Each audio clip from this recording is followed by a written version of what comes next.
Johnny Dollar. Dollar, thank goodness I found you. Why? What's up? You've got to leave for New York, Dollar, immediately. A policyholder, he's afraid for his life. Here we go again. Who's he afraid of? Well, he wouldn't say over the telephone. All I know is, to us, he's worth $100,000 alive. Well, that makes it simple. He must be afraid of somebody to whom he's worth $100,000 dead.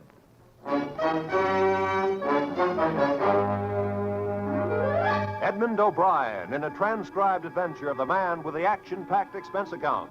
America's fabulous freelance insurance investigator. Yours truly, Johnny Dollar.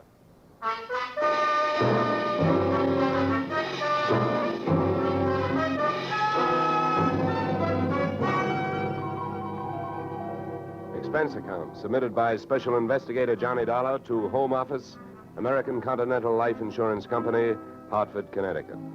The following is an accounting of my expenditures fulfilling your assignment as a bodyguard. The body being that of your late policyholder, Robert W. Perry.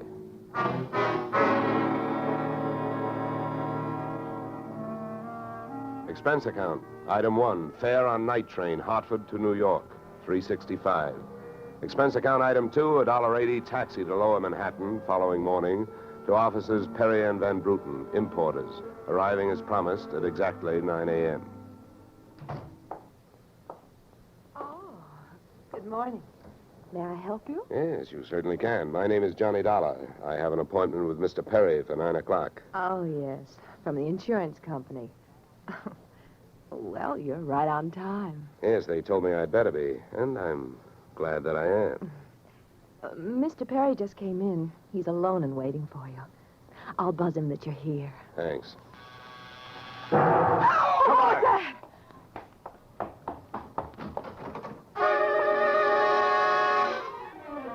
What was left of your policyholder, Mr. Perry, was just sliding out of a swivel chair as I hit the room. The top of his desk had erupted, and splinters of mahogany pointed their sharp fingers upward through lazy circles of smoke, swirling toward the ceiling. The buzzer from his secretary's desk had been rigged to a booby trap. Oh, no. Mr. Perry. Stay away from him. Come on, there's nothing you can do. He's dead. Oh. What happened? What happened? Whatever happened? Let's go. Let's get back out of here. Here you are. Sit down. I'll get you a drink of water.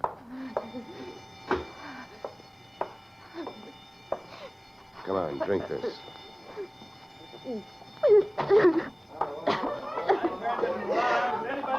There's a doctor on the 3rd floor. Shall I call him? Never mind the doctor. Go call the police. Nobody gets in here till they arrive. Now, the rest of you, go on, run along, beat it, will you? And have the building superintendent turn off that alarm. Okay, miss. Now, take it easy. It was all so sudden. What happened? Well, that's not hard to figure out. Somebody wanted to give your boss, Mr. Perry, a shortcut through life. So whoever it was figured out that a secretary would never buzz a boss unless he was at his desk. They rigged up a bomb somewhere in his desk that would go off when you buzzed him. Oh, then I killed him. No, wait a minute, will you? Wait a minute. Don't go hysterical on me. There's excitement enough, and there'll be more when the police get here, so you keep cool. But I did it. You saw me do it. Look, honey, the way you put it, I killed him by coming in here and giving you my name so you would buzz him. And I was here to protect him. So drop it, will you? I'm sorry. Now tell me, what about yesterday? Was Perry here? Yes, all day. What time was it when you last used the buzzer? Why, right up to the last minute, about 5:30. Who left the office first? Oh, Mr. Perry, he always leaves first. I lock up. From the looks of things, you should have used more locks last night. Somebody got in here to do some wiring. Oh, I forgot that fire alarm.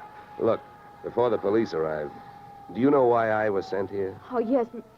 Mr. Perry felt that his life was in danger. He thought that, well, with a $100,000 policy, the insurance company would do everything they could to help keep him alive. Oh, we didn't have much of a chance, did we? What was he afraid of? I don't know. Okay. Tell me, what were his other appointments for today? Well, he only had 2. His partner, Mr. Van Bruten, at 11, and later he No, had one at a time, please. Van Bruten. Anything special about their meeting? Oh, yes, Mr. Van Bruten arrived just yesterday from Holland. Oh, you mean there was a branch of this firm in Holland? Oh, huh? yes. Mr. Perry was buying out Van Bruten's interest. They had a final meeting at Van Bruten's hotel last night. I see. Van Bruten was coming by this morning to pick up his money. Cash? No, a cashier's check. The bank is to deliver it here at 10:30. Well, Perry's other appointment, who is that? Christine, his wife. Now she tells me. Christine, the beneficiary. Yes, she wouldn't have been the beneficiary in about another 2 weeks. They were getting a divorce. Thanks for the motive. You don't like her. Well, I didn't mean it that way. Well, how about Perry? Did you like him? Okay, here's an easy one. What's your name? Susan Gates. Now, isn't that about enough? Okay, Susan, you better save your voice. During the next few hours, you're going to have to do a lot of talking. I've been everywhere else. Is the fire in here? Well, you'll have to stick around. When the cops get here, somebody will get burned.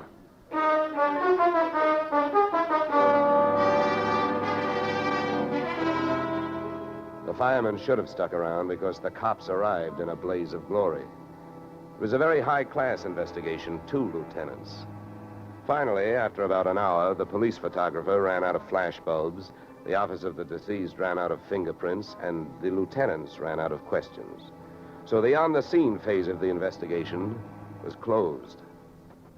At about 5 minutes of 11, I left the police packing up their notebooks, their clues, and the body, and went into the outer office.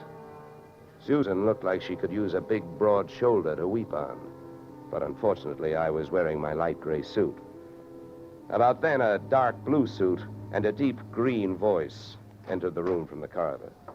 There. There's a fellow out here says he belongs here. His name is Van Bruten. What do you think? His name is on the door you just opened. Oh. Well, now, my name happens to be Murphy, and it's on bids all over the country. But that don't mean I'm stuffed with feathers, does it? Well, never cross tongues with an Irishman. All right, send him in, officer. All right, you can go in. There's a policeman out there. There's trouble here? I am Bramer van Bruten. Where is Mr. Perry? What? He is waiting for me, no? No. But my appointment... He's not keeping any. He's dead. Dead? Oh, this is not possible. Last night I saw him. He was well. What happened? He was hit by a buzz bomb. A buzz bomb? Oh, please. You mean there was foul play? Yes, it was very foul. Oh, please. I may sit down. My first visit in all these years since before the war. It was to be so happy. But now tragedy like this. He was a good man, a good partner. I understand that as of last night, you were no longer partners. Yeah. I am glad you mentioned that. I realize, of course, that it is indelicate to speak of such things as money at a time like this, but that is why I am here, to receive my payment. Just because Perry got his, there's no reason for you not getting yours, huh? Oh, but you misunderstand me. I am deeply grieved, but, well, since the transaction was consummated, what is there to do? A delay would be a needless waste of money. I have already paid for passage back to Antwerp tomorrow. Your check is here, Mr. Van Bruten. Oh. Here you are. God, thank you. In all of my years of business, this is indeed the saddest moment. Yeah. Well, if I didn't have some work to do, I'd sit down with you, and we'd all have a good cry.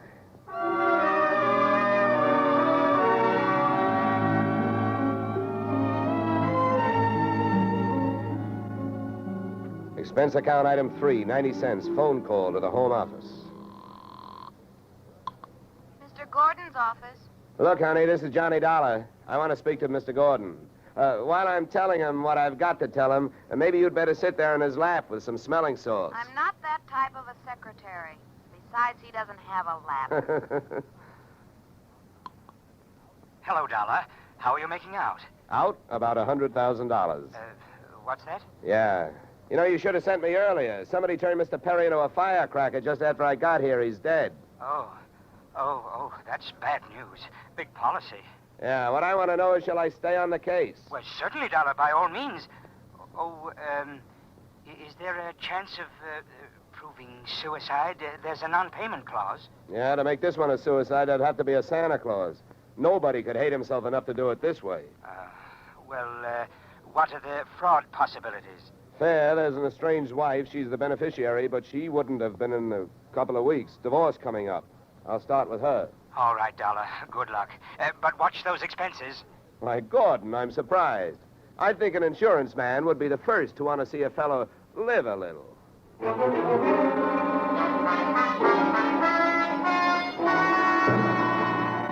Christine Perry's apartment was on Sutton Place overlooking the East River. I took the elevator up to the 24th floor, and there I discovered that our garden-fresh widow was living high in more ways than one. Everything about the place was French. The maid who led me into the living room through a long foyer, the decor, and the perfume which reminded you that breathing can be fun. I looked up from enjoying my nose to see Mrs. Perry looking down hers. Mr. Dollar? Mrs. Perry. I believe we can dispense with the social amenities. You're an insurance investigator, interested in the death of my husband. So naturally, you're here because you've jumped to the conclusion that I killed him. You're the one that's jumping to conclusions, lady. And careful you don't break your leg. What do you want? The policy's in order. Premiums are fully paid. You know, I'm not quite sure what I want. I know that you've got a great motive. So far, the only motive I've found. You haven't had much time to look, have you? Check. This is my first stop. Maybe you can help me. Do you know anyone who would be happier with your husband out of the way? I know very little about my husband's friends. For that matter, his activities for the past 6 months. That's when I left him. Well, that's not much help for either of us. You know, without someone else to suspect, I may just have to concentrate on you. Mr. Dollar, I picked the men I want to concentrate on me. I hope you're as long on alibis as you are short on temper. Where were you last night? With a friend, Al Donovan. For a while, the same place my husband was. And I have witnesses to prove who was with him. Anybody at the Clover Club can tell you. Save me a trip. I can't afford the prices they get over there. Certainly. A pleasure. My husband was with his beautiful little secretary, Susan Gates. Well, I wouldn't be more surprised if your late husband walked through that door and said... All right, mister, that's enough. Al! Yeah. How much did you hear? I'm a big guy, baby, 6'4". I've got big ears to match. Al, please. Would this be Mr. Donovan, your companion of last evening? I'm getting you out of here, Christine. Al, you don't know what you're saying. You lie to me. How can I help you if you lie to me? You call me stupid. The way you're playing this, you'll alibi yourself right into a cell. Now, I'm getting you out of What are here. you doing to me, Al? You're crazy. Come on. She's right. You are stupid, Donovan. She was doing just fine till you dropped in. Mister, you've been asking a lot of questions. Now I'm going to give you one answer. All right, Christine. So much for the wise guy. Now, about you and your alibi. You wasn't with me at the Clover Club last night. And if it's so easy to prove that your husband was there with his secretary, who were you there with? Remember, baby, you told me you were going to be with your husband. When Al measured me for that swing, I measured my chances with him. To me, he looked like one of those corporate assets of Murder Incorporated. So I rolled with the punch and kept my eyes closed and ears open. What I heard was Christine's alibi flying out the window, Mr. Donovan giving her a few loving cuffs, and finally, the pair of them flying out the door. Just then, the noon whistle blew somewhere in New York, and I decided to allow myself the luxury of 1 full minute for lunch.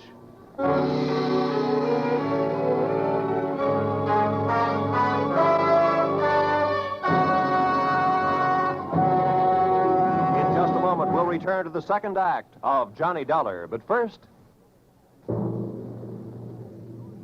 And now we return to the second act of yours truly, Johnny Dollar, starring Edmund O'Brien.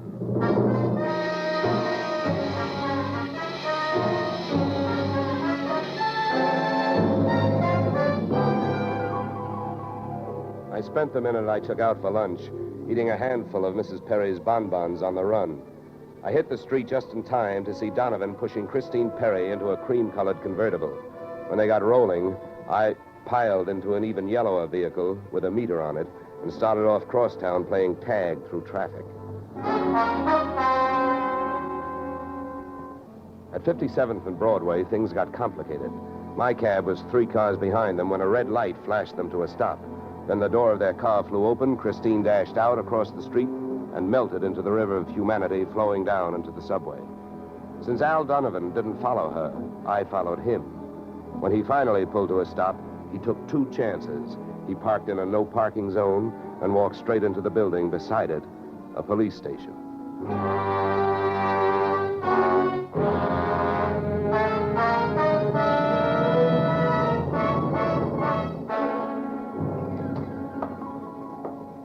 This is Mr. Dollar, Lieutenant. He's been waiting for you. Well? My name is Johnny Dollar, Lieutenant. Here are my credentials. Insurance, huh? Yeah, the Perry murder in particular. You've come to the right place, Dollar. A man named Donovan just walked in here and made a full confession. He what? That's right. My clerk's just typing it up. In the meantime, the gentleman is down in the tank having a bite of lunch on the city. He confessed.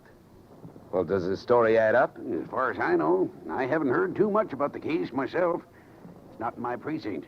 Yeah, but what did he use for a motive? Jealousy. Says he's in love, wanted to marry Perry's wife.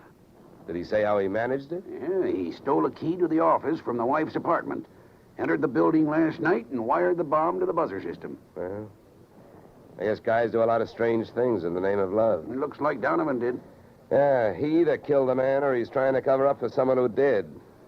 Say, Lieutenant, don't execute him for a couple of days, will you? I spent the rest of the afternoon downtown in the offices of Perry and Van Bruten, importers. The partners' correspondents told me 2 things. They had been extremely friendly, and Van Bruten was extremely bald. Perry had been sending him toupees from a famous Hollywood makeup firm. At 4:30, I got to the employment files, which rocked me with 2 minor explosions of their own. First, I learned that Al Donovan had been employed over a period of years as Perry's bodyguard, and that he had been canned the day before the murder. That confession of his, which had been a little hard to swallow, was suddenly more digestible. On top of this came blast number 2. The employment application of Perry's secretary, Miss Susan Gates, informed me that during the war, she had worked in a munitions plant, her specialty, wiring bomb fuses. When Miss Susan Gates reached home at 8:30, she found a visitor, me. Oh. How did you get in here? Professional secret. Oh, you scared me. What do you want? Why did you come here this way? I wanted to bring you the good news. I heard on the radio that Al Donovan confessed to Perry's murder. Al? I can't believe it. Why not? Who do you like for the spot? Why, Christine. Al is covering up for her. Well, I'd like to agree with you. If it turns out that Christine wound up her husband's life with a bang, the company that hired me saves $100,000. But I don't know. She claims she has all kinds of alibis. One of them is you. Me? Yeah. Did you see her at the Clover Club last night? Well, yes, Yeah, I know who you were with. Your boss. There's nothing wrong with that. No. I'm not preaching a sermon. I want to know who she was with. I don't know. A man I'd never seen before. Mr. Perry knew him, but he wouldn't tell me who he was. Why not? I don't know. He said I might get the wrong idea. About what? I don't know. We didn't sit there and talk about it all night, so why should we sit here and talk about it all night? All right. Good heavens, when a census taker shows up and asks a lot of questions, people answer them. When an investigator tries to do his job, they make the proverbial clam look like a blabbermouth. Look, Mr. Dollar, believe me. This has been a greater shock to me than to anyone else. Yes, excepting, of course, your late employer, Mr. Perry. How long did you work for him? 4 years. Where'd you work before then? Well, I worked... Let me help you. Bombs, huh? Wiring fuses. Remember? All right. I remember. Good. Maybe you'll remember a little more. Let's go back to last night. The guy with Christine Perry, who was he? I tell you, I don't know. Was it Van Bruten? I don't know. You don't know? No. I'll get that. No, I'll go. Just make sure you don't keep going. Susan! When Susan snapped the spring lock to open the door, the gun outside opened up. The first slug caught her in the left shoulder, spinning her out of the way of the rest of them. It was getting monotonous. Every time a buzzer went off, things started booming. Susan was sprawled out on the floor in front of the door, and to open it, I had to move her. By the time I did, the hallway outside was empty. Okay, now, take it easy. Come on. Won't start hurting for a couple of minutes. We'll have a doctor here by then. He'll give you something. Please, try to keep calm. Yeah, what? I'll throw my coat over here. Now, try not to move. You're going to ruin this rug. Never mind the rug. What we want to worry about is who tried to ruin you. What'll they do to me? What'll who do to you? They'll arrest me. They don't arrest people for getting shot. You have any idea who it was? That man in the office this morning. The one who picked up the check. Van Bruten? No, he wasn't Van Bruten. He was a phony? Yeah. And you still gave him that check? Yes. Well, I won't ask you why. You gave him that check and then tried to blackmail him. Is that right? They'll arrest me. I wouldn't be surprised. Who is this guy? Where can I find him? Come on, don't pass out on me now. His name, quick, come on. Ben Sand. Where's he live? Marsden Hotel. Under his own name? No, I don't... I don't blame you. I could use a few moments of unconsciousness myself. The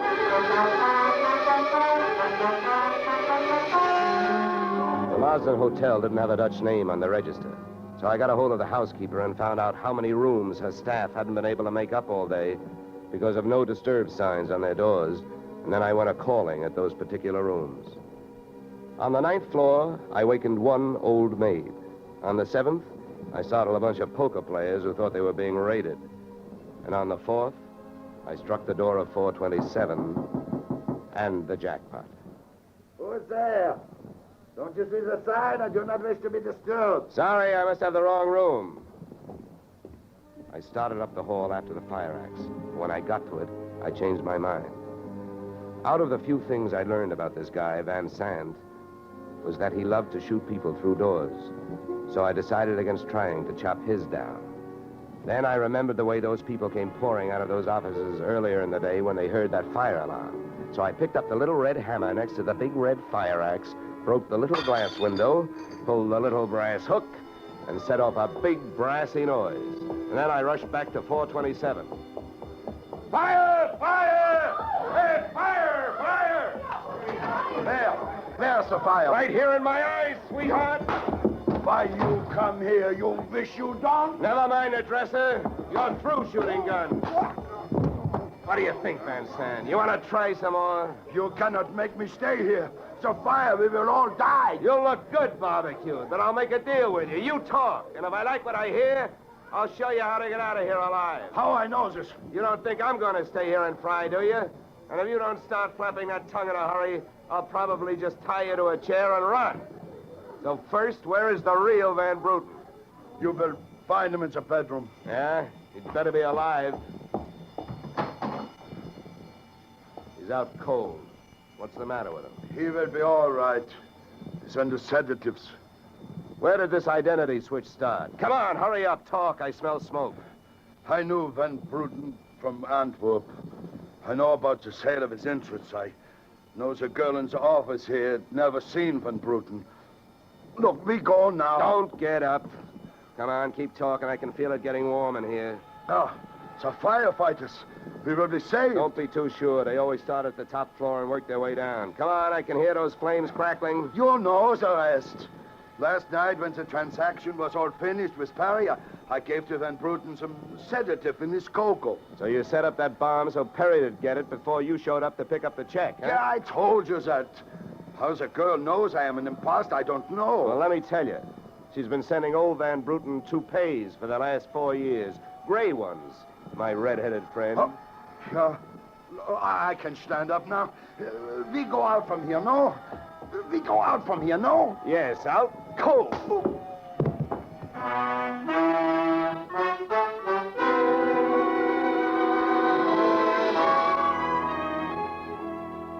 Expense account, item 4, $1.40. Night letter informing you that American Continental would have to meet payment of claim to Mrs. Christine Perry, innocent widow of the insured. The only thing she was guilty of was trying to stay on the right side of a hot-tempered boyfriend. She lied about who she was with at the Clover Club, not to fix herself an alibi, but to keep Al Donovan from learning that she'd been out with another man. That man being the real Mr. Van Bruten, who had only taken her out to try to talk her into reconciling with his friend, her husband. Expense account item 5, $100. Fine for turning in a false alarm, which, since you're paying it with me, is just fine. Expense account total, $463. Yours, truly, Johnny Dollar.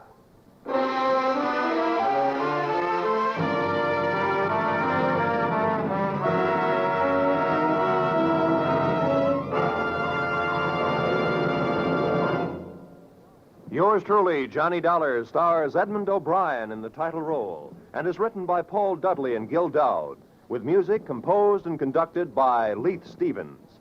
Featured in our cast were Walter Burke, Gene Bates, Joe Duvall, Ted DeCorsia, Joyce McCluskey, and Raymond Burr.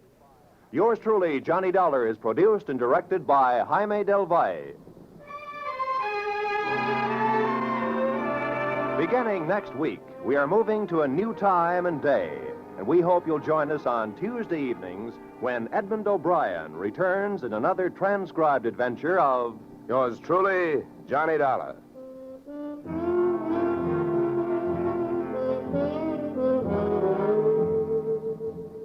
Yoo-hoo, Mrs. Bloom. Molly Goldberg's famous invitation to fun in the Bronx now echoes across the country each Saturday night on CBS. It's the same fine brand of comedy mixed with a tear now and then that's made Molly and her whole family, Jake, Sammy, Rosalie, and the others, favorites for many years. CBS invites you to hear the Goldbergs on most of these same CBS stations this Saturday and every Saturday. This is Roy Rowan speaking.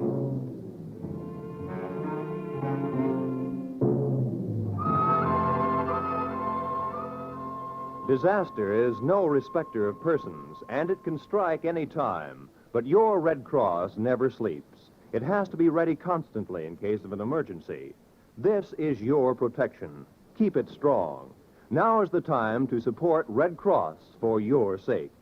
Remember, for every dollar you gave before, this year add a quarter more. If you gave Red Cross $10 last year, this year give it $12.50. Give gladly. Join Red Cross.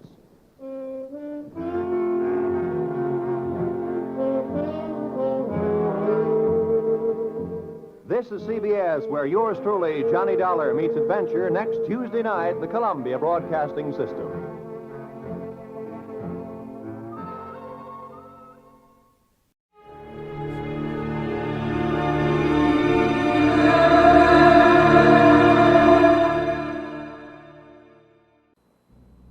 Ladies and gentlemen, the story you are about to hear is true.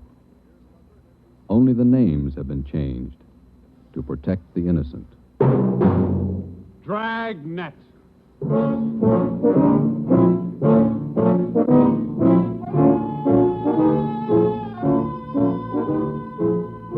Dragnet, the documented drama of an actual crime, investigated and solved by the men who unrelentingly stand watch on the security of your home, your family, and your life.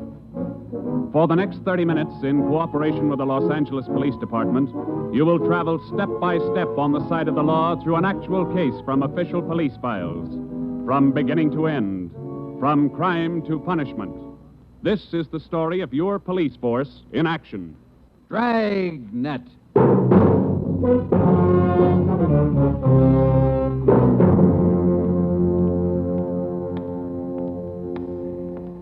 It was Tuesday, March 25th. It was cold in Los Angeles.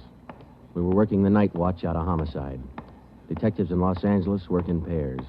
My partner's Ben Romero. He's a sergeant, so am I. My name's Friday. The boss is Ed Backstrand, chief of detectives. I was on the way back from the record bureau, and it was 13 minutes past 11 when I got to room 42. Homicide. That's a hot shot. Somebody grab it. I got it, Ed. At 1245 East Doheny Street, 1, 2, 4, 2 5. officers shot. At 1245 East Doheny Doheny Street. 2 officers. Shot. What have you got, Friday? Read it. 2 officers shot. Where's Romero? Right here, Skipper. Okay, you've got one to roll on. Get going.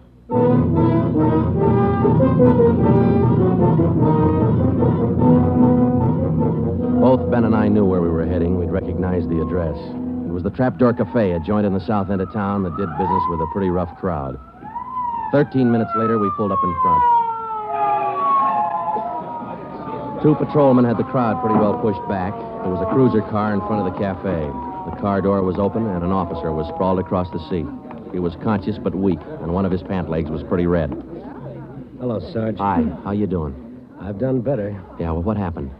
Williams and I were cruising. We've been keeping an eye on this cafe lately. Tonight we decided to take a look. And just as we went in, 2 guys left in a hurry, the back door. We followed them out into the alley. It was dark out there, and I called to them. I said, "Hey, fellas, just a minute, I want to talk to you." They stopped? I'll say. One of them whirled. He had a gun in his left hand. He shot both of us. Left hand, huh? Williams went down and out. I went down, but I took a shot at them. No effect. Then I started crawling out here to the car so I could call in. You started crawling? Yeah. Wait a minute, Emerson. Weren't there any people around by that time? Yeah, quite a few ran out after the shots. You mean nobody would help you to the car? That's right. Did you get a good look at either of the gunmen? Well, one of them was tall. I think he was a redhead. There was something funny about his nose. That's all I saw. It's too dark out there. Williams was closer. I think he got a good look. Joe, the other officer, Williams. He's in pretty bad shape. Is he breathing? He's still alive, Emerson. I don't know how much time he's got. Ambulance? On the way. Okay, let's round up all the men who are in the cafe. We're taking them in.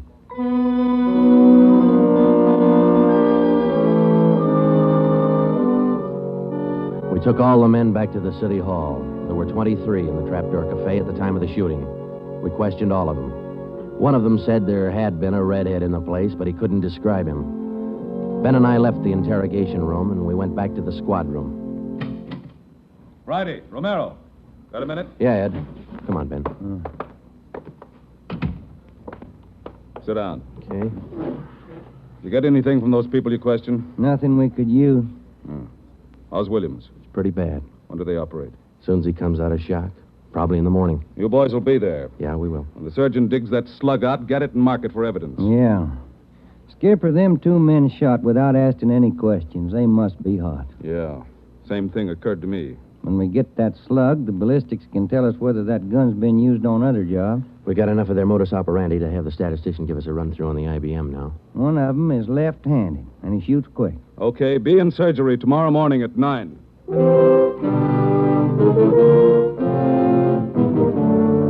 Neither Ben or I said much on the way home, but we were both thinking the same thing. I knew the chief was thinking it, too. Here were 2 men who'd shot a couple of police officers without asking any questions. Now, I suppose you've heard a lot of stories about what the force thinks of cop killers. Sure, we don't like to lose our friends and partners any better than anybody else would. Why not figure it this way? If these 2 guys would gun a couple of armed police officers, do you think they'd hesitate to shoot you, the unarmed citizen?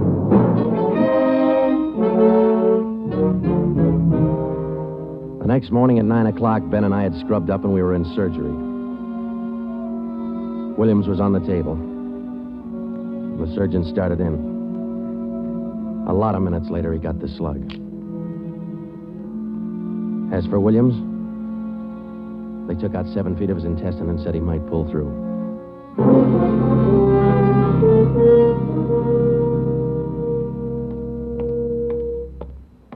Here's the report from ballistics. The slug they took out of Williams come from a .44 Smith & Wesson. The same gun was used in a liquor store killing about a month ago. You call the statistician? Yeah, She's running all the cards on previous shooting through the IBM machine. She ought to be through about now. Let's take a look. Okay, come on. Hi, Helen. Just a second. Okay.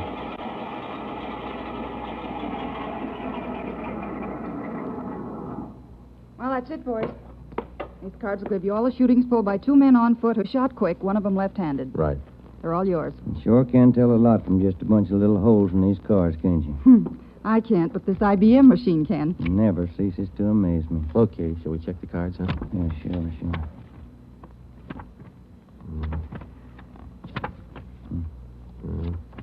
Wait a minute, Ben. Here we are. Huh? Yeah. Here's that liquor store killing ballistics tied the Smith & Wesson in on. Same gun that Emerson Williams was shot with? Well, it checks out. The liquor store was in the same neighborhood as the Trapdoor Cafe. Same gun, huh? Got to be. How long ago? A month ago, yeah. Ben, take the DR number off this card and let's pull the crime report on that job.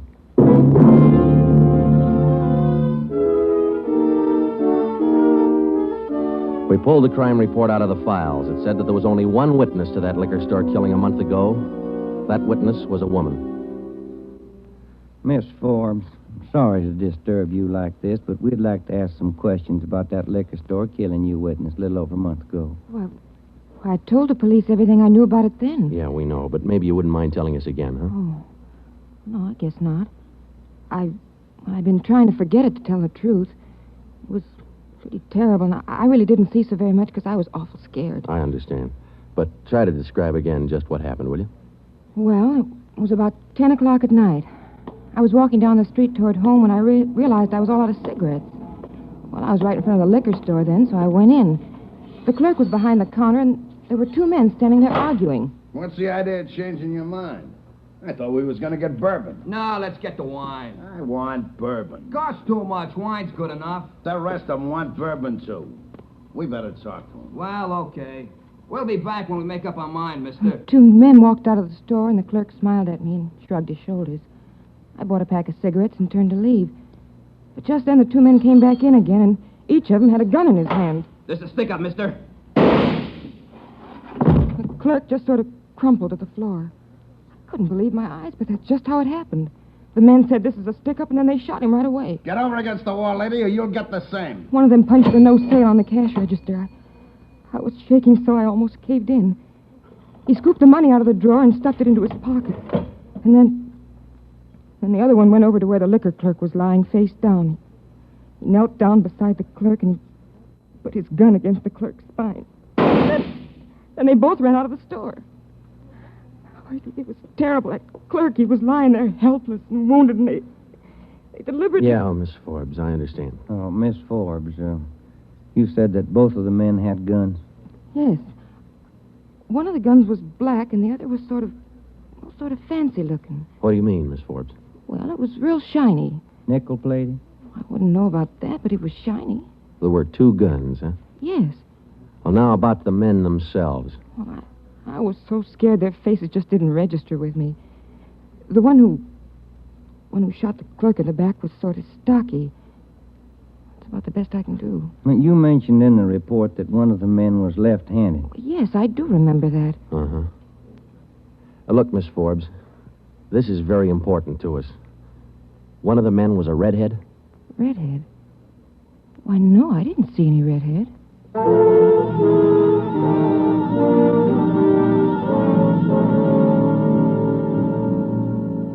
Skipper, me and Joe's run right smack into a stone wall on this thing. What's the complication? Well, there's more than one, Ed. In the first place, we know that the .44 Smith & Wesson was used in both shootings, but the descriptions of the men involved don't check. Police officer Emerson said he thought the man that shot him and Williams outside the Trapdoor Cafe was a tall, left-handed redhead. Said there's something funny about his nose. You think Williams got a better look at him? Well, probably did, but Williams isn't strong enough to talk yet. And a girl that witnessed the liquor store killing a month ago said that one of those men was left-handed. But she said neither of them was a redhead. And on top of all that, now we've got 2 guns to worry about. The girl mentioned 2 guns, so we checked the autopsy report on that liquor clerk. And, Ed, the bullet that actually killed him came from a .32-20, not a .44 Smith & Wesson. That fact didn't get any publicity at the time, did it? No, it didn't. Okay. We won't give it any publicity now either. We'll allow down it's just the 44 Smith & Wesson we're after. Because if whoever owns the 3220 finds out it's hot, we'll never get it. Anything else? Well, we sent teletypes to all outlying stations in neighboring cities. Told them if they get any red-headed suspects, no matter what charge they got them on, to hold them for questioning. Yeah. Now, how about this 3220, the actual murder weapon? Any leads on it? We've got one, Ed. We've been checking the records, and we discovered that 4 hours after the liquor store killing, a taxi driver in the neighborhood was shot and robbed. Slug was pretty well mashed, but there was enough to tell it was from a 3220. So we're going over to question the taxi driver now. Good. Well, I think you boys are on the right trail. So far, what we've got is mostly unrelated facts, but sooner or later, those facts have all got to tie in at some point along the line. Find that point. Yeah,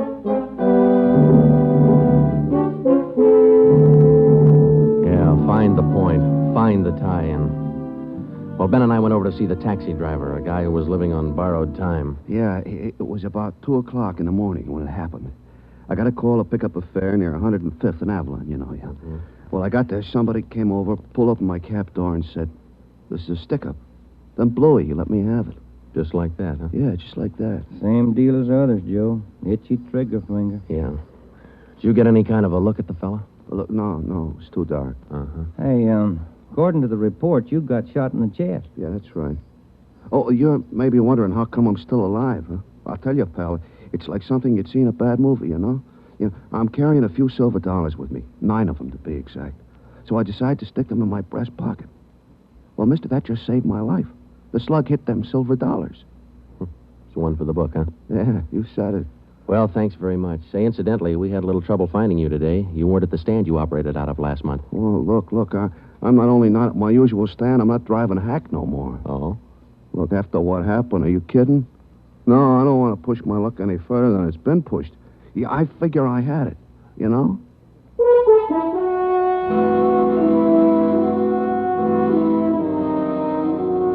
And about that time, Ben and I were beginning to figure we'd had it.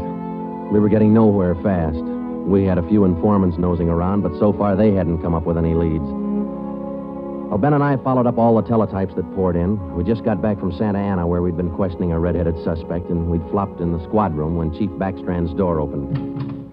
Friday. Romero. Got a minute? Yeah, Skipper. Any luck with the Santa Ana redheads? No, none at all.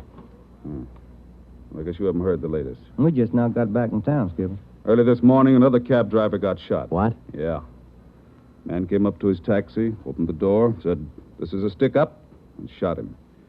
Bullet went through one leg and into the other, but the driver managed to start his cab and drove over to a cafe. He called in from there. Boys recovered the slug? Yeah. It came from the same 44 Smith & Wesson that was used in the other 2 jobs. The cab driver get a look at the gunman? Yeah, briefly. Was it the redhead? No. Oh, the stocky guy. He wasn't redheaded and he wasn't stocky. That's all the driver knows. Well, that's great.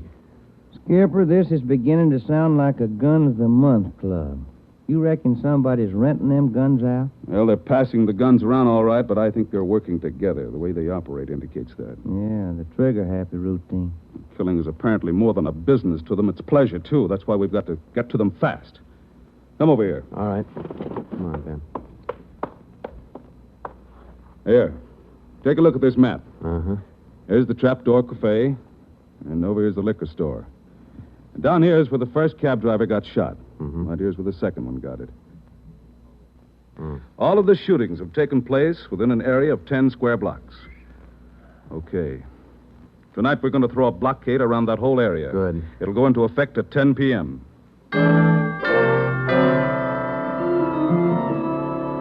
At 9:45 p.m., cars and officers started drifting into the area by 2s and 3s. And at 10, when Backstrand, Ben, and I arrived, the whole area was sewed up tighter than a tick. Is now code 3. Pacific Ambulance Davis? 1. Got you. All set? All set. We got a primary line and a secondary line. If anyone tries to make a break, we'll pick them up in the secondary. Okay. Friday and Romero here will cruise around the area with me. Go to work, men. Every car in the area was shaken down. The same process was also followed on all persons on foot.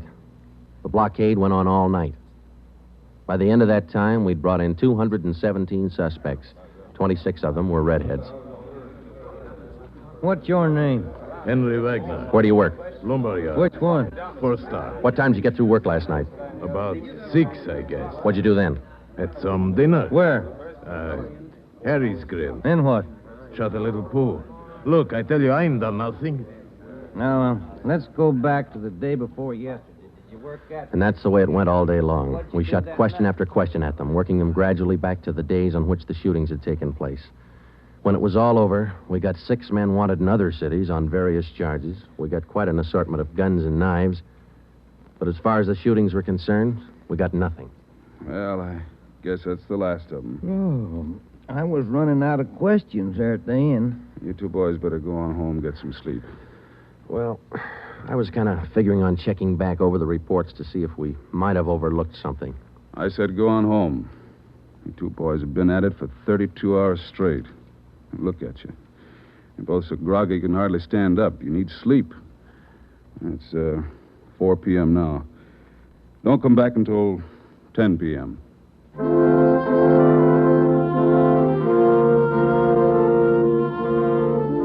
When I walked into the squad room at 10, Ben was already there.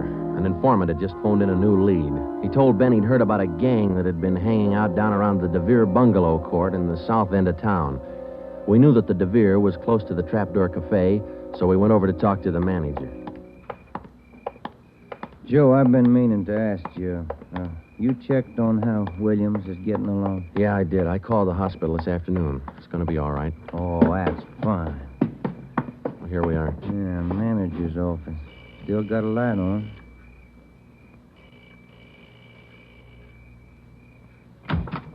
Yeah? I'm Sergeant Friday, police. This is Sergeant Romero. Yeah? We'd like a little information. Why, sure. Come in. Thank you. What can I do for you? Well, did you hear anything about a gang that hangs out down around here anywhere? Gang? Why, no. How about your tenants here? Any of them ever been in trouble, to your knowledge? No. This ain't exactly the best neighborhood in town, but we try to keep things under control. Once in a while, one of them will get out of line, but when that happens, we heave them out of here. You heaved anybody out lately? Yeah, I did. Fellow and his wife a few weeks ago. They had a fight in one of the bungalows.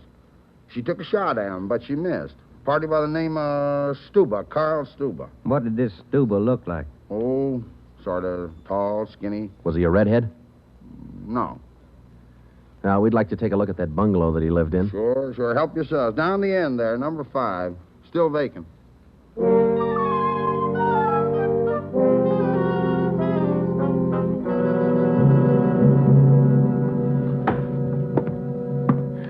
Well, I guess that does it. Stuba didn't leave a thing behind. Matter of fact, we don't have anything to prove that this Stuba's tied in at all. We're only working on a hunch. Hey, Joe, look. Where? Up on the wall there, just by the window. Oh, yeah. Yeah, that plaster there, it's newer than the rest.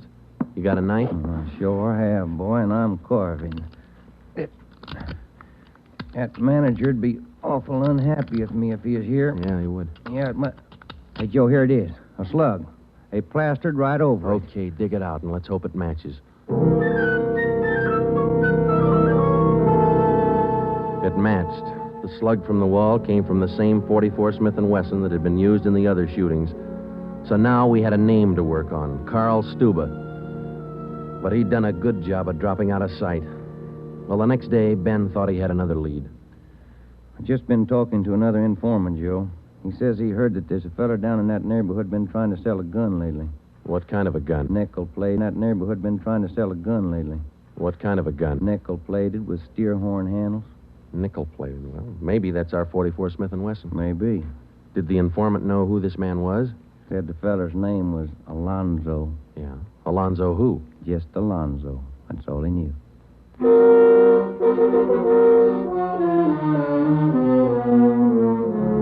So now we had 2 names, Stuba and Alonzo, but no men to go with them. So we went back to making the rounds of the substations, interviewing red-headed suspects.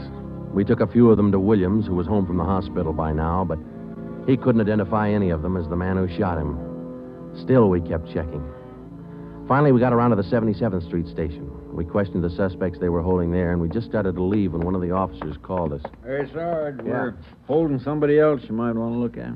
Redhead? No. What's the charge? Suspicion of burglary. Small job. Oh, I don't know. What do you think, Ben? What's special about him? He lives in the same neighborhood where those shootings took place. All right. Where you got him? Down here. Did he admit anything? Nope. He's pretty surly. Here we are. Thanks. Hi. What do you want? I'm Sergeant Friday. This is Sergeant Romero. We'd like to ask you a few questions. Look, I already told the other cops all I know. I didn't steal no radio from that jerk. What's your name? We've been through all that once. Come on, what's your name? Jackson. Alonzo Jackson. Alonzo. I looked at Ben, and Ben looked at me. This could be the Alonzo who'd been trying to peddle that Smith & Wesson. Ben and I both knew here was one suspect we'd have to be real careful with.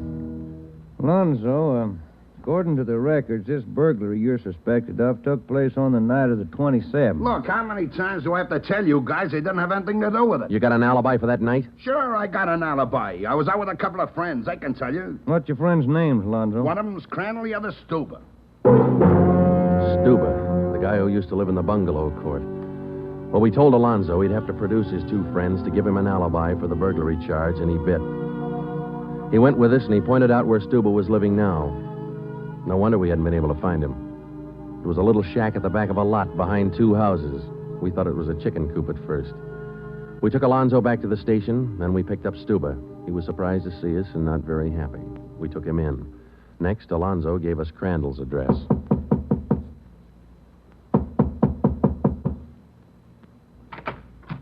Yeah? Mr. Crandall in? No. Will he be back soon? I don't know. Who are you? Sergeant Friday, Sergeant Romero, police. What do you want with him? Oh, nothing important, lady. We just wanted him as a witness. Oh. Well, I don't know just when he'll be back. Probably an hour or two. Okay, thank you.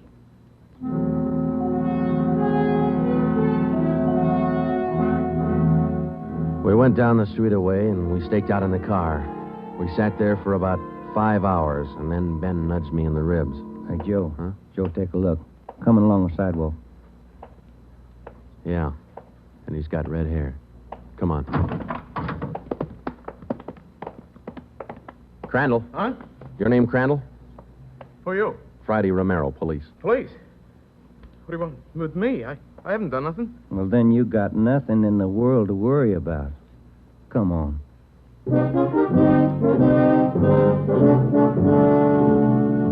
We questioned Crandall for an hour, but he wouldn't give an inch. Denied everything. Then we put him in a car, and we drove over to Officer Williams' house. I left Ben in the living room with Crandall while I went in Williams' bedroom. Hello, Sarge. Hi, Williams. How you doing? A little better, I think. That's fine. Look, we've got another redhead outside. Bring him in. Okay. All right, Crandall, come on in here. Who's in there? Why'd you bring me over here? Come on in here.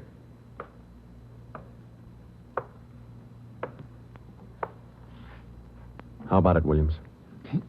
That's the guy. No, I'm not. That's the guy that shot me. Well, Crandall? No. Yeah. It was an accident. I didn't mean to shoot him. It was an accident.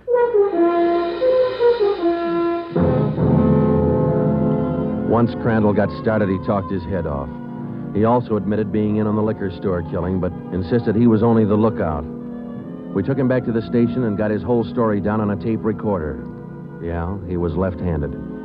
Then we went back to Alonzo, who didn't know we had Crandall's confession. We met the chief in the hall outside the room where they were holding Alonzo. You about ready to tie the knot? Oh, hope so, Chief. But Alonzo hasn't given any yet, and we still haven't found those guns. We've got one of them. Which one? The Smith & Wesson. Stuber popped about that one 10 minutes ago. Said he left it with his girl.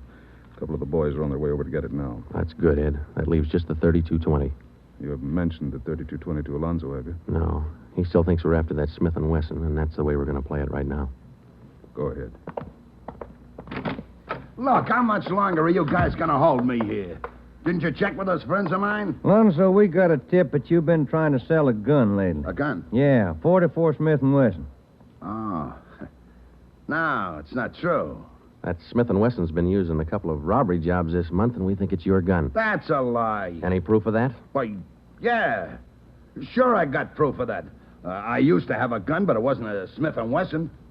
Look, If I tell you where it is, that ought to convince you, shouldn't it? It'll help things. Okay. I sold it to a neighbor of mine. He gave me $7. I'll give you his address. You sure it's not a Smith & Wesson? Sure, I'm sure. It's a 3220. Yeah, it worked.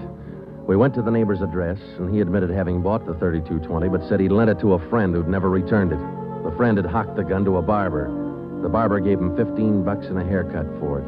We finally got it from the barber, and we came back to the station. I'm all set, Joe. I'll be in the next room. Just give me the nod. Okay. Hello, Alonzo. Hey, you got the gun. Yeah, we got the gun. Well, now maybe you'll believe I'm on the level. Okay if I go now? I guess we won't be able to hold you here much longer. You can say that again, brother.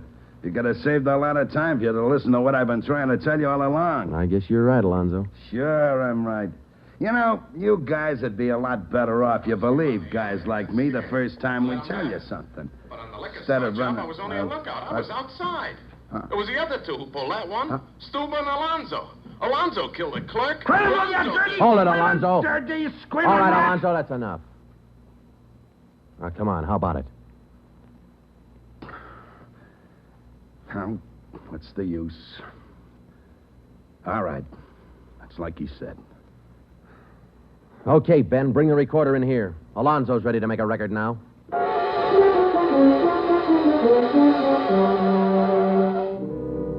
By playing back Crandall's statement that we'd recorded earlier, we got a full confession from Alonzo.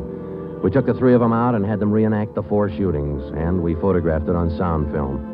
Crandall, the redhead, was the one who'd shot the 2 police officers, but he was only the lookout for the liquor store killing, which explains why the girl witness didn't see him in the store. Stuba and Alonzo were the ones who pulled that job, and Alonzo, the worst of the bunch, was the one who put the 3220 against the spine of the wounded clerk. The 3 of them took turns at shooting the cab drivers and robbing them. That accounted for the mixed-up descriptions, including all that left-handed business. 2 of the 3 suspects happened to be left-handed. Well, that was the crop. Crandall, Alonzo, Stuba. 4 shootings, 3 robberies, 4 attempted murders, 1 murder. The 3 men were tried and convicted. They're all in the state penitentiary. Crandall's there for life. Alonzo and Stuba, they'll be executed next week. File it, will you, Ben?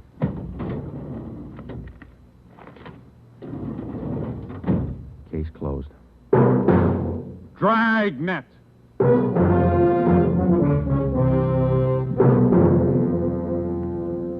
The story you have just heard was true. Only the names were changed to protect the innocent.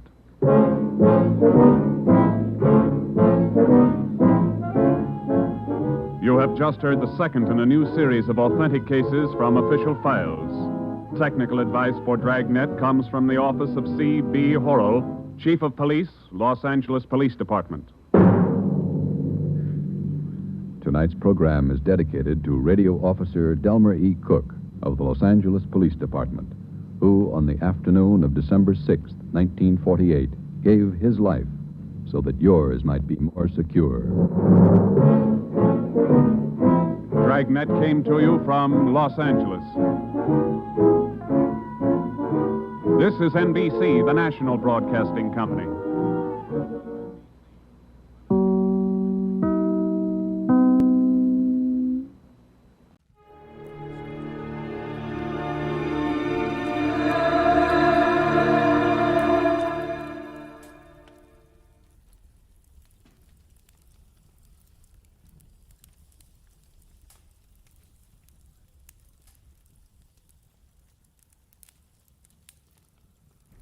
Get this and get it straight. Crime is a sucker's road, and those who travel it wind up in the gut of the prison of the grave. This time, a friend with millions, a myopic chemist and a long-haired piano player, but thrown into panic because a brilliant young lady with a gun was taking a big step in the wrong direction. It happened like this. From the pen of Raymond Chandler, outstanding author of crime fiction, comes his most famous character in The Adventures of Philip Marlowe.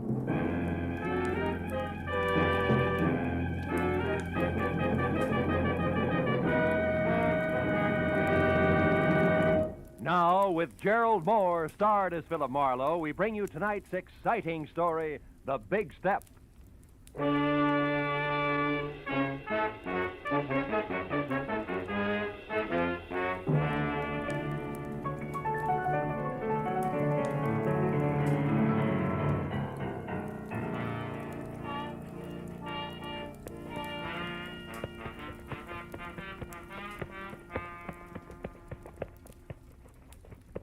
sir, Mr. Marlowe. I always figure shoes are just like faces. How's that, champ? Well, they make it old and they make it wrinkled, but they're still okay as long as they got a shine on them. Yeah, it keeps that right in condition, huh, champ? Yes, sir. Hey, let me just spank up this one again, huh? Sure. Oh, come in. Mr. Marlowe? Yeah? Oh, excuse me. I didn't know you was busy. That's all right. Okay, champ. I guess that does it. Here you are. Oh, thank you, Mr. Marlowe. I'll see you tomorrow. Right. Well, now that my shoes have a new lease on life, won't you sit down? Miss, Cantor. Mrs. Betty Cantor. Oh. I'm a waitress at the Shelton Cafe. I need your help, Mr. Marlowe. There's something you could do for me. You free to take a case? Well, I'm free, depending on the case. What is it? Well, today, this friend of mine, Shirley Vitello, comes into the restaurant where I work.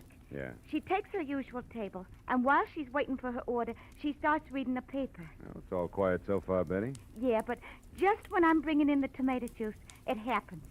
She sees something in the paper that scares her. Scares her bad. What was it, Betty? Do you know? I don't know. She mutters something, and then she runs out of the place. Her face was gray like ashes. Later, I got to worrying. I called her at home, then at the lab where she works, even her husband's studio. No luck. Now, wait a minute, Betty. I don't quite get the connection. You and Shirley Vitello, I mean. Oh, I don't know her social. We're only chummy at the restaurant. She's been eating there for years. Well, that's a basis for friendship. Well, about 6 months ago, I was in bad trouble. And Shirley came through with $200 when it seemed like more money than I'd ever seen. Yeah. It kept me and my husband together. So, you see, she means a lot to me. Yeah, I see what you mean. Well, look, Bet, what was this about a lab? Well, Shirley's a technician. She works as an assistant to a chemist named Softman. Abraham Softman, out on Melrose someplace. Mm-hmm. What about Shirley's husband? Do you know him? Gilbert? Oh, yeah. He comes in with her a lot. He's a piano composer and a real nice guy. He lives for his work. He's unknown now, but he's a real genius, Oh, Shirley sure, says. sure. She'd do anything to keep him and his music going. Yeah, well, tell me, this friend of yours saw something in a paper you said that scared her. Now, that's all you know, huh? Yeah. And I want you to find out why and help her. Here's $50, Mr. Marlowe. That's what you charge, ain't it? More or less, yeah. By the way, Mrs. Cantor, where's your ring? I sometimes take it off when I'm working. You do, huh? Yeah. Or perhaps when you hawk it to raise $50? Look, Betty, I'm a careless guy. You better hold the money, huh? Oh, but Mr. Where Marlowe... do the Vitellos live? But, Mr. We're in Marlowe... a hurry, Betty, remember? Where's the address? Well, it's 3140 Veteran Avenue. And in case you want it, Gilbert's studio is Benedict Canyon, 510. Thanks, Mr. Marlowe. And you call me at Empire 17087, huh?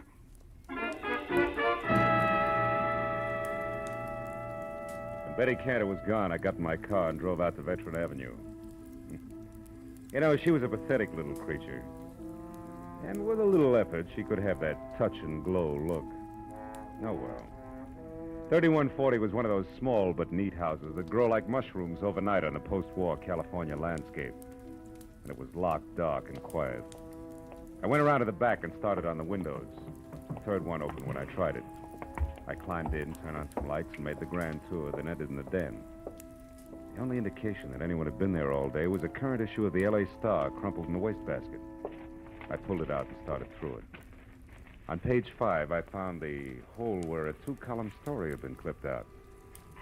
And then somebody was at the front door. I started toward it, but changed my mind at the sound of the key in the lock. And instead moved back into the den and watched. A head that belonged on a gopher wearing a battered fedora and inch-thick glasses above a fur-collared coat peeked in. Gave the place a myopic once-over and headed straight for the den. So I stepped out where he could see me. I have never seen you before. What are you doing here? You tell me first, Pop. I'm bigger than you are. I'm Dr. Abraham Softman. Softman? Oh, the chemist Shirley Vitello works for. Is that why you have a key? Yes, she leaves unfinished. She leaves work here for me to pick up. It's a convenience for both of us. But now you can also explain, maybe? Well, a friend thinks your assistant's in trouble. I'm trying to find out. The name's Marlowe. Aha. I suspected now I'm right. What? Shirley came to the laboratory late from lunch today and very much upset. She left again soon, right in the middle of our most important crimson test. Your what? Our crimson test. Oh, yes. Without one word to me, she left. Never does this happen before. In all the 5 years, she has been my loyal right hand. Well, tell me, what's the nature of your research, Dr. Softman? We are developing new commercial dyes. Oh, such a beautiful crimson we have now. Really? Shirley knows as much as I do about all of it. Mr. Marlowe. Was it you who opened the desk drawer there? No. I didn't notice it till now. 2 boxes of .32 caliber ammunition. 9 shells gone from the top one. She kept a gun there. I've seen it before. That's gone, too. What kind of trouble needs a gun, Mr. Marlowe? Oh, I could think of a few. And they all say we better locate Shirley, and soon. Now, look, Doc, I want to ask you... Just one moment, What? please. Maybe you will know if this means anything. I found this under her work table after she left this afternoon. Is it maybe something? I don't know. Let me see. Empty reservation envelope from Federal Airlines, L.A. to New York, departure 11:35 tonight. Made out to Ruth Britton. Ruth Britton? Who's that? Well, I don't know her, but she must be something to Shirley. Perhaps this Ruth Britton is the trouble. Now, the airline number's here. Where's the phone? It's out there in the other room, Oh. there on the table. Yeah, I got it. Hudson 28610.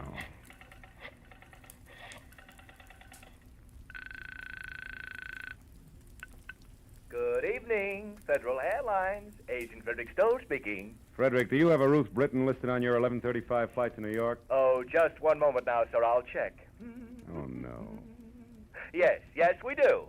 Yeah, well, I've got to locate her. Do you have an address or a phone number there? Oh, no, sir, I do not. And even if I did, I'm Look, afraid Freddie I couldn't. Freddie boy, this is important. I need that information. Now, describe it to me. What does she look like? Oh, dear, I'm afraid I can't. I must have sold the ticket. I'm the only agent on duty, but I just can't seem to think where Try, will you think? I am. How do you expect me to that remember awful? 75 or 80 faces every day? Now, listen, Good heavens, don't you think I get confused? Yes, I every do. Time Now, 9 or 10 jerks come in here at once, all wanting tickets at the Never same time. mind. Don't you think I have the Skip right it. to do it? Frederickson. Now, look, Doc. Now, look, do me a favor, will you? What is it? Stay right here and wait for Shirley. If she comes back, hold her. I'm going to look up her husband, Gilbert.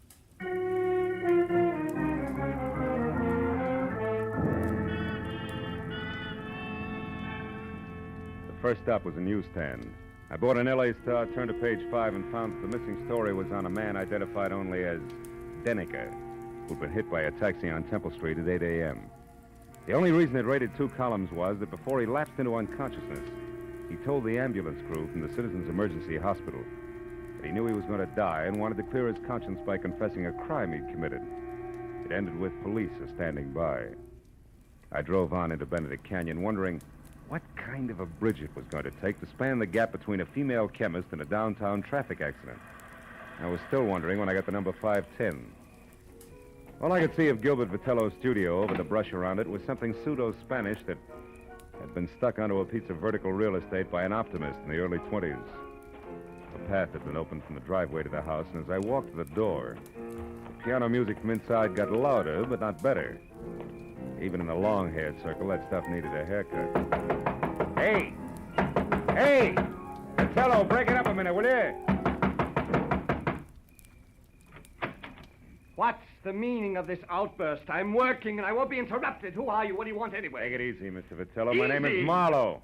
Betty Cantor sent me here because she's worried about your wife. The waitress worried about Shirley. Why? Well, she's in some kind of trouble. Have you seen her tonight? No, not since this morning, but that's not unusual. I often work late. My music is very demanding. Now, what gives that waitress the idea that Shirley's in trouble? Your wife's reaction to a newspaper story. It scared the wits out of her. About a taxi hitting a man named Denneker. Mean anything to you? Denneker, Shirley worked with a fellow by that name once, I believe, but why would that story frighten her? Well, I was hoping you'd tell me. Do you have a gun? A little .32 pistol at home. Why? It's gone. See here, what's this all about? Tell me the truth and be quick about it. Oh, shut up. Answer my question. All right. My wife was shocked by that item on Denneker. She isn't at home, she isn't at Selfman's lab, and hasn't been all afternoon. And what's more, she's got a gun. That's all I know, except for one thing. Who's Ruth Britton? She's a friend of Shirley's from the East. She's been visiting relatives out here. Why? Nothing. Maybe Shirley's got a plane reservation for her, that's all. Mr. Marlowe, if that's all you have to offer, why don't you get out of here so I can go to work? I'm quite certain if Shirley were actually in trouble, she'd come to me for help.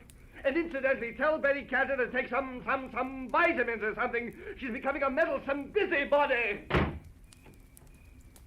You know, there was a quality about Gilbert Vitello that made me want to sock him on the temperament with the heavy end of his grand piano.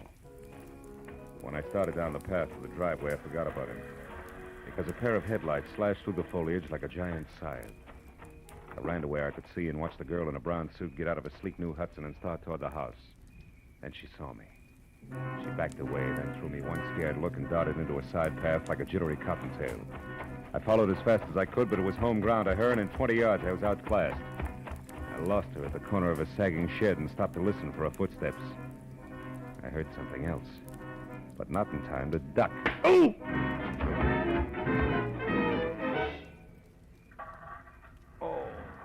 Oh. Oh. You there, you. Marlowe, is that you, Marlowe? Marlowe, what happened, Marlowe? I heard a car come into the car. Shut up, shut up. It was Shirley. She slugged me. I don't believe it. You're lying. Okay, I'm lying.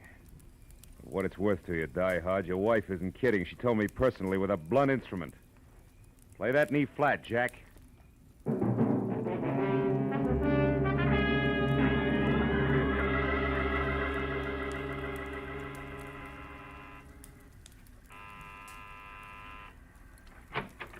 Mr. Marlowe, did you get something? Lumps. Oh, look at... How about you, Dr. Softman? No, nothing. Come in. Yeah. No one has come here. You found out something? Ever hear of a guy named Denneker, Doc? Me hear of Morris Denneker? 5 times in the past 3 years, Morris Denneker in Chicago has beaten me by introducing a new dye substance or a new process just days ahead of me. Huh. 5 times this happened. He's a dye chemist, too, huh? A brilliant one. I admire him. But why do you Listen, ask this me? is beginning to fit like a rubber glove. Denneker's in a hospital right here in L.A. He may not live, and he wants to confess to a crime. Here, look. What? Now, read it yourself. When Shirley saw that story, it threw her into a panic, and now it only figures one way. Your assistant has been selling your new developments to Denneker before you released them. No, it is not true. Shirley would not do this thing, not to me. Okay, Doc, we'll see. Now, look, why don't you go back to your lab and wait? I'm going to the hospital now and do some more fast addition. If it comes right, just don't forget you're a scientist, will you? Oh, I would not forget. Now, you remember something, Mr. Marlowe. 2 plus 2 does not always make 4, especially when you are adding up human halves.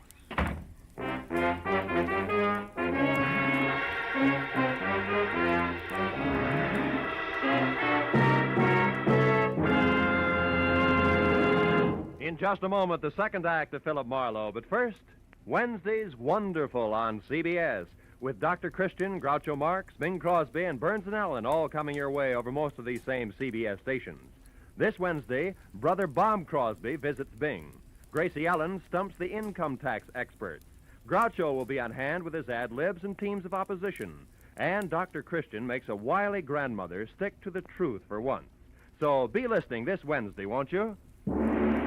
Now, with our star, Gerald Moore, we return to the second act of Philip Marlowe and tonight's story, The Big Step.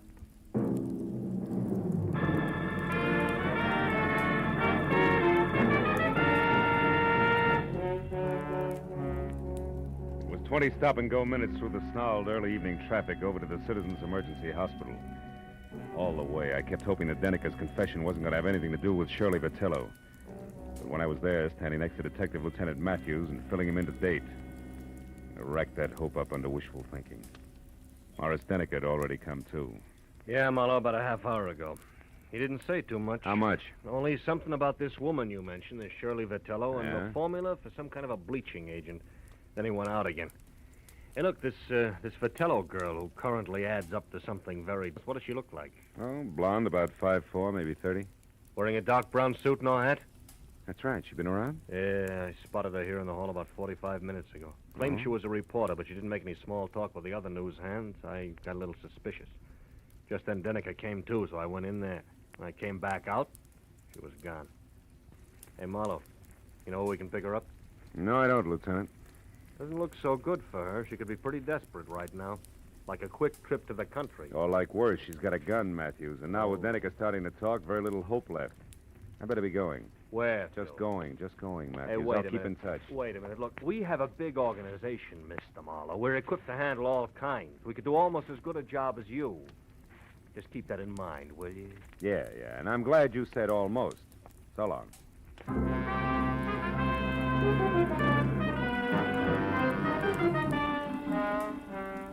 I got back into my car and pointed it toward the Vitello place on Veteran Avenue again. Because I didn't know where else I could possibly pick up Shirley's trail. I felt like an uncomfortable emptiness was in the pit of my stomach. You know, like the guy who stands on a street corner and watches an ambulance intern scrape up a traffic victim. He knows he didn't have anything to do with it, but that knowledge doesn't make him feel any better. Shirley Vitello was headed for trouble, bad trouble. And the pathetic little kid, Betty Cantor, who came into my office and started the whole thing, could get hurt in the process. Well, I parked in front of the place, which from inside, a desk lamp showed a circle of light the size and color of a lemon lifesaver, and the front door was open inches, as though somebody had left in a big hurry. I walked on eggs as far as the door and nudged it. And I saw it. On a table in the far corner of the room, a note propped up against the lamp and nothing else. I started toward it. Don't move. I'm behind you, and I've got a gun. Oh, fine. 32 caliber out of the desk drawer, no doubt. No doubt. Marlowe, why are you mixing into something that's no business of yours? I'm a private detective working for your friend Betty Cantor. She's worried about you, Shirley. Marlowe, what's done is done. Betty can't help me. You can't help me. Nobody can help me. I stole Softman's work, and I sold it to Morris Denneker. I didn't count on a deathbed confession. Why'd you do it? I love my husband, and he needs money to go on with his work. No. Gilbert's in on this with you, huh? Oh, no. No, he isn't. He thought my wages were high, that's all. The note I left there on the table makes that clear. Also, Also what? it's goodbye. I love him, Marlowe. When I'm gone, he'll have enough money to carry on. Keep the studio that means so much to him. And nothing can be taken away from him. I've seen to that, legal-like. Just what do you mean, gone, Shirley? How far is gone? A long way, Marlowe. All the way. Suicide? Oh, no, Shirley, you Marlowe, can't mean let's that. not talk anymore. And don't bother about that phone. It's only Gilbert. How do you know? Well, when I pulled up outside here after I came from the hospital, he was home. I didn't want to speak to him, so I drove on until I came to a phone booth. And then I called here and told him to meet me at the Saffron Bar. It's an old hangout of ours. You wanted to leave a note for him, but didn't want to face him, is that it? Yeah. He'll keep calling on and off for quite a while before he comes back here. I figured it would be better that way. I didn't want him chasing me. The sea air might give the big lug a cold. It always did.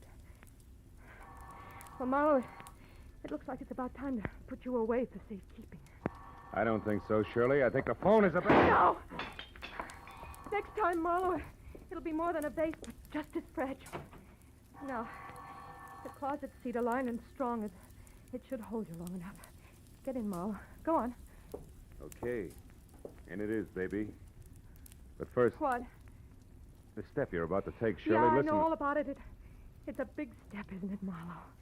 We'll save your breath. I wouldn't be any happier in prison or running away, believe me. Not a bit happier. So long, Marlowe.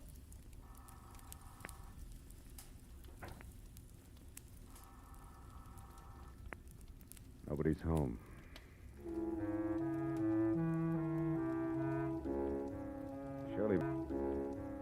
Shirley Vitello was mixed up about a lot of things in life, but that doesn't include closets, because the one she put me in was strong.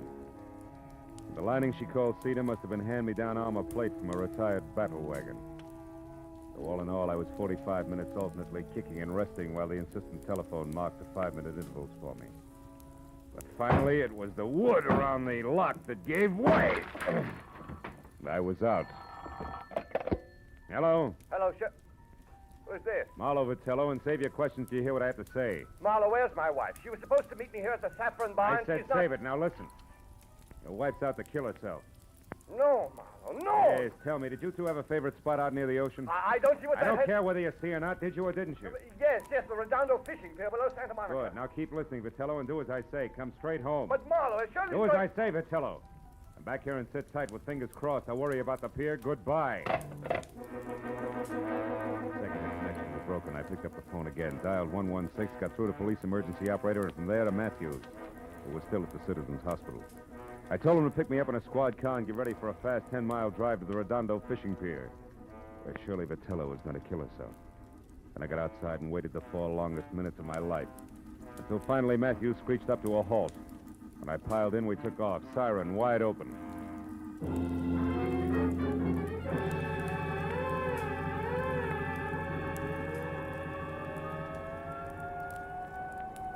It'll be less than a minute now, Marlowe. Pier's only a couple of blocks away. Good. Better have Mooney kill that siren, Lieutenant. Jack, we want to come in quiet, Mooney. Okay, Lieutenant. Well, there she is. That tower's out on the pier. Yeah, Mooney, pull up here, will you? We don't want to scare her into something. Matthews. What? That crowd there, halfway out on the pier. There's a cop with them. Yes, so there is. You better drive right up, Mooney. Looks like we're too late, Phil.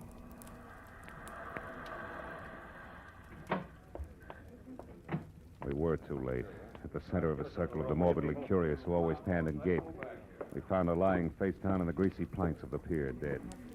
She'd shot herself through the heart, and the gun, the same .32 she'd used on me, was lying next to her. 2 bullets gone. I explained the extra shot to Matthews. Uh-huh. Okay, 1 bullet fired up at her place and the other one here. Well, I hope you're satisfied, Marlowe. What do you mean, satisfied? I mean single-handed. You had to leave the cops out of it, didn't you? You had to go up to Veteran Avenue all by your lonesome, didn't you? Now, you wait a minute, Matthews. I was only trying to... nuts. Hey, Mooney, where's the nearest phone? Over there, Lieutenant, across the street, the Triple Eagle Cafe. The patrolman here's already called an ambulance. All right, tell him she can be moved. Come on, Marlowe, I want to turn in a first report on this. Mooney, pick us up at the cafe. Right, Lieutenant. Okay, boss. Okay, let's take a look. So Shirley Vitello was stealing formulas for those dyes from her boss and selling them to this Morris Denneker. Yeah.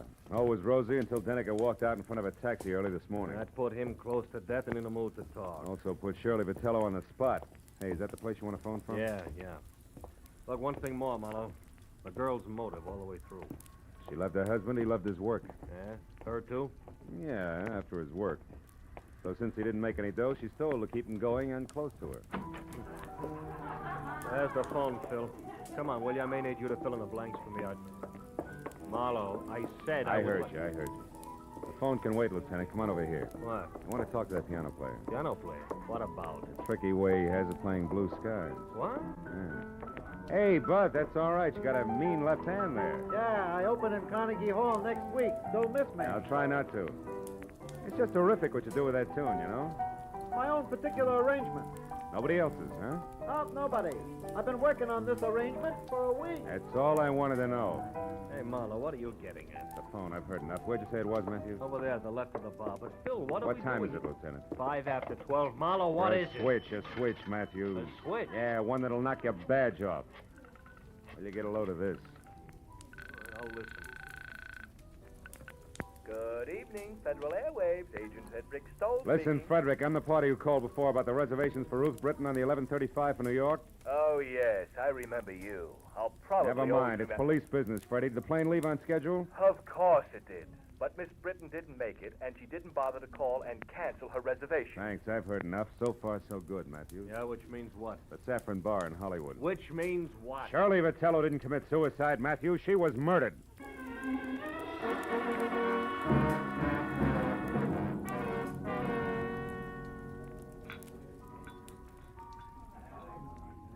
Okay, Phil.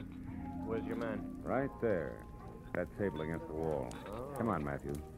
Hawaiian music, sentimental rock, degradation, abomination. Oh, I don't think it's as bad as all that, Gilbert, old boy. Marlowe, you a cop, the most insensitive of all people. What would you know about music? Just for the record, he's not a cop. My question still stands. What do you know about music? As a matter of fact, not much. But you know, I'm fascinated by what they're doing with instruments these days. Really? Mm-hmm. What are they doing that might fascinate you? Well, for example, take that picture where the score is done by only one instrument, a zither. What's more, it doesn't sound like a zither. To a trained ear, a zither is a zither. You mean you can't make one instrument sound like another?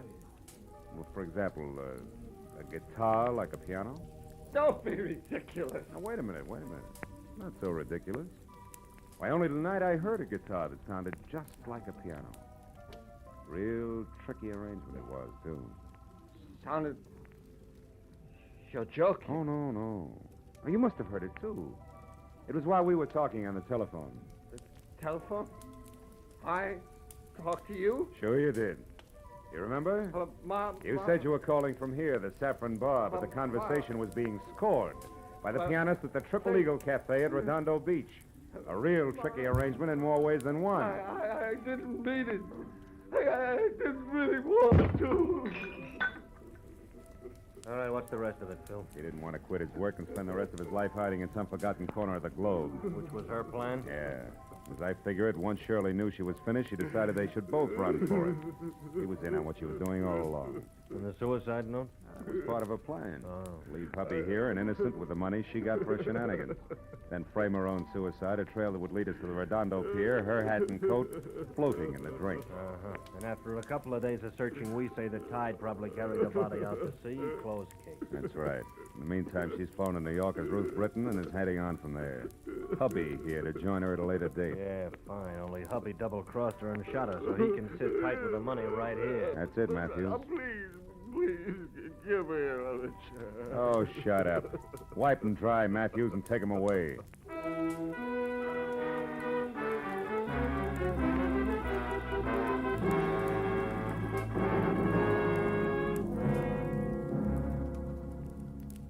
I didn't go along with Matthews. I didn't even bother about my car, which I'd left in front of the Vitello place.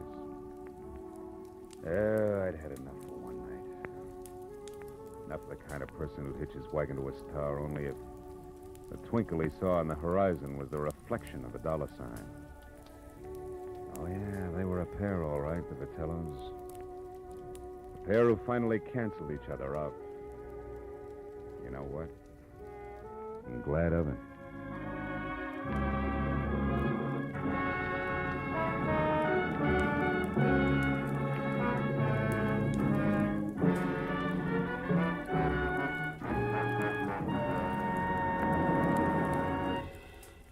The Adventures of Philip Marlowe, bringing you Raymond Chandler's most famous character, star Gerald Moore, are produced and directed by Norman MacDonald and are written for radio by Robert Mitchell and Gene Levitt. Featured in the cast were Gene Bates, Paul Dubov, Vivi Janis, Edgar Barrier, and Peter Lead. Detective Lieutenant Matthews is played by Larry Dobkin. The special music is composed and conducted by Richard O'Runt. Be sure and be with us again next week when Philip Marlowe says... This time I tangled with a mad Scotchman, a phony English lord, and a beautiful blonde corpse in a freight house. All because of a butler who walked on his knuckles.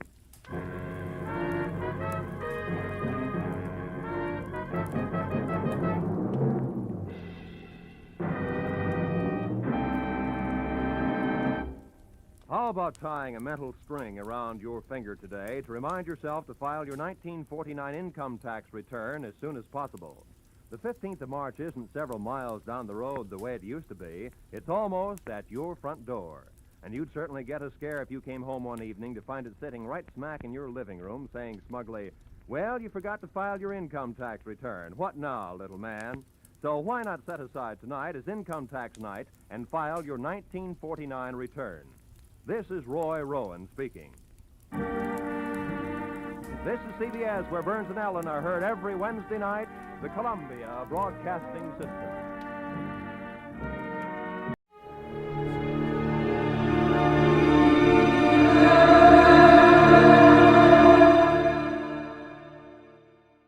Johnny Dollar. Bob Douglas, Corinthian Life, Johnny. How soon can you leave for California? Right away. My right big toe needs defrosting. What's the matter? A policyholder, young fellow named Jefferson, went west on an oil deal and he's disappeared. It might be murder.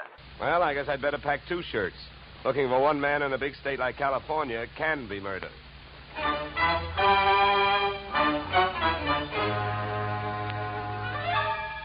Edmund O'Brien in the transcribed adventure of the man with the action-packed expense account, America's fabulous freelance insurance investigator. Yours truly, Johnny Dollar.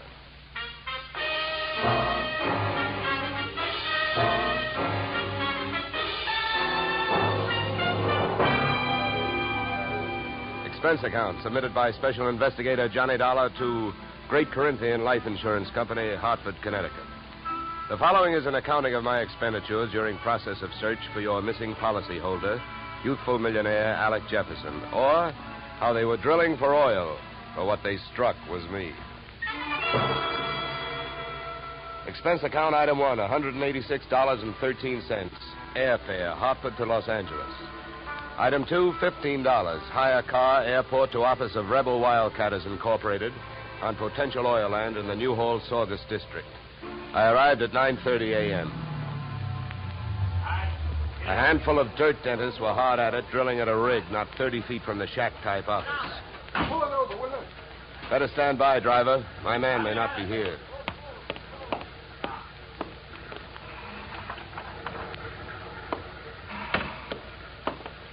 Morning. Can you tell me where I'll find Mr. Flaherty? You're talking to him. I'm Mars Flaherty. What can I do for you? My name is Johnny Dollar, Mr. Flaherty. Yeah. I've been sent out here by the Corinthian Life Insurance Company to see if I can get a track on your partner, Alec Jefferson. I see. Well, it's their money you're spending, Dollar, so I don't care much if you waste it. But if you don't mind my saying so, I do think you're going to be wasting your time. Well, I get paid by the day. Then I guess you don't mind wasting time. Oh, look, don't get the idea I'm just naturally pessimistic. I'm not. It's just that I've already done a lot of looking for young Jefferson, and when that bird flew the coop, he didn't leave a feather you could trace him by. Well, do you have any objection to giving me a few details? No. Sit down. Not at all. Thank you. To save time, maybe I'd better tell you what I already know. Well, it can't be much. It isn't. I suppose you realize Corinthian Life is the administrator of Jefferson's father's estate. Yeah. I know that. Well, having charge of the money, they naturally know that young Jefferson financed this operation. That's right. His money, my experience. The only thing we needed was a little more luck. Well, there you have it. That's all I've got. What can you tell me? That whatever young Alexander got, he was asking for. For a guy built like a cream puff, he got mighty strong around here. Around an oil field, that isn't healthy even for a big guy. How do you mean he got strong? Too much money, too much opinion. That mixed up with too many other men's women can mean trouble for anybody. Any particular women? Too many. Mind telling me who they are? No. Matter of fact, I got a list right here. Yeah, you can have it. I already tried it. Just one more thing. Yeah? How and when did he drop out of sight? A week ago last night.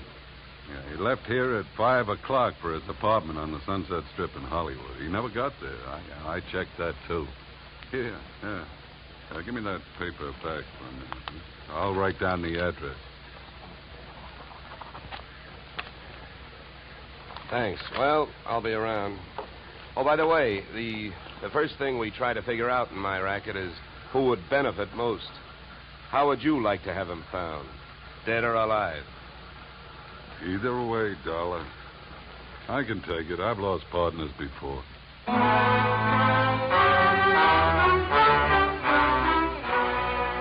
spent the next 20 minutes on a long shot, thinking I could pick up some information from the drillers. But it was a long shot that missed. Those guys wouldn't have told me it was a nice day. The outdoor life having got me nowhere, I decided to give the indoor type a try. First stop, Jefferson's apartment on the Sunset Strip. The lock was foolproof, but I wasn't fooling.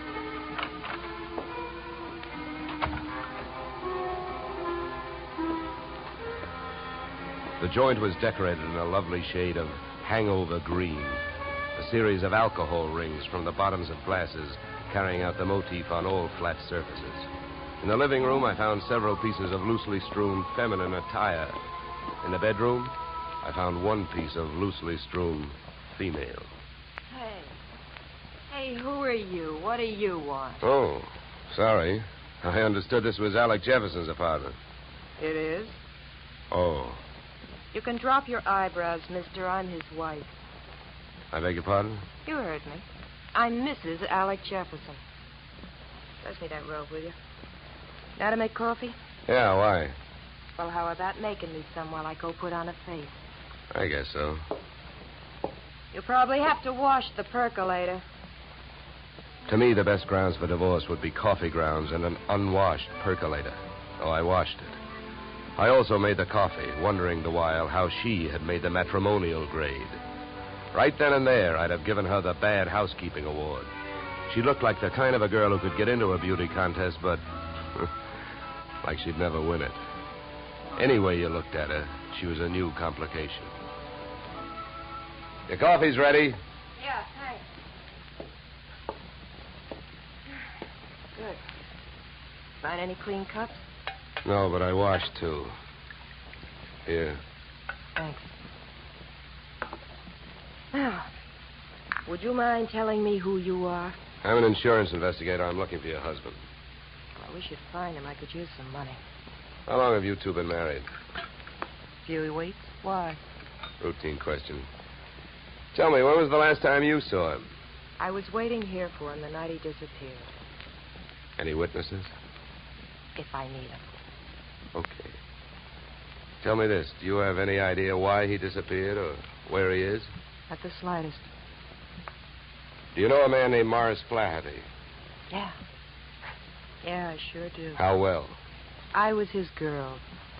So? By the way, have the police come to you yet? No, I went to them. You see, I'm the one who reported Alec missing. Do you know whether they've come up with anything? Nothing much. Up until now, he's just a missing person. They put Alec's picture on a television every night. I don't know that they're doing much else.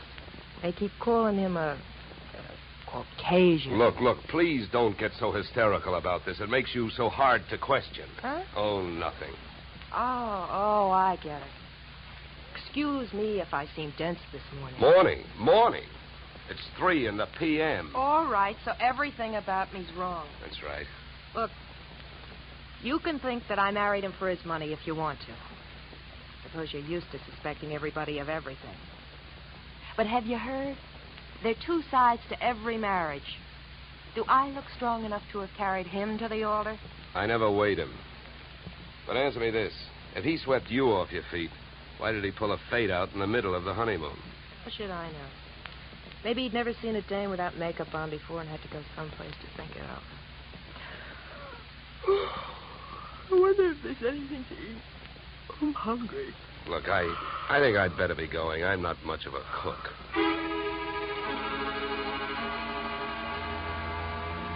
When you're working on a case, your nerve ends are easily disturbed.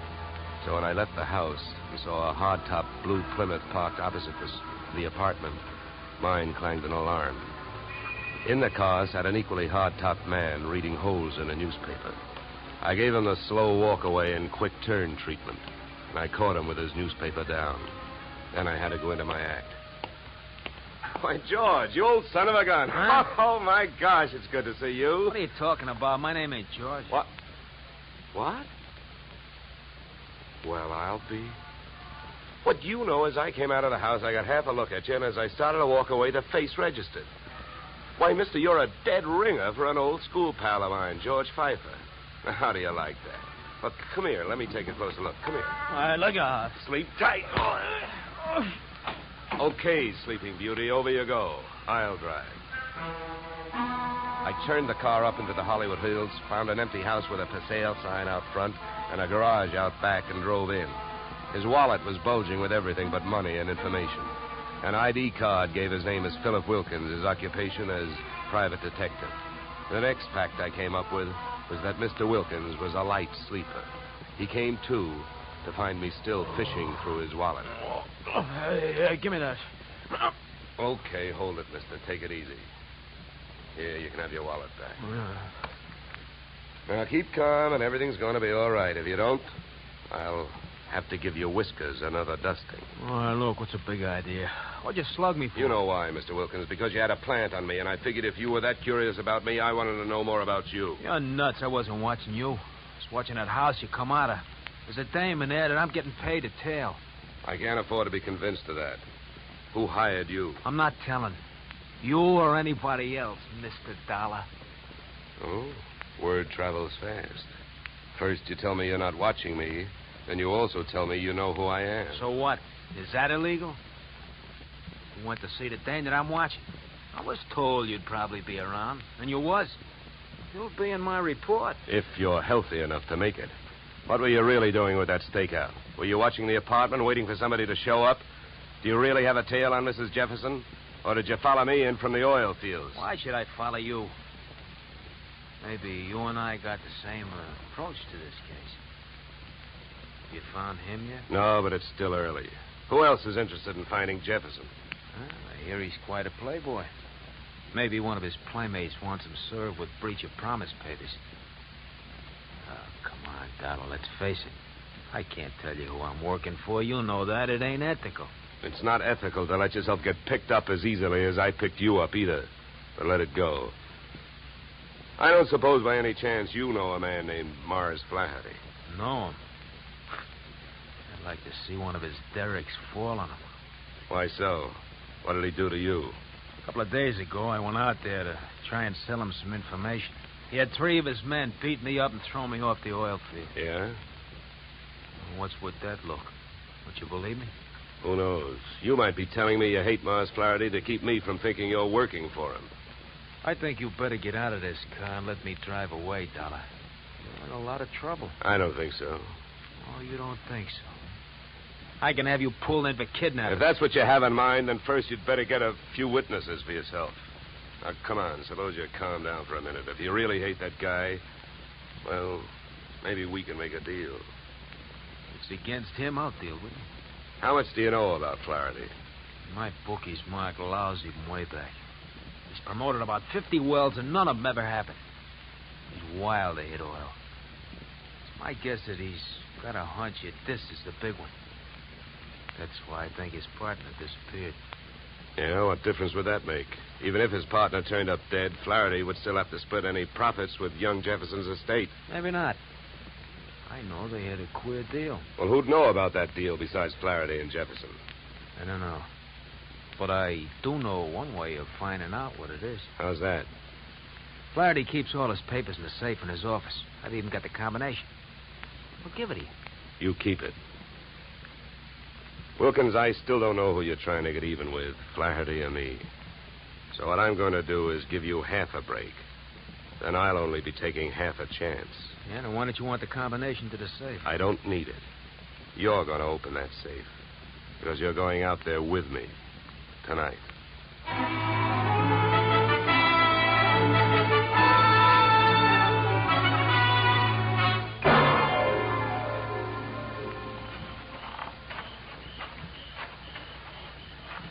Here. This window. Okay. Now, here. You handle the glass cutter. Right. Now, look. Here's what we do. I'll wet this suction cup. Get a grip on the glass, see? Now, you cut around the outside edge, and I'll lift the paint out in one piece. Lesson number 1, straight from the burglar's handbook.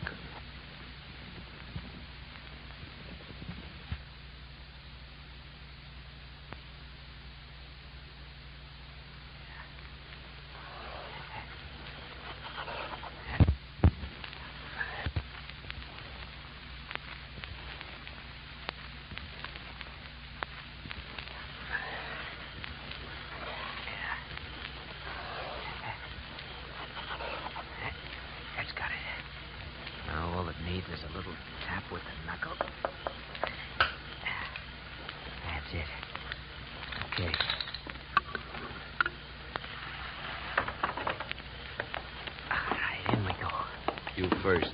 Okay.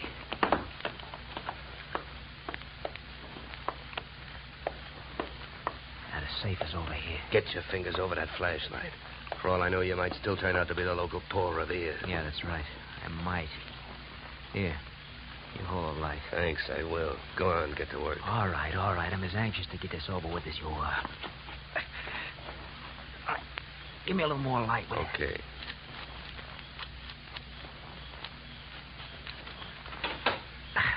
There you are. All right, go to it. You go to it. You reach in. And if your hand comes up with anything heavier than papers, I'll cream your skull. Will you stop your worrying? Here. Nothing here. nothing. No. All right, you got him, that's all. Stay down there. I don't want to walk off with anybody's government bonds. Here. I got all I want. You put these back. All right. Now, close it up.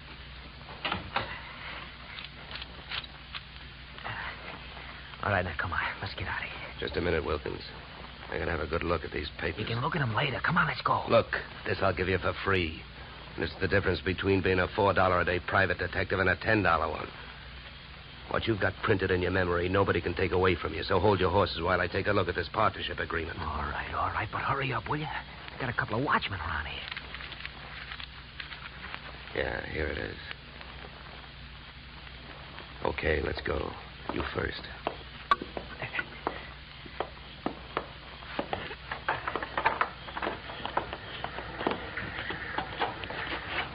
Okay, back to the car. Make it fast and easy.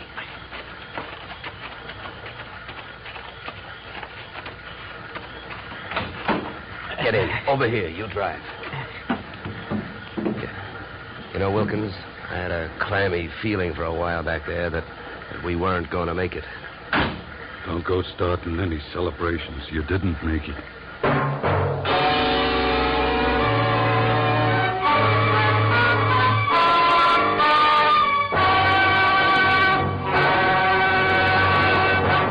In just a moment, we will return to the second act of yours truly, Johnny Dollar. But first, and youngly Johnny Dollar to Bing, Gary Cooper, and Young Gary this Wednesday.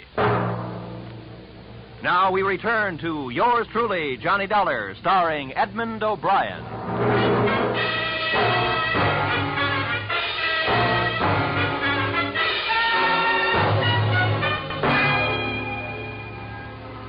There I was, wearing a gun muzzle for a back collar button. My left leg picked up the nervous vibrations of my front seatmate, Philip Wilkins. Mars Flaherty in the back seat was so close I could almost identify the brand of the bourbon he'd been drinking. I suppose you got what you went into the office after, huh? I not only got it, I memorized it, and it makes you look bad. Yeah, then I don't have to explain to you why I don't want you two guys or the paper running around town on the loose. Well, it's a corporate paper. That means it's on file somewhere. So what difference does it make? Start the car. Where we going? To my house. Go ahead, get going. Okay, Wilkins, you better roll. What's at your house? The reason that paper makes a difference right now. The guy you came here looking for showed up. Alec Jefferson, where is he? He's where we're going. My place. Well, then I guess maybe my employers have got nothing to worry about. Nothing but paying off on his life insurance. Alec Jefferson's dead.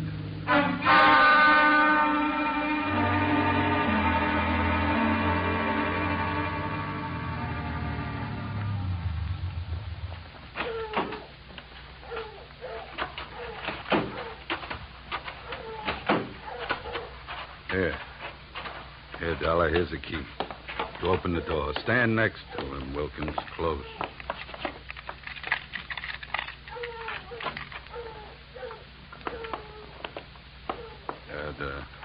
The light switch is on your right.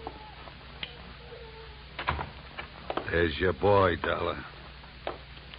Died young, didn't he? Yeah, the thing is, it looks like he died in my house. Now, what do I do now? If you're putting on an innocent act, you're doing pretty good, Flaherty. How's the rest of it go? I've been around killings before, so I know how the rest of it goes. The cops take one look at this, they grab me, and before that happens, I got some work to do. So have I been around killings before. Work to do. So have I been around killings before. And I know how the rest of your story goes. You came into your house and you found him. Somebody hit Jefferson over the head with that piece of firewood to get rid of him and make you look guilty. You're being framed. Huh? The next chapter reads you've got 8 witnesses to prove you were at a church social at the probable time of death. That's the way I wish it read, but I haven't got any witnesses. I've been on the loose out in the hills ever since I saw you this morning. Oh, yeah? What are you, a nature lover? An oil man. In my racket, you never stop sniffing. When I came back and found him here, I headed it for the office. I wanted that paper you got out of the way for the time being. Would that gun of yours object if I looked the body over? Help yourself. Thank you. Any idea how long he's been dead, Dollar? Hard to tell. Feels like quite a while. Could have happened before I met you. What do you mean by that? Nothing. Hey, Flaherty. Huh? You ever see this before? Well, what is it? An earring? No, let me see that. Yeah, hands off. Don't touch it. That's another $4 detective move. You don't touch evidence. You draw a mental picture of it. What are you trying to do? Involve yourself or uninvolve a client? How about it, Flaherty? Do you have any idea who that earring belongs to? Maybe one of the dames on that list you gave me, huh? I wish I could get away with lying to you, Dollar, but I don't think I'm in a position to try. It belongs to Ada. Oh? Jefferson's wife? Not legally. What do you mean? I married her in Mexico in 45. She must have liked the scenery. She took Jefferson down there and went through a ceremony with him 2 weeks ago. Without divorcing you? That's right. You guys really turned out to be partners. Now, about that earring. How do you know it belongs to Ada? Well, it's one of a set I bought for her about 6 months ago. Well, I might as well tell you. They'd find out anyway. Uh-huh. Well, I don't suppose you're in the mood to let me do what I want to do. What's that? Call the police? No, not yet. Well, I'll tell you one thing. With this piece of evidence that just turned up, you're wasting your time holding on to us. What you should be doing is getting to Ada before she flies the coop. That would really fix you up. Sure would. I don't want to see her get loose any more than you do. Then I guess we better go pay Ada a visit.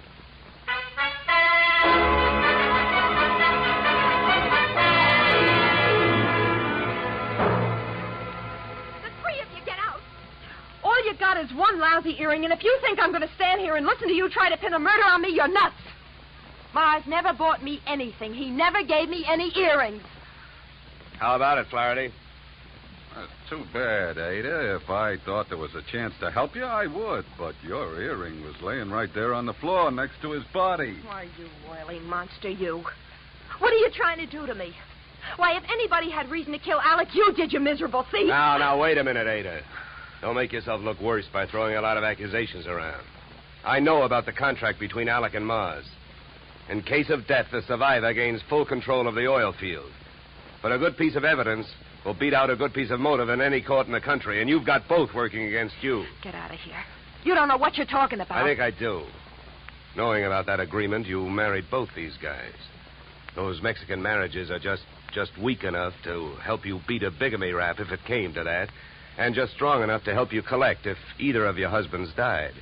Your next move would be to divorce the one that was still living and take advantage of the California community property laws. Oh, you've got it all figured out, haven't you? Well, not quite. I haven't figured out why young Jefferson went to all the trouble of dropping out of sight and then showed up to get himself murdered. I think I can tell you. It was about time you told us something. I was working for Alec Jefferson. That's why I couldn't tell you, Dollar. I was getting paid to help him stay out of sight and keep my eye on these two. The contract had him worried. But when I uncovered the bigamy and told him about it, he decided to go to Flaherty and try and straighten it out, man-to-man basis. You know that, Ada? No. I don't know anything about anything. That's a lie. I was with him this morning when he called you. He told you he was going out there. You had plenty of time to get out there and wait for him. You can't get away with it. You can't prove anything. Now get out of here! Not before I... Never mind the gun, Flaherty. I got her. No, let me go. Hey, none of that. Around you go. That's better. Yeah, much better. Now, come on, Angel, across the room. Well, Flaherty, don't you think I'd better call the police now? I'm afraid there's nothing else to do. Okay, then you hold her. You put your hands on me. You dirty puppy. No. Get me police, operator. My name is Dollar. I'm calling from apartment 3C, Horizon View Apartment, Sunset Strip. I've got a murderer here for you. It's out in Newhall, but that can wait. Well, dead bodies usually do, but you never can tell about a killer. Well, that's it. You got a good tight hold on her, Flaherty? Yeah, I can handle it. Good. Then handle this. Are you nuts? What'd you do that for? I wanted to keep him on ice till the police get here. Mars Flaherty is our boy. What? Come here, Ada. What is it? Wilkins, take a look at her ears. What? I don't see nothing wrong with them. Well, that's just it. That earring we found near the body, it was made for a pierced ear. Ada's aren't. She never could have worn it.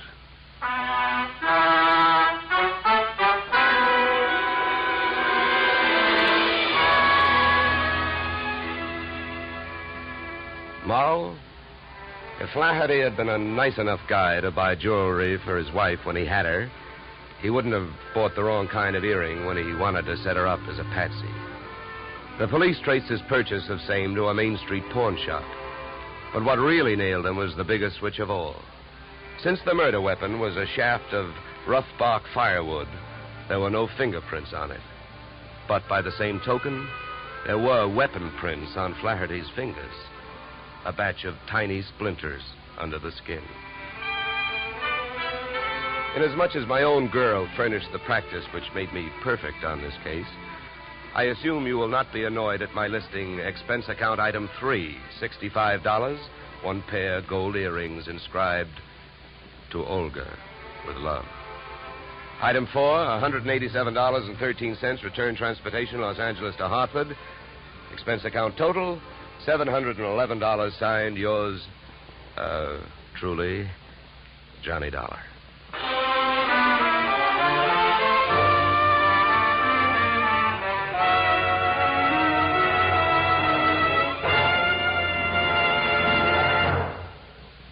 Yours truly, Johnny Dollar, stars Edmund O'Brien in the title role and is written by Paul Dudley and Gil Dowd, with music composed and conducted by Leith Stevens. Edmund O'Brien can currently be seen starring in the Harry M. Popkin United Artists production, DOA. Featured in our cast were Michael Ann Barrett, Ed Max, and Tony Barrett. Yours truly, Johnny Dollar, is produced and directed by Jaime Del Valle. Be sure to join us next Tuesday evening when Edmund O'Brien returns in another transcribed adventure of Yours truly, Johnny Dollar.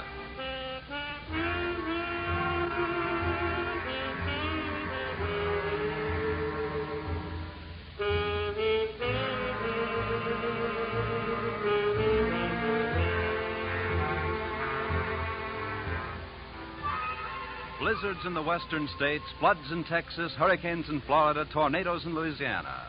Wherever disaster strikes, the American Red Cross stands ready to lend assistance. The Red Cross helps victims not only at the terrifying moment when disaster strikes, but also in rehabilitation.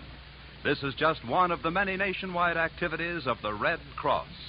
Give generously to its latest drive.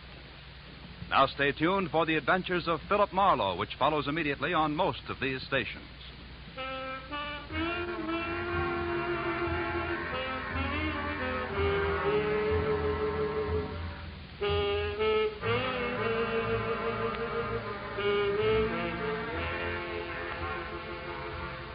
This is CBS, where yours truly, Johnny Dollar, meets adventure next Tuesday night, the Columbia Broadcasting System.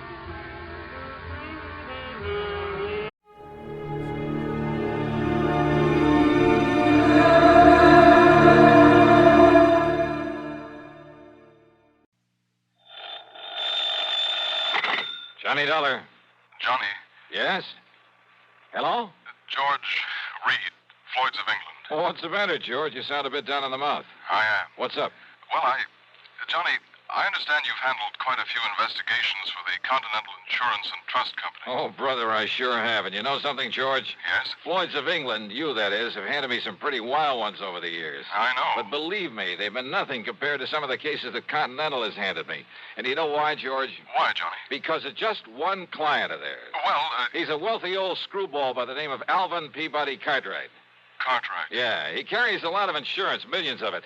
And any company that has his account is making plenty. Yes, But, brother, the fantastic problems that man comes up with. Why, it's enough to drive you off your rocker. I mean, I'm always the goat. Yeah, I handled one crazy investigation for him only 3 or 4 weeks ago. So I understand. They told Continental that if they sent somebody else around, he'd leave them flat. Johnny... Actually, I suppose I shouldn't complain. Some of the biggest fees I've ever got have come out of his pocket. And you know something? Yes, Johnny? In spite of all his wackiness and these silly problems he hands me, well, over the years, I've really gotten to love the old character. And I mean, aside from those fancy fees I mentioned. Good, Yeah, I think I'd do almost anything, within reason, that is, if it were necessary to help out Alvin Peabody Cartwright. Anything? Sure, anything. Thank heaven for that. But now you said you have troubles, George. I have. So I'm sorry I chewed your ear off about someone that Floyd's of England doesn't have to worry about, so... Don't we, Johnny? Huh? Well, of course not, because as long as he keeps his insurance with Continental... Unless... George. Unless... What, Johnny? Well, I mean, if he were to change companies for some... Oh, now, wait. Yes? George. I'm still here. Just who is your problem? I'm afraid you've guessed it. Oh, no. Yes, Johnny. Alvin Peabody Cartwright.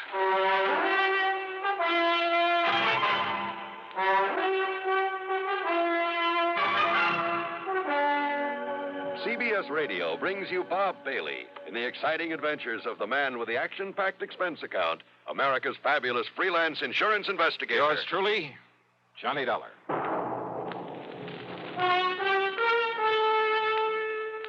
Pepsi-Cola refreshes without filling.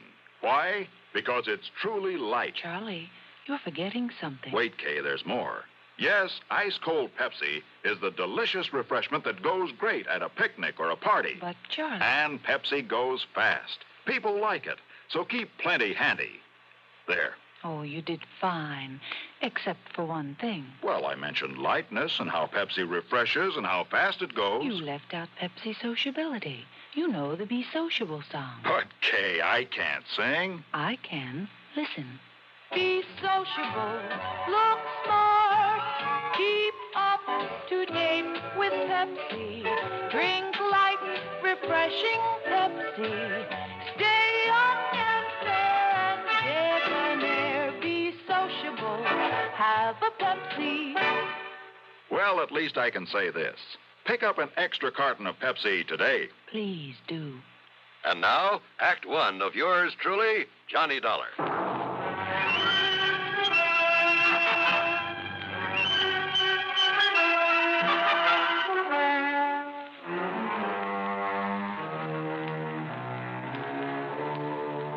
Expense account submitted by Special Investigator Johnny Dollar to Floyd's of England, North American Office, Hartford, Connecticut. Following is an account of expenses incurred during my investigation of the Alvin's Alfred matter.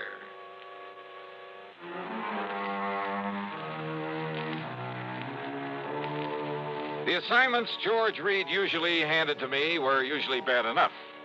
But a combination of both George and Alvin Peabody Cartwright could be just a little too thick. Anyhow, expense account item one, $1 for a cab to his office. Now look, George, don't tell me Cartwright has shifted all his insurance over here to Floyd's of England. Sit down, Johnny, please. Sure. Well? Yes, he has. Then, baby... As a matter of fact, after months of effort and expense, I managed to sell him on our company myself. Oh, brother. But if you have any idea of the amount of his annual premiums, well, Johnny, it's a real feather in my cap. But don't you realize what you've got yourself in for? I'm afraid I'm beginning to. So, Johnny, if you can get him off my neck... Cartwright? Twice in 1 month? Don't bank on it. But tell me all anyhow. Well, it's really my own fault. So anxious to get his business. And if you know how much that man spends on premiums every year... Yeah, you said that. Now get to the point. And I suppose I should have been more thorough, but... Well, we figured that Continental had known what it was doing, and we simply made a direct transfer of all his policies to this company, including the one that concerns us now. Only it should never have been issued. What kind of a policy? Straight life. On Cartwright? No. With all the riders attached to it. Johnny, it not only covers her life, but accident, injury, mysterious disappearance, just about anything you can think of. Covers whom? Well? The name on the policy. Alfred. Alfred? Alfred Cartwright. A relative? No. No. But if his last name No, is... Johnny, according to this policy, Alfred is a ward of Alvin Peabody Cartwright. That's funny. I never knew that Cartwright had a... Well, what's the difference? What's happened to this Alfred? According to Mr. Cartwright, it was an abduction. Oh, a kidnapping, huh? No, not exactly. Well, what do you mean? If he was abducted, that means he was... Wait a minute. Yes? A minute ago, you started talking about the insurance policy on her. That's right. And then you started talking about Alfred. Alfred is a she. Is a what? Hey, well, what do you mean about an abduction of her, it not being a kidnapping? Oh, I said not exactly. But Alfred was abducted. Yes. Oh, look, will you start making some sense about this? I wish I could. And if this sort of thing is typical of Come Cartwright... on, George. If Alfred was abducted but wasn't kidnapped, well, okay, what happened? Well, you see, Johnny, Alfred... A female. A female. Well? Alfred happens to be a dog. Okay, so what's the difference? If she's been abducted, she's... A dog? Yes. Oh, no.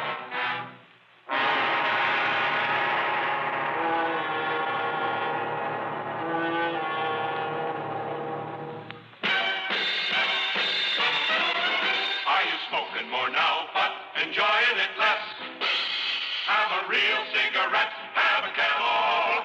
The best tobacco makes the very best smoke. Have a real cigarette, have a Camel.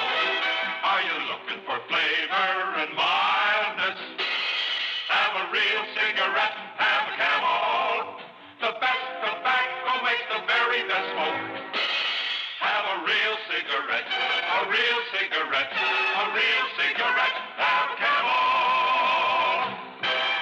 Again, for the 11th straight year, Camel outsold every other cigarette, filter, king size, and regular. The best tobacco makes the best smoke. So if you're smoking more now but enjoying it less, change to Camels. Get more real satisfaction every time. Start to really enjoy smoking again. Have a real cigarette, a real cigarette, a real cigarette, have Camel. And now, Act Two of yours truly, Johnny Dollar, and the Alvin's Alfred matter.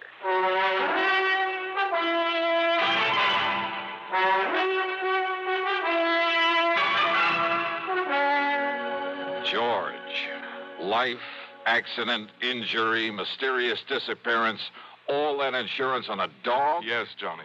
A female dog? Yes. By the name of Alfred? Yes. A pet of that lovable old crackpot, Alvin Peabody Cartwright? His ward, Johnny. At least that's the way it reads on the policy, and that's why we thought nothing of it when the policy was transferred to us from Continental Insurance and Trust. Oh, brother. But why Continental ever wrote such a policy in the beginning? Oh, that part's easy, George. But the premium's only a drop in the bucket. I mean, compared to that on the rest of Cartwright's insurance. Now, listen. If they'd refused to write this complicated policy on his dog, they'd have lost all his business. Well, they have now, to us. And, Georgie, you can lose it just as fast unless you try to do something about this disappearance of that pooch. Unless you do something about it, Johnny. You've got to find Alfred and return her to him. So will you drive on over to Lakewood and talk to Mr. Cartwright, see what you can do? So help me, George. And, Johnny, I promise we'll not question a single item on your expense account, no matter what it is. Oh? As for a nice big extra fee, well, you name it. Well, will you do it? Okay, George, on one condition. Yes? That you keep this thing under your hat. I mean, after all, if the word ever got out that Johnny Dollar was chasing around the countryside looking for a dog napper... Johnny, I promise. I cross my heart and hope to die. What a business. With no limit on the expense account, I should have hired a Rolls, complete with liveried chauffeur. But instead, item 2 was $4.20 for a tank full of gas for my own car. Within the hour, I was pounding on the front door of the Cartwright home over in Lakewood.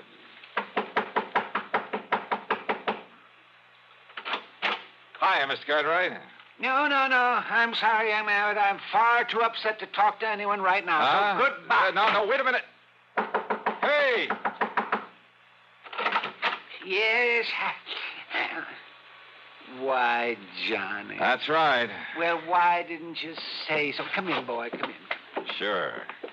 Well, sir, how are you? Yes, come in and commiserate with me in my hour of bereavement. How anybody could be so wicked as to take Alfred, my pride and joy, away from me. But somebody did. And, Johnny, you must find her and must bring the culprit to justice. Spare no effort, spare no expense, but come on, Johnny. Well, have you any idea, Mr. Cartwright, who might have walked off with the pooch? Pooch?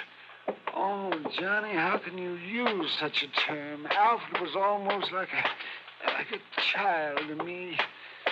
Dear little thing. Oh, yeah, I'm sure. But you haven't answered my question. Do I know who committed this dastardly deed? Yes. Of course I do. Oh, sir. Come along, Johnny. I'll show you Alfred's picture so you'll know her when you see it. All right. But now, why send for me, Mr. Cartwright? What? Well, I mean, if you know who did this.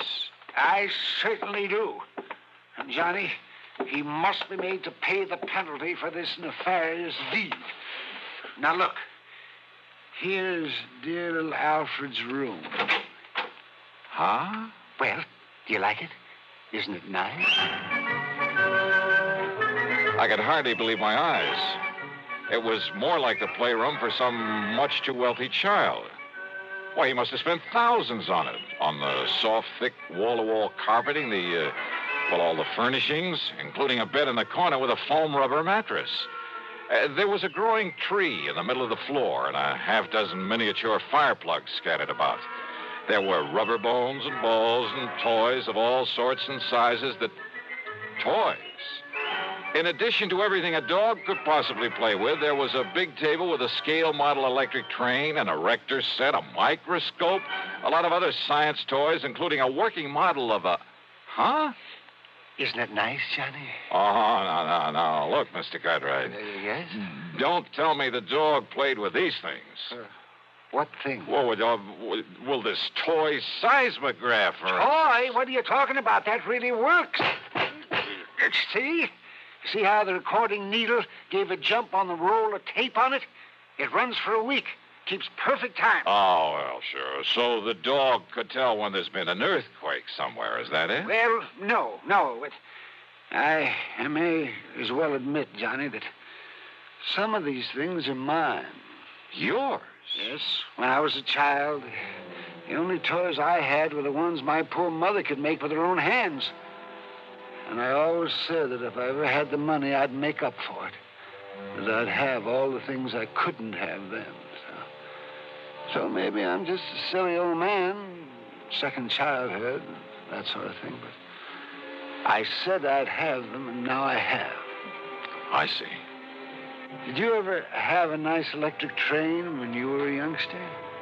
Well, no. My folks couldn't afford it. Yes, but I bet you wanted one, didn't you? Oh, sure I did. Doesn't every... Yes, and after you'd grown up, I bet you spent as much time looking at them in store windows as any kid.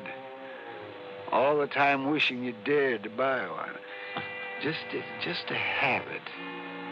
You think it's all a joke, Johnny? Joke, Mr. Cartwright? About the man who buys his son a train for Christmas and then, plays with it all Christmas morning? Yeah, maybe you got a point there. Of course I have.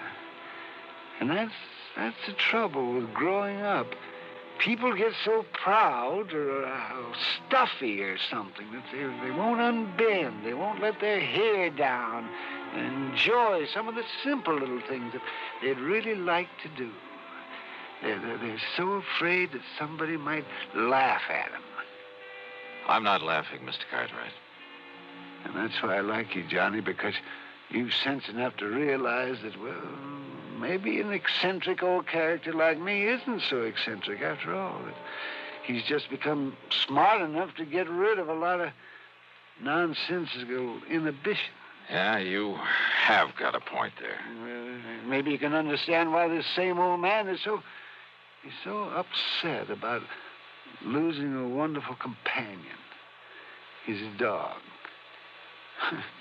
She was such a dear. I looked all over before I found her and bought her and brought her here. Her, Mr. Cartwright? That's right. Then why did you name her Alfred? Well, to be honest about it, Johnny, I'd really hoped for a boy. Yeah. Yes. Now, you say you know who who dog-napped her? Clarence. Clarence? Clarence Brixton. A stupid day servant I fired yesterday.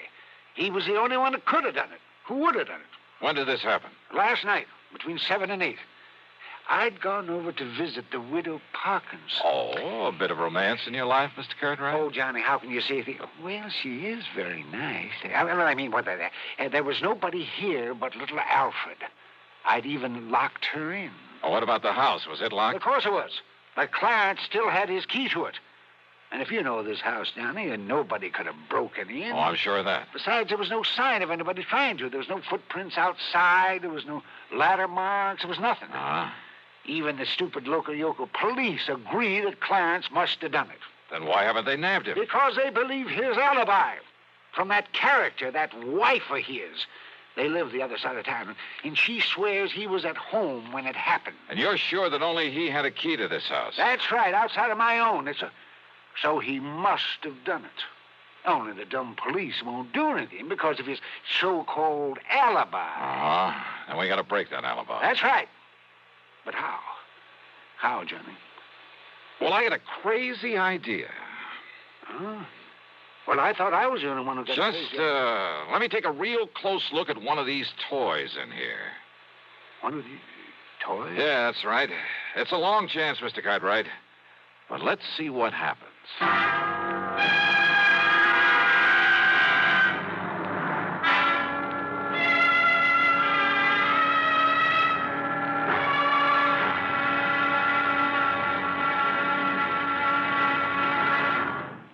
Act 3 of yours truly, Johnny Dollar, in a moment.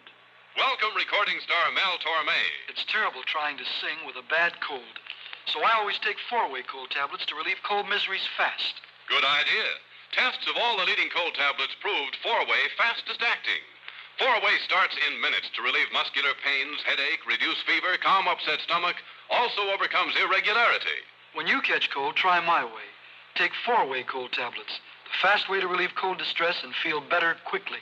4-way, only 29 cents. Now here's a word about another fine product of Grove Laboratories. Had dandruff for years? Now get rid of it in 3 minutes with Fitch Dandruff Remover Shampoo. 3 minutes with Fitch regularly is guaranteed to keep unsightly dandruff away forever. Apply Fitch before wetting hair. Rub in 1 minute. Add water, lather 1 minute. Then rinse 1 minute. Every trace of dandruff goes down the drain. 3 minutes with Fitch. Embarrassing dandruff's gone. Fitch can also leave hair up to 35% brighter. Get Fitch Dandruff Remover Shampoo today. And now, Act 3 of yours truly, Johnny Dollar.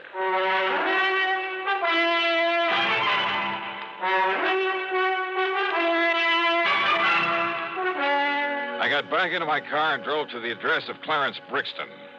I hoped he was as stupid as Cartwright seemed to think. Yeah, mister. Mrs. Brixton, That's right. I want to see your husband. No, who are you? Johnny Dollar, special investigator. No, get him out of here, Mabel. Throw him out. What are you so worried about, Brixton? First there was those dumb cops that crazy old geezer sends around here. Now it's you. Well, me, I'm full up to hear all this yakking about me taking that mangy little hound of his and that snapping, yipping little female. What you done to my Clarence? Them sharp teeth are hurting. You show him your hand, Clarence. Yeah, forget it, Mabel, and shut up. You get these marks when you were hauling Alfred out of that playroom against her will? Huh? Now listen. A little dog, you said. Oh, not much bigger than Clarence's hand. Poisonous little Oh, then you've seen it, Mrs. Brixton. thing. Well, no. Now, Clarence told me about it. Yeah, sure, I told her. I see. Well, what do you see? And I hope it means the dog is still alive. After all, if you took the trouble to bring it here. Well, what are you talking about? You trying to say I stole the dog off of him? So maybe nobody did, wise guy. What do you mean by that? Ask me, that lousy pooch got out of there on her own free will, just to get away from that crazy Cartwright like anybody in her right mind. Out of a locked room in a locked house? Sure. Cartwright always left the window open so she could sleep good. He left so the dog took off somewhere. A little dog jumped out of a third-story window? Why, it would have killed or crippled her. All right, so then he was wrong about when it happened. While he was out, he said. And he was out between 7 and 8 p.m. last night. And that's when somebody chased Alfred around until he caught her, then took her away. Prove it. Yeah, some big, clumsy ox like yourself, Clarence, who had a key, who knew the place, knew he'd better leave the place looking undisturbed before getting away. But he didn't. Yeah? Here. Take a look at this. What's that, huh? From a working model seismograph there in that playroom. A what? You see, Clarence? Every clumsy footstep of yours registered in black and white for some 5 or 6 minutes during a period between 7 and 8 o'clock. Oh, it don't look like his feet to me. But I didn't touch that thing. You didn't need to. You mean them squiggles on the paper, my footsteps? What do you think? Now, what do you think of modern scientific investigation, Clarence? Scientifical, huh? Gee. But listen, mister, please, it was only so's Clarence could make like he found the dog and then take him back and then maybe get his job back. Yeah, could have worked, too, only... Only what, Clarence? Some local cops. They was a pushover. But then you had to come along. All right, Dollar. Well? Dollar, I give myself up.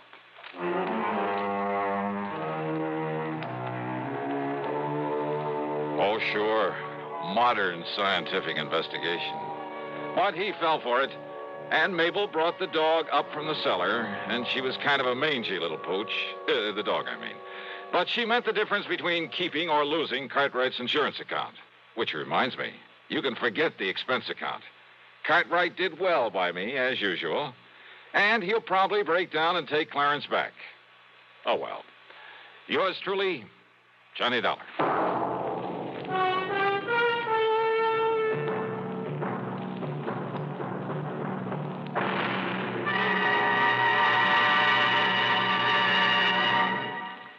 Our star will return in just a moment. Constipation can be a problem for anyone, even doctors. And when constipation occurs, it's interesting to see just what doctors consider important about a laxative they might use or recommend. Well, a majority of the doctors we heard from had this to say. A laxative should be effective, gentle, as close to natural acting as possible, and a medicine that can be used with complete confidence. Now, X-Lax has been popular with many doctors and millions of people over the years because chocolated X-Lax is effective. Overnight, it helps you toward your normal regularity. X-Lax is gentle. Next morning, it gives you the closest thing to natural action. And that's why many doctors and millions of people use X-Lax with complete confidence. X-Lax, the laxative that helps you toward your normal regularity gently, overnight. Is X-Lax in your medicine cabinet? Now, here's our star to tell you about next week's program. Well, first, a real hearty welcome to WATV in Birmingham, Alabama, and to KSOB in Cedar City, Utah. Glad to have you with us on the network. Next week, I run up the biggest, the fattest expense account you ever heard of. Join us, won't you? Yours truly, Johnny Dollar.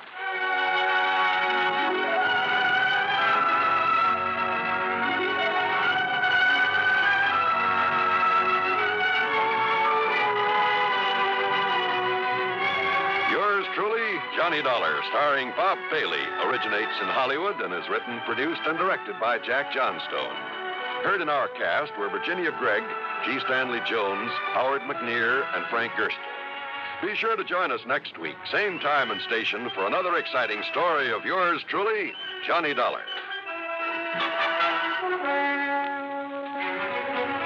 This is John Wall speaking.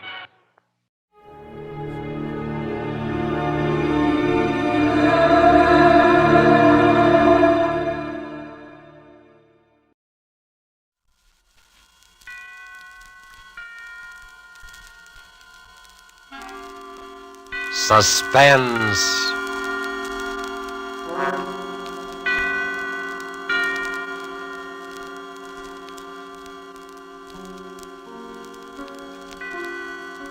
This is the Man in Black, here again to introduce Columbia's program, Suspense.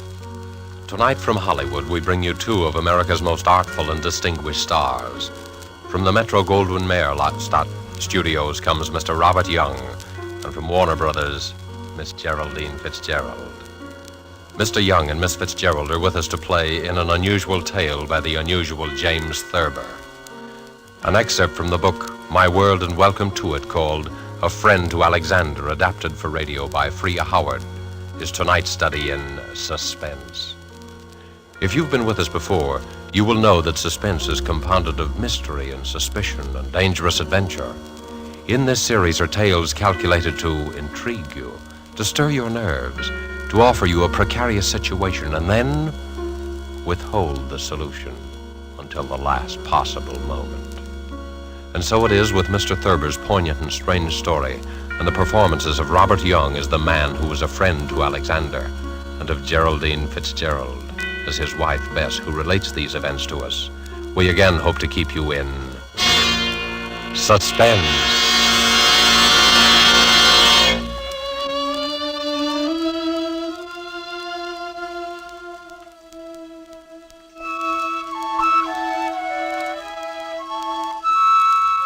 Harry was a laughing, happy-go-lucky fellow before he began to have those dreams. I guess he was pretty much like dozens of other men who go to work every morning, settle down in soft chairs with their newspapers after dinner, and like a weekend in the country now and then. He was fond of easy living and good times. Like everyone else, he talked of the war, rationing, tires, and his golf scores. Until those nightmares began to plague him. At first, I was amused. You know, I've been dreaming about Aaron Burr every night. What for? Well, how do I know what for? Aaron Burr's a funny person to be dreaming about nowadays. Why? I mean, with all the countries in the world at war with each other. What's so funny about dreaming? Maybe you're upset. Well, everybody dreams, don't they? I don't see why you'd see Aaron Burr in your dreams. Well, I do. Where do you see him? Oh, places. In Washington Square or Bowling Green or on Broadway. Even here on 55th Street? Mostly downtown. I'll be talking to a woman in a Victoria, a woman holding a white lace parasol. Oh. And suddenly there will be Aaron Burr, bowing and smiling and smelling like a carnation, telling us stories about France and getting off his insults. Who is the woman in the Victoria? What? The woman. Who is she? Well, how do I know? You know about people in dreams, don't you? They're nobody at all. Or everybody. Ah, but you see Aaron Burr plainly enough, though. I mean, he isn't anybody or nobody. Or everybody. All right. You have me there, but I don't know who the woman is. Are you sure? What's more, I don't care. Maybe it's Madame Jumel or Mittens Willett or a girl I knew in high school. Who's Mittens Willett?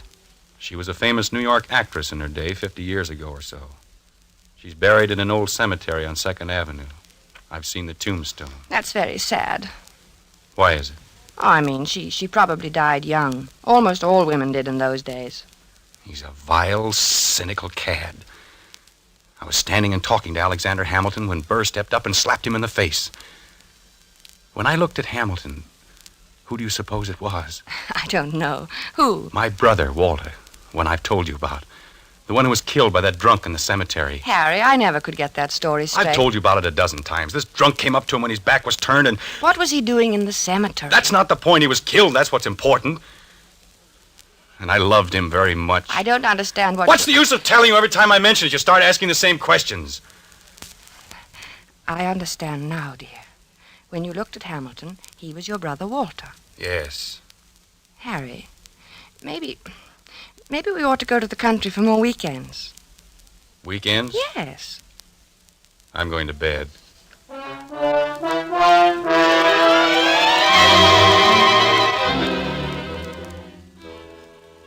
For a time that evening, I worried about Harry.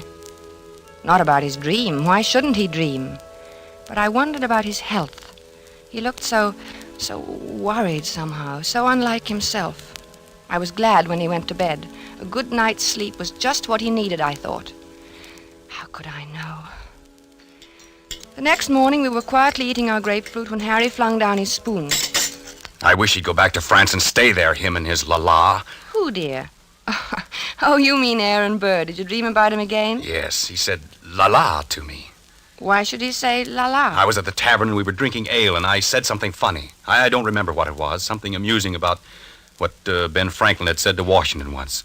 It was one of those things, you know. No, I don't. Have some more coffee, dear. I don't want any coffee. I made this remark and everyone laughed. Everyone but Burr, that is. He sort of sniffed, and then he said, la-la. Well, why not? I mean, is there anything wrong about him saying la-la? It was the way he said it. He was sneering at me. They all noticed it. Who, dear? Who noticed The others, all of them. And Hamilton. I was there with Hamilton. It was swell until Burr came in. Aaron Burr. I don't see why you dream about him all the time. Don't you think you should take some luminol? I'm not sick, I tell you. I know what I'm dreaming. I just thought, well, it's always Burr, and that seems odd. Well, why? Why shouldn't I dream about Burr if I want to? But you don't want to. No, but I can't help it. Everywhere I go with Alexander, sooner or later Burr shows up and makes those nasty remarks. Last night he elbowed Alexander out of his way. Did it deliberately. Alexander? Hamilton. Oh, Alexander Hamilton. Yes, goodness knows I'm familiar enough with him by this time to call him by his first name. Harry, you know, we might go to the old Drovers Inn this weekend. You like it there. Hamilton has become not only my brother Walter, but practically every other guy I've ever liked. Don't you like the old Drovers Inn anymore? Isn't it natural that Hamilton should represent my brother and guys I like? That's natural, isn't it? Yes, I suppose it is. Well, then why are you looking at me like that? You know, dear, I wish you'd go and see Dr. Fox. I don't want to see Dr. Fox. I want Aaron Burr to stop sneering at me in my clothes. He looks at me and his lips curl up and he says, "La, Mr. Andrews, what odd taste you have." I wish you'd go and see Dr. Fox. I'm going to the zoo and feed popcorn to the rhinoceros. That makes things seem right. For a little while, anyway.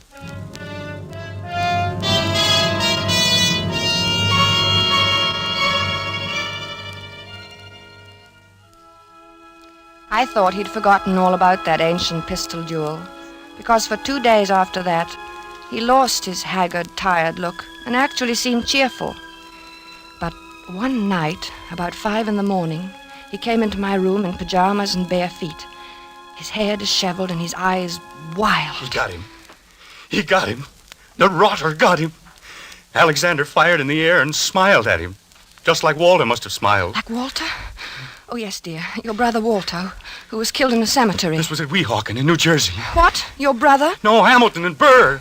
The duel. Hamilton had a white ruff around his neck. Burr was in black tights, French clothes. Alexander lifted his pistol and fired in the air and then smiled at Burr.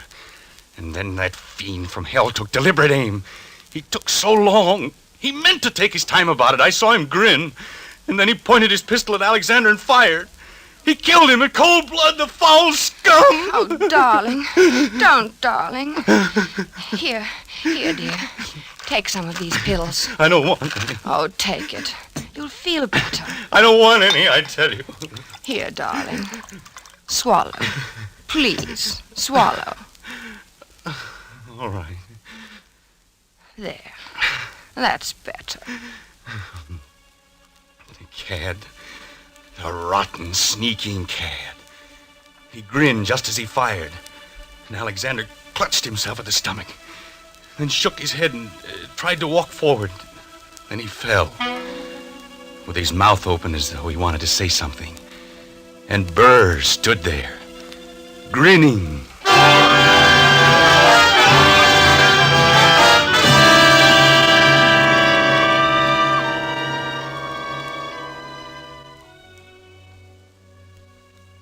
He was better after that, but I kept urging him to see Dr. Fox. At first he refused, but later he decided to humor me. He was humoring me by this time, and Dr. Fox, too. How you been feeling, Doc?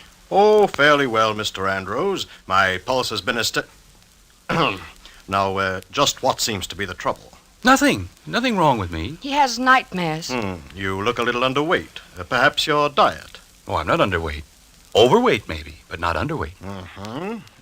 Getting enough exercise? Same as usual. He's worried about something. He always has this same dream. Aha, a dream, eh? What kind of a dream? Just a plain old dream. Aha. No, it isn't. It's about his brother Walter, who was killed in a cemetery by a drunken man. Only it isn't really about him. Really? Why, very few people are actually killed in cemeteries. It's an interesting coincidence, if I may say so. You mean you know somebody who was killed in a cemetery, too? Is that the coincidence? No, I meant your brother being killed in a cemetery. You know, dead in a cemetery. A sort of, Do you follow me? No. I think you should go see Dr. Fox, Dr. Fox. Interesting. Yes, very interesting. I wonder if you would mind stepping into the next room, Mr. Andrews. I want to give you a thorough examination. Right in here, sir, and we'll just have a look at you.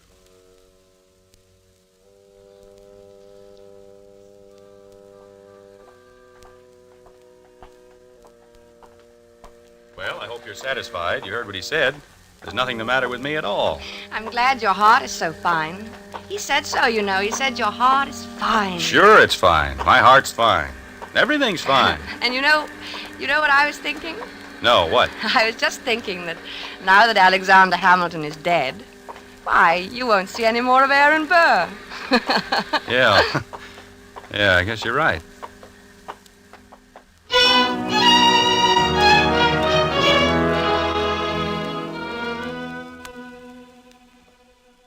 But I was wrong. Aaron Burr did not leave my husband to sweeter or more peaceful dreams. Harry said nothing about it for several mornings, but I could tell he was still being tortured by those ghosts. He brooded over his breakfast.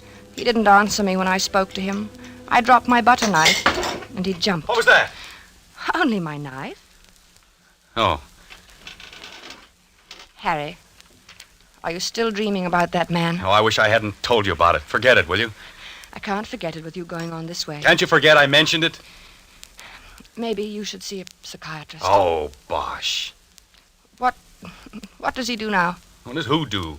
Aaron Burr. I don't see why he keeps coming into your dreams now. He goes around bragging that he did it with his eyes closed. Says he didn't even look. Didn't look when? When he killed Alexander in that duel. Well, what? He claims he can hit the ace of spades at 30 paces blindfolded.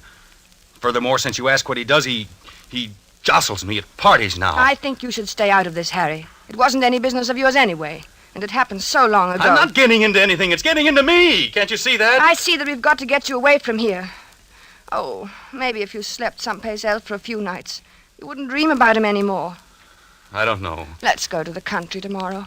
We'll stay at the Lime Rock Lodge. Bess, why can't we visit the Crowleys? They live in the country. All right, fine. Bob has a pistol, and we could do a little target shooting.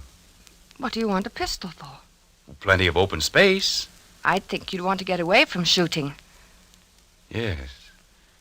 Sure, dear.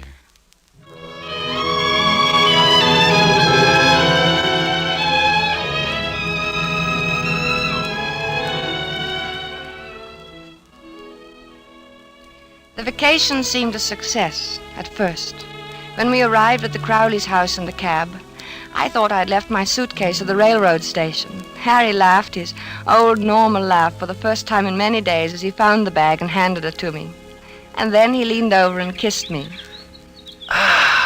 Good old Connecticut. Oh, Harry, this is wonderful. Oh, we'll have a grand time, Bess. Yes, dear. Hello, Bess. Hi, Harry. Here they come. Good old Bob. Remind me to tell him that rabbit joke. Hello, Madison. I'll take your bags, Mr. Andrews. Thank you, Madison. Good to see you. Thank you, sir. Hello there. Bess, what a wonderful Well, bag. Bob, Like how's that? the old country squire? Oh, fine. How have you been? Never better. Boy, it's good to be here. Hello, Alice. Well, you two, I'm so glad you've come. It gets kind of dull here in the hinterland. Oh, I'm glad, too. Say, wait till you get one of our extra special cold martinis into you. You'll feel ship-shape. Still know how to mix them, huh? Better never. Get lots of practice these long country winters.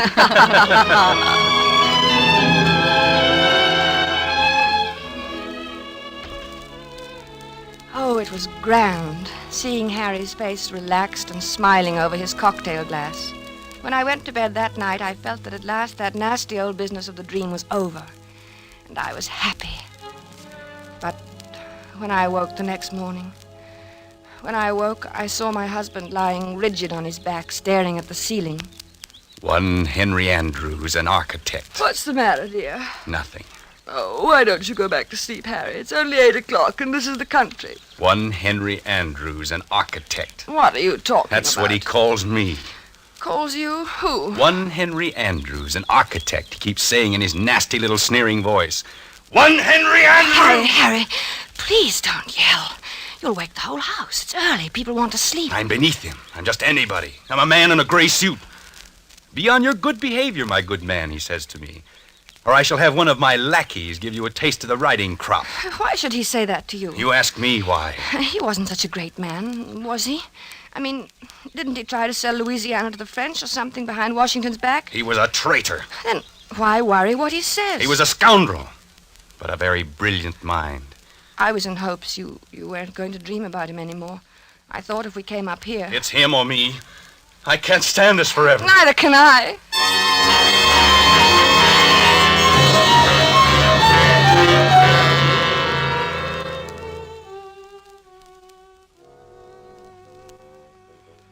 As I had expected, Harry spent most of the afternoon with Bob shooting at targets. At first they just aimed at the paper squares. It all seemed to be good-natured and in fun. After a while, Harry stood with his back to the dead tree trunk on which the targets were nailed. Then he walked 30 paces ahead in a stiff-legged manner, and his face was set in stern lines. His revolver was at arm's length above his head when he turned suddenly and fired. Bob dropped to the ground, scared. Hey, what's the big idea, Harry? But Harry didn't answer. He started to walk back to that dead tree trunk again. Then, with his back to the target, he began marking off the 30 paces. Bob called to him. I think they kept their arms hanging straight down. I don't think they stuck them up in the air. But my husband continued to count off. At the 30th step, he lowered his arm, wheeled about suddenly, and fired from his hip. Hey there, watch out! 2 of the shots missed the tree, but the last one hit it. Like a mechanical man or someone in a trance, Harry began to walk back to the tree again without a word, his lips tight, his eyes bright, his breathing coming fast. And look, it's my turn! But Harry about-faced and stalked on. This time when he fired, his eyes were closed. Poor Bob didn't know what to make of this strange behavior. Hey, good heavens, man, give me that gun, will you? Without a protest, Harry let him have it.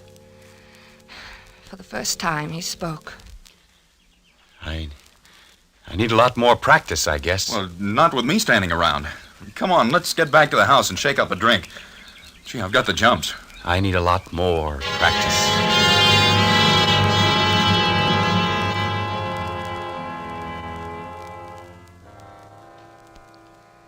I guess I must have slept soundly that night, because I didn't hear him leave the room. He must have crawled out of bed, dressed silently, and crept out of the room. The sun was just coming up, and the light was hard, and the air was cold. Then I heard the shots. I threw on a dressing gown and ran downstairs. The Crowleys were in the hall. Oh, good heavens, Bess. Is Harry all right?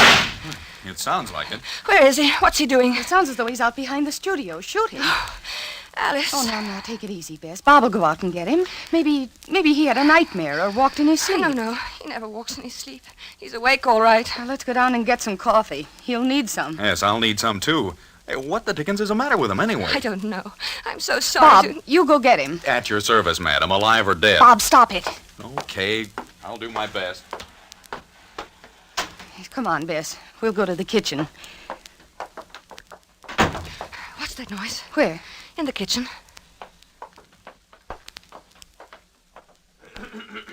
Oh, it's you, Madison. Yes, ma'am. Well, you're shaking. I was just wondering, ma'am. No, it's all right, Madison. You go on back to bed. Clothita was scared, ma'am, and I thought... Well, you tell Clothita that it's all right. Mr. Andrews is shooting a little. He couldn't sleep. Yes, ma'am. Yes.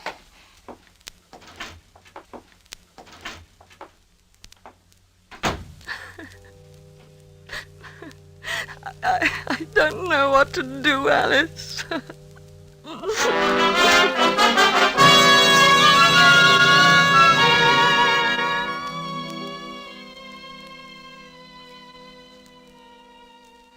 I guess the Crowleys were relieved when the cab came to drive us to the station early that day. Their maid had threatened to leave. The neighbors were complaining about the early morning disturbance, and their own nerves were ragged. Boy, I'll need a drink after that. Yes, and make mine a stiff one. Gee, I'm sure glad he's gone. Well, it was either he or Clothita. You can't afford to lose a good cook these days. Say, what do you think's the matter with him? I don't know. It's what Clothita would call the shoots, I guess. You know, he said a funny thing when I went out and got him this morning. Well, let's have it. I could stand a funny thing. I asked him what the deuce he was doing out there in that freezing air with only his pants and shirt and shoes on, and you know what he said? What? I'll get him one of these nights. That's just what he said.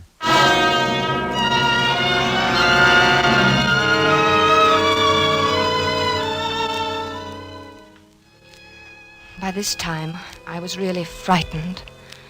When we returned to the city, Harry was a picture of gloom. Our first night back, I looked at him as he lay on the chaise longue in my bedroom in his blue dressing gown, smoking a cigarette.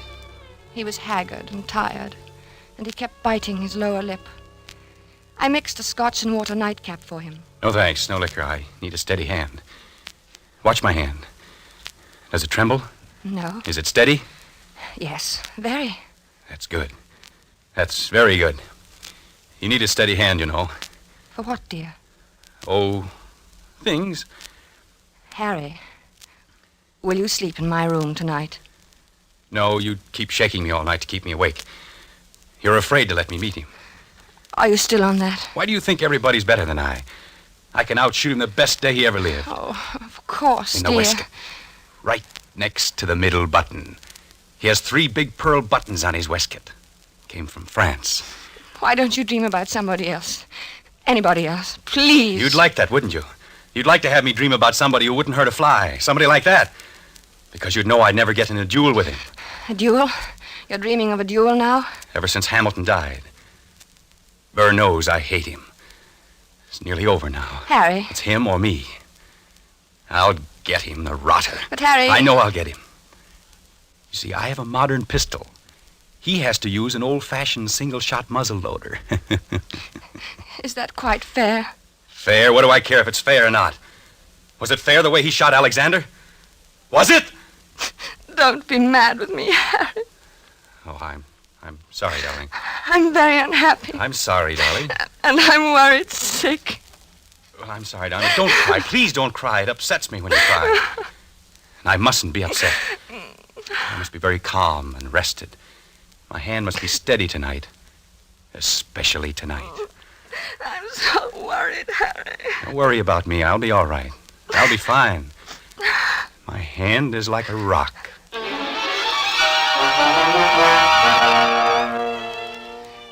Later, when I kissed him goodnight, I knew it was really goodbye. He didn't say anything, and neither did I. It's just that he seemed so far away, in another world, and each moment I felt that he was becoming more and more remote. Something told me he wasn't coming back. I couldn't sleep. After an hour of tossing and turning, I went to Harry's room. He was sleeping peacefully. I sat down in his chair and watched over him for a long while. Then, finally, I must have fallen asleep. A beautiful morning. It was about 5 in the morning when I awoke. Harry was talking in his sleep. Ah, yes, the doctor.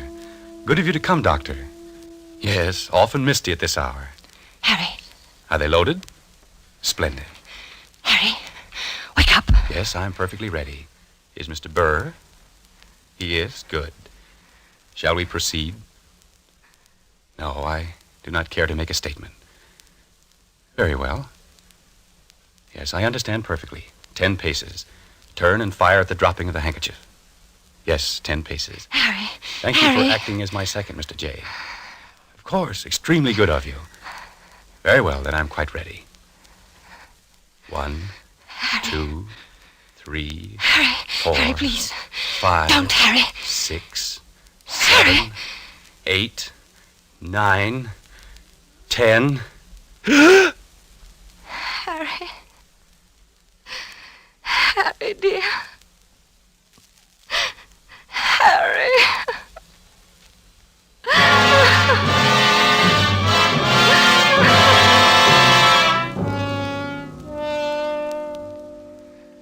Dr. Fox was puzzled when he examined Harry the next morning. Extraordinary. His heart was as sound as $1 when I saw him the other day. He seemed to be fine, Dr. Fox. I can't understand it. What? Why his heart stopped as if he'd been shot. Shot? Yes. Of course, there are no gunshot wounds and no... Shot. Now, Mrs. Andrews. That's it. Shot. Now, you'll have to calm yourself. You can't help him now. I should have known it would happen. I kept staring at Harry's right hand. The 3 fingers next to the index finger were closed stiffly on the palm, as if gripping the handle of a pistol. The taut thumb was doing its part to hold that invisible handle tightly and unwaveringly. But it was the index finger which held my eye the longest. I looked carefully to make sure I was right. Yes, it was so. That index finger was curved inward slightly, as if it were about to press the trigger of a pistol. So there had been a duel after all.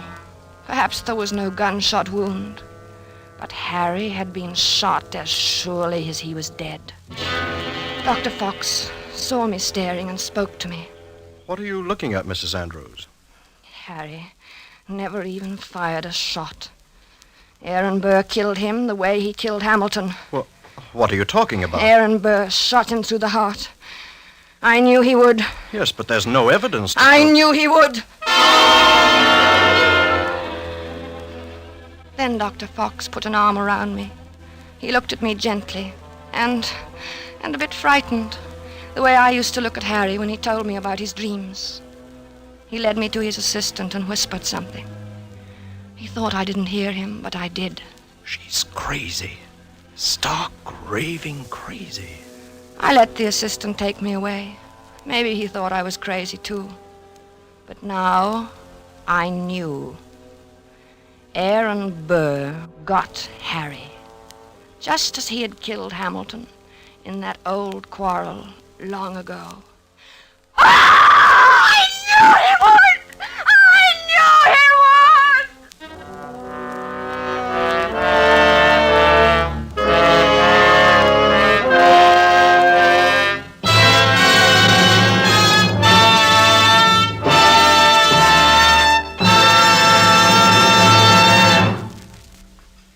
And so closes A Friend to Alexander, starring Robert Young and Geraldine Fitzgerald.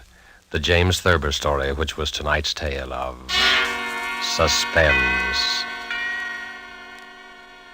The producer of these broadcasts is William Spear, who with Robert Louis Cheon, guest director, Freya Howard, author, and Bernard Herrmann and Lucienne Marlowe, conductor and composer, collaborated in presenting A Friend to Alexander. Now CBS is pleased to announce that beginning August 17th at 10 to 10:30 Eastern Wartime, Mr. Robert Young, whom you've heard as star of tonight's Suspense, will begin a brand new CBS series entitled Passport for Hunter. Passport for Hunter will bring you each week the adventures of an American newspaper reporter among the people of the United Nations. Next week's broadcast will be written and directed by Norman Corwin, with music by Bernard Herrmann. And the star, as we have said, will be Robert Young. This is your narrator, the Man in Black, inviting you to be with us next week at this same time when, with Miss Agnes Moorehead and with a repeat performance by popular request of the play called Sorry, Wrong Number, we again hope to keep you in suspense. This is CBS, the Columbia Broadcasting System.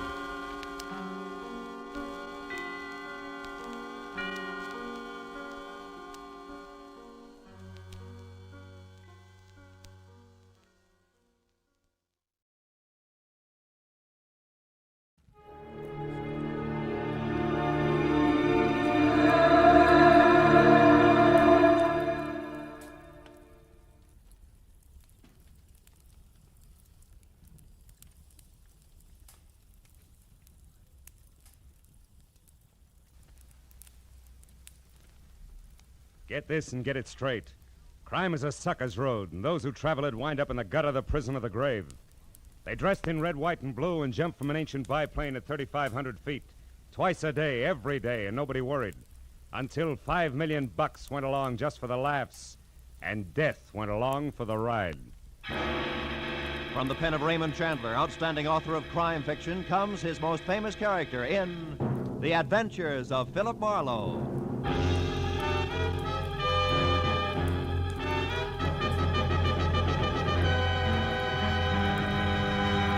Now, with Gerald Moore starred as Philip Marlowe, we bring you tonight's exciting story, The Birds on the Wing.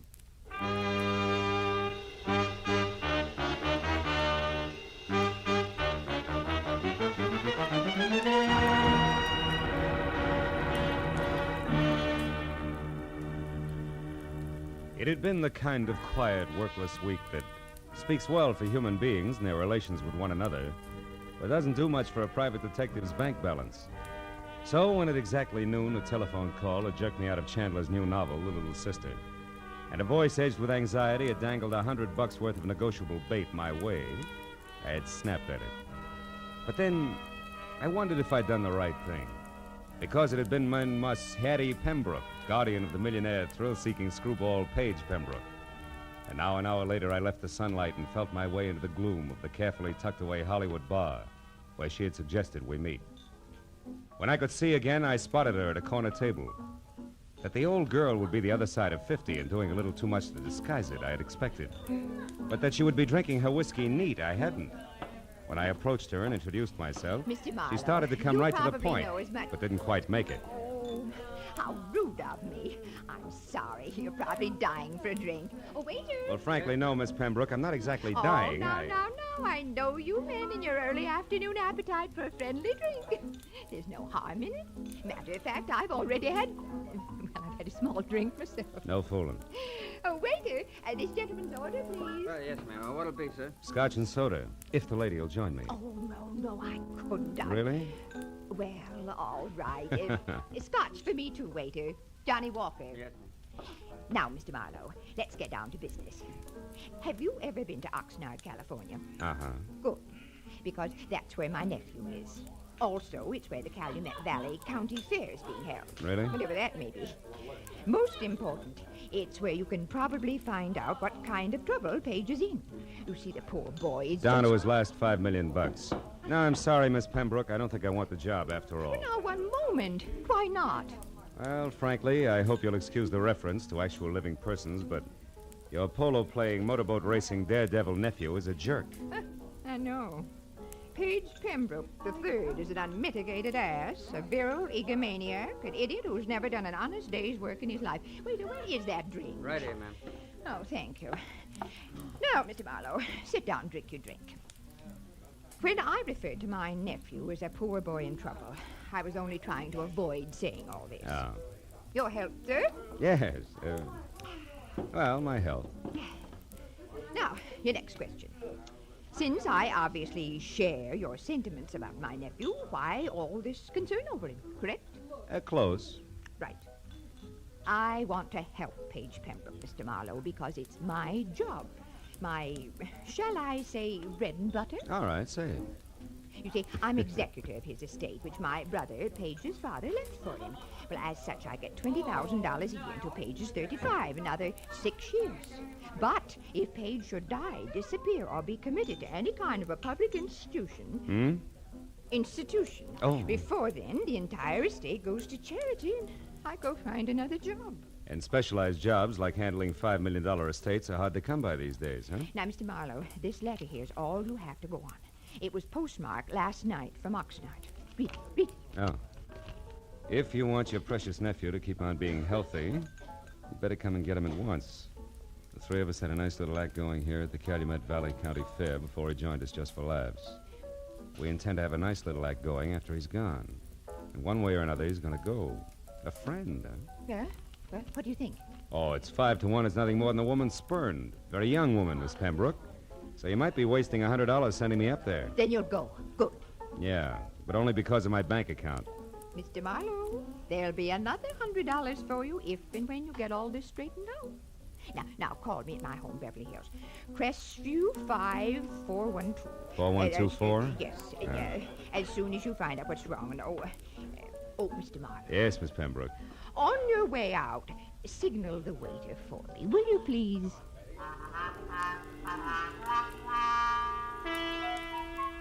The ride to Oxnard was a pleasant but frustrating hour-and-a-half drive along the kind of beckoning, sun-scrubbed Pacific shoreline that always demands to know why you have to work for a living. The ride through Oxnard to the sprawling county fairgrounds located at a semi-retired airport was a fast 10 minutes. So all in all, it was a little better than 3 o'clock, and there was still a measure of boyish bounce in my stride when I started past the prize cows and plain and fancy leghorns and headed for the midway, looking for the act Paige Pembroke had joined just for laughs. But it was 4 o'clock, and I had checked a half a dozen death-defying numbers before I was standing in front of a banner Columbus could have used for a sail, It said I was getting warm.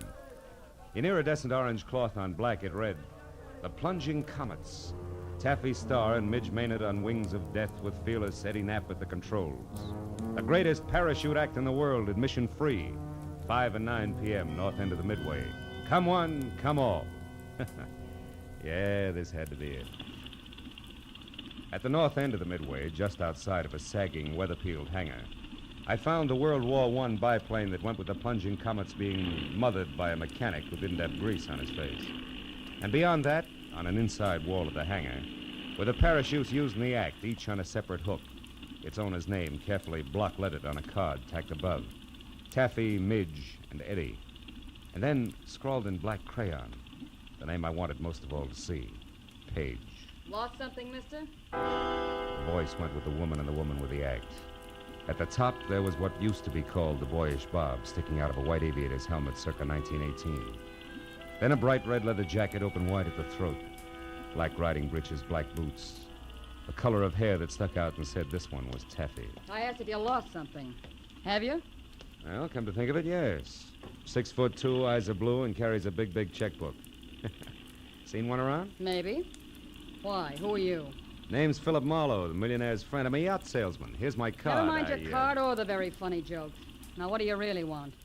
Page Pembroke before he breaks his neck in your act, or isn't he in it yet? I don't remember. Now, your point. What is it? A letter you could have written? A letter that says Page is in trouble. Where is he? Goodbye, Mr. Marlowe. Take it easy, Wings. You wouldn't want to hold out on somebody who's only trying to help Brother Page, would you? I mean, what reason could you possibly have? Other than $5 million you might want for your very own. Why, you... I said goodbye. What's the matter, Taffy? You having problems? Yeah.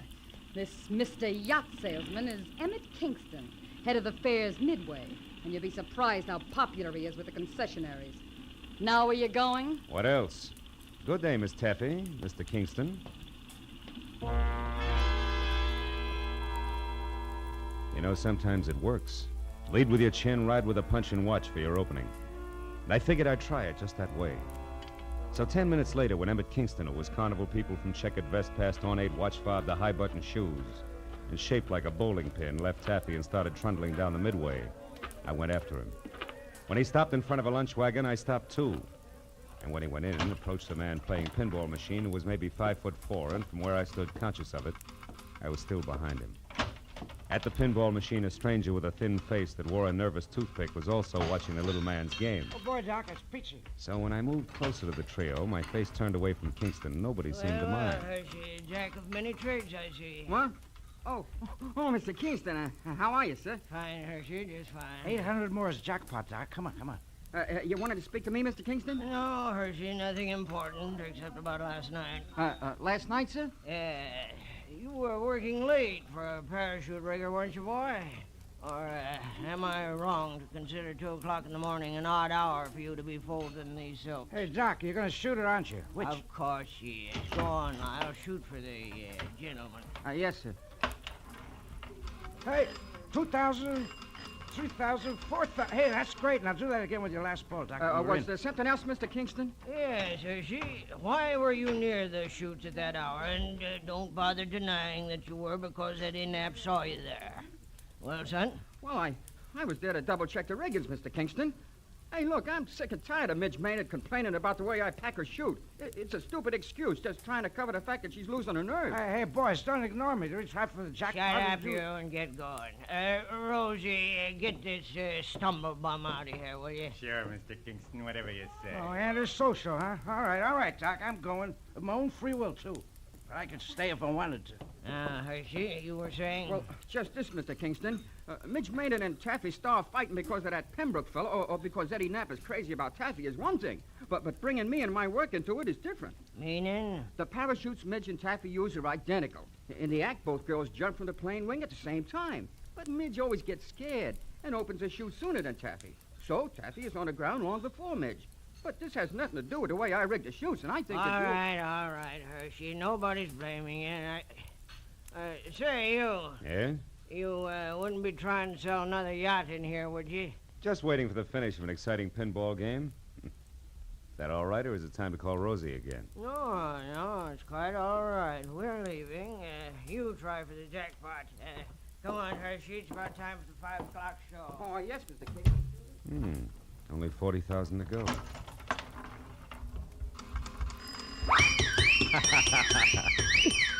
Oh, it's the first time I ever hit the jackpot. Oh, that's pretty good, Mr. Marlowe, considering that it wasn't your nickel you won on. Oh.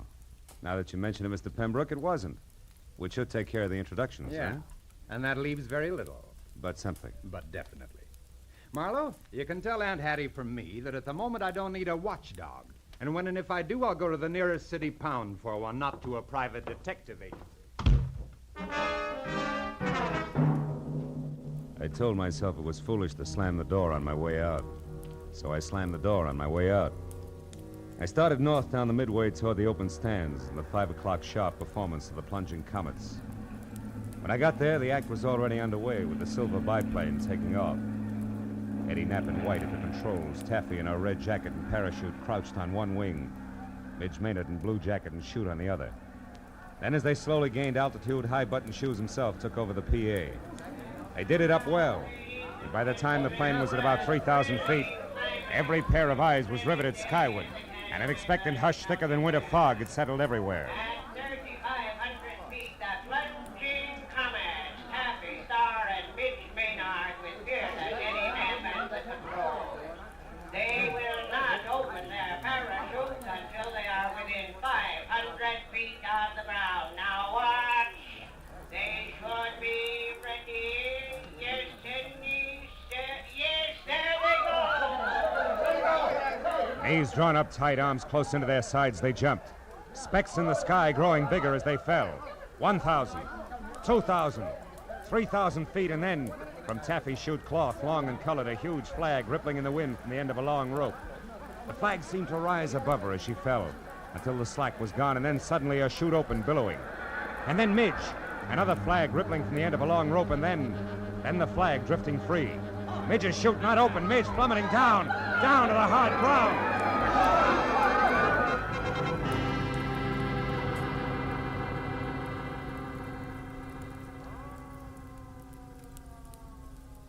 The thud slammed home all the way around, kicking hard at every stomach.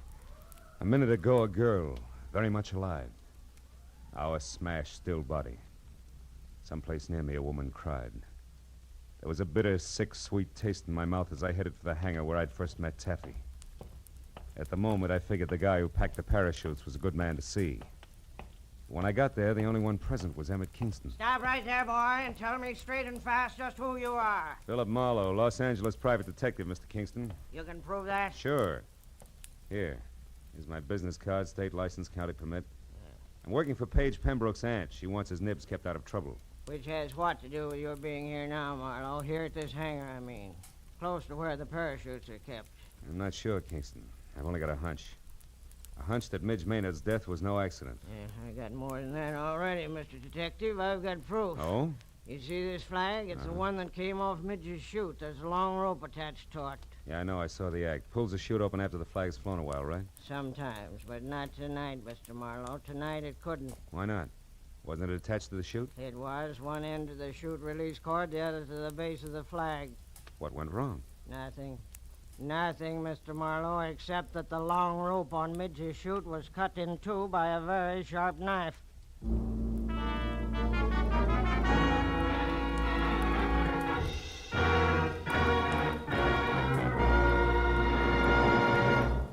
In just a moment, the second act of Philip Marlowe. But first, Sunday nights on CBS. The biggest bargain in show business today. Skelton, Bergen, and Benny without spending a penny. Amos and Andy, Eve Arden, Corliss Archer. 4 A's, 4-star entertainment. The Family Hour with its Hollywood stars and stirring dramas. The Contented Hour with its musical stars in brilliant form. Horace Heidt with his rising stars. 8 great shows heard on most of these same CBS stations every Sunday night, with the 9th, Jack Benny, being heard on them all. Hear them all this Sunday night. Now, with our star, Gerald Moore, we return to the second act of Philip Marlowe and tonight's story, The Birds on the Wing.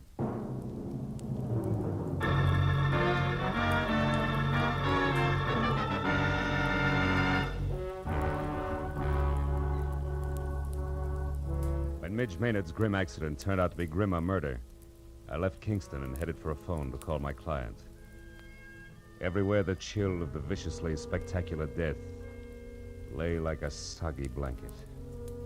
At the exposition office, I found a phone and finally got through to Hattie Pembroke.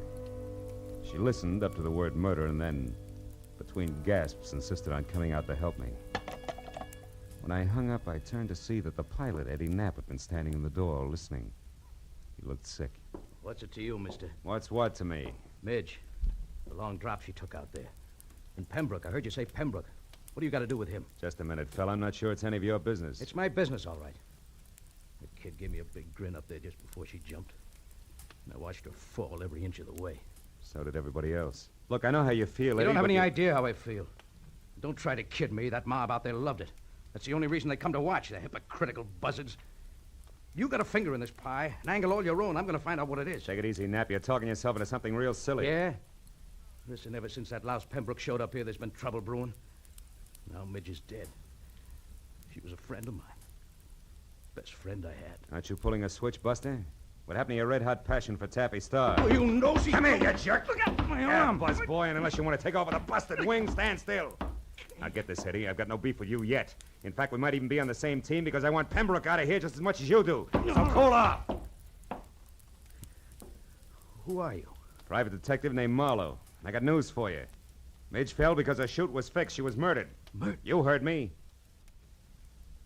Where's Hershey? He packed the chutes. Have you talked to him? No, I can't find him. You mean he's run away? With that filthy half-pint Now psycho? listen, for your own sake, Eddie, leave Hershey to me and the police. You know where he's staying? No, I don't. In town someplace. Well, didn't he ever tell you where? Come on, think, Eddie. Well, yeah, he told me he had a buddy in town. Some guy who runs a pool hall. I didn't pay much attention. That's enough for a starter. I'll find him. And keep a lid on your temper, Eddie. I'll see you. As I crossed the grounds to my car, I looked back once at Eddie Knapp standing in the office door, rubbing the shoulder I twisted for him.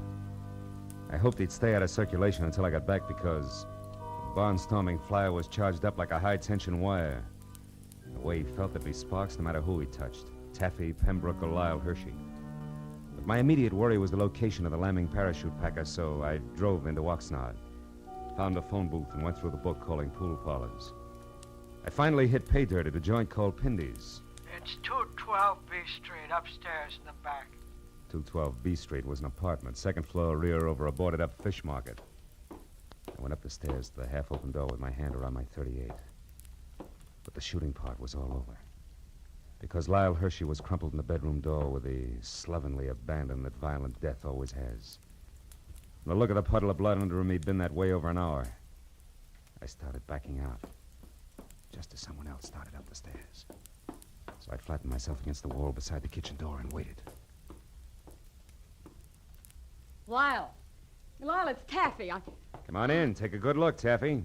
What are you doing in here? Where's Lyle? It's a great act, baby. Holds water like a duck's back. What do you mean? That wherever there's murder, there's also motive, and you've got it, Taffy. Lots of it. Me? What are you talking about? Maybe he's dead, and maybe you killed him. Keep him quiet, because maybe he fouled up Midge Maynard's parachute on your orders.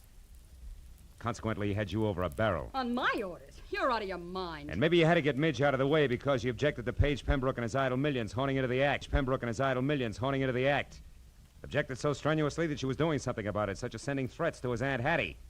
Let's face it, baby, it fits. But not tight enough, Marlowe. Oh, Paige, darling. Taffy, I got worried when you didn't come back to the car, so I decided... Don't move, Marlowe, or I'll shoot. Pembroke, if you got any sense in that gold-plated skull of I yours... show it, Marlowe. I stood outside and listened to enough of your crackpot theories to know you're nuts. I don't need any advice from you at this point, so keep your long nose out of my business. Now listen, you harebrained dope. You just stand there like a good little boy. Taffy and I are leaving, and don't try to follow too fast. Go on, Taffy, outside. I'll follow you. So long, detective. I let him go. Spent 20 useless minutes searching the almost bare apartment for any kind of an answer, but came up with nothing. Hershey's body at my feet convinced me there was nothing in Oxnard for Marlowe. And the sooner I dumped the whole mess into the laps of local law and order, the better. So I kicked out the 10-cent lock on the flimsy door and went down the stairs. I cut through an alley to the street and started across to where my car was parked. And I was bracketed by a pair of headlights on a sleek Nash convertible. Hey there, Marlowe. Marlowe, what you doing here, boy? Nothing. Even that's an exaggeration, Kingston. What about you? I thought you had a show tonight. I certainly do, but the police don't give a hoot about that, boy. No. They insisted that I bring the rest of Midge Maynard's parachute harness in for investigation. Get in, come along, will you, son? Maybe you can help me out. Okay. I want to see the police myself. Oh, is this Midge's stuff here? That's it. Don't mind holding it, do you? No. You know, this waste of time, boy. All they have to do is pick up Lyle Hershey and they'll get all the answers. They'll have to pick him up, all right, but he'll give them problems, not answers, Mr. Kingston. Lyle Hershey's dead. He was murdered. You say Lyle? Yeah, I just came from his place. Somebody shot him. Great suffering sardines. Well, that means there's another killer. And still on the loose. I knew I shouldn't let him do it. Let who do what? Why, Taffy's going to give an air performance tonight. They pulled me in at the grounds just as I was leaving and told me that Pembroke fella's going up in Midge's place. You mean those two showed up out there? It doesn't make sense. Well, Pembroke's got plenty of nerve in his own chute, so I guess... Shoot? Yeah, he's... Wait a minute, Kingston. Stop under that streetlight, will you? Why, what is it, Marlowe? What are you looking at? Sure. Red smudges on the inside of these straps. There's something wrong here, Kingston, but I can't quite peg it. Say, Kingston, what time was that performance going to start? Why, 9 o'clock. 5 minutes and 5 miles to go. Come on, boy, turn the heap around and rump on it. We got a killer to catch.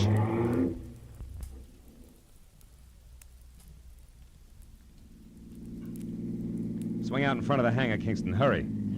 It's empty. They're already out on the runway. Yeah, there's one parachute still on the rack. Why, that's Eddie Knapp's chute, and he never goes up without it. So who's at the controls of that plane out there? I don't even have to guess. It's Eddie Knapp, all right, but he figures a suicide doesn't need a chute. Pile out, Kingston. It's as far as you go. I'm taking over from here. What are you talking Come on, about? move. Get out. They're turning around now. Okay, he's going to make us run back this way. So long, Kingston. Here he comes. What are you doing? Come back! I waited until there was no possible chance for a miss. Then I headed the car straight into the path of the plane, pulled the hand throttle out as far as it would go, and jumped.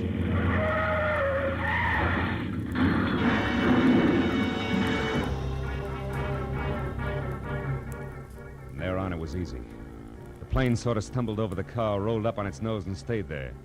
Quick work by the volunteer crash crew took care of that. A box of bandages took care of the collection of minor cuts and bruises all around, and the Oxnard police took care of Eddie Knapp. Everything had come out more or less even, except my client, Hattie Pembroke. She showed up at the finish line slightly on the bias, which no doubt was her normal late evening state. Also, she was as full of questions as an insurance adjuster. Now, young man, I paid you a substantial sum of money for this day's work, and therefore, as your employer, I'm certainly entitled to a comprehensive report of the entire business. And I insist All right, Hattie, whoa. I'll run through it once more, and that's all. Now, look. First, the threatening letter you got was written by Midge Maynard because she was afraid Paige was going to break up the act. You get it? But the real screwball was Eddie Knapp. He was crazy about Taffy Star and insanely jealous when your nephew and his money showed up.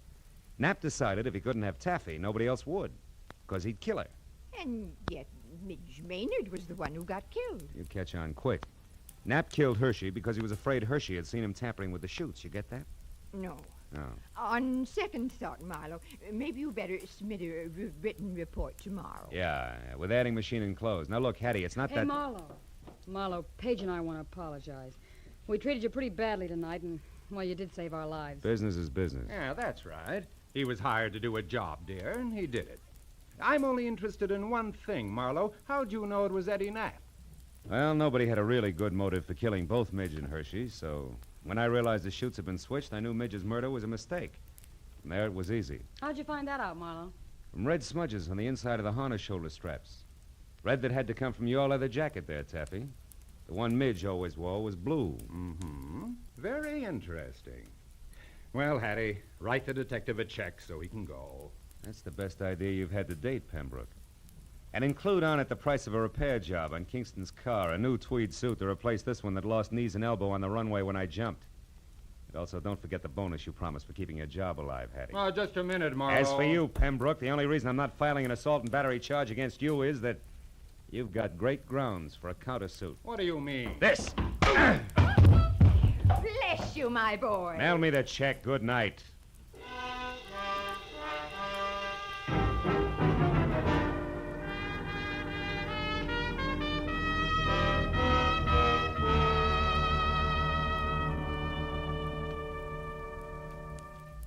Well, a few informal cups of coffee at the Oxnard Police Headquarters cut through most of the paperwork. But at that, it was after 2 when I finally picked up my car and drove the inland highway for home, past dark, quiet farms, where down-to-earth people made down-to-earth livings and slept at night. Yeah, the countryside was full of them. So it was with a real sigh of relief that I finally opened the door to my apartment and looked forward to some peace and quiet. Hello, Mr. Marlowe. Aren't you Gracie Allen? Yes. Well, how'd you get into my apartment? Well, you see this key? Yeah. Well, it didn't fit, so I opened the door and walked in. Yeah, well, that figures. What can I do for you? Mr. Marlowe, you're a famous detective, and I think you're just the man to handle a very important case for me. Oh, really? Well, I'd be very happy to, Gracie. What's your problem? Well, you see, Mr. Marlowe, our sponsor won't let my husband, Sugar Throat Burns, sing on our program. Mm-hmm. And I want you to investigate the possibilities of another radio program George can sing on. Mm-hmm. And then our sponsor will realize he's wonderful and let him sing on our show. Yeah. Well, I'm sorry, Gracie, and the next time you pass my house, I'll be very grateful. Oh, thank you. And I'll be looking for you, too. Goodbye. Goodbye.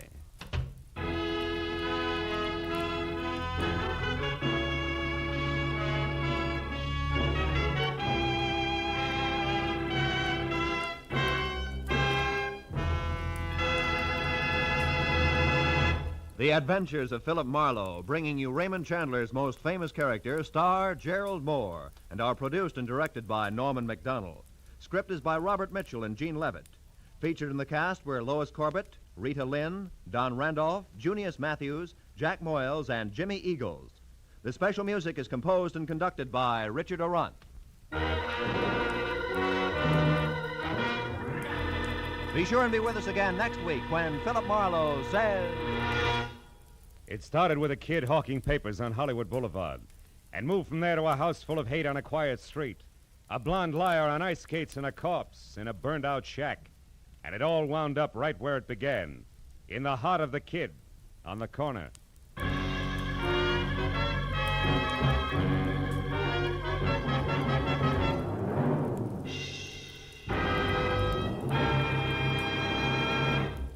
Two music programs that make your Sunday afternoon listening a delight and a pleasure are the Symphonette and the Choraleers. The Choraleers sing popular and semi-classical songs in stirring style. The Symphonette brings you excerpts of great orchestral works. Hear the Symphonette and the Choraleers tomorrow and every Sunday, as well as Sammy Kaye's Sunday Serenade, now heard exclusively on CBS. All of these outstanding music programs are heard on most of these same CBS stations. This is Roy Rowan speaking. Stay tuned now for Gangbusters, which follows immediately on most of these stations. This is CBS, the Columbia Broadcasting System.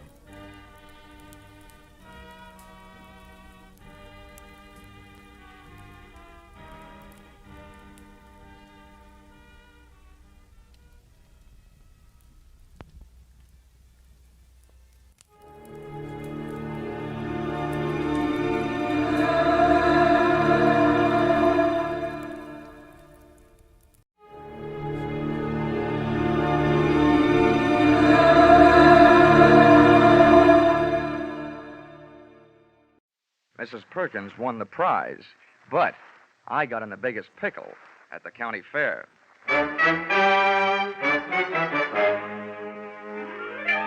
This is another in the adventures of America's fabulous freelance insurance investigator, Johnny Dollar. At insurance investigation, Johnny Dollar is only an expert. At making out his expense account, he is an absolute genius.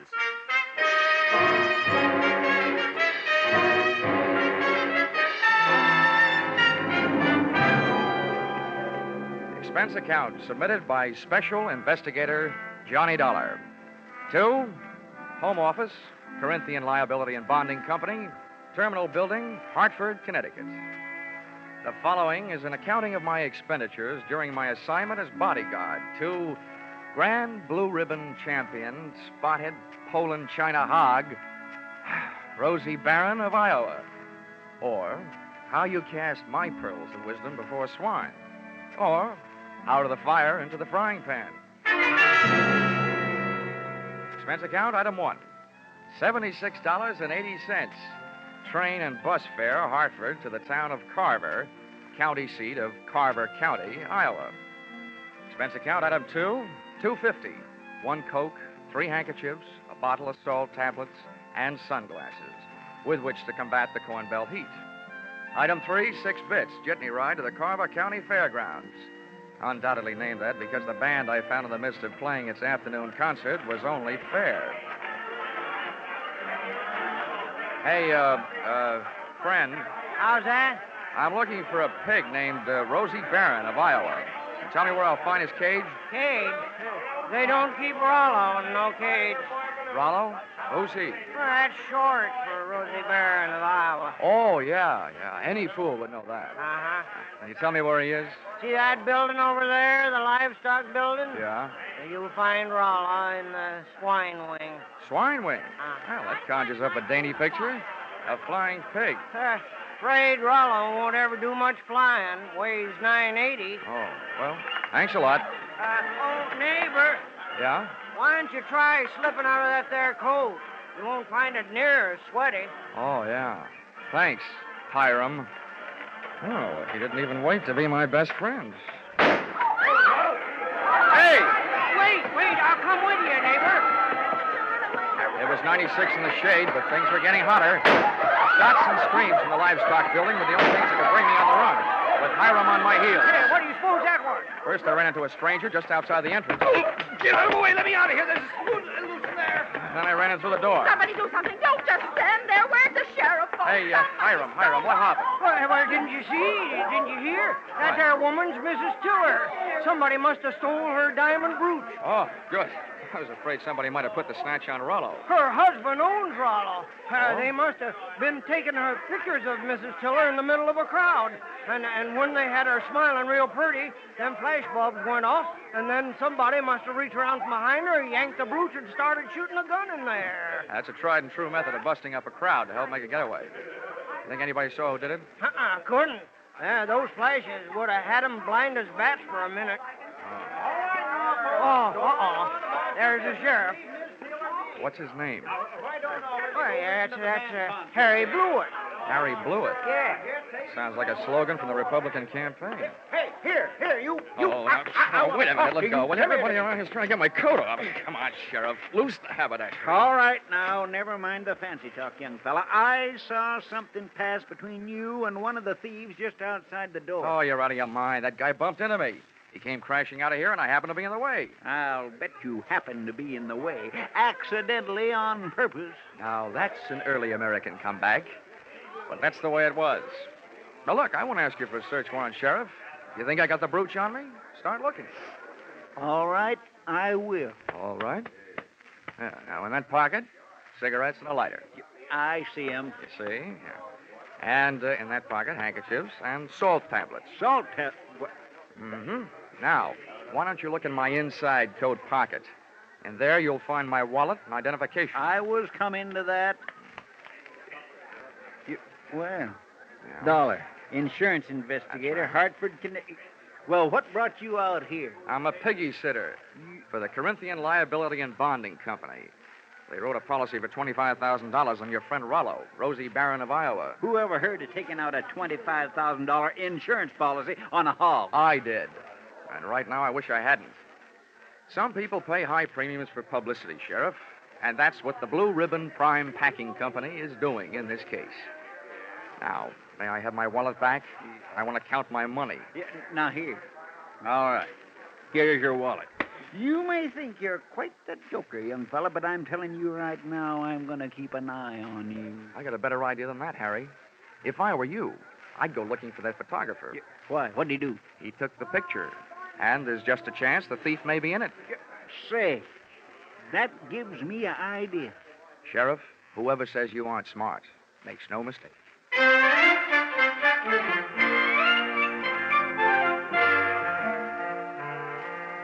Rollo, the prize porker, wasn't hard to find. First, I followed a few signs. Then it was a matter of closing in on a contented series of juicy, slurping grunts that came blurping up out of a succulent mound of Louisiana yams. Rollo was all fat and a yard wide. His table manners weren't much. He didn't look very smart, but he sure looked healthy. 980 pounds on the hoof. A fine figure of a pig. Pardon me, miss. Could you tell me who's in charge around here? Well, just for the moment, I am. Well, I'm trying to find a Mr. Worthington Tiller, who I take it owns this monster. Monster? What? What's the matter? Have I said something wrong? You certainly have. And you've also said it to the wrong person. In case you don't know it, my name is Alva Anderson. Oh, my name is Johnny Dollar. How do you do? What's all this got to do with Rollo? Nothing. I just raised Rosie Barron of Iowa from a suckling, that's all. Kind of got away from you, didn't it? I'm sorry, Miss Anderson. I apologize. To you, too, Rollo. I'm sorry about the interruption, Miss Anderson. Some fool made off with my wife's diamond brooch. How's this excitement affecting Rollo? I hope he hasn't lost any weight. Well, he took it very well, Mr. Tiller. Oh, good. This gentleman wants to see you, Mr. Dollar. Yes. Oh, from the insurance company. That's Good, right. Good. Well, I'm glad you're here. We'll have your picture taken right away with my wife and Rollo. Oh, it'll make grand publicity for Blue Ribbon Prime Packers. Oh, I don't mind having my picture taken. Just so long as your wife doesn't mind having people pinch her diamond brooches. Oh, well, now, don't worry about that. It was fully insured. Oh, that kind. The thing I want you to worry about is Rollo here. As president of Blue Ribbon, I paid Miss Anderson $10,000 for this magnificent swine, and I don't want anything to happen to it. You bought him for $10,000, insured him for $25,000, and you don't want anything to happen to him? Well, I don't mind paying those exorbitant premiums when I get back the kind of publicity this will bring in. I can see it in the papers now. America's fabulous insurance investigator, Johnny Dollar, sent from Hartford, Connecticut to guard the life of that fabulous prize swine, Rosie Barron of Iowa. Well, Mr. Tiller, I don't mind getting my name in the paper for a pig, just so long as it is not in the obituary column. I just couldn't stand having my tombstone read, Johnny Dollar no longer am. He gave up his life for a great big hand.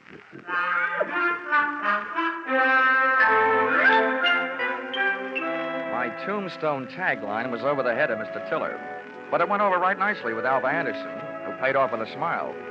I parlayed that into a conversation, helped me pass the time while guarding Rollo, the poor man's blue boy. By the time it was over, Alva knew a lot about me, and I knew a lot about pigs.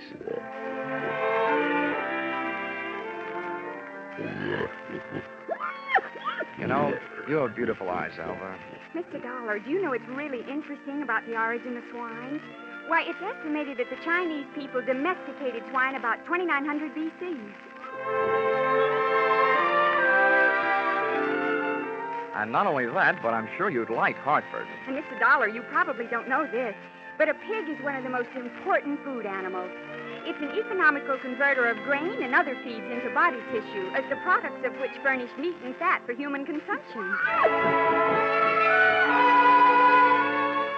Alva, darling, I'll only be in town for a little while. And not only that, but people who say that pigs are dirty don't know what they're talking about.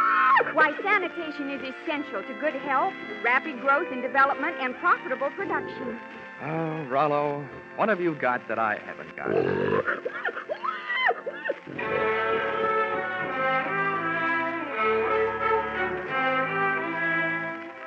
I still don't know whether Alva stuck around because of my charms or Rollo's. But she was still there at the changing of the guard, when Mr. Tiller, in person, came to relieve me long enough for a trip to the dining hall. And what do you think they had for dinner? What else? Baked ham. Oh, dinner was wonderful, Johnny. Coming from you after eating baked ham, that sounds practically cannibalistic. Oh, Johnny, stop. More coffee? Nah, I've had it.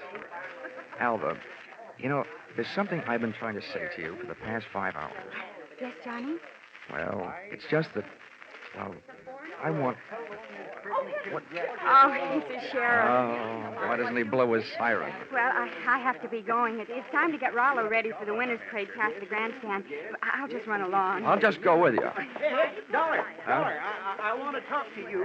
Well, I'll see you later, Johnny. Yeah. Well, Sheriff. Hey, you being a sort of investigator, Dollar, I knew you'd be interested in my methods. Well, you're sure interfering with mine. Huh? Yeah. Oh, Well, do you know what I did? What? I found that photographer, had that picture developed, and rushed it up to the state capitol. And they just called me. Dollar, there's a known criminal in that photo. He's got that brooch, and he's on the loose. Do you know what that means? Yeah. It means that you shouldn't be sitting here talking to me. Who is this villain? They say he's the... Ooch over here. Yeah. What? They say he's known as Little Rocky. Originally hailed from Arkansas. You'd know him if you saw him. He's the fella that bumped into you. I want you to help me look for him. I take only one job at a time, Sheriff. Right now, I got a pig to mind. And there goes the Grand March. Boy, in case I'm interested later, how much do you pay your special deputies a day? $7 and expenses. Sheriff blew it. I'm afraid that blows it.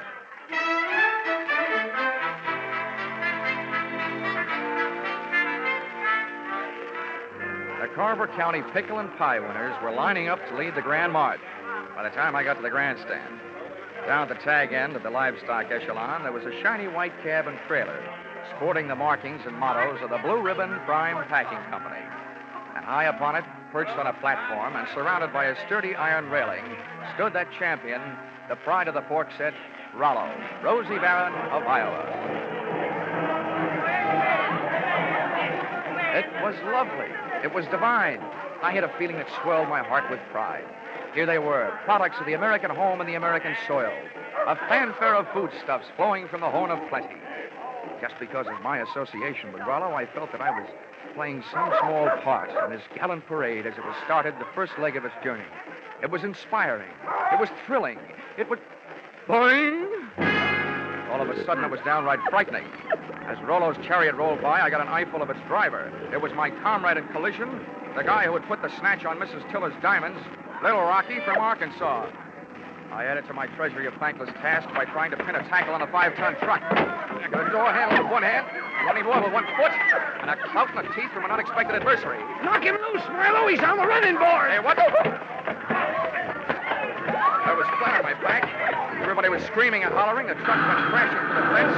And Rollo, Rosie Barron of Iowa, was one little piggy who wasn't staying at home.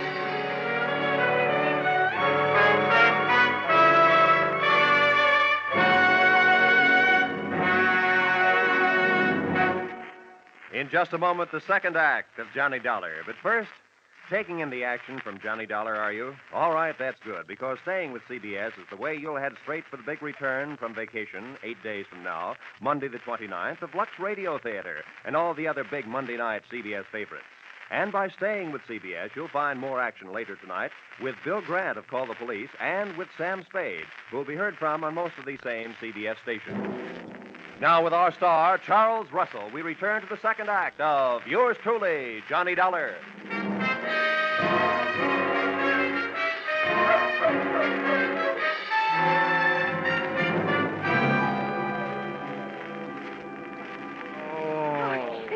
Johnny, are you all right? Can you get up? Oh, the spirit's willing. I'm not sure about my spine. Here, let me help. I'm the guy who goes around telling kiddies never to hitch rides on trucks. Well, nobody can say I didn't make a dent in Iowa. It was wonderful the way you tried. But what are you going to do now? Right now, I don't know. The only place I can think of at the moment where I might find a hot pig is a barbecue stand. Oh, this is no time to be funny. Well, look, up until now, all the laughs are on me, kid, so let me be the judge, huh? Well, what are you going to do? Well, first I'm going to practice my arithmetic and see what adds up. You can't unload a stolen pig in a pawn shop. So, question number one is, where do you unload it? Where would you go? Well, where would I... Well, I'd never thought of it. Well, here's what I figured. The Rollo on the hoof is too well known to peddle for anything like the dough he's really worth. I mean, he's not like a big diamond that you can cut up in little... Or is he? What is the going price on pork? The market this morning was at $23.50. Well, that kind of money hardly sounds like Little Rocky's kind of project. But maybe things are tough. By the way, Alva, have you ever been in Arkansas by any chance? Why do you ask? Just wondered. Hey, Dollar, just a minute. I want to talk to you. Barnyard bloodhound himself. Yeah, Sheriff? Would you mind, Alfred? I was just leaving. How could she be that cold on such a hot night? Huh? What's bothering you, Sheriff? I saw your little performance, Dollar, when you leapt at that truck. Just how hard was you really trying? How hard was I? I ought to punch you in the nose, badge or no badge. Now, don't you go getting huffy. I just want you to know that I don't fool easy. When I'm on a case, I'm suspicious of everybody. Yeah, that must be rough on your wife. How often do you have her in handcuffs? Huh? Well, Now, look, Sheriff, all I need from you is the use of a car so I can go looking for old Lardhead. No, you don't. There's enough missing around here as it is. Rollo, Miss Tiller's jewelry, and I ain't about to add a county vehicle to the mess. And besides, I want to keep an eye on you. Good. You might learn something. Come on. Here, wait a minute. Where are you going? Over to the Ferris wheel. That truck hasn't been off the fairgrounds more than a couple of minutes. I want to get a look at the countryside. Ferris wheel. Say, that gives me an idea. I hoped it would. Come on. Say, you know, Sheriff, I don't know very much about this farm-side ferreting racket. Well, there's more to it than meets the eyes, I can tell you that. Oh, yeah, I bet there is.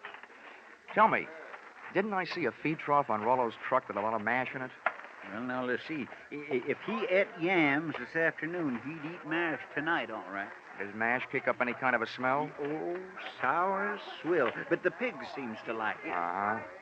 How does this sound to you, Sheriff? Suppose right after you take your ride to the top of the Ferris wheel to case the countryside, we were to get ourselves a nice hungry pig. Say, that gives me an idea. We could take that pig and he could smell that mash in the air and sniff out the trail of that truck. Sheriff, if you aren't a genius, I wouldn't be surprised. Oh, Shaw. It was planting time in Iowa that night, at least for ideas. 2 of which I had planted in the not-too-fertile mind of Sheriff Harry Blewett. And as long as it took us to walk from the trotting track to the Ferris wheel, it came harvest time for notion number 1.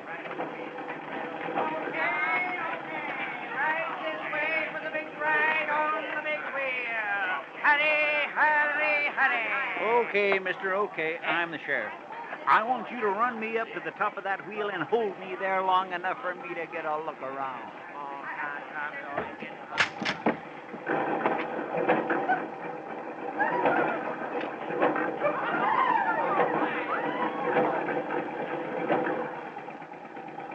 When the wheel came to a stop with Harry Blewett sitting in his little cage at the top, I pulled a low trick on a high sheriff. I bought a pink lemonade from the juice stand next to the Ferris wheel, walked over to the motor that rolled the big heap, unscrewed the cap on the gas tank, and gave it a big, long drink.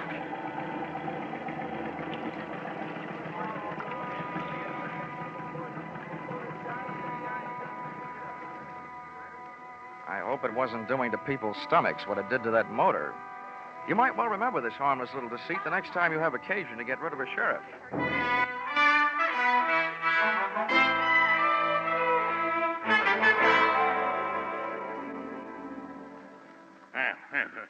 This kind of publicity is a little too expensive, Dollar. I demand that you do something. Now, don't worry, Mr. Tiller. I am going to do something. Yes, and I'll thank you to remember that the only ones who stand to get hurt right at this point are the insurance companies that wrote the policies on your pig and your wife's diamond brooch. Why, Worthington, I hadn't thought of that. Huh? Why should we worry? My brooch is insured for way over the value, dear. We hadn't... Hortense, you keep flapping that loud tongue of yours, and the first thing you know, they'll be accusing us. Why, they wouldn't dare. Oh, yes, we would, Mrs. Tiller. But we're just not the A type. $15,000 profit on a pig, and whatever else you could make profit on a pig, and whatever else you could make on your jewelry, might make anybody the type, Mrs. Tiller. Now, see here, Dollar. I've had just about enough of your slanderous implications. I have a few thoughts you might profit by. Go ahead, Worthington. I'm always interested in profit, Tiller. My father had the same thing happen to him back in 1902. That's right. Remember, dear? Yes. In Nebraska. He bought a prize pig at a fancy price. And then the scoundrel that sold it to him turned around and stole it back. There, see? What do you think of that?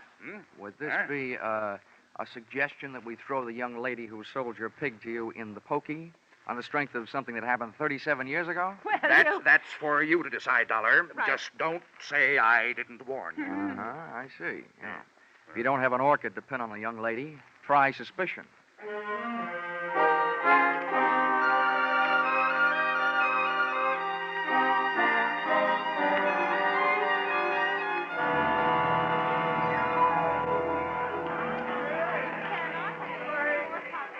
most of the crowd packed in the grandstand watching the free attractions, I had a good chance to scout the fairground for Alva Anderson, from whom I wanted to learn a little bit more about the habits of not only pigs, but their ex-owners. Our trail led me past the home-baked cakes, hybrid corn, the watermelon pickle, tractor and harrow exhibits, and all the way back to where I'd first met her, Rollo's pen in the swine wing of the livestock building.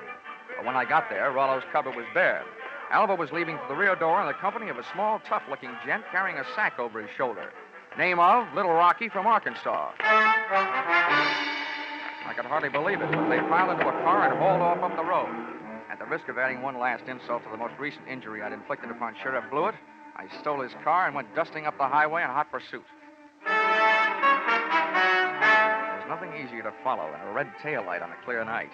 And the bright Mazda Ruby tacked onto the rear of Little Rocky's car led me around the village of Carver and 11 miles out to the pastures to a shack hidden in a grove of elm trees 100 yards off the road. I parked the car and legged it in.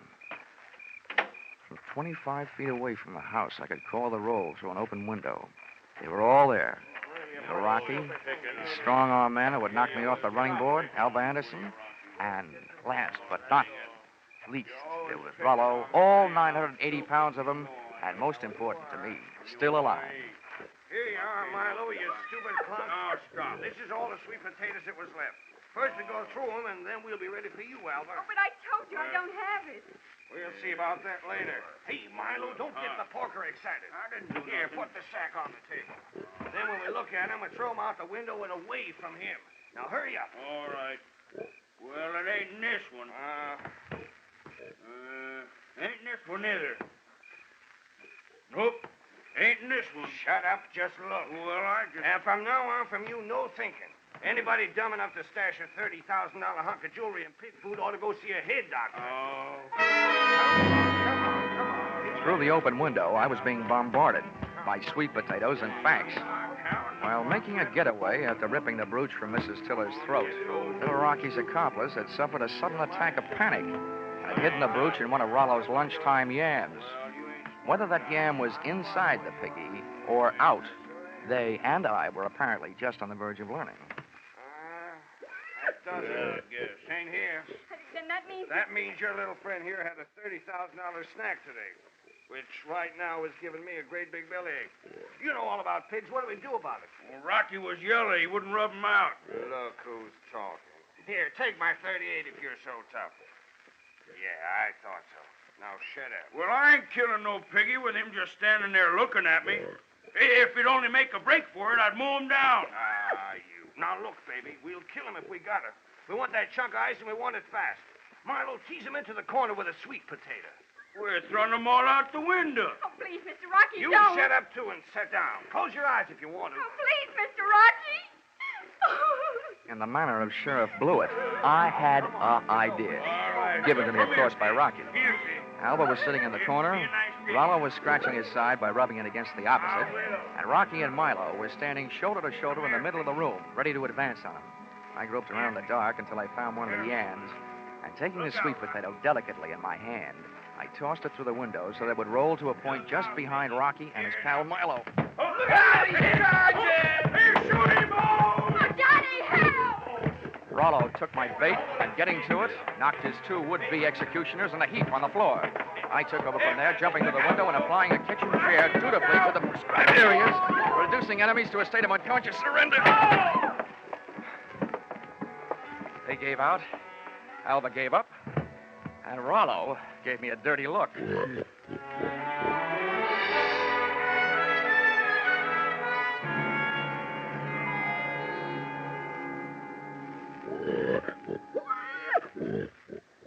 Well, Mr. Tiller, here he is, safe and sound, good as new, fat and sassy. Well, good. Congratulations. And not only that, but in him someplace, he not only has a good fighting heart, but also that diamond brooch of your wife's. Oh, yes, very interesting. Well, I'd better go charter a plane. Rollo is due in Kansas City at noon tomorrow. Oh, but it might upset him, Mr. Tiller. Rosie Barron of Iowa's never flown before. He might lose weight. Yeah, what's the big hurry to get him to Kansas City? Is he booked for a personal appearance? Oh, no. No, hardly that. He's due to be slaughtered at a special ceremony. All the plans are made. Oh, I wouldn't want to disappoint my boys. They've been looking forward to this. Oh. How do you like that? Why, it's almost murder. Poor Rollo. Oh, Johnny. Come on, let's get out of here, Alva. Gosh, who'd have ever thought I, Johnny Dollar, would ever gotten so attached to a pig?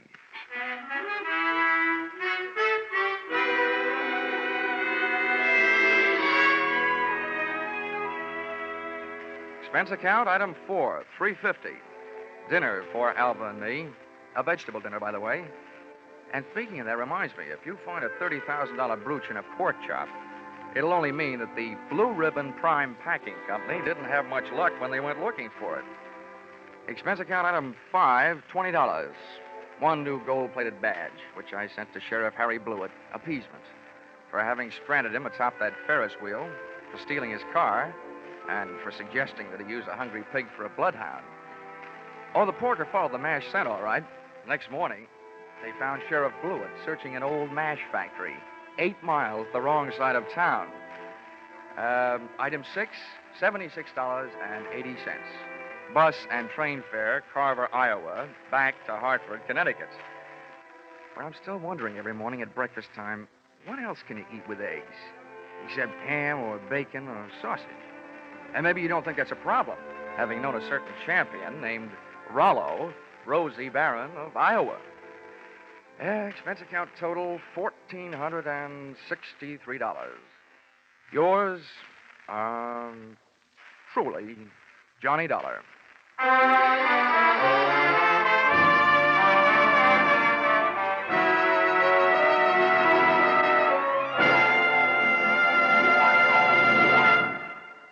Yours truly, Johnny Dollar, is produced and directed by Norman MacDonald and stars Charles Russell with script by Paul Dudley and Gil Dowd.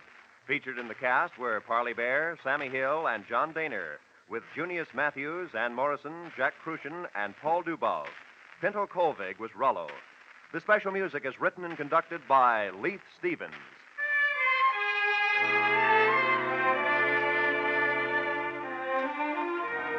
Be sure to be with us at the same time next week when another most unusual expense account is handed in by yours truly, Johnny Dollar.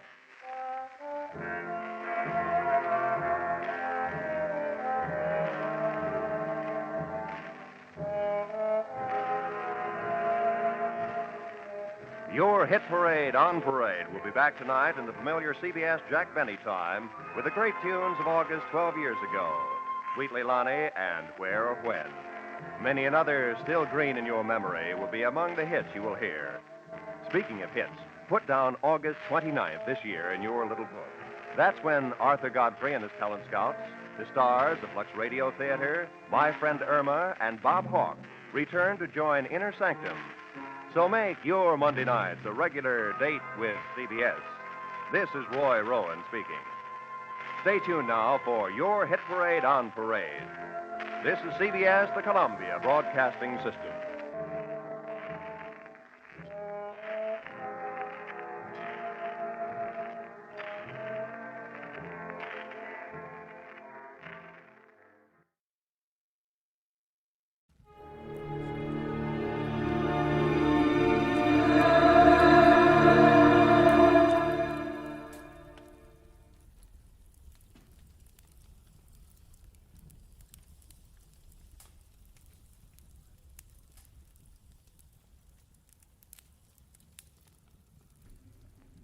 Get this and get it straight. Crime is a sucker's road, and those who travel it wind up in the gut of the prison of the grave. This time I was in the country where the night should have been nothing but peace and quiet. But a pair of angry eagles changed all that. One was solid gold and too close to a battered corpse. The other weighed 160 pounds and was too quick with his fists. It happened like this. From the pen of Raymond Chandler, outstanding author of crime fiction, comes his most famous character in The Adventures of Philip Marlowe.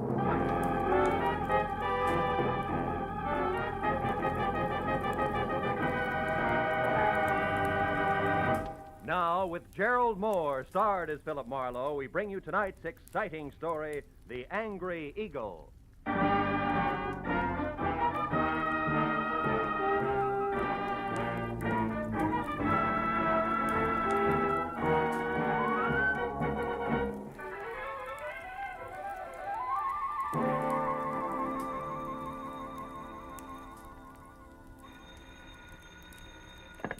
Hello. Mr. Philip Marlowe, please. Clover Lake, California calling. This is Marlowe. One moment, sir. Go ahead on your call to Los Angeles, please. Hello, Marlowe. Babe Durney. Remember me, light heavy contender in 39? Oh, yeah, sure. I remember you. Good. You still have that bar in Southgate? No, I'm back in the game. Ah. Trainer this time for a welterweight that's good. His name's Danny Eagle, and he's another Barney Russ, believe me. No kidding. Yeah, but he's in trouble. Come on out, will you, Phil? Clover Lake's only 20 miles. You can be here by 6. It's just outside of Malibu, up on the hill. Well, what's your boy's trouble, babe? Plenty. And it could end up being his life. Now step on it, Phil. Oh, and listen, you're a sports writer from Detroit, not a private detective. You got it? Got it. Leaving now, babe. It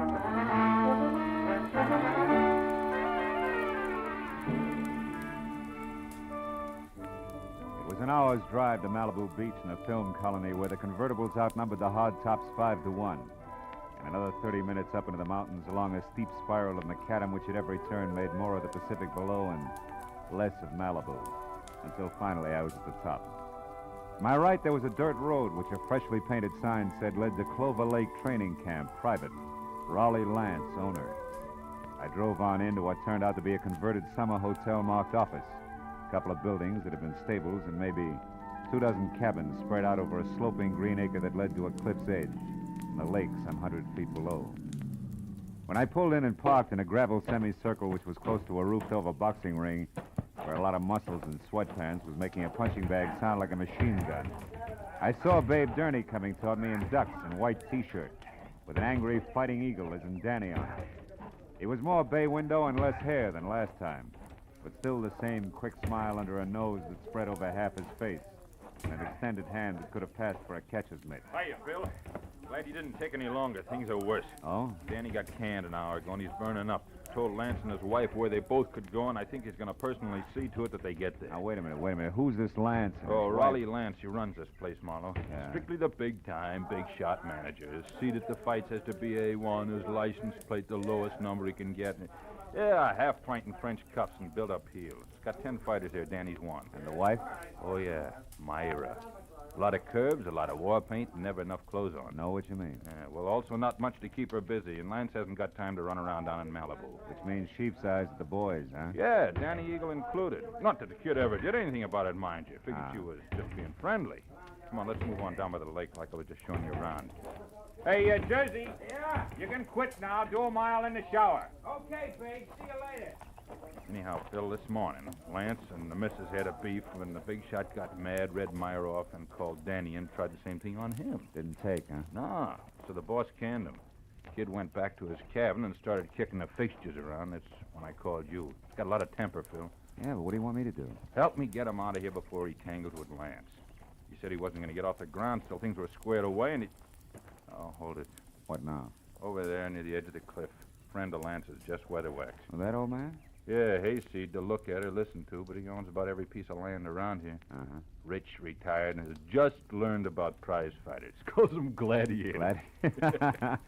Also, he's got a mud fence-faced daughter he's real anxious to pass off. Yeah, also he's coming this way. Hello there, son. Yeah, don't encourage gab. It's his specialty. Well, Dave, my boy, what shape are you in tonight? Oh, well, not quite fighting trim, Mr. Weatherwax.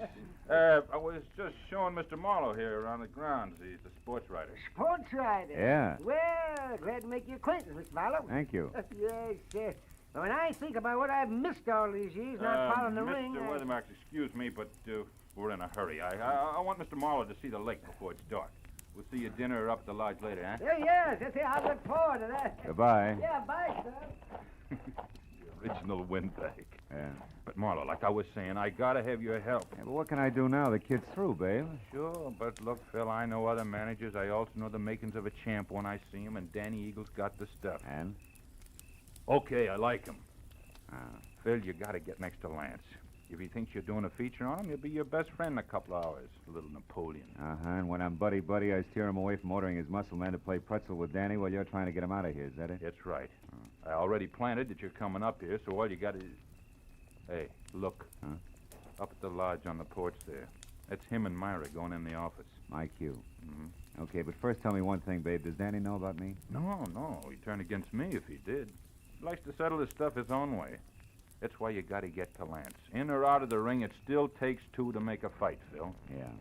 All right, babe. I'll do my best. Yeah, Philip Marlowe, Detroit Daily News. Wonder if there is such a paper. No, it doesn't sound too bad. Listen, Myra, I don't want any more trouble with you. I'm fed up. Oh, You're fine. fed up. You? Well, that's funny. You drag me up here and Shut expect up. me to... And try real hard to understand this. I dropped 10 grand, 10,000 berries last night on that punk Steve Rocker. I'm not very happy. So you want a fighter who stinks. What's that got to do with me?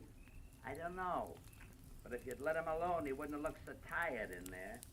Of all the cheap cracks you've ever made, that's about the... The what? Go on, say it.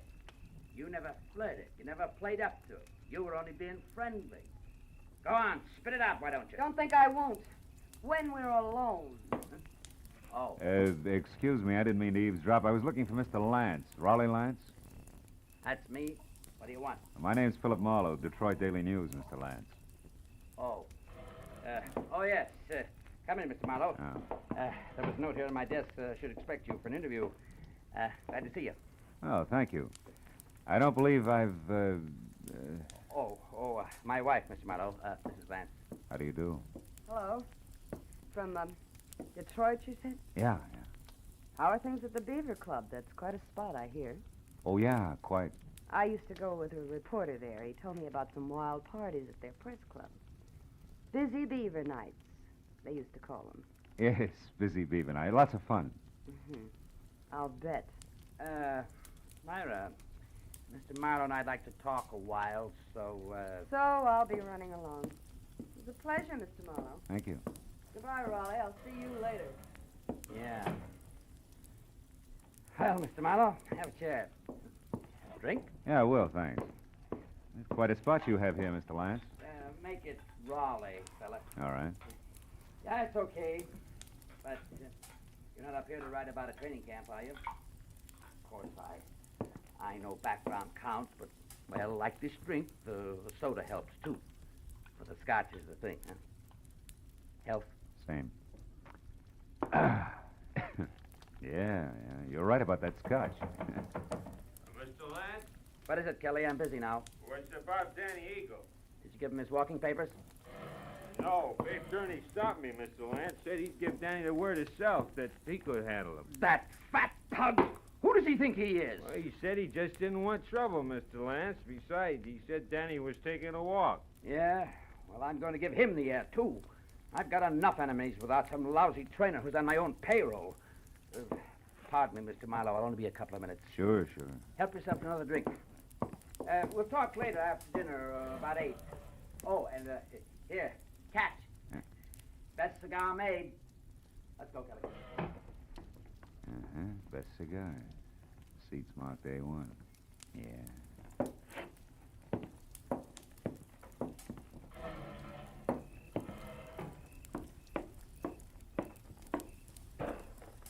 Hey. Huh? Don't go away mad. My hubby always runs out on people, even private detectives. Slips, huh? Busy beaver night indeed. I made it up. I never even heard of Detroit. Why'd you bait the trap? Lance, the jealous jerk, has threatened to hire a detective a half a dozen times. Oh. After all this fuss over Danny Eagle, you were about due. Well, shall we walk? It's a nice night. Let's leave it that way, huh? What do you mean? Isn't Danny enough for one day? Listen, mister, you're starting off with 2 left feet. I was friendly with Danny Eagle, period. And Steve Rocker? The same. Only Steve was a little dull. A mind dedicated to comic books. All fighter. Not according to his last bout. Yeah. Rocco moved like he was drugged and collapsed in the third, so it's my fault. Oh, the big shot is quite a loser. And don't bother with your next question. I can feel it coming. Why have I stuck? Yeah, well, it belongs here someplace. Well, I've stuck because I thought that each battle was going to be our last. that sooner or later he'd have time for me. He's a busy guy, Myra. So was King Solomon, but he always had room for his wives. True. I thought this place was going to be our answer. Just the two of us, plus the peace and quiet of the country. With Malibu on hand for a change of pace. So what happens? Still busy, huh? Yeah. So busy that he spends 8 hours a day with Jess Weatherwax, a guy he never heard of until he started this camp, but a guy who thrills to hear the lives and loves of Raleigh Lance. And that leaves me with his daughter, Clementine, if I don't talk to the fighters. Clementine, whose shoes are number 9, with an IQ to match. Good night. Wait a minute, Myra. Where you going? Going as far as my cabin and an old-fashioned cry. Or maybe just an old-fashioned, I don't know which. Good night.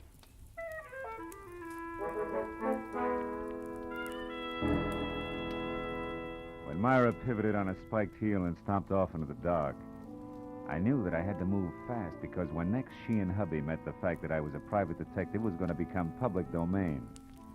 And from there on out, I'd be of little use to Babe Durney, and if Lance's muscle playmates caught up to me, of no use to anybody. I located Danny Eagle's cabin among half a dozen others, peeking out of a thick grove of pepper trees, showing light from a half-open door.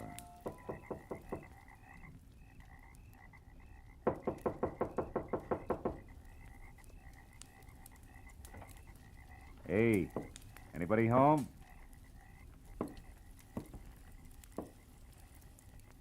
Inside, there was a closed valise on the edge of the only bed. And on the dresser, some money, a package of lemon lifesavers, and a tie clasp. A gold one with a gold angry eagle on it that said Danny was still around. Then he got to talk for himself.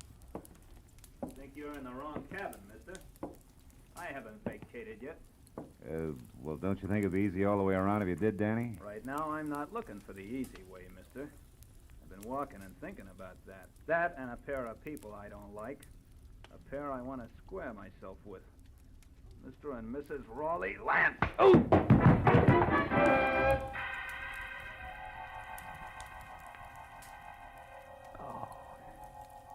It was purely a case of mistaken identity. But it served as a reminder that it still took two to make a fight. And that the only chance I had left was to get next to Raleigh Lance and keep him away from Danny Eagle. I spent a half hour going from the lodge to Lance's empty cabin, to the dining room, and every other place where I thought he might be. But finally, I remembered Jess Weatherwax, the one-man fan club whom I located back up at the office. Oh, hello there, Sam. He was peeling off his coat and getting ready for canasta with something uncombed and built like a length of pipe. Who had to be daughter Clementine. What can I do for you, sir? Mr. Weatherwax, have you seen Lance? Why, no, Mr. Marlowe. We just came in. You deal, dearest. Is it important? Very. Daddy. Oh, excuse me, child. Mr. Marlowe, my daughter, Clementine. How do you do? Very fine, thank you. Mr. Marlowe, Daddy told... Hey, Marlowe, is that you in there? Oh, it's Babe Durney. Yeah, excuse me.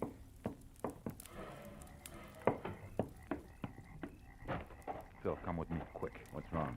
Lance is dead, Marlowe. What? At the edge of the lake on the rocks. Accident? I don't know. Come on, Phil.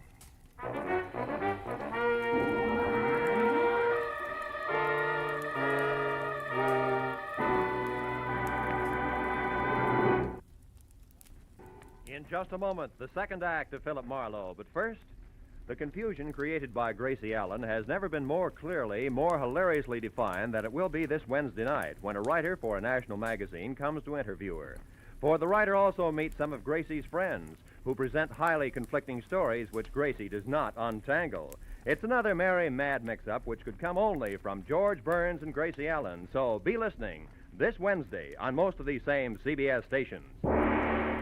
Now with our star, Gerald Moore, the second act of Philip Marlowe, and tonight's story, The Angry Eagle.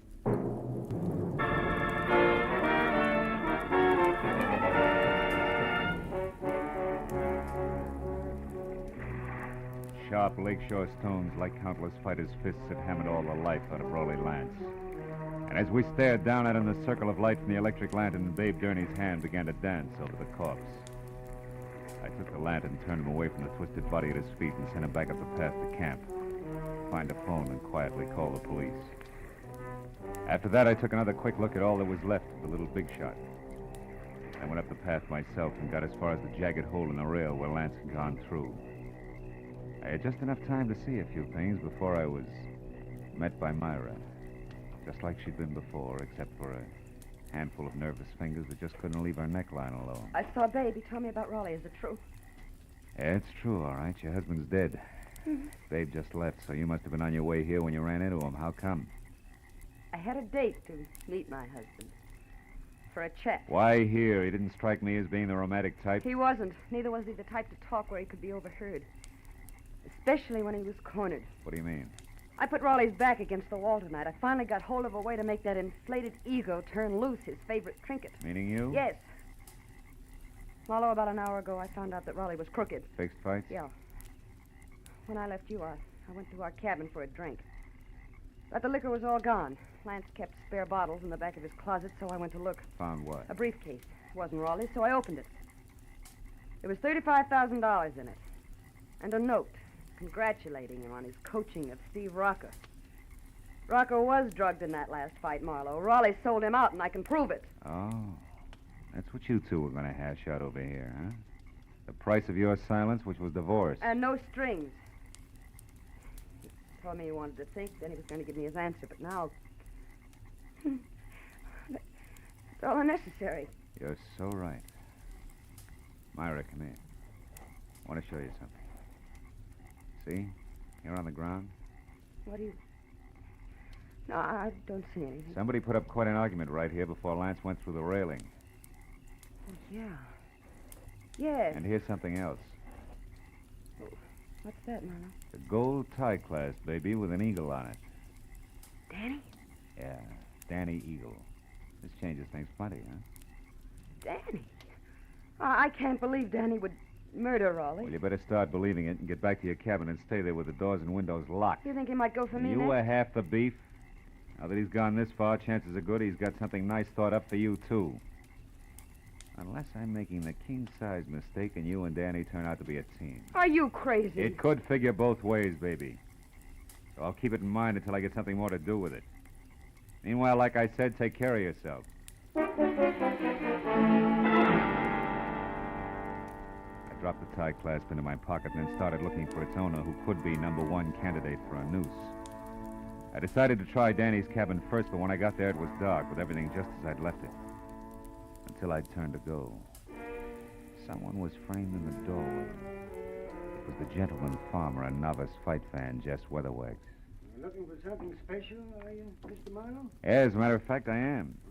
I figured you would be, what with being a reporter, because I know there's been some kind of a ruckus here tonight.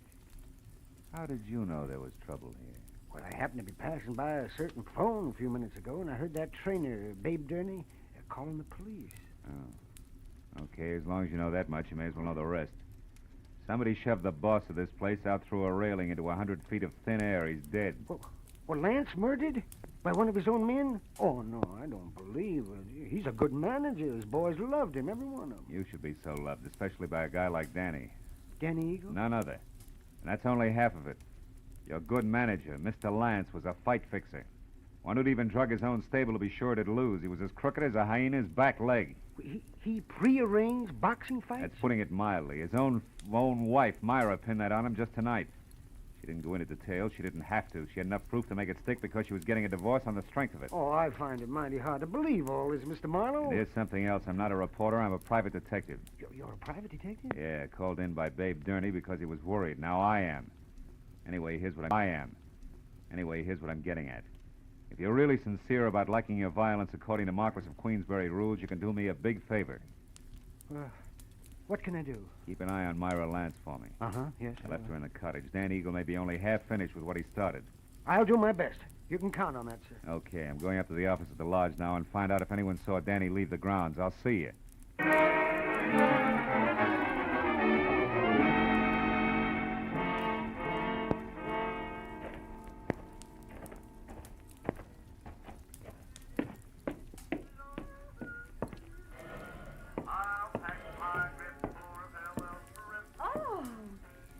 Mr. Marlowe.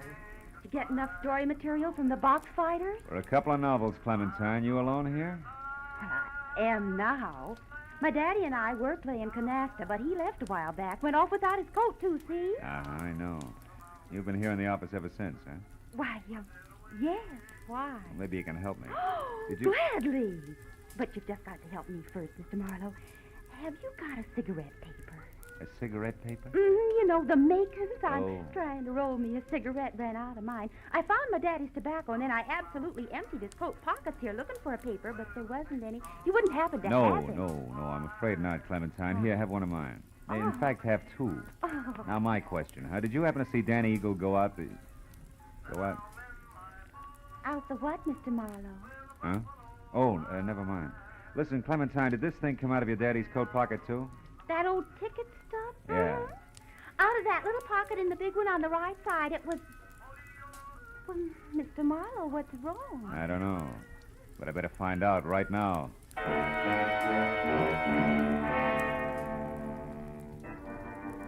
As I ran out of the office and past the empty rope ring toward where the cabin stood, I was full of the conviction that Clover Lake Training Camp was due for a second corpse any minute. Only this time I knew that some fast adjectives I myself had tossed off and not a hot-headed fighter were playing cause and effect. As I made for the door of the Lance cabin, there was no help in the fact that my volunteer guard, Jess Weatherwax, was nowhere in sight. I called Myra's name twice and still got no answer. So I stepped back to go to work on the door with my shoulder when the lock turned from inside. What is it, Marlowe? What are you doing here? At the moment, Myra, baby, I'm counting lucky stars, the kind that kept you hale and hearty in spite of me and my big mouth. I'm afraid I don't know what you mean. I mean, I almost spilled all, including the clincher, which was where you could be located. All this, mind you, to the guy who no doubt was in it with Lance right up to his Adam's apple. The fact that you're still breathing means that he must have given up and beat it because as a topper, I sent him here to guard you. Say, what's the matter? Aren't you even curious? Why, yes, sure, of course. So am I, Marlowe. Don't move. Oh, no. You have a talent for stupid audacity, young man. Myra's still breathing because up to the point where you knocked on this door, she still didn't realize my connection. But when you showed up, I couldn't take a chance. I was forced to bring this gun into things and wait behind the door. Now, obviously, you both know. And I was so relieved you still had strength enough to open the door, Myra. I stepped in chin first and was happy about it. Well, I was afraid to warn you. Well, it's your move, Weatherwax. What'll it be? I have no choice. What? You'll have a lot of bodies to crawl out from under, Buster. Well, it won't be too hard. Dan is already framed for Raleigh's murder. Framed by whom? By Raleigh Lance himself. Oh, such a simple little plan. I worked it out as I worked out everything else around here. Just for the record, how was it supposed to go? Once Myra knew about Raleigh, she became dangerous to me. She had to be killed. So I told him how to set up the whole thing. You know, you're really enjoying yourself, aren't you? Frankly, no. Or I just don't intend to take the rap for my late partner's stupid clumsiness. Oh, but this has gone far enough. Oh, no, it ain't. Dave, look out. He's got a gun. Duck, Myra! Yeah, boy, Bill. He lost his gun. And I still got a good right hand. My boy ain't gonna be framed for nothing. Dave, stop it. I'm gonna fix this guy good. Lay off, Dave, will you? Lay off. Lay off, I tell you. Lay off. Okay. You gotta tell us the rest. Come on, Weatherwax, talk. What actually happened on the path to the lake? Well? Lance set up a frame on Danny, as I told him to, by planting that eagle tie clasp at the weak spot in the rail. And then he made a lot of marks on the path, like there'd been a fight. Go ahead. And after that, he went over to kick the rail loose. He tripped and he fell, all because of those shoes of his with the hard, slick soles and built-up heels. Silly little man.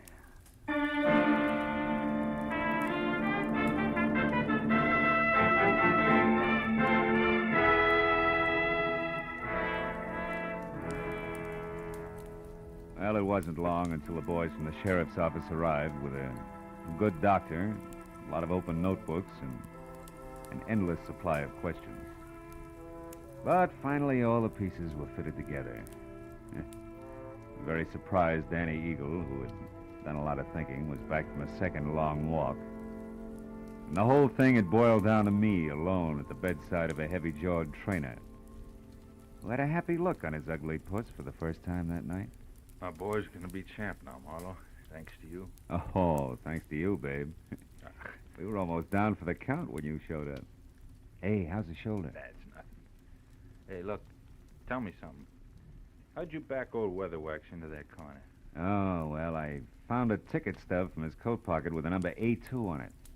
Weatherwax claimed that he'd never seen a fight or met Lance until the camp opened up here. But that stub proved that just a month ago, he sat right beside Lance. Yeah, that's right. Yeah. Lance always had seat A1 at the arena. Check. In short, Weatherwax was a liar who dropped his guard. And in this racket, you do that just once and you're out. Yeah. Hey, see that the Eagle keeps his guard up, will you, babe? I'm going to be betting on him from now on. Don't give it another thought. Good night, Phil. And I didn't give it another thought. Neither did I think about an arrogant little guy whose phony heels and twisted mind had dumped him into his own trap. Or about a fat gambler who traded in perverted victories and rotten, hopeless defeats. Instead, I thought about the sun coming up over the hills. And a nice big platter with a ham omelet on it. And then a good, solid 8 hours sleep. Nothing else. You know, sometimes I think I have no soul.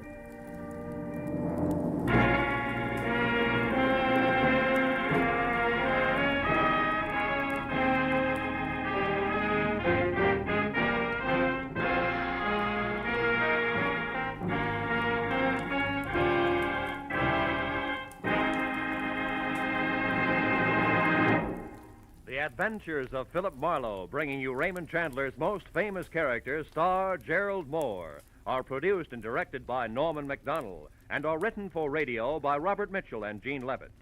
Gerald Moore can currently be seen starring in Republic's The Blonde Bandit. Featured in our cast tonight were Joan Banks, Barney Phillips, Wilms Herbert, Howard McNear, Elliott Reed, Frank Gerstle, and Ann Morrison. The special music is composed and conducted by Richard Arant. Be sure and be with us again next week when Philip Marlowe says... This time a nervous breakdown in a driving rain. A cape with a high collar and a tiny sliver of glass led me from the ballet and a beautiful dancer to the edge of a cliff and death.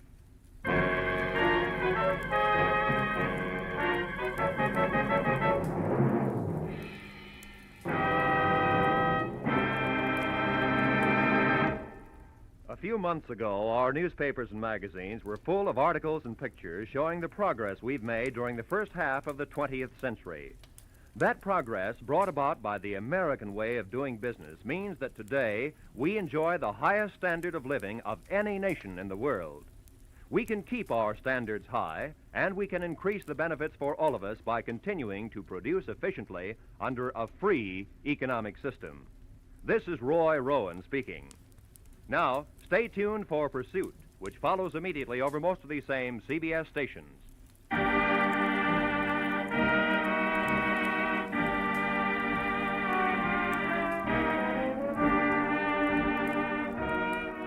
This is CBS, where Burns and Allen are heard every Wednesday night, the Columbia Broadcasting System.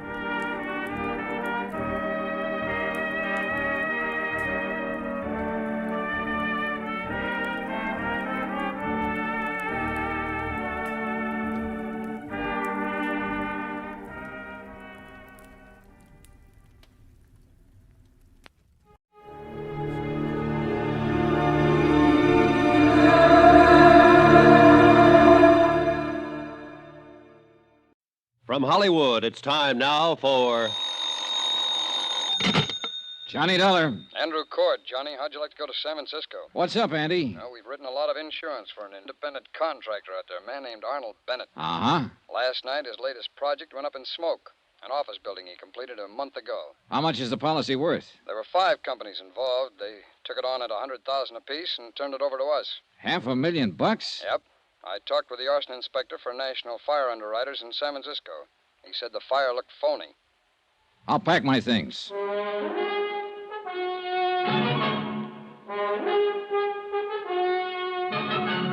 Tonight and every weekday night, Bob Bailey in the transcribed adventures of the man with the action-packed expense account, America's fabulous freelance insurance investigator. Yours truly, Johnny Dollar.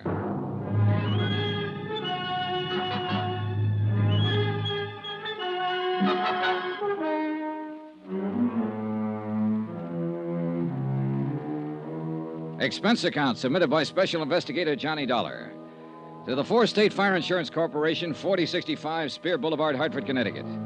The following is an accounting of expenditures during my investigation of the Bennet matter. Expense account item 1, $15, flowers for my girl. I wasn't able to keep our date. Instead, I met Four State Fire Investigator Andrew Cord at his office, and we made immediate arrangements to fly to California. Item 2, $25.06, one raincoat. Item 3, $144.15. Air transportation, Hartford, New York, San Francisco. En route, Andrew Cord filled me in on the details concerning Arnold Bennett. Oh, Johnny, as things stand now, Bennett hasn't filed claim yet, although I imagine that'll be coming through pretty fast, if I know him. I met him once when he was in New York getting money to finance one of his big subdivisions. Yeah, it seems I've heard of him. Oh, he's made time and life a couple of times each. Oh, yeah. When I met him, I said to myself, Andy, look well on this man. He may be the last of his kind. Oh, how's that? Well, Arnold Bennett must be past 60 now. He's been everything in his lifetime. Sailor, soldier, lawyer, financier, bootlegger, gun runner, Lord knows what all. Talked fast, worked hard, and what he couldn't get one way, he got another. All in all, he's done pretty well. It shows all over him. I didn't like him, Johnny. Well, go on. Well, maybe I was just jealous of his aggressiveness, or maybe it's that I've just heard stories of how he ran roughshod over big and little. Well, about this new building of Bennett's that burned down. Yeah. Well, the man in San Francisco is pretty sure the fire was of incendiary origin. Well, can he prove it? Well, that'll be up to him, and you, and me. Four state and national fire underwriters are going to handle the investigation. Federal, Great Atlantic, and tri-state underwriters aren't going to send any men at all. They figure it's best not to clutter things up. Yeah, but proving the fire was incendiary may not be too easy, Andy. Well, we'll see when we get there. There's a standoff motive in the whole thing. We can start with that. What's that? Bennett's in financial trouble, big trouble. Taxes, so on. The fire was an out. I see. Well, who's the arson man in San Francisco? Billy Underwood. Oh, good. Bill Underwood's one of the best arson men in the business. Well, it's going to take all of us to get Bennett, Johnny. We'll split it 3 ways. We'll let Underwood handle the fire evidence. You can play front force with Bennett, and I'll comb around in the financial situation. Yeah, well, we sure got our work cut out for us. But listen, Andy, you sound sort of scared of this guy, Bennett. I am, kind of. Why? Nobody's ever beat him. Expense account item 4, $7.50. Incidentals upon arrival in San Francisco. Andy Cord and I checked in at the Fairmount, then went downstairs, rented a car, and drove out to the scene of the fire. Bill Underwood was already there, had been there all day. We all shook hands, and then Underwood broke it down. Bill was a bit of a pedant, had things pretty well organized for us. Now, it's this way. The watchman on duty saw a man loitering in the vicinity of the building when he came to work at 6 o'clock. Uh-huh. 3 other witnesses remember the same man. A druggist, a filling station attendant on his way home from work, and a newsboy. Got a description? Mm-hmm. I did. Male, Caucasian, 25 to 30, medium build, approximately 170. Dark hair, dark complexion. That's it. Have you talked to the police yet? Haven't had a chance, Billy. You know they got 8 men on this? Well, with that much of a description, it might make it easier. I sure hope so. So far, the description hasn't fitted anyone in the files yet. The newsboy swears that he saw this man sneak around the side of the building about 6 o'clock. The fire broke out about 6:30. Anybody see him leave? Mm-hmm. The newsboy says he saw him catch a bus on the corner right before the fire broke out. Might help us. But the bus driver on the line wasn't any help. He's pretty busy that time of night. Have you had a chance to go over this yet? Well, we started. I'm working with a fire inspector on it. And as soon as we come across anything, I'll let you know. We can't overlook any possibility on this, Billy. Any. Yeah. I know about Bennet. He's been out here asking me who I am, what I'm doing. He doesn't like it. Oh, he doesn't? Yeah. He learned to swear somewhere along the line. Oh, has he filed claim yet? No, we haven't heard. It's a professional firing job, I'm sure of it. You're sure? Well, I haven't got what I need in the way of concrete evidence yet, but I'll find it. Somewhere in these ashes. The place burned too well and too fast to be anything but professional. It was drafted. The fire got hot and going before anybody even spotted it. Well, this is a little out of my league, Billy. Tell me more, will you? Well, you see, an amateur will mess it up generally. It'll smoke a lot and somebody will spot it. Now, a bug, a nut, he'll do as good a job as a professional. Oh? But he'll stick around and watch it burn. Stand a good chance of getting caught. He might even call up somebody and tell him how happy he is. But this bird, the one the newsboys saw getting out of here fast, well, he sounds like he knows his business. Mm-hmm. It's business with him. Then it'll be my job to connect him and Bennet somehow. And that's the tough part. Yeah. All I got to do is play around in the ashes. Oh, Johnny. Yeah? Watch your step with Bennet. Sure. He doesn't care about anybody.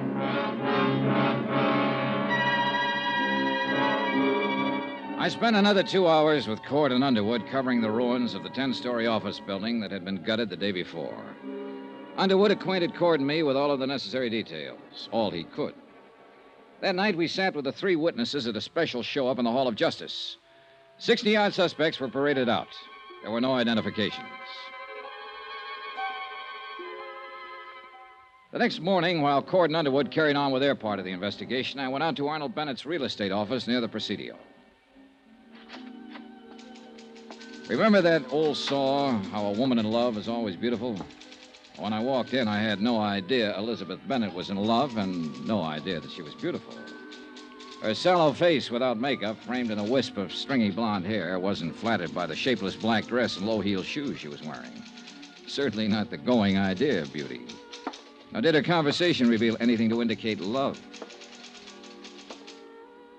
Yes, sir. May I help you? Mr. Bennet, please. My name's Dollar. Dollar? D-O-L-L-A-R? He's not expecting me. Your business, Mr. Dollar. Four State Fire Insurance Corporation. It's about the fire that destroyed the office building. Oh, yes. Just a moment, please. Well, what is it, Liz? Mr. Dollar is here, Uncle Arnold. I don't want to see anybody today. I told you that, you idiot. Mr. Dollar's from Four State. It's about the fire. Oh. Well, send him in. And go out to lunch. Yes, sir. It's all right, Mr. Dollar. Straight ahead. He always like that? He's nice today. Thanks, Elizabeth. That's your name, isn't it? Yes. I'm Elizabeth Bennet. Go straight ahead. Dollar? That's right. Mr. Bennet? Come in, come in. I'm not going to ask you to sit down. I know why you're here. You have insurance investigator written all over your face. Well, in that case, we can get right down to the business at hand. What caused the fire? I don't know yet. It was deliberate. What? Somebody started that fire, that's what. And I know who. Get him and you'll save yourself some work. Tony Midas. Tony Midas? Who's that? The crackpot that set fire to my building. He's out of prison now, and he swore he'd get me. Well, now, look, maybe you'd better tell me just who he is and why he'd want to get you. Tony Midas worked for me once. I caught him stealing money, and I prosecuted him. He was sent to prison for 5 years, and he's the one you want. You seem pretty certain of that. Of course I'm certain of it. I know what enemies I have, what friends. Don't tell me I'm going to have to pussyfoot around with someone like you and get any place in this whole affair. Well, there are some witnesses who got a look at the man who started the fire, or at least it's a good bet he's the one we're after. So tell me, what does this Tony Midas look like? I don't remember. I hardly ever remember faces. But you remembered his threat. You bet your last nickel I remember his threat. And he's the kind of screwy punk to carry it out. Last week there was a small story in the newspaper that he was being released from prison. Well, then we'll certainly look him up and have a talk with him. That's very good of you, I'm sure. Oh, now, look, this can be a very difficult thing all the way around, or we can all cooperate, Mr. Bennet. I'll cooperate. I know why you're in town. I know who you came with. I met that glorified fire inspector yesterday. Underwood, you people don't fool me, and I'm not trying to fool you. Get Tony Midas, and you've got your man. Did you tell the police about Midas? No, I was waiting for some bird like you to walk in here with your high-handed attitude. Now I've told you, now you can get out and get busy looking for him.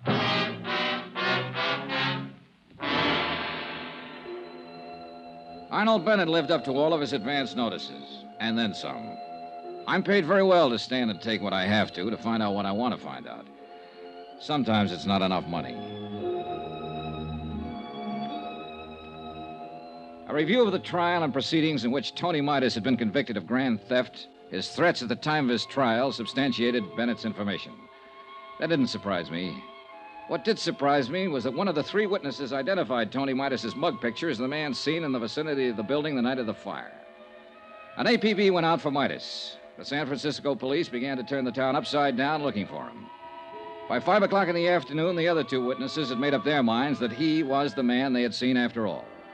The case against Midas became stronger. It was imperative that he be located.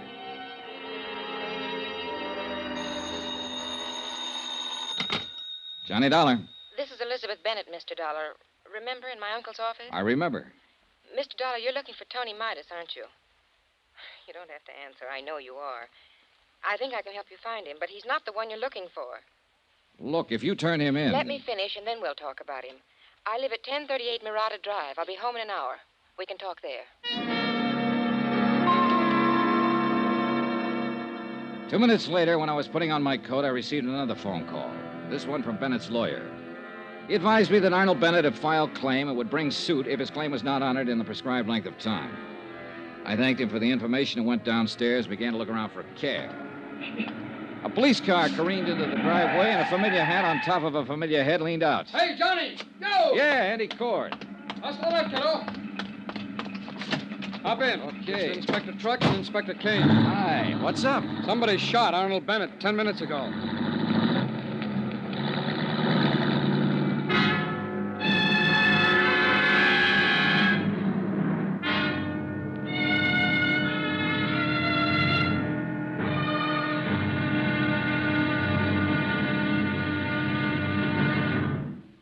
Now, here's our star to tell you about tomorrow's intriguing episode of this week's story. Tomorrow, the trail gets so rough, a couple of people just fall off dead.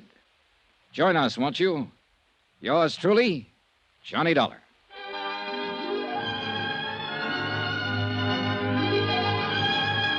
Yours truly, Johnny Dollar, starring Bob Bailey, is transcribed in Hollywood. Written by John Dawson, it is produced and directed by Jack Johnstone. Be sure to join us tomorrow night, same time and station, for the next exciting episode of Yours truly, Johnny Dollar. Roy Rowan speaking.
From Hollywood, it's time now for... Johnny Dollar. Billy Underwood, Johnny. Been trying to get you all over town. The hotel said to call you at this Skyline number. I'm out at Arnold Bennet's house. He's been shot. What? That's right. Well, who shot him? Don't know yet. I think I'm a transfusion here before they take him to the hospital. Uh-huh. Look, Johnny, I got something to show you. Yeah, what? Some ashes we just analyzed. The Bennet building was fired by a pro. He used celluloid and a wick made out of paraffin. I can prove it. I hope Bennet lives to hear that.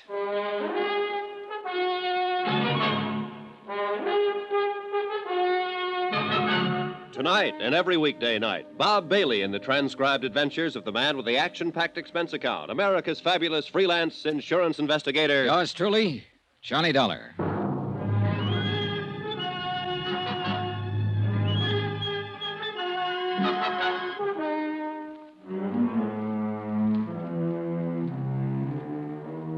Expense account submitted by Special Investigator Johnny Dollar to the Fourth State Fire Insurance Corporation, 4065 Spear Boulevard, Hartford, Connecticut.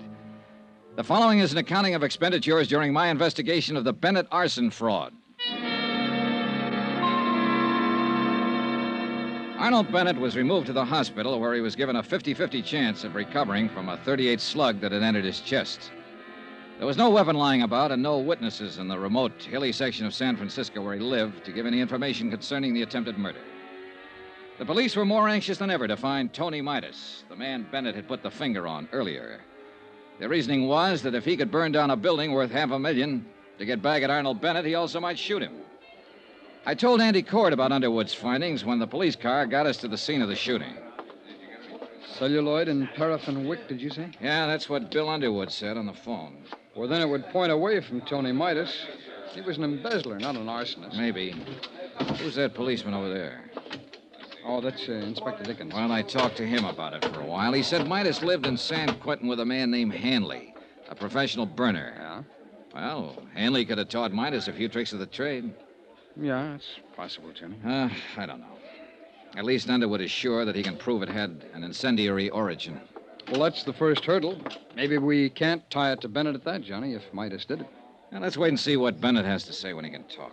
I think I'll get on over to the hospital. Okay. Oh, here's something that came up. Yeah? Now, you said Bennet attributed everything to this Tony Midas. Mm-hmm. Well, there might have been something personal in it, too. Midas is married to Bennet's niece, Elizabeth. He's what? Yeah, she married him a month before he was convicted. Well, that might explain some things. Yeah, she called me tonight and said she had some information for me about Midas. I was on my way to see her when this happened. Oh, you haven't talked to her yet, huh? No, let's see. It is 1038 Murata Drive. Wonder if that's far from here. No, Johnny, not far at all. This happens to be 1038. Right here. Oh? Well, we better tell the police about her, Andy. Andy Cord went on over to the hospital to await results on Arnold Bennet. I spoke to the inspector in charge and told him the information about Elizabeth Bennet. The police added the name to the APB already out for Tony Midas. And that's the way the case stood at midnight. By morning, the hospital reported that Arnold Bennet would recover from the gunshot wound. Elizabeth Bennet had not been located, nor had her husband, Tony Midas. I always fix my own dinner. Poached egg and half, ulcers. Name's Dollar? Yeah, that's right. Insurance investigator. You want something, do you? Coffee, maybe? No, thanks, Mr. Engel. Mind if I finish? Go right ahead. What led you to me? The notations about the trial, Mr. Engel. You were the defense attorney for Tony Midas. We're anxious to talk to him. I defended him, yes. I don't think I'm going to be much help, Dollar. I haven't seen him since he got out. I've no idea where he is. We'll find him, Mr. Engel. What's it all about? Well, Tony Midas has been identified as the man who started a fire in the Bennet building. Or at least who was seen in the vicinity of the building when it went up. I'm sorry to hear that. Are you, Mr. Engel? Tony Midas was a nice kid who got in a little trouble. Everything was against him at the trial. Bennet poured it on. He didn't have to, but he did. He could have let him off. You were Midas's lawyer. Did you try to talk Bennet into letting Midas off? No, I didn't. Nobody talks Arnold Bennet into anything. Oh?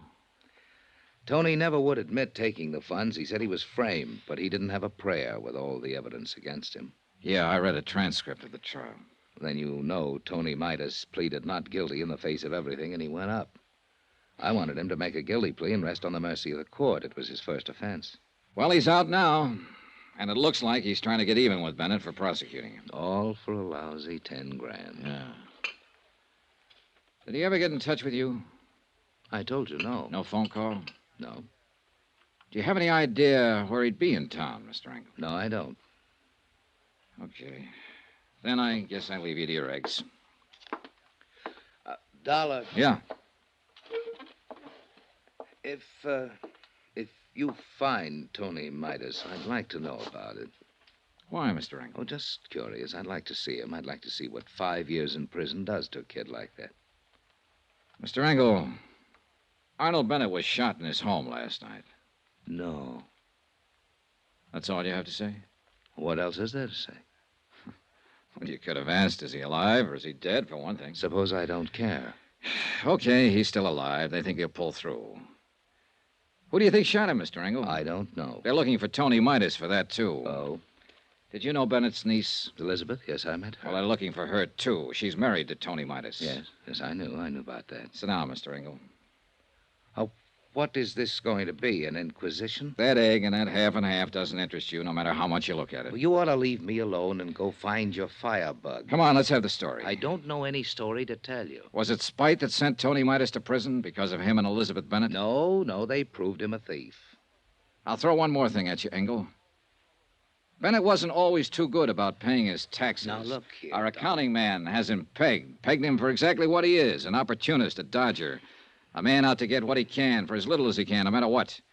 Yeah, we cover everything in a case like this. You'll never get Arnold Bennet. He's too good for you, Dollar. Too good for your insurance company, your fire investigators, everybody. No man stronger ever lived. We've already got evidence that proves the building was fired. I'm here to get all the story, and I think you're the man who can tell it. Why me? Because you work for him. I never worked for him, never. All right, we'll let that go for now. But you can tell me this. Was Tony Midas the kind of man who'd start that fire? You can tell me if he really was an embezzler. You can tell me if he tried to kill Arnold Bennet. I can't tell you anything for a fact, Dollar. All I have is my own personal opinion. Well, that's what I want. I want that. I'd like your opinion. Now, there's something about Bennett's niece being married to Midas, isn't there? A wife can't testify against her husband. Everyone else in Bennett's office testified against Midas. She didn't. I see. Now the opinion. Oh, come on, Engel, come on. You're right, Dollar. I have got ideas. All of them make me sick inside. Tony Midas stood there and told me he was innocent. He said it 1,000,000 times if he said it once. He said he thought Bennet was framing him. To cover up for income tax shortages? It's just surmise, but it fits.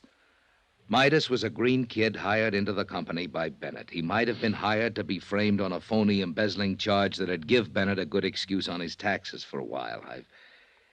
I've been fooled a lot of times. Did Tony Midas fool you? I don't know. I wish I could have gotten him off. I tried, Dollar. Believe me, I tried to get him off. You come here to me and say he's out of prison now and getting even. He's burnt down a building and tried to murder Arnold Bennet. Tony was a nice boy, Dollar. But now his whole life's gone, and for what? I hope you don't find him or her. I hope they go far away and stay away and don't have to talk to anybody ever. They deserve that. I hope nobody ever finds him. But we did find Tony Midas. He was right under our noses all the time. When I got back to the hotel, there was a message for me to get down to the county hospital. Cord was waiting for me there. They took us downstairs, and then we were both standing in a room looking at Tony Midas before they took him across the hall to the morgue. It's a funny thing, Johnny. There's been an alarm out on this guy for 36 hours. Everybody's been looking everywhere for him, and he turns up right here. Only he's dead. Yeah. What killed him? TB. He had it awful bad up in San Quentin. It's in the sick ward his last 2 years. When his time was up last week, he made them release him. But he wound up here and died in this hospital. It's rough. He's just a kid. Yeah.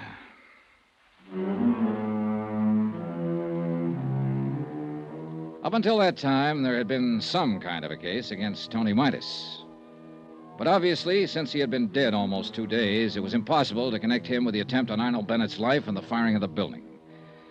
So we were right back where we started from, trying to make a case against Arnold Bennet, who still lay in his hospital room and refused to talk to anybody who came near him. All right, Johnny, now what? Bennett's going to be hard. We'll have to work around him. His niece is the best opening I can think of. But where is she? Police haven't located her yet. No, not a trace. Andy, she had some information for me when she called last night. I still want to get it. Hello, Bill. We got a break. George Foley's in town. Who's that? Best celluloid and wick man in the country. If you happen to want a building burnt down. One of the policemen at the hospital spotted him in the lobby trying to see Arnold Bennet. That'd tie it, Johnny. Where is he now? They followed him to an address on Baringo Street. They aren't going to move in until we decide something. 12 minutes later, Andy Cord, Bill Underwood, and I were standing in front of a decrepit-looking boarding house on Baringo Street talking to the 3 policemen from the San Francisco Police Department. Dollar? Underwood? Hi. Hey, what's the story, officer? Well, the way we see it, Foley's still trying to get part of his money for burning the building. He took a chance coming to the hospital tonight to see Bennet. No kidding. He'll probably make another try. You boys have more at stake here than anybody. If you want to talk to him, try to make a deal with him to turn on Bennet. Now's the time. Now, what do you say, Johnny? Now, wait a minute. We aren't sure of anything about him. Well, he fills the bill, Johnny. Paraffin and wick jobs are few and far between. With nothing more than that, I'd stake my rep on Foley being our boy. For what it's worth, all three witnesses now pick his picture instead of Midas. Oh, well, a good defense attorney, get that thrown right out. What do you want to do? Oh, well, let's shake him up a bit, okay? Go ahead. We'll be covering the back and front. Come on.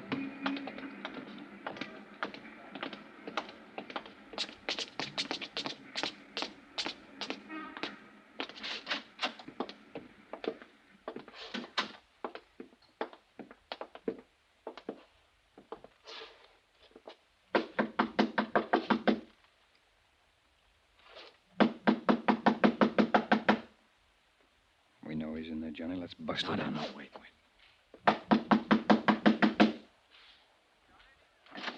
Watch out, Andy! Stop! All right. That's enough. You okay, Bill? Andy? Okay. Yeah. All right, tough boy. Get on your feet and let's get out of here.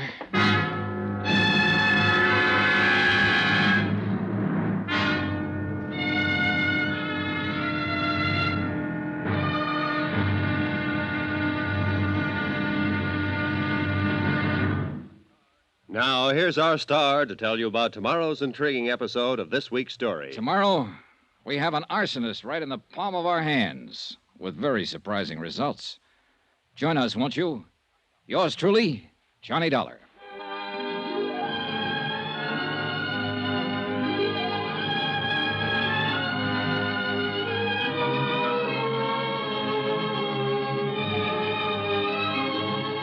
Yours truly, Johnny Dollar, starring Bob Bailey, is transcribed in Hollywood. Written by John Dawson.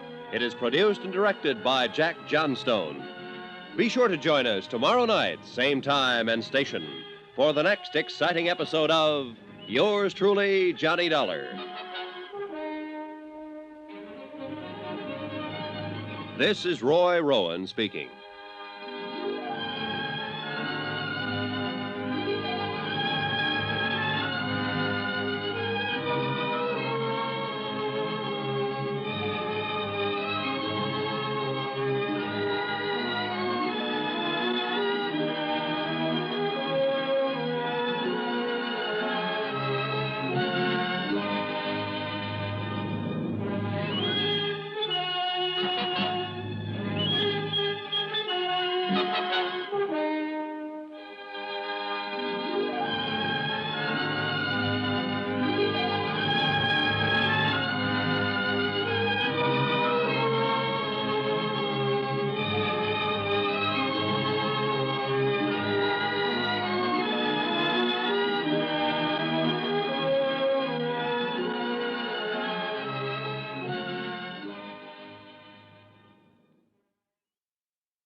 From Hollywood, it's time now for Johnny Dollar. Andrew Cord, Johnny. How's it going, Andy? All the police have been talking to that arsonist, George Foley, all night long. He won't admit a thing. Won't talk about anything. They're wondering now how long they can hold him. He's the man who fired that building, Andy. Well, we've got to have something more for the district attorney, Johnny. We haven't tied Foley to Bennet at all. If we can definitely charge him with firing that building, then we'll have a lever to go after Bennet. I got an idea. What? Meet you in an hour.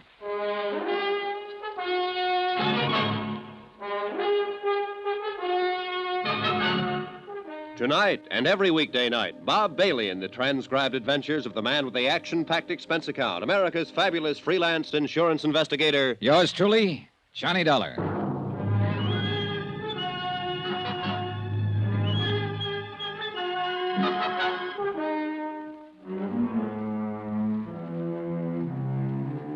Expense account submitted by Special Investigator Johnny Dollar to the Four-State Fire Insurance Corporation, 4065 Spear Boulevard, Hartford, Connecticut. The following is an accounting of expenditures during my investigation of the Bennet arson matter. Expense account item 6, $1, 2 drinks. Andrew Cord and myself in Cookie's place, a half a block from San Francisco's Hall of Justice. Andy's a good insurance man, thorough. Well, it's pretty certain they'll have to release Foley unless he admits something, or we can find more evidence against him. How about Bennet? Still no word.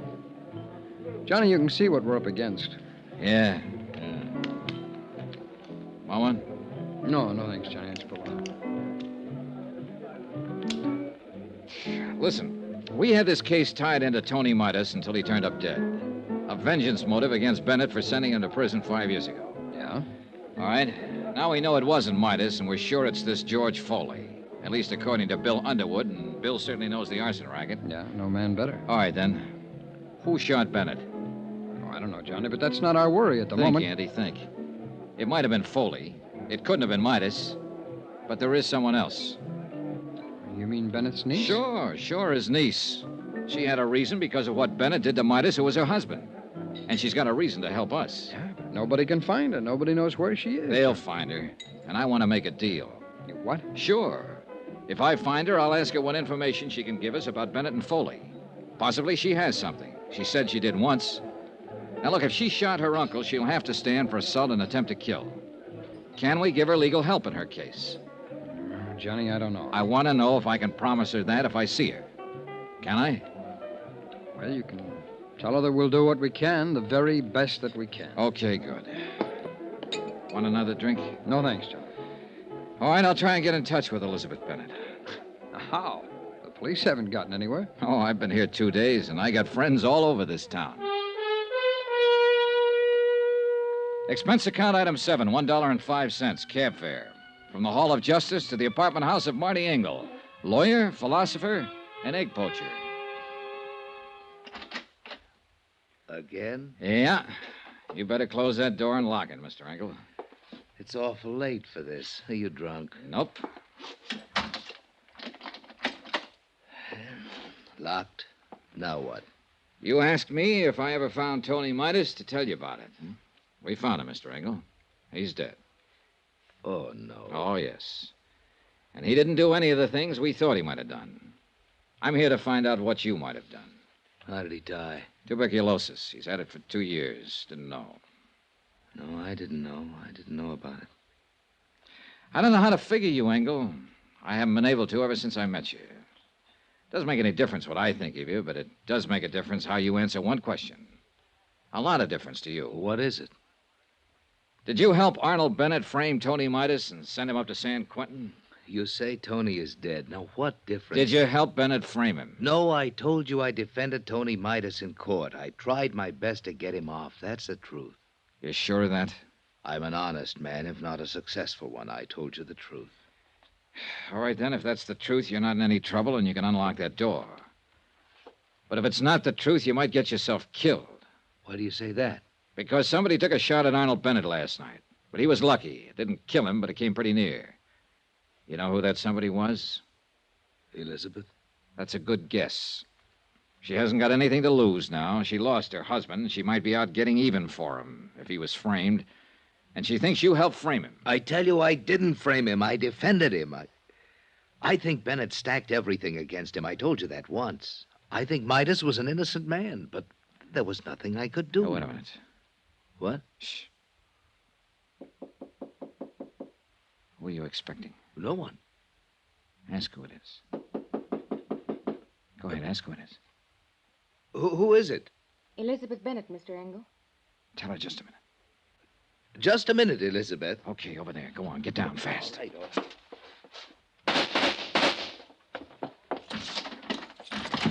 No, you don't! Engel, call the police. Hold it, Elizabeth, hold it up.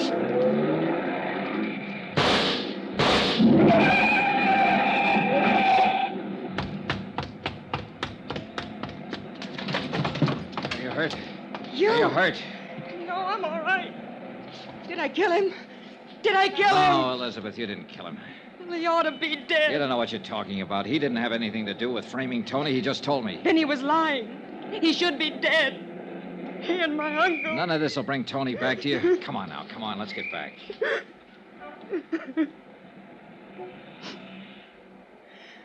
How many tramps have you met in your life, Mr. Dollar? A few. Come on. When you met my Uncle Arnold, you met a real one. He stole money from himself and made it look like Tony did it. And that one in there helped him. Why didn't you let me kill him? You're wrong about Engel. He didn't help your uncle. He tried to help Tony, honestly. Well, then I'm glad I didn't kill him. How's my uncle? He's getting better. Will he go to prison? We have to prove he hired somebody to fire the office building. He hired George Foley. I know that.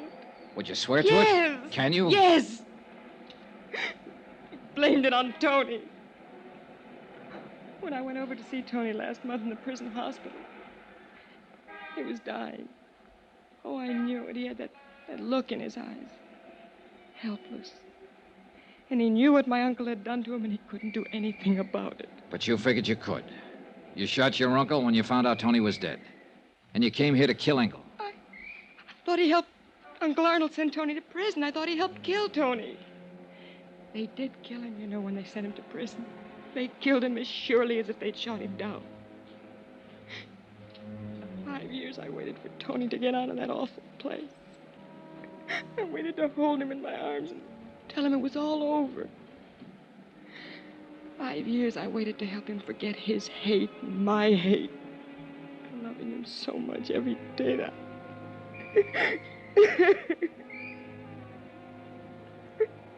Now he's dead.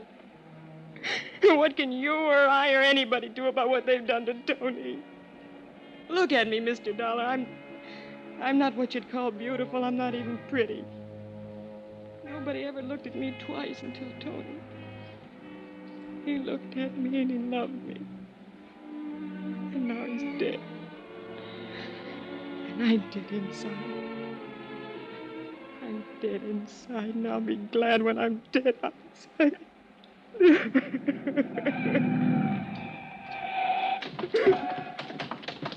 Shooting in this neighborhood? Wait a minute, officer. What's that? No one's hurt. Come on, Elizabeth.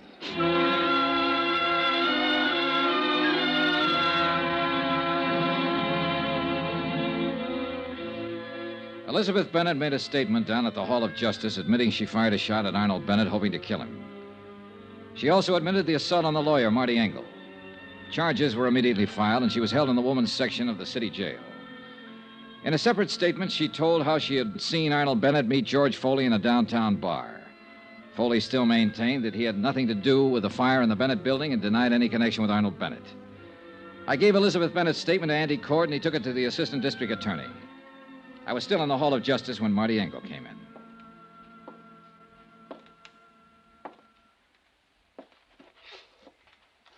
Dollar? Oh, hello, Mr. Engel. How is Elizabeth? They're holding her. I'm not going to press any charges. Well, it's pretty decent of you, Mr. Engel. She's a pretty unhappy girl. I'd like to help her. Her uncle will probably press charges against her. I'd like to defend her. What? She needs a lawyer. I didn't do very well for her husband. Maybe I can do better for her. I hope so. Funny world, isn't it? Not tonight, it isn't. No, I guess not. Yeah. Well, I'll see you, Mr. Dollar. Right.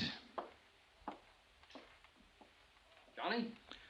Oh, Andy, hi. Well, kid, you ought to pat yourself on the back. They're going to go ahead against George Foley for the arson job. Enough for them now, huh? That's a pretty good case against him, whether he opens up and talks or not.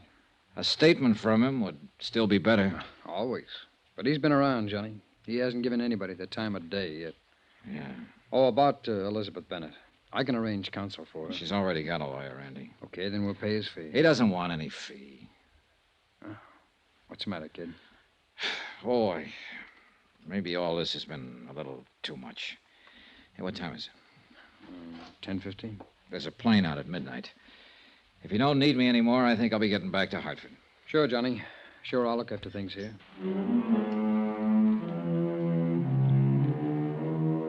Expense account item 7, $49.65. Hotel and meals in San Francisco.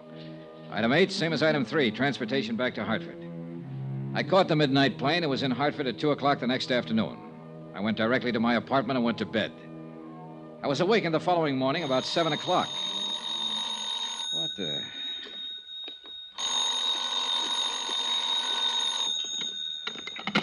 Johnny Dollar. San Francisco calling, Mr. Dollar. Okay. Is this Mr. Dollar? Yes, yes. Mr. Andrew Cord is calling. One moment, please. Go ahead, please. Johnny, Hi. can you come back to San Francisco right away? Can I... Well, I just got home. We need you again. Jake Eggleston is going to defend Foley in court. Eggleston? He's already got him out on a writ. What?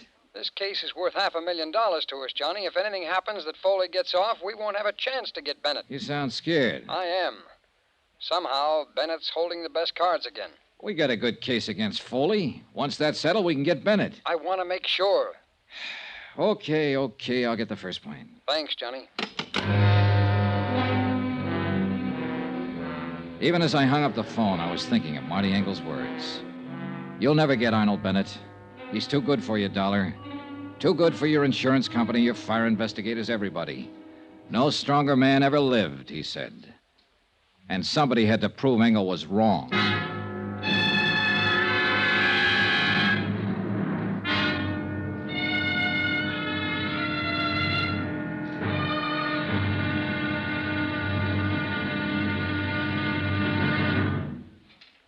Now, here's our star to tell you about tomorrow's intriguing episode of this week's story. Tomorrow, a fight against a strong man and one of the cleverest lawyers in the country. Join us in court. Yours truly, Johnny Dollar.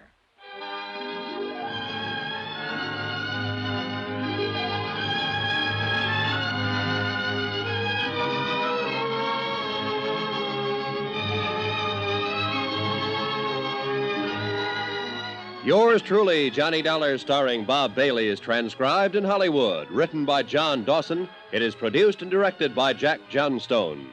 Be sure to join us tomorrow night, same time and station, for the next exciting episode of Yours truly, Johnny Dollar. Roy Rowan speaking.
From Hollywood, it's time now for... Johnny Dollar. Andrew Cord, Johnny. Did you have a nice trip back here to Frisco? I slept most of the way. How's it going? Good and bad, Johnny. Good that we've got George Foley on trial for setting fire to the building. Bad that we haven't connected him to Bennet yet. And Bennet's the guy we want. Well, once you get a conviction on Foley, you can go after Bennet. A lot of expert testimony's been thrown around here, and the jury's been sleeping through most of it. Besides that, Foley's got one of the best defense men in the business, Jake Eggleston. Yeah, I've heard of him. He's pretty slick. He's going to make us lose this case, Johnny. Not if I can help it.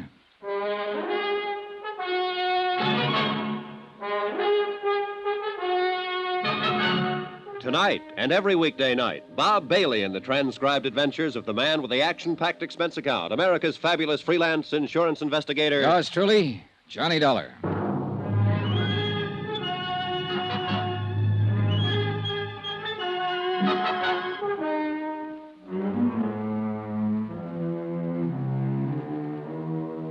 Expense account submitted by Special Investigator Johnny Dollar to the Four State Fire Insurance Corporation, 4065 Spear Boulevard, Hartford, Connecticut. The following is an accounting of expenditures during my investigation of the Bennet matter. Expense account item 9, $124. Air transportation, Hartford back to San Francisco again, and the Bennet case, which I thought was finished with. I was at the Hall of Justice by 9:30. I met Andrew Court outside of the Superior Court. This may be the last day of the trial, Johnny. Anything new since I talked to you on the phone, Andy? Well, I may be worrying for nothing, since Finley's handled it all pretty well for the state. He's one of the assistant DAs, but Foley's still holding on to a not guilty plea. Well, isn't that just coaching? Well, maybe. But you remember Foley didn't make any statement when we took him, and the police got nothing out of him at all.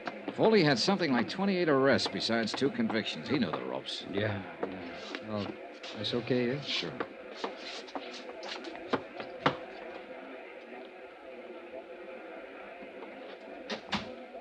Oh, just in time. Yeah, seems to be the clerk now. Yeah. Court is now in session. His Honor, Judge William J. Bainbridge presiding. Everybody stand.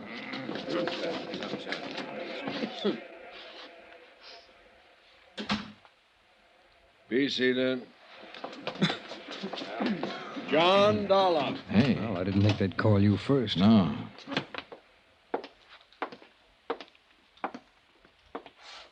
Raise your right hand. You solemnly swear the testimony you're about to give is the truth, the whole truth, and nothing but the truth, so help you God? I do. Be seated. As you know, I'm Charles Finley with the District Attorney's Office. State your name, please. Johnny Dollar. State your occupation, please. I'm an insurance investigator. How long have you been engaged in your profession as an insurance investigator? 10 years or more. Now, tell us, please, prior to that, what kind of work did you do? I was in the United States Marine Corps for 4 years. Before that, I was Detective Sergeant 2nd grade with the New York Police Department. Do you have any papers or letters in your possession that verify your professional status, Mr. Dollar? Yes, I do. I have letters of reliability from 13 insurance companies and adjustment bureaus I've been associated with, and my record as police officer. Thank you. Will the court clerk please hand these papers to counsel for the defense so he may examine them? Yes, sir. Thank you. Now, tell us what your connection with this case is, Mr. Dollar. I was employed by the Four-State Fire Insurance Corporation of Hartford, Connecticut, to conduct an investigation in regard to one of their policyholders. Arnold Bennet. Yes, Arnold Bennet. Will you please tell the court what the results of that investigation were? The Bennet building was destroyed by fire. I worked with arson experts from my own organization and with the police here to determine the cause of the fire. Go on, please. At the scene of the fire, our expert, William Underwood, located certain items which we recognized as part of the paraphernalia generally used by professional arsonists. Will you please state what those items were? A scrap of celluloid and a paraffin wick. Anything else? Samples of the ashes, which were later analyzed and proved to be celluloid ashes. I wish to remind the ladies and gentlemen of the jury that the public fire adjuster, the gentleman from the Skyline Laboratories, and the 2 gentlemen from the Fire Inspection Department have previously testified as to the identity and uses of these items. Will you continue, Mr. Dollar? Well, these particular items suggested that the fire was of an incendiary origin. The next problem was to establish the exact method used in starting the fire. Were you able to determine that method? Yes, sir. In order to refresh the minds of the jury, would you mind describing what was established? A heavy woolen wick. This one, Mr. Dollar? That one, or one like it. Exhibit C. Please continue. This wick had been soaked in paraffin and then stuffed into a paper sack that was filled with celluloid. It's a simple method. The wick is lit and takes anywhere from 3 to 10 minutes to burn down to the celluloid. Now, once that happens, the celluloid flares up and fires anything combustible in the vicinity. And that is the method you determined caused the fire in the Bennet building? Yes. And I'd like to qualify that by saying the arson experts from my own company and the gentlemen from the police and fire departments here in San Francisco determined it definitely. Mr. Dollar, by this means, you connected the defendant, George Foley, with the fire you were investigating? Yes, we did. How? George Foley improvised the method I have just described. Improvised? You mean it is his method? I object, Your Honor. The prosecution is putting words into the mouth of the witness. I'll rephrase for Mr. Eggleston. Is this method identifiable with the defendant? Yes, sir. Will you explain the identification? The police files here show that Foley has been convicted of setting 2 other fires in this state. On both occasions, he employed that method of fire. Your Honor, I object. The career of the defendant as a professional arsonist is a matter of public record. The defendant's previous record has no bearing on this case. I object. Mr. Dollar, will you rephrase and delete any reference to the defendant's criminal history? The procedure in locating an arsonist is to first establish the method of operation. In this case, where the Wick celluloid method was used, the defendant's name came up immediately. The defendant made an attempt to call on Arnold Bennet in the hospital. The defendant was positively identified by 3 witnesses as the man they had seen near the Bennet building prior to the fire. I remind the jury of the testimony of those witnesses. Go on, Mr. Dollar. The police crime laboratory examined all of the clothing Foley was wearing at the time of his arrest and all of the clothing in his room. There was definite evidence that he had been in the Bennet building. Will you tell us what sort of evidence, please? Well, paint smudges on the soles of his shoes and metal filings and cuffs of his trousers, compared with samples that were still available in the building, where certain painting and metal work had been in progress. You connected him with the improvised method of firing. You proved that paint smudges and metal filings came from the Bennet building. The defendant attempted to contact Arnold Bennet. What else? Arnold Bennet's niece, Elizabeth Bennet, informed me that her uncle, Arnold Bennet, hired the defendant to fire the building to collect insurance.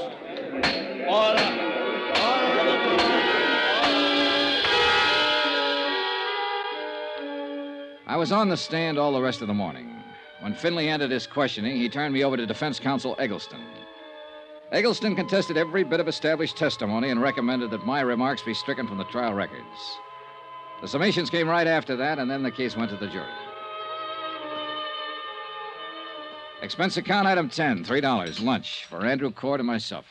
Foley has to be convicted or we'll be on the defense when Bennett's insurance claim comes to court. And we'll probably get stuck with it. Hey, while the jury's out, why don't I go over to the jail and talk with Foley? Now, what good would that do, John? Well, Foley must know they'll give him the works if he admits something to us. He'll admit nothing. He sits there in court like they were talking about someone else. Oh, Johnny, it's too late. Yeah, but if he did, you could go ahead and file criminal charges against Bennet. Beat him to the punch. Well, I'd like that. Oh, we get Foley and we've beaten Bennet, and I like that. The job of getting to a prisoner who's standing trial isn't an easy one, especially when he's under the surveillance of a smart defense attorney like Eggleston. I talked to Judge Brainbridge in his chambers and told him what I had in mind.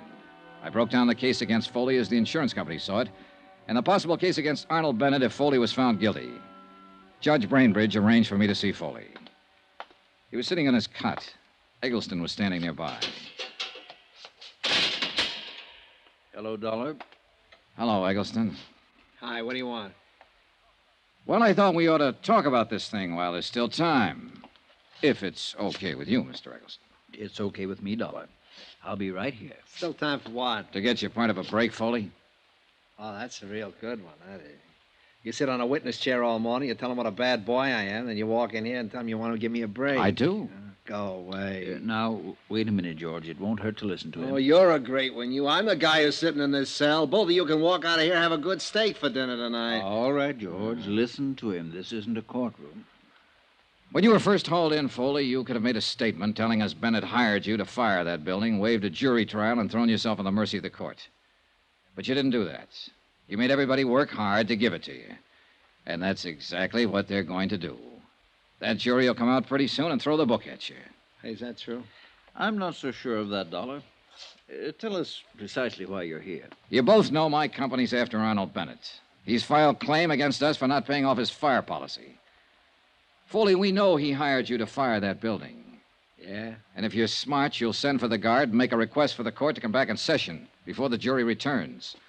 You can tell them Bennet hired you. You can change your plea to guilty and throw yourself on the mercy of the court. It'll probably save you 5 years on your sentence. And so I turn hero and make everything nice for you to go after Bennet. If you do that, his claim will be thrown out by the insurance commission and we'll prefer charges against him. And he'd be right up there with me, huh? Making little ones out of big ones. That's right. You're overstepping your province here, Dollar. Oh, now, look, there isn't much time. Dollar, Foley, this man can advise you to wait until the jury comes in, and that won't be very long. But then it'll be too late for you to help yourself. I don't like this high-pressure stuff. I don't care what you like or dislike, Mr. Eggleston. Now, listen, Foley. They've got an 8-point case against you in there. Is he right, Eggleston? It doesn't make any difference. The jury decides. You say it'd save me 5 years on my sentence? Yes. George. What do you think? Up to you, George. I've told you what I think. Ah, swell spot, swell. Oh, come on. What is it? I'll risk it. You're crazy. There's a chance those 12 clunkheads will walk out and tell everybody I'm not guilty. Come on, get out. Those last 5 years will be pretty hard ones. Guard. Thank you for the offer just the same, Dollar. You don't use your head much, Foley. If it hadn't been for you, I wouldn't be in here. So don't worry too much about what happens to me. If it weren't for guys like you, I wouldn't be in business. And I'm not worried. Dollar. Yeah? Yeah, I hope they let me loose on this one. For your sake. Don't plan on it. On account of... I'd like to kill you or something.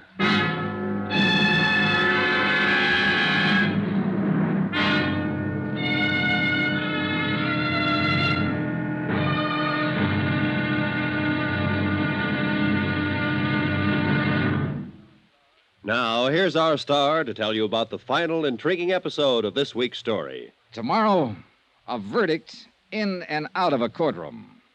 The wind-up. Join us, won't you? Yours truly, Johnny Dollar.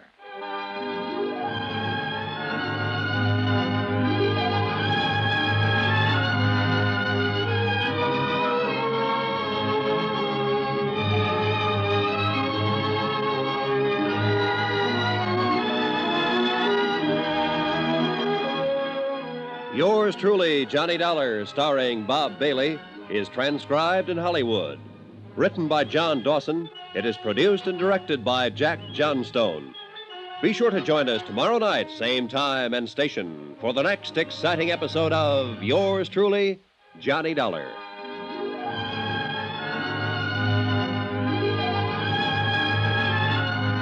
This is Roy Rowan speaking.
From Hollywood, it's time now for...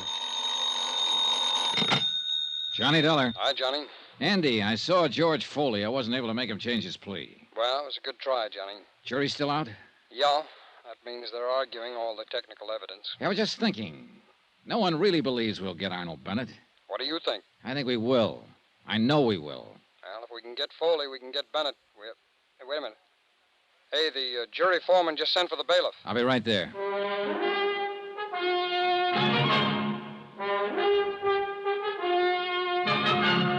Tonight and every weekday night, Bob Bailey in the transcribed adventures of the man with the action-packed expense account, America's fabulous freelance insurance investigator. Yours truly, Johnny Dollar.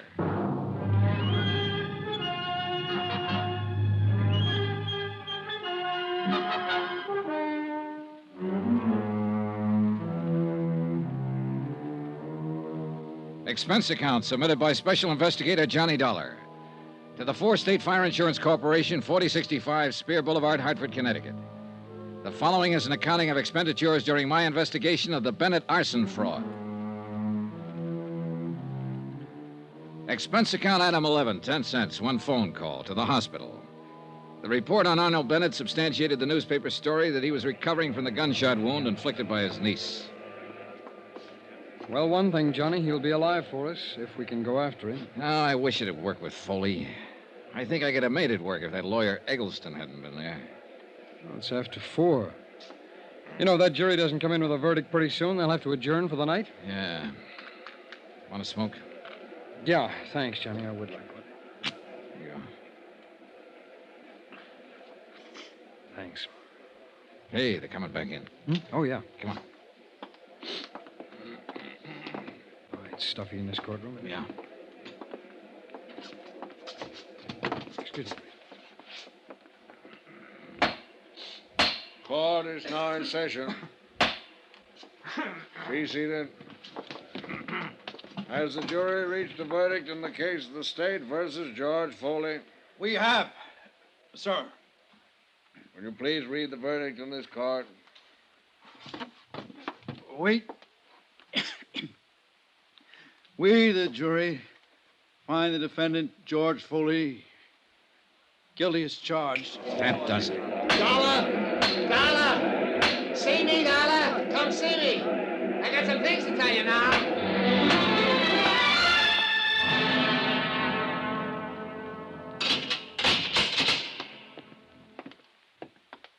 Who's this with you, Dollar? Andy Cord with the insurance company. Oh. Now, look, I haven't got any deals to offer, Foley. You know that. Yeah, I know. So I took a chance. It's a lousy 5 more years. What about Arnold Bennett? You're a little anxious. I want some information first. They only gave us 10 minutes, Foley. Where's Bennett now? He's still in the hospital. He's going to be all right. He's out and I'm in. That's a break. Oh, come on, Foley. Let's have it if you have anything to say. Can you get Bennett? Can you really get him? I'll tell you frankly. We think we can get him with or without your help now. It doesn't make too much difference. Maybe it'll take longer without your help, but we'll get him. The fact that the court is going to convict you for having set fire to Bennett's office building is the lever we've needed. We can go after him now. Do you want to help us, Foley? I don't want to help you or your stinking insurance company, but I hate the idea of Bennett. Mr. No-one-do everything, running around eating good food and sleeping in his nice bed while I'm rotting away in prison. Sure, he hired me to fire his building. He paid me $2,500 to put the torch to that lousy building of his. He said he could throw all the blame on a guy named Tony Midas if it ever came up. We want the facts, Foley. How'd he first contact you? I got a friend who knows things, see? And my friend told me to contact him. When? A couple of days before the job. Come on, Foley. Who's your friend? I'm not going to tell you everything. Did you talk to Bennett in person about firing the building?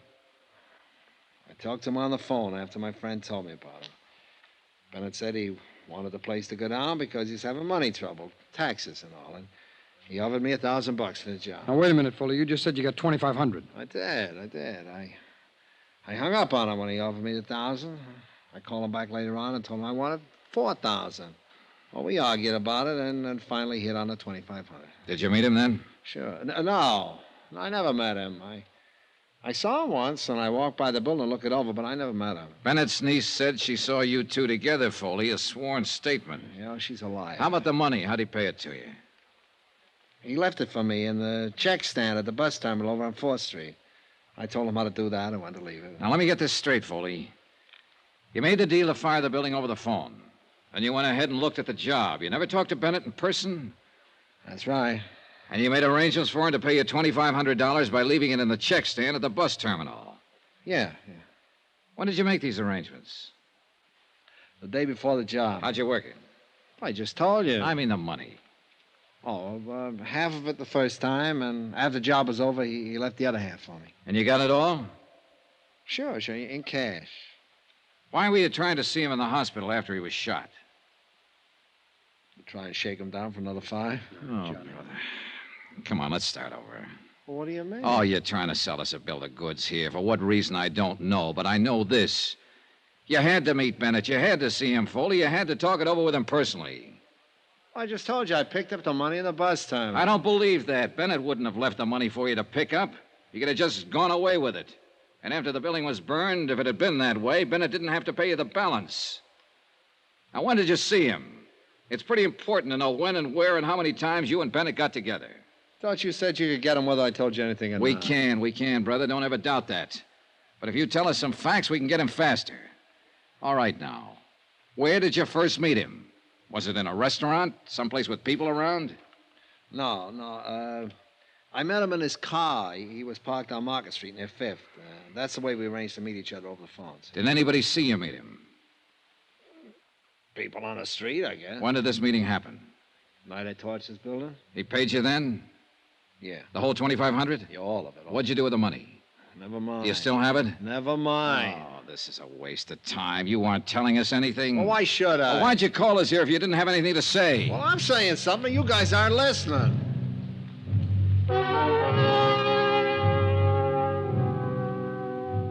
We continued questioning Foley about his association with Arnold Bennett. Each time he explained it, it was a different story. The only thing he admitted was that Bennett had hired him to fire the building. As far as the details of it were concerned, they were lost in a jumble of contradictory answers he gave us. Expense account item 12, $5.60, dinner for Andrew Cord and myself. The next morning, we returned to the Hall of Justice to question George Foley once more. All right, Foley. Now, how much did you say Arnold Bennett paid you for the job? $1,000. You told us $2,500 one time. Another time you said $5,000. Now, come on, what was it? $1,000. And when did he pay you? Right after I fired the building. I met him right afterwards down on the street in his car. He asked me if it was all set, and I told him to listen for the sirens. And pretty soon, somebody put in the alarm, and the fire engines come out. He paid me that, all right. The place was three-quarters gone by that time. He knew I did a good job. Where was this you met him now? A couple of blocks from the building. Did anybody see you together? No. Where did you telephone him from? From my place. The same night you started the fire? Yeah. And he brought you the money that night, and you cased the building that night, and you started the fire. All this in one night. Now, you got it now. That's the ticket, boys.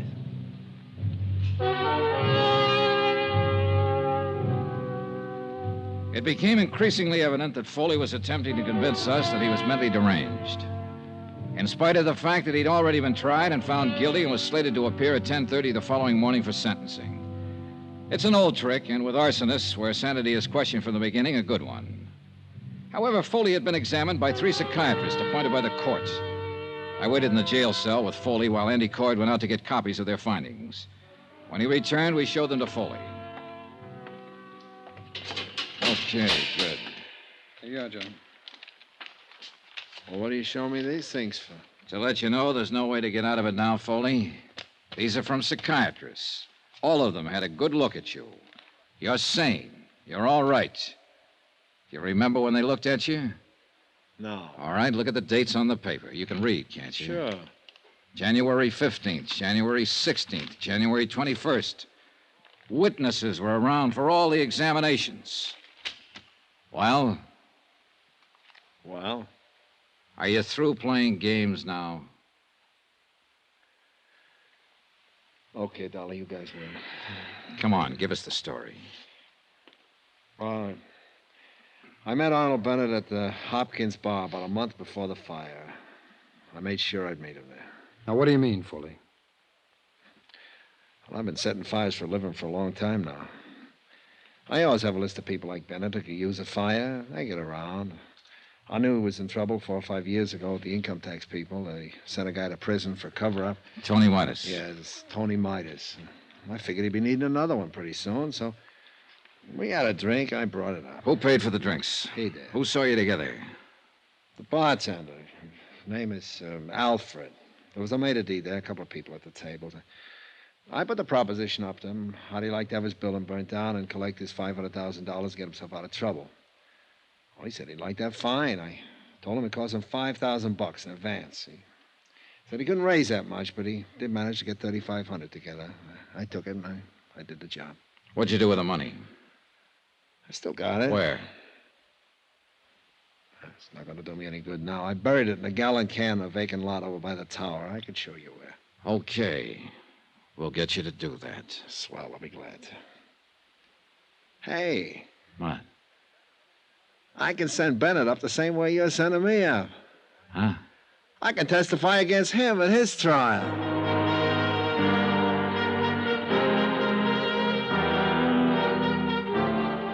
The next morning at 10:30, George Foley received the maximum sentence.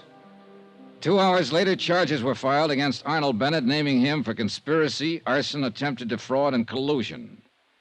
A warrant was issued for his immediate arrest, but it was never served. Arnold Bennett died in the hospital that night. In a way, you could still say that no one ever beat him. He beat himself.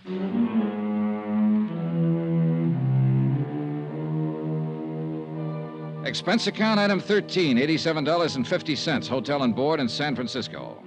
Item 14, another $125, transportation back to Hartford. Item 15, $35, miscellaneous. Expense account total, $1,440.37. Remarks?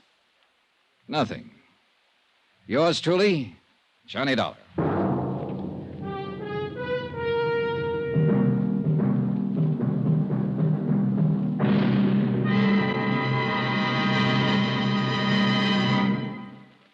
Remember, there'll be another intriguing story for you beginning next Monday night. Next week, the Fathom 5 matter.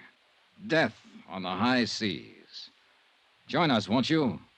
Yours truly, Johnny Dollar.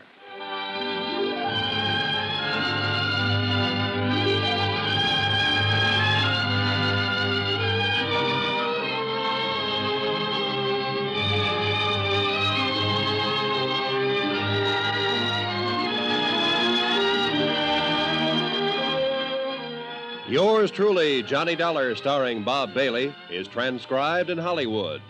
Written by John Dawson, it is produced and directed by Jack Johnstone. Heard in this week's cast were Lillian Baeff, Stacey Harris, Chet Stratton, Will Wright, Marvin Miller, Hans Conried, Edgar Barrier, and Parley Bear. Musical supervision by Amerigo Marino. Be sure to join us on Monday night, same time and station, for another exciting story of yours truly, Johnny Dollar. This is Roy Rowan speaking.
Time now for Edmund O'Brien as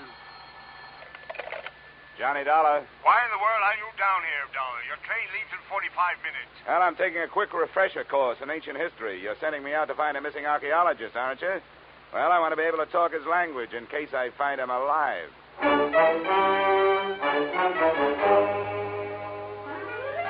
Edmund O'Brien in a transcribed adventure of the man with the action-packed expense account, America's fabulous freelance insurance investigator. Yours truly, Johnny Dollar.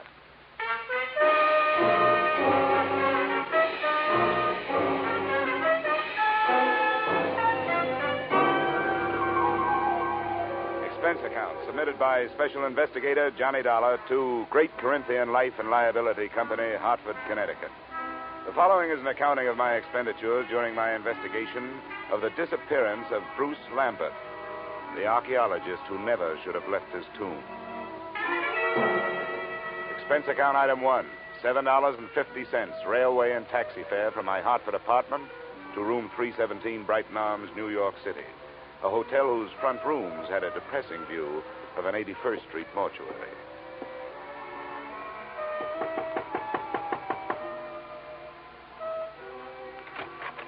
Miss Lambert? Yes, please come in, Mr. Dollar. She was tall without awkwardness, had the physique of an athlete, but still with softness, and a golden tan made her seem out of place, set against the snow heaped on the sill outside the windows. Thank you for coming, Mr. Dollar. I realize that mine was a rather unusual request to make of an insurance company. Not at all, Miss Lambert. The company doesn't want to lose a policyholder any more than you want to lose a brother. But there are a lot of good private detectives in New York. I couldn't afford one. I had thought of notifying the police, but I realized that Bruce's case would be just one of many to them. They're so impersonal. If there's a chance of any notoriety. Miss Lambert, if you mean that for some reason you'd rather the police didn't find him, you'd better tell me about it. Yes, of course I was going to. I don't see how it could make any difference. Please sit down. Maybe we'd better start way back at the beginning, huh? That would be in Egypt, wouldn't it? Yes. In the desert some 100 miles west of Thebes. My brother's an archaeologist, and he'd uncovered some ruins. It was quite an important discovery, something about the 12th dynasty. I don't know much about it. You were with him? Yes, I didn't spend much time at the excavation site. I stayed in the village. But the reason the police might make it difficult is that Bruce discovered some relics that he didn't declare to the authorities there. You mean he swiped them? Well, if you're in the habit of using extreme bluntness, I suppose you could put it that way. All right, I'm sorry. Please, Mr. Dollar, this is quite unpleasant for me. If Bruce had stolen all the relics, you wouldn't expect it to make any difference in how I felt about his disappearance, would you? Well, I'm afraid I can't do anything for you. I've got to know these things if I'm going to help you. Wait. I'm sorry. I'll tell you everything I know. All right. What were those relics that your brother didn't declare? Well, I'm not sure how many there were. There was some statuary, an obsidian head of some old king, and then there was a scarab. It was supposed to have been the official seal of this king. Do you know how valuable this stuff is? I'm afraid that it might be very valuable in some circles. That's what I was afraid of, that someone harmed Bruce or even... But there's so many things to be afraid of. He isn't strong. Maybe even his mind. He was injured quite severely in a traffic accident in Alexandria just before we left Egypt. I've got to find out what could have happened to him. Oh, come on now. We can't find out this way. What does your brother look like? Is he light or dark? Here's a snapshot. Oh. He's blonde. His hair is straight and was quite long when I last saw him. And that was 4 days ago? Yes. The day our ship docked, I was arranging for my luggage. He just disappeared. What else? What's his build? Slight, medium, heavy? Slight, I'd say. What about his clothes? Well, he was wearing a dark blue suit and a gray overcoat. The right sleeve of both would be empty because his right arm and shoulder are in a cast. Uh-huh. A traffic accident. Yes, both were fractured. I wish I were able to be more help. But I've told you everything I know. He just vanished. Did he have any enemies that you know of? No, there's not even that. I can't let myself lose hope. But what can we do? How do you start looking for somebody with so little to go on? Before I answer her question, we started at the beginning again. The second run-through was pretty much like the first. But disappearance from a foreign ship in the port of New York is not as easy as the telling of it. I left the troubled Marcia, checked into an 8th-floor room in the Brighton Arms, where a phone call told me the North Fleet had already sailed. No hope of information there. So I headed for the U.S. Customs Office. Good afternoon. Mr. Nixon? Yes? Well, my name is Dollar. I'm an insurance investigator. The girl outside said you could help me. I'd like to get some information on a passenger who arrived from Alexandria on the North Fleet. North Fleet. Well, I'd have to know the day of arrival and the name of the line. It was 4 days ago. They'd made it... that would make it the 20th. It's a British ship. North Fleet. Well, no. What was the passenger's name? Lambert. Bruce Lambert. Did he clear any luggage through customs? Bruce Lambert. Yeah. Witnessed the examination of one piece of luggage, a suitcase, personal effects, one piece of statuary purchased in Alexandria, no duty. What address did he give you? Bruce Lambert. No street number. No hotel. The Brighton Arms. Oh, the Brighton Arms. Well, don't count on that.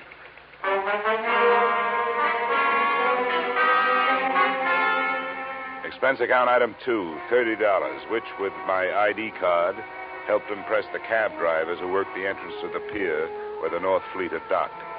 Checking these cabs took the whole afternoon, and midway through it, I realized I wasn't the only one interested in that particular hack stand. I wasn't sure at what moment I'd actually noticed him. He was doing a very bad job of hiding behind a Journal-American on the other side of the street. All I could see was the lower half of an overcoat, the seam of some razor-sharp trousers, and some pointed shoes. But I began to feel his eyes looking at me as I went on with my questioning. That finally paid off through the mouth of driver number 782. You know, you meet all kinds in this business. Some you forget, and some others you remember. Yeah, well, do you remember a guy with his arm and shoulder in a cast? And something you learn in this business. That's to read people's faces. You get to know a deadbeat before he gets a chance to deadbeat you. And you catch on if a guy is scared of something. Well, if he was afraid of something, it's not me. He's been reported missing by his sister. I've been hired to find him. How much does $10 buy? You know, maybe he don't want to be found. Is that what you think? Sure. He paid me more to climb up than you offered. Well, I've got more. What are you going to do with him? I want to talk to him. I want to find out if he's all right. If he wants to stay lost, that's his business, not mine. How's 25? Get in, my boy. It's not very far from here.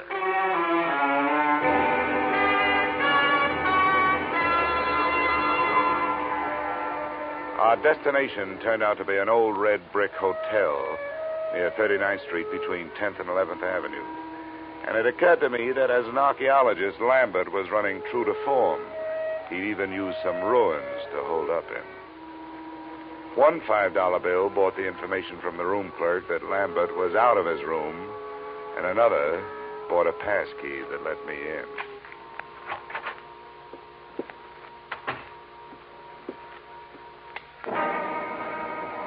The first thing to catch my eye when I switched on the light was a black piece of statuary shining dully on a chipped bureau, a crowned head with exaggerated features sculptured in obsidian.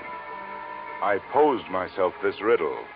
If it was so valuable, why didn't Lambert take better care of it? But before I had a chance to try for the answer, a foot nudged the door open behind me. As might be expected, it was wearing a pointed shoe and was followed into the room by a slight yellow ivory-skinned man who rather resembled the black statue. I must thank you for leading us to the hiding place. Where is he? Well, that depends on who he's hiding from. It looks like it's you. Perhaps it is that you do not know where he is. Yeah, perhaps. I followed your taxi after you talked with those drivers. That was very smart. Where did you think I expected you to go? What's your interest in Lambert? You were employed by the girl to find him. How much does she pay you? I never talk money with a stranger. Perhaps we will not be strangers for long. The point of importance is that you have not yet found him. Mr. Drummond will pay you $2,000 to do so. Mr. Drummond is generous, but what makes you so sure I haven't found Lambert? Because he is not here. Well, that only means he's someplace else. Please, I have no wish for violence. Well, then put that thing away. In the first place, gunfire, even in this neighborhood, is going to bring the law. In the second place, that's a lady's gun. One of those handbag jobs. You know, you ought to be ashamed of yourself for carrying it. Please, I have no wish to use it. Then get rid of it.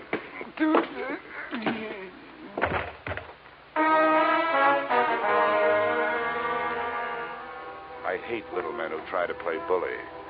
There was more than that behind my fist. I figured I could learn to know him better if he was quietly stretched out on the floor. I was half right. An Egyptian passport told me that his name was Ammon Hyksos. Hometown, Alexandria. There was nothing else. I could turn Hyksos over to the police on an assault charge, or I could wait until he woke up and try knocking some information out of him. But I didn't do either. I left him there in the lobby. I gave a message to the room clerk for Lambert, telling him to stay out of his room when he came back and to phone me at the Brighton Arms.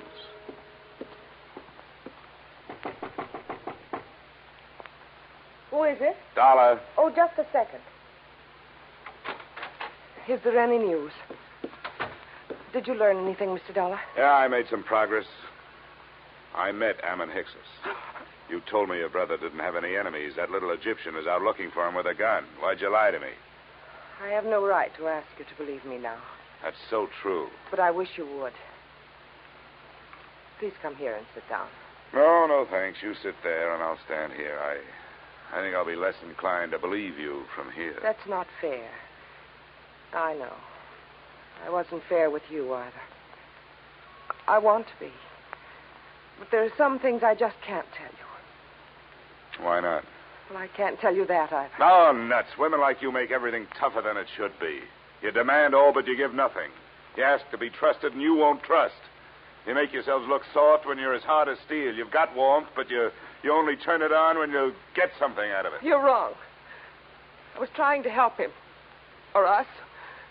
I had to lie. Look, I started this thing wanting to help you. There was something personal about it.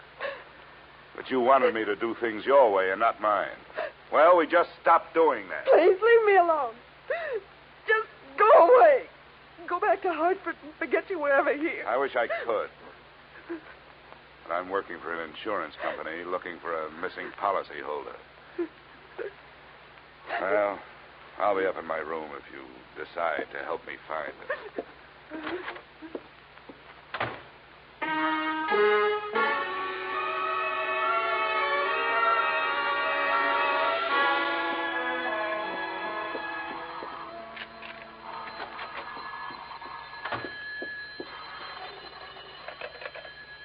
Yeah? Is this Mr. Dollar? That's right. This is Bruce Lambert. I got your message to call.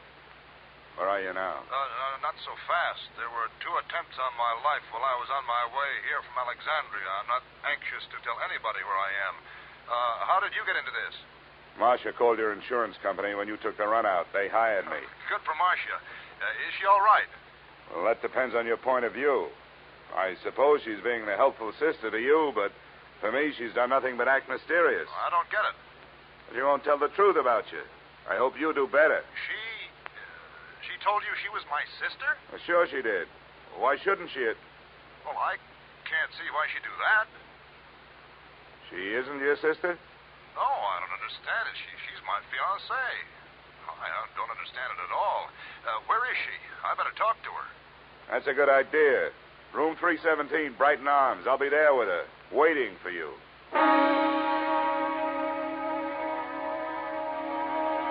Which, in a way, was how it worked out. Except that I waited for him in the corridor outside her room. I left Marcia where I found her. She was on the bathroom floor, where she died from wounds inflicted by the proverbial blunt instrument, and where her lies had died with her.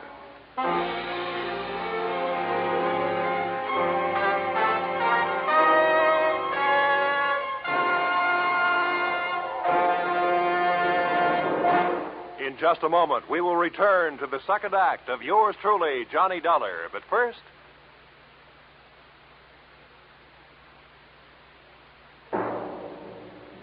And now, with our star, Edmund O'Brien, we return to the second act of yours truly, Johnny Dollar.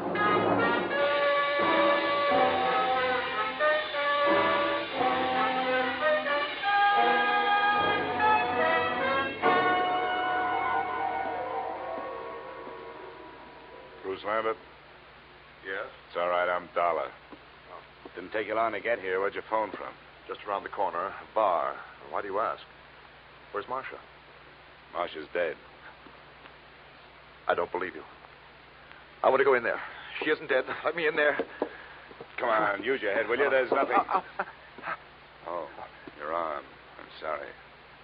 Look, you don't want to go in there. Believe me, you don't. There's nothing you can do for her. She can't be dead.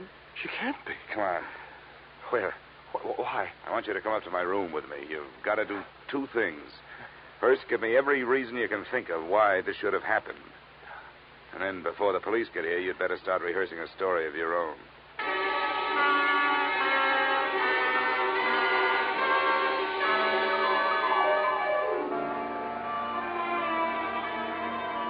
I'll have it. The first hole in Marcia's story is that she wasn't in Thieves while you were working on your ruins. That's right. I didn't even know her then. I met her in the hospital in Alexandria after my accident. I was there for 2 months, you see. She was my nurse. But she did know about the relics. That statue and the scarab that I haven't seen. Oh, yes. Here it is. This is the scarab. Oh, yes, she knew. We talked about my little deceit. Well, how little is it really? You talk about 2 attempts on your life. Now we have actual murder. You'd better let me have that scarab. Oh, yes, of course. But surely you don't think the relics are at the bottom of this? They're rare, but not valuable enough for this. Unless someone knows more about them than I do. I doubt that. I've made a thorough study of the 12th dynasty and King Amenemhet III. It's a carving into his head. What do you know about a man named Ammon Hyksos? And another whose last name is Drummond? Hyksos? Ammon Hyksos? Do you know him? Does it ring any kind of a bell? No, I'm afraid not. Drummond means nothing. Oh, all right. Let's try the 2 attempts on your life. What about them? Well, they happened on the nights of the 17th and the 18th. Both of them could have been accidental, except that, well, the same small man stood near me both times. It would be too much for me to hope you could describe him, I suppose. Well, it was dark. Well, both times I was on the promenade deck, and something heavy was thrown or pushed from the deck above. I reported the second one, and the ship's officer apologized for the carelessness. But you thought enough of it to disappear? Oh, well, I certainly did. Instead of going to the police? Yes. Oh, I suppose it was wrong, but you must understand, I was desperate. Well, we'd better go down to the 3rd floor. I hope the police think more of your story than I do.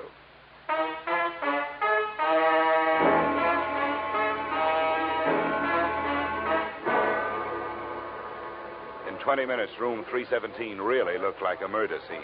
The place was swarming with New York's finest, white with fingerprint powder and blinding with flash bulbs.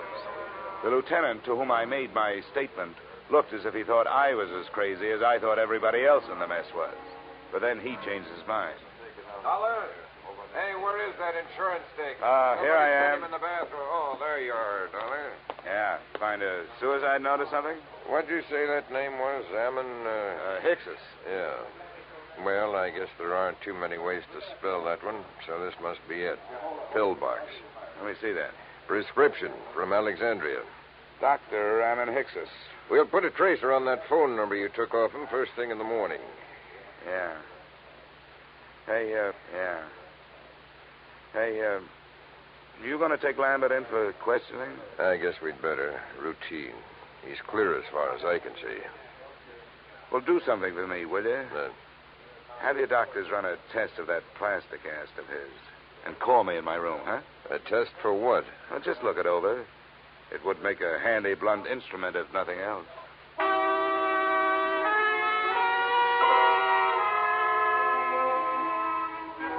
Expense account item 3, $7.50. A few late cocktails, a rare steak, and coffee in the Brighton Arms dining room. After which I picked up an armful of extra editions so I could catch up on what I'd been doing. I self-operated my way to the 8th floor and started toward my room. I was looking forward to a hot shower, but I didn't get it. I was still looking forward, but into a familiar gun muzzle. This is the one, Garrett. Ah, yes, Mr. Dollar. May I introduce myself, sir? Garrett Drummond at your service. Our meeting has been postponed too long. Well, there's a difference of opinion on that. You will please open your door. How can I refuse that pint-sized invitation you're still carrying? After you, sir. And I needn't remind you that my friend here is prepared for any rash move upon your part. Look, I'm tired. I don't have a rash move left in me. Close the door, Ammon. I suggest that you sit there, Mr. Dollar, in that unsightly straight-back chair. Thanks a lot. And now, sir, I shall plunge right to the point. Where is that scoundrel, Bruce Lambert? Well? I think I just decided that I don't know. Please, we have no wish for violence. You always say that with a gun in your hand. Well, let's get started. You make your pitch, I'll make my refusal, and we'll see where we go from there. I have already made what I consider to be a generous offer for so unimportant a bit of information as merely the whereabouts of Lambert. $2,000. But if it will expedite matters, I am prepared to expand my offer by another 1,000 on the spot, sir. The higher you bid, the greedier I get. What makes Lambert so important to you? A problem which is entirely out of your province, my boy. How much do you know of Egyptian legends, sir? Oh, no more than $1 worth. Ah, pity. A fascinating subject. Well, sir, Bruce Lambert has in his possession a certain object of great importance, both culturally and economically.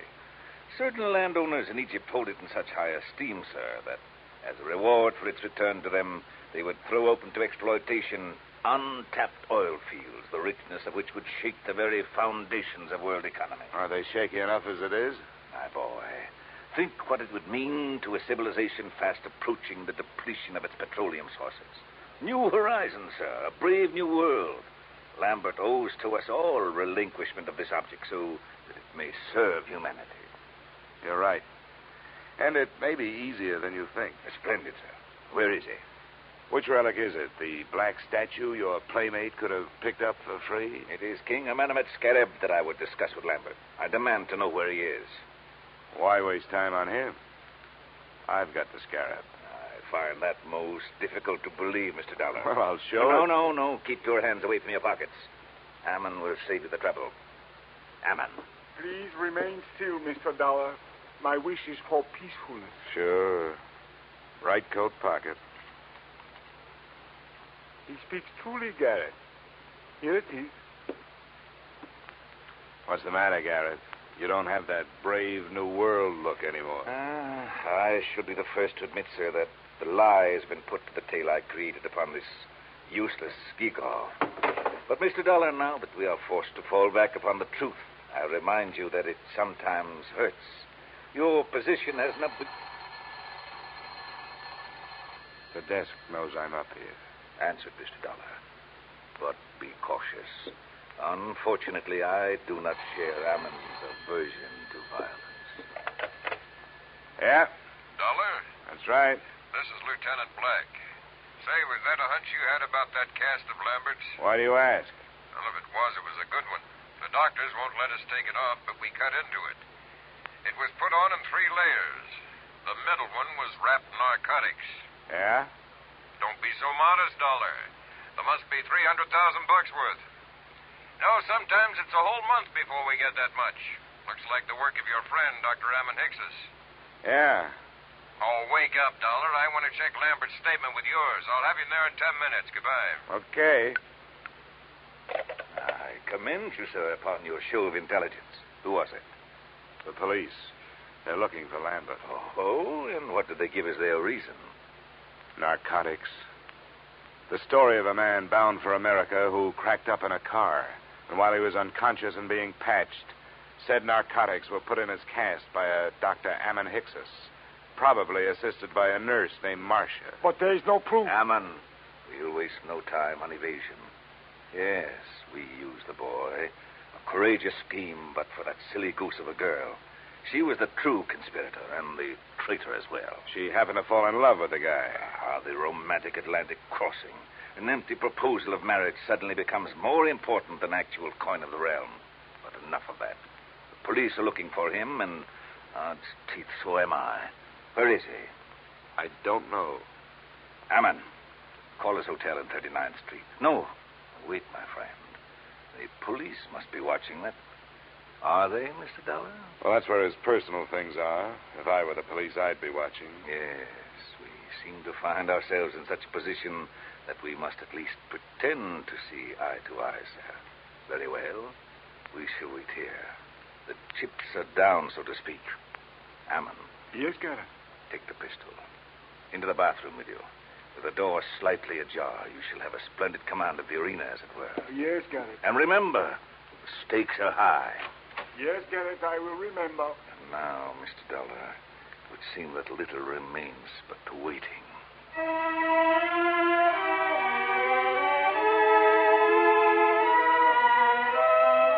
The waiting was more than enough.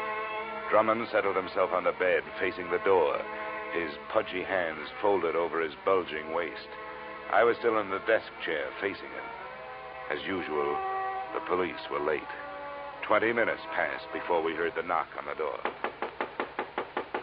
Your guest, Mr. Dollar. Come, we shall go to the door together. Now, keep your back to me and open it. It's your party, Drummond. Come in, Lambert. Not Lambert, the police. Hammond, shoot! Hammond, my friend, help!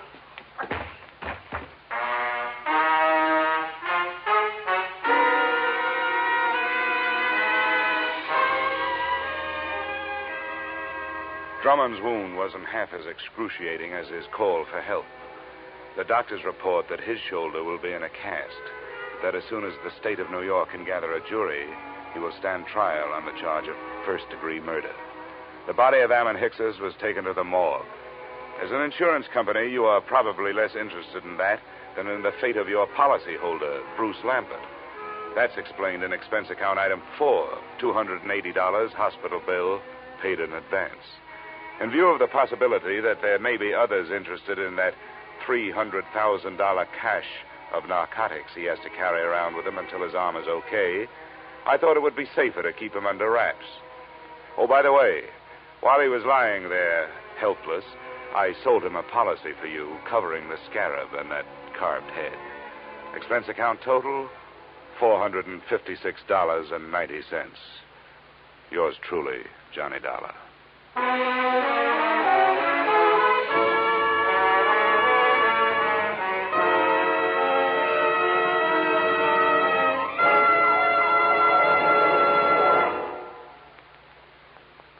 Yours truly, Johnny Dollar, stars Edmund O'Brien in the title role and is written by Paul Dudley and Gil Dowd with music by Leith Stevens. Edmund O'Brien can currently be seen starring in Harry M. Popkins' United Artists production, DOA. Featured in our cast were Virginia Gregg, Jay Novello, Ed Begley, John Daner, and Pat McGeehan. Yours truly, Johnny Dollar, is produced and directed by Jaime Del Valle.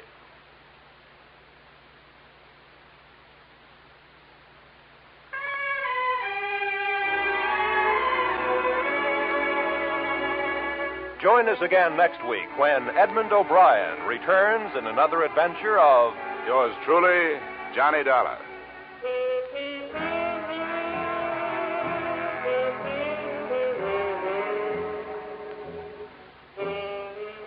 $54,000 is burning a little old hole in that little old jackpot of Sing It Again this week, just waiting for somebody to light up the right answer and drop the cash and prizes in his lap or her lap. Dan Seymour gives the gals the same chance he gives the fellas when he starts putting in those calls from coast to coast. So be listening this Saturday when Sing It Again and the $54,000 Phantom Voice come your way on most of these same CBS stations. This program was transcribed in Hollywood. Roy Rowan speaking. This is CBS, where yours truly, Johnny Dollar, meets adventure every Friday night, the Columbia Broadcasting System.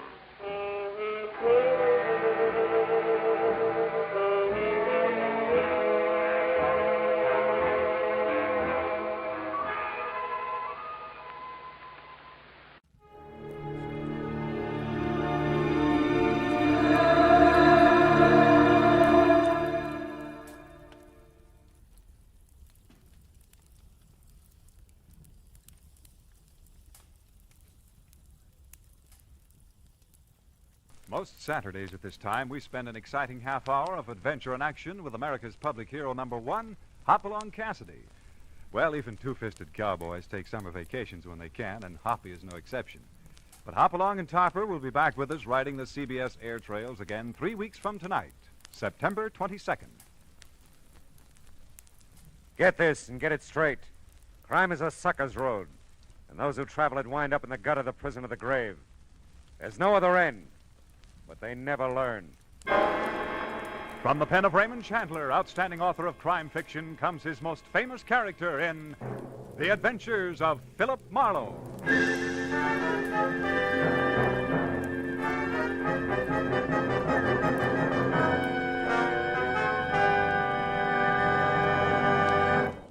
Now, with Gerald Moore starred as Philip Marlowe, we bring you tonight's transcribed story, Nether, Netherland.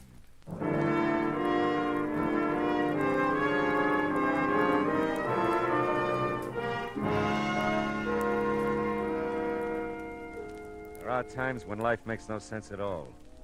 When confusion is the keynote and all we do is run in ever-tightening circles. The 1 and 1 is 2 school is closed and nothing comes out even. In the 30 hours just past, I'd wrapped up a case and considerable of my youthful zest along with it. I was bone-tired. When I reached my apartment, sank deep into my bed. It wasn't so much to sleep, but to die a little. And I was not long dead.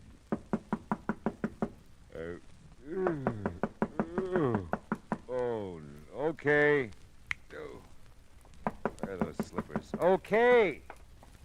Who needs more than 15 minutes sleep? Yeah. Yeah. Mr. Marlowe, I've got to see you. It's very important. Yeah, it better be. It's awfully late, I know. You're nice to let me in. Did I let you in? Yes. Just now. You're not still asleep, are you? No. No, I don't think so. You see, I always sleep lying down. It's a habit. You must know I wouldn't bother you this way if it weren't that... Well, someone's following me, Mr. Marlowe. Oh? He's been following me for I don't know how long. I'm so frightened. Oh, come on. How about a cup of coffee, huh? Oh, really, Mr. Marlowe, I don't think you're listening to me. I can make it worth your while. I wish you'd wake up. Yeah, well, that's what coffee's for. Come on. You can talk to me while I make it, Now, you were saying someone's following you. A man. Naturally. Who is it? Why, I don't know. Uh-huh. Well, sit down over there at the kitchen table. This won't take long. Thank you. Now, why would anybody be following you? That's the silliest question I've asked in days. But it isn't silly. I've tried to figure it out myself. I haven't done anything. I don't have anything. Yes. Well, we'll let that go. Look, maybe I ought to know your name, huh? Oh, I'm sorry. I'm Carolyn Shepherd. Don't be sorry. I'm glad you're Carolyn Shepherd. Why? Well, because it beats the heck out of being George Shepherd. Dee Dee said she thought you'd help me. That's why I came. Dee Dee? My roommate, Dee Dee Reynolds. Oh. She doesn't know you or anything. She just said if she were troubled, like I am, she'd get in touch with you. Yeah, well, that's nice of Dee Dee. Does she know somebody's been following you? No, I haven't told anyone. Oh. I don't know her very well. We haven't lived together long. I don't know. I didn't want to frighten her, too. Mm-hmm. So I just told her something that sounded all right. And she said she'd heard about you. Oh, your water's boiling. Hmm? Oh, thanks. Does he ever call you? No, we don't have a phone. Oh. The landlady lives right next to us, the next apartment. We use hers. But he never tries to call me, as far as I know. Well, does he ever come to your door or approach you in any way? Sometimes he gets very close. That is, almost before I know it, there he is. But then I run, and he's never caught up with me yet. Well, he could just be watching you then, huh? Yes, I guess so. But why? I don't know. Maybe we can find out. Did you see him tonight? Yes. He was out in front of the apartment house for a while. I don't think he followed me over here, but he may have. Can you see the street from those windows? Mm-hmm. See anything? No, nothing. Oh, Mr. Marlowe, what will I do? Well, right now, honey, you'll have a cup of coffee. I'll take a quick shower and a shave, and then we'll... He might come. Oh, the doors are locked. If you hear anything, just bang on the bathroom door. You won't be long. No. Sure not. Be back before you know it. It was now 2:30 in the morning. Although I was still gray and half dead inside, my eyes found a new reason for being wide open. Carolyn Shepherd was not just an attractive girl. She was slightly sensational. Statuesque would be the term. She was almost shoulder height with ash blonde, long hair. Her smoky blue eyes were half wild with fear and searching. But there were promises in them. And her figure was the kind that you didn't mention in polite society. How's the coffee coming, Carolyn? Carolyn? Hey, where'd you go? Oh, come on, the coffee couldn't be that bad. Carolyn! The craziest thing I ever heard of. The door was locked, all right. It's funny, she's gone. Carolyn! Hello. Oh, hi, Simon. You lose something, Mr. Marlowe? Something named Carolyn? Yeah, it looks like it. You didn't see her out in the hall by any chance? I huh? don't believe I did, Miss Scott. I've noticed her. I'm not so sure. Oh, ran out on you, huh? Well, you dog. Oh, yeah, sure. Yeah, where'd you go? Oh, there. What's out the window? Thought she might still be down on the street. Who? Carolyn. Oh, ran out on you. You said that. What did you do, man? You'll never believe Oh, this. come on, now tell me now. What did you do? I took a shower. You took a shower? Oh, ran out on you.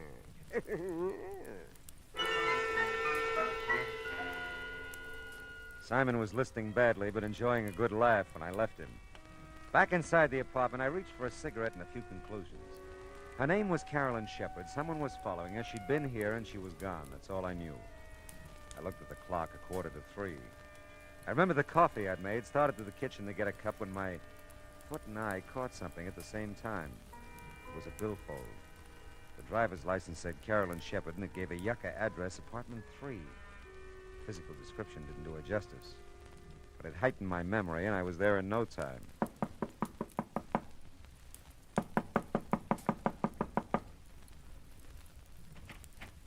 Yes, what is it? I'm looking for Carolyn Shepard. Oh, you were? Well, she isn't here. I don't know her, but I'd like to meet that young woman sometime. It's a pleasure, believe me. Now, look, I'm sorry. You're always sorry. Between the freeway by day and the traffic at this door by night, on account of Carolyn Shepard, body can't get any rest or sleep. I'm really sorry. I know it's late, but Late? you see... I can't imagine what kind of a person she is, that men can knock on her door, or any door they think is hers at all hours. I'm not going to stand for it. I'm going to move. And someday I'll meet this young Shepard person, and I'll give her a good thrashing. You do that, but just tell me one thing. I'll tell you nothing. How long have you lived here? 6 weeks. 6 of the most miserable weeks of my life. Thanks. Very much. My goodness, what's going on out here? I guess I have the wrong address. I didn't mean to wake everybody up. Why, you didn't wake me up. Just Mr. Norton, I guess. Well, I guess it's insomnia. I just practically never sleep nights. You ought to get together with Mr. Norton. He tells me he has the same kind of trouble. He isn't a very pleasant old gentleman, is he? No. Oh, my.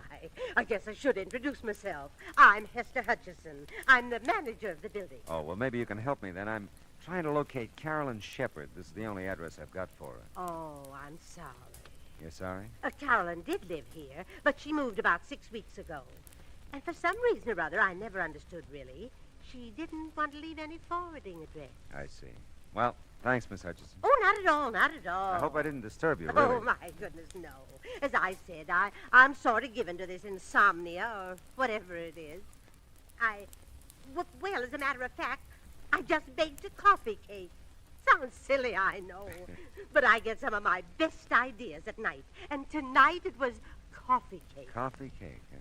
If you'd care for some, I'd be, you'd just be more than welcome. Oh, that's nice, Miss Hutchison. But you see, I get some of my best ideas at night, too, and I got one right now. About going home to bed.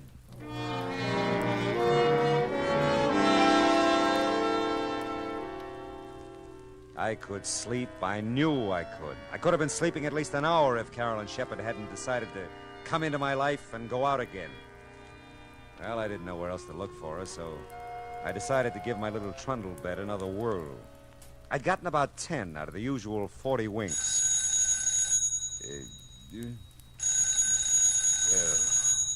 Oh, no. Yeah? Mr. Marlowe? I think so. I'm Dee Reynolds, Mr. Marlowe. Well, that's swell. That's I swell. guess she isn't, but is Carolyn Shepard still there? No, she is... Who'd you say this was? I'm her roommate, Dee Reynolds. She hasn't come home, Mr. Marlowe. I'm so worried. I came next door to phone. Has she been gone long? Yes, she has. Now, look, Dee. Oh, I was afraid of that. Oh, Mr. Marlowe, something's happened. Wait a minute. What's happened? I just know she's been killed. Easy. Listen to me, will you? Poor Carol. Dee. Listen, Dee, where do you live? Dee. Oh, fine.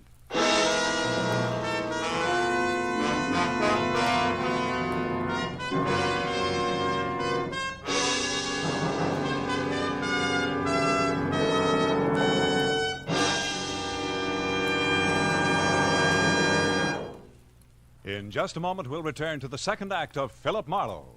But first, James Fassett brings you the second part of his two-program series of Holland Music Festival selections, along with a few colorful words about the music, customs, and people of Holland as he observed them.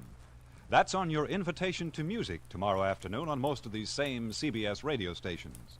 Listen to tomorrow for your String Serenade featuring Jerry Windsor with his singing strings in Music All America Loves. Now with our star Gerald Moore, the second act of Philip Marlowe, and tonight's story, Nether, Netherland.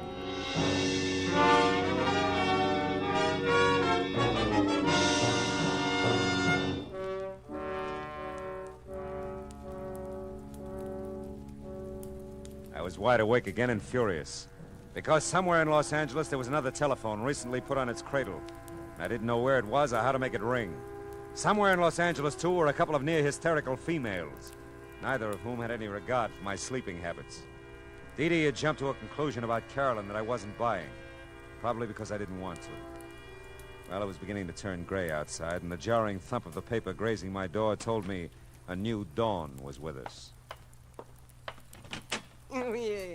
You still looking for that girl, Mr. Marlowe? Morning, Simon. You still bouncing off walls? I am confronted with something of a problem, Marlowe. So am I. Someone in the night, mind you, has moved my apartment. No. Yes, I've looked all over the neighborhood, and it is gone. Yeah, well, you just hang on. It'll be back. No, it has to be. It just has to come home to me. Oh, say, did you ever find her, Marlowe? Her. No, never did. Oh, you were taking a shower then? Yes. Oh, Marlowe, you dog. Fine. You like coffee cake, Simon? Oh, my dear Marlowe, I not only like it, I respect it. And I'd be proud to join you in some of it. I'd just be proud. No, not me, Simon. About 3 blocks from here, over on Yucca. Ask for Hester. I thank you, Marlowe, from my heart of hearts. I thank you. Hail and farewell, Simon. Go. Well, let's see what's in the paper. International situation. Caught it. Inflation. Holy smoke. Police late last night found an unidentified woman beaten and unconscious in the Beechwood area near the Hollywood Hills. The young woman, tall and blonde, was taken immediately to the police receiving hospital in Hollywood, where her condition is reported as serious.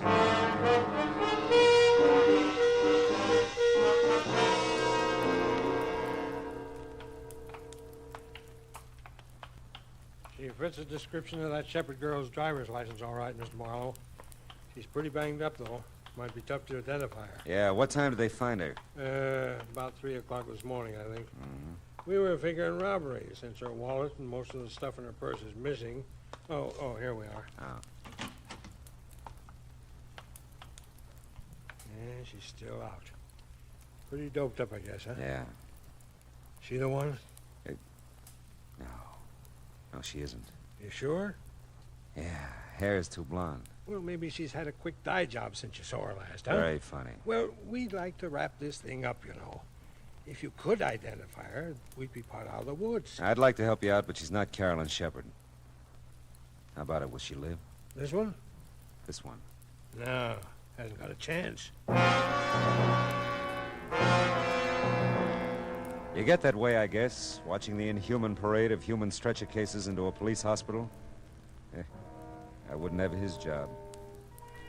The sunlight was fresh and warm outside. And the coffee I got at the Three Stool joint next door was neither. The now you're sleeping, now you're not routine of the night before hadn't exactly made me razor sharp. But by now I was alert enough to study Carolyn's wallet a little more intently.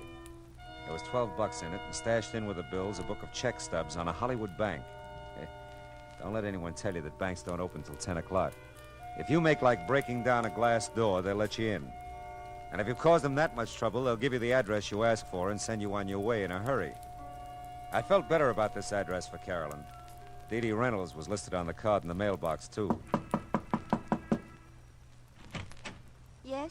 You must be Dee Dee, and I must be Philip Marlowe. Oh, yes, Mr. Marlowe. Come in. Thanks. I'm just supposing that Carolyn made it home all right.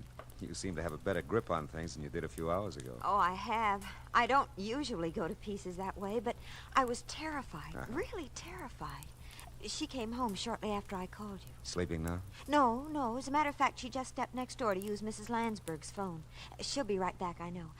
Sit down, won't you? Oh, thanks, I will. I had 3 chairs in my house. 1 for solitude, 2 for friendship, 3 for society. Is that so? Which one am I sitting on now? Oh, you don't know the quote. It's Thoreau. Oh, well, I'm impressed. Yeah. I shouldn't flaunt my knowledge that way. It's just that I've been nervous lately. I always read Thoreau when I'm nervous. Well, aside from Thoreau, how much do you know about Carolyn? Not very much. She doesn't let anyone know very much. Oh. I know she's worried.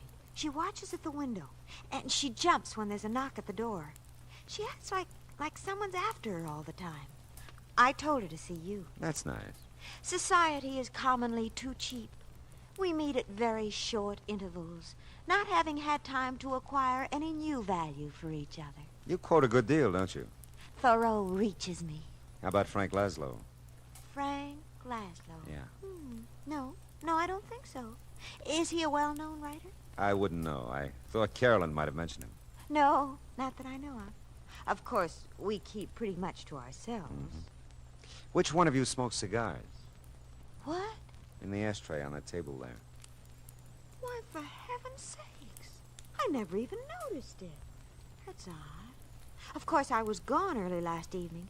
Went to the library. Oh. Maybe someone was here to see Carolyn. Yeah, that could be. Well, hello, Mr. Marlowe. I'm so glad to see you. Are you? You don't know how glad. Dee Dee, would you... I promised Mrs. Landsberg I'd water the lawn, fore and aft anyway. It's the nearest thing I can get to Thoreau's Life in the Woods. I love a broad margin to my life. The swiftest traveler is he that goes afoot. Mr. Marlowe, you do know Thoreau. See you later, Dee Dee. Oh, it's been a pleasure. A real pleasure. She's an amazing girl, isn't she? So are you. You did a great disappearing act last night. I know. I felt so strange there. I knew he was around somewhere, and then I saw him down the street in front of your apartment. I had to run. I went out the back, down the fire escape. But you didn't come home for quite a while. Well, there's an all-night diner over on Franklin. I stayed there a long time. I was so frightened. I still am. It's got to stop, Mr. Marlowe. Whoever he is, he has to leave me alone. Who's Frank Laszlo, Carolyn? Why do you ask? Well, I looked through the check stubs in your wallet. You made weekly payments of $50 to Frank Laszlo for several months, up until 2 weeks ago. Well, he's just a family friend, Mr. Marlowe. He loaned me some money, and I've been paying him back. Yeah, but $50 a week is pretty much and pretty often. Well, I wanted to clear up the debt as soon as I could. I thought you had no family. I haven't. But we've known Mr. Laszlo for years. You see, I inherited a small amount when my father died, just last year. It was tied up for a while, and Mr. Laszlo just helped me over the breach, that's all. Does he live in town? No, he doesn't. If you're thinking he has anything to do with my trouble, Mr. Marlowe, you're very wrong.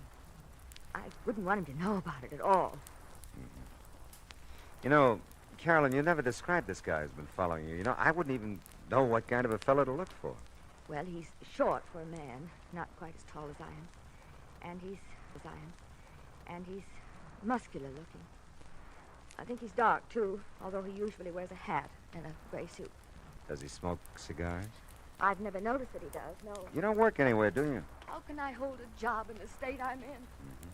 Oh, no, I just look and wait. What is it? I knew it. He's out there, Mr. Marlowe. Where? I just got in that car, the big convertible at the curb. Okay, honey, come on, let's go.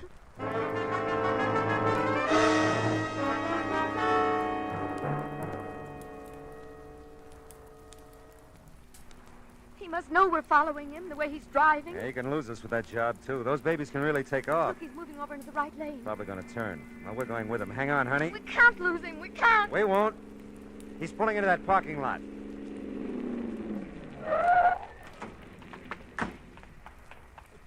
Well, sir, we made quite a chase of it, didn't we?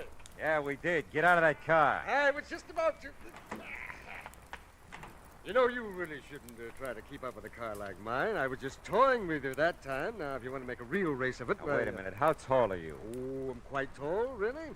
6'7" in my stocking feet. How tall are you? It doesn't matter. Why, what's the matter, young lady? She'll be all right. She's just a little disappointed. Come on. No. You mustn't take it so seriously, young lady. Your companion here made a good race of it, considering he was up against great odds. Yeah, thanks. Mr. Oldfield. Pious Oldfield. Yeah, well, thanks.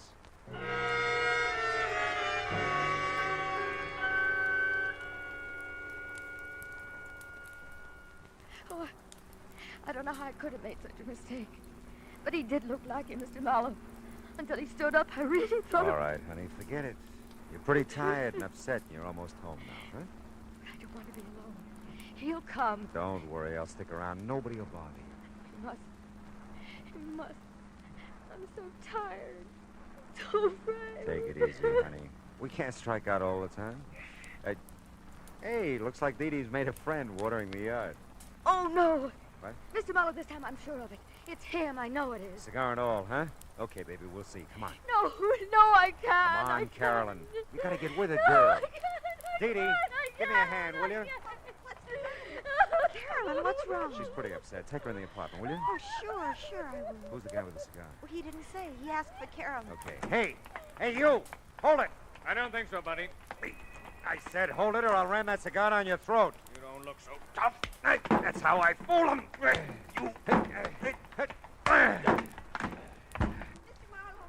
Are you hurt? No, go back to Carolyn. Get her in the apartment. Well, she's in Mrs. Lansbury's. She's not making much sense either. Just Nothing's crying making and any mumbling sense. things. Oh, he's really out cold. Yeah, now look, take a look in there. His auto registration. Read it to me. Oh, let's see. Frank Laszlo, Uh-huh. something Kling Street, Barstow, California. I thought so. Did you? Never mind. Go back with Carolyn now and stay with her. If she says anything, memorize it like you do with Thoreau. But where are you taking Where I hope he belongs. I'll be right back.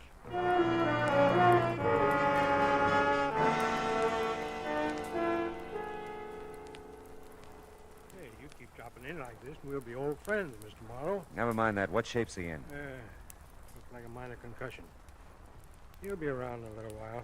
Who hit him? A very dear friend of mine. Look, keep him here, will you, and keep an eye on him. I'll be back maybe with another customer for you. Hey, we'll make you a rate. And you can save us both some time if you get one of the boys at the station to call Barstow. Find out anything they can about Frank Laszlo and a girl named Carolyn Shepard. You can reach me at the Landsberg phone number I looked up on Cherokee.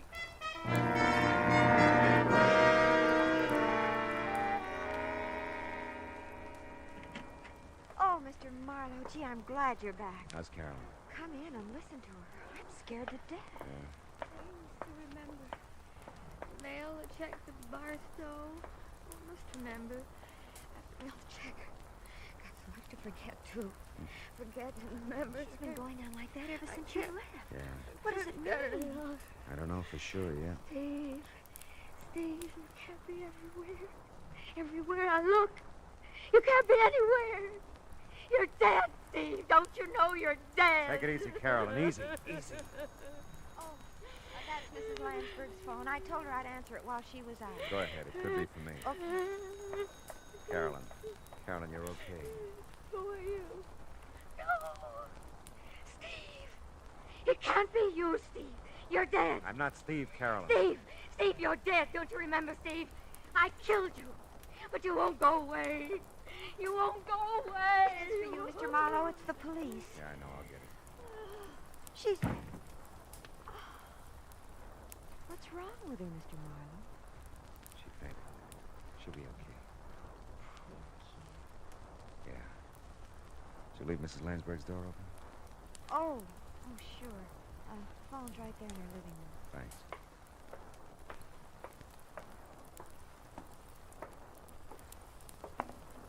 Yeah?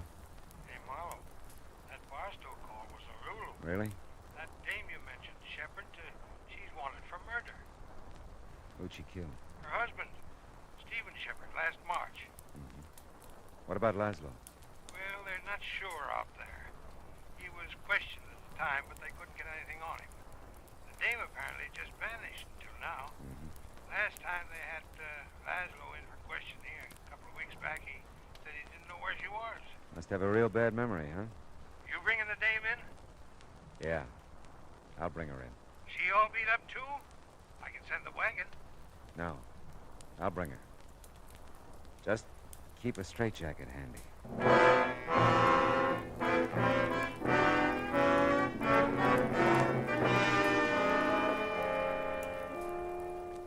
Like I said, there are times when confusion is the keynote. Carolyn Shepard, poor sick kid, kept seeing the man she murdered. Saw him so often she believed it. And Frank Laszlo must have seen things too. Enough to keep Carolyn paying him blackmail ever since she killed her husband. Did you ever stop to think of all the so-called nice, clean, upstanding citizens who carry a moral cesspool behind shining eyes and a sweet smile? Suddenly they make headlines, like Carolyn. What's the line? For murder, though it hath no tongue, will speak with most miraculous order.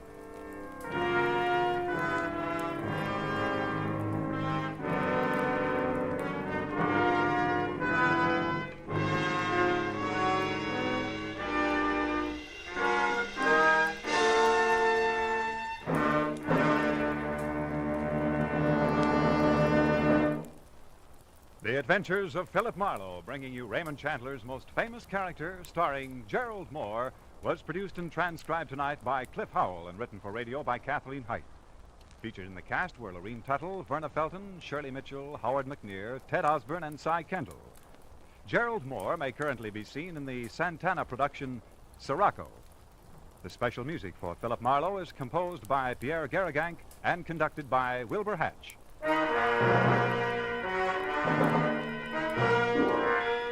Be sure to listen next week at the same time when Philip Marlowe says...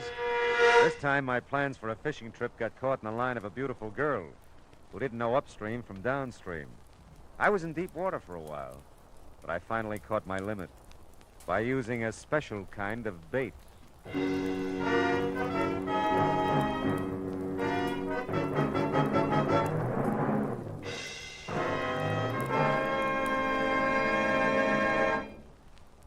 There's a song that goes with this story, friends. The story is, starting tomorrow evening, you'll be able to laugh again at the adorable antics of America's favorite teenager, Corliss Archer. Her boyfriend Dexter returns from vacation, too. So does her whole family. All of which means more Sunday night fun for your whole family when you meet Corliss Archer Sunday nights on most of these same CBS radio stations. We said a song went with this story, didn't we? Well, here it is. CBS. B. For the best. F. Yes, yes, yes. The stars that dress is CBS.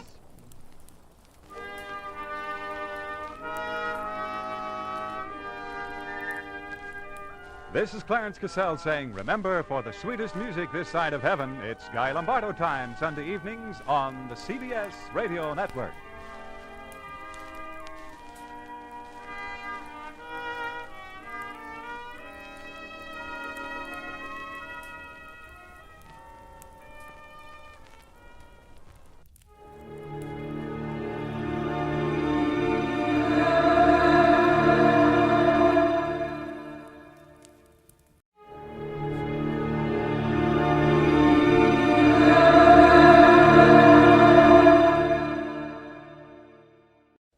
For your listening enjoyment, John Lund as Johnny Dollar. Johnny Maxwell, Johnny. Oh, hello, I got Mr. a Max. job for you. We Oh, insured that's Mr. swell. Frank Meadows, lives in Newport, California. He was killed last night. Oh, is Shot Max? to death. How long will it take you to catch a plane? Oh, it's... Look up Lieutenant Sullivan, Newport Police, when you get there, Johnny. Yeah. Have a good trip. Yeah, I'll try, Mr. Maxwell.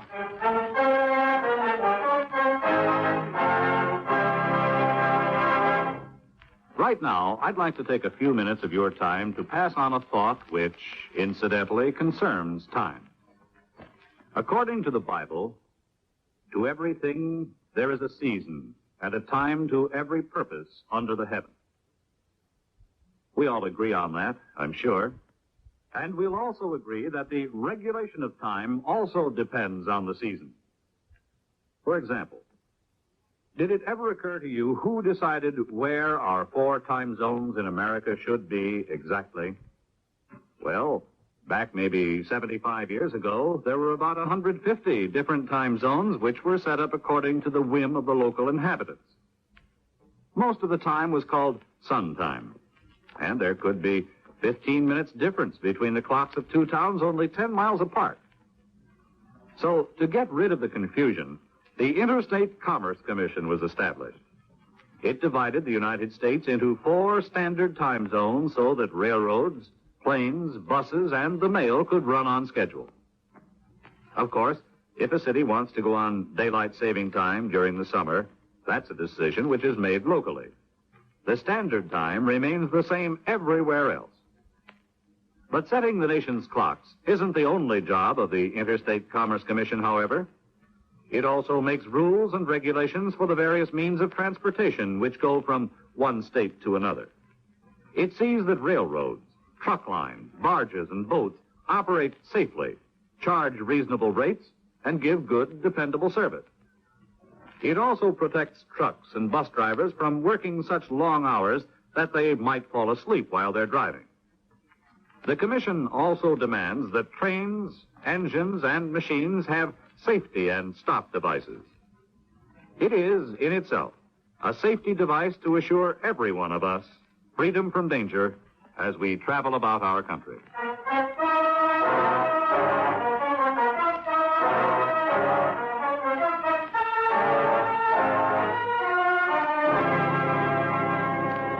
Expense account submitted by Special Investigator Johnny Dollar to Home Office, Universal Bonding and Indemnity Company, Hartford, Connecticut. The following is an accounting of expenditures during my investigation of the Barton Baker matter. Expense account item 1, $195.80. Plane fare and incidentals from Hartford to Los Angeles. I arrived at International Airport at 11 the morning of the 26th and rented a car there. An hour later, I was pulling into Newport, a sea town not far down the coast. At the police station, I met Lieutenant Solomon, and we discussed the case. Frank Meadows ran a boat chartering service. Did you know him? Yeah. Excuse me. Open a window. Sure has been hot the last couple of days. Like a cold drink or something? No, thanks. Well, we got a report on the shots, and when we got there, Frank was dead. Shot 3 times. He had a gun been fired twice. Obviously shot it out with somebody. Any suspects? His partner, Dave Geller, owned the boat with Charlie. What makes you think Geller did it? No, don't know for sure, but he's missing. Disappeared. Nothing else? No. It's the only thing we've got to go on. Any reason why Geller would kill Meadows? None that we know of. I know Dave as well as I did Frank. They always seem to get along. Never heard of any argument. But you know how those things are. A couple of guys get along fine for years, and then some little thing comes up. Yeah. Might be a woman. Just a woman or some particular woman? Frank has a wife. And Geller? No, he's not married. What's Mrs. Meadows like? Well, you got to talk to her anyway, don't you? Yeah. Then you can see for yourself. I'd say she was the kind that might cause a lot of trouble under the right circumstances. But that's only a personal observation. You might not think so at all. Here's the address. Well, thanks, Lieutenant. I'll let you know. Do that.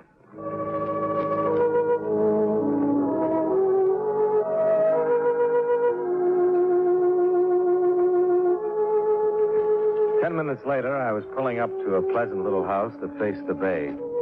Mrs. Meadows met me at the front door. I don't generally make snap judgments, but at first sight, I was inclined to go along with the lieutenant. Mrs. Meadows was very attractive.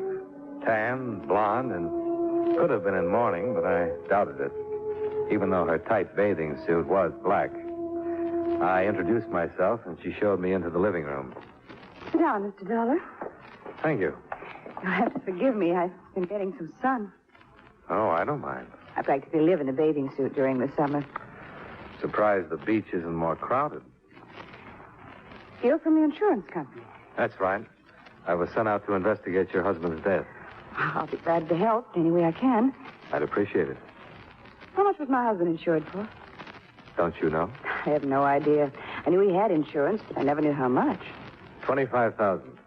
That much? Should buy you a lot of sun. When will I get it? Well, in a case like this, a murder has to be a complete investigation. And it's generally considered proper to bury the deceased before issuing a check. By the way, when is the funeral? It was this morning at 8 o'clock. What did they do? Dump him off a surfboard? I don't think I like that, Mr. Dollar. Oh, I'm just being a little sadistic. I always get that way when I see someone so broken up. Would it be better if I stayed in the house for a week and wore a black veil? Oh, no.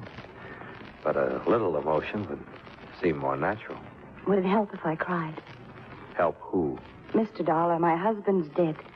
Anything I might do wouldn't bring him back. If you don't approve, I'm afraid that's just too bad. Who do you think killed your husband? I have no idea. The police suspect his partner. Guess it's possible. Dave's missing. Can you think of any reason why Dave would kill your husband? They didn't get along too well. Lieutenant Solomon says they got along just fine. And I say they didn't. I think I know more about it than Lieutenant Solomon. Okay. Suppose you tell me why they didn't get along. They just didn't. They disagreed a lot. Over anything specific? Not particularly. The boat, things in general. They'd known each other for years, been partners for nearly 10. Friendships wear thin sometimes. Before they left on the trip, they had an argument. About what? Frank didn't tell me. Just came home and said he'd had a fight with Dave. The next morning, they left. The following morning, when they returned, Lieutenant Solomon called me and said Frank had been killed. Where did they go? Down the coast after Yellowtail. Who chartered the boat? No one. They went alone. Well, thank you, Mrs. Meadows. If you happen to hear from Dave, get in touch with the police, will you?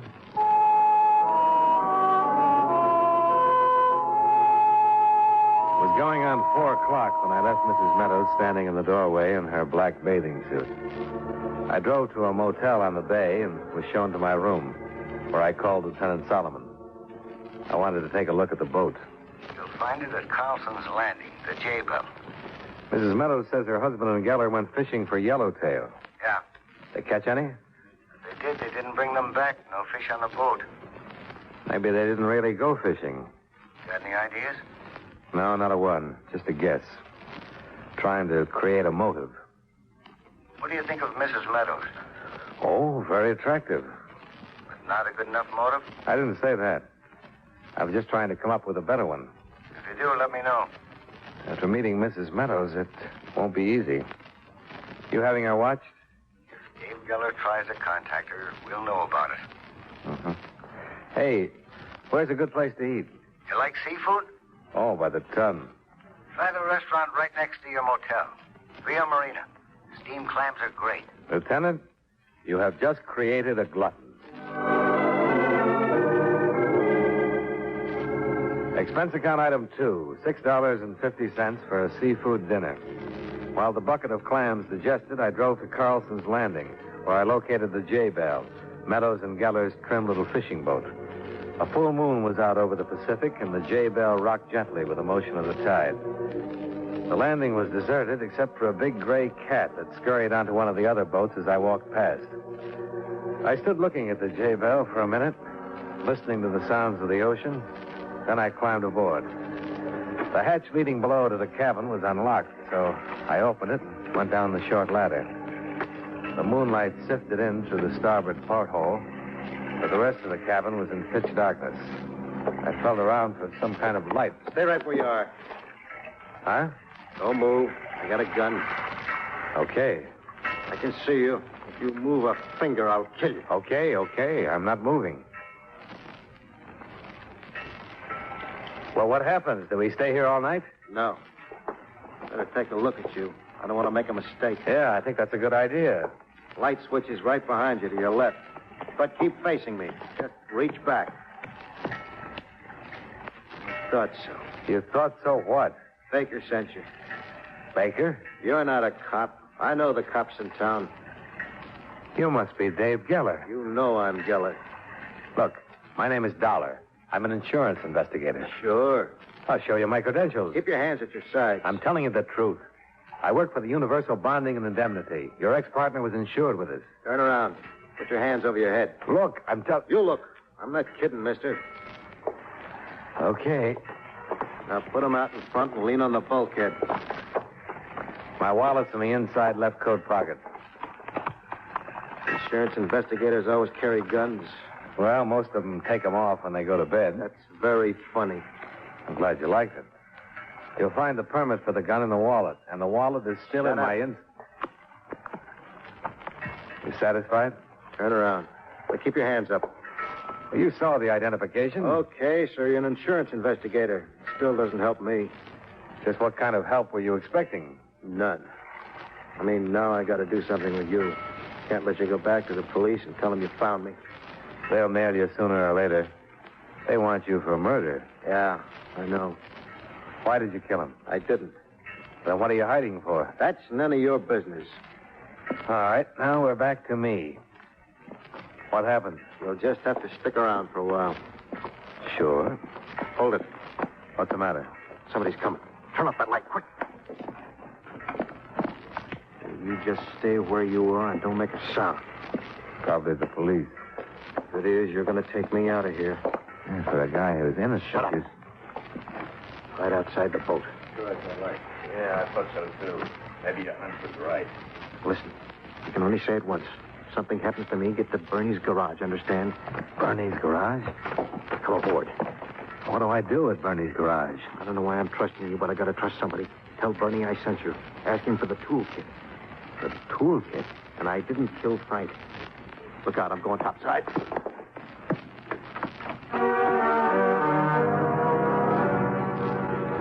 He went up the ladder and out on deck, holding his gun in front of him. I thought about trying to stop him, but he moved too fast. And besides, he had my gun stuck in his belt. I was going up the ladder when the shooting started, and being a practical man, I stopped halfway up and ducked.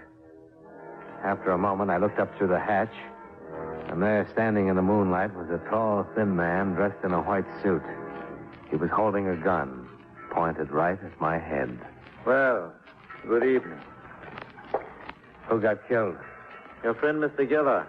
And now it looks like your turn, Mr... Dollar. Johnny Dollar. How do you do?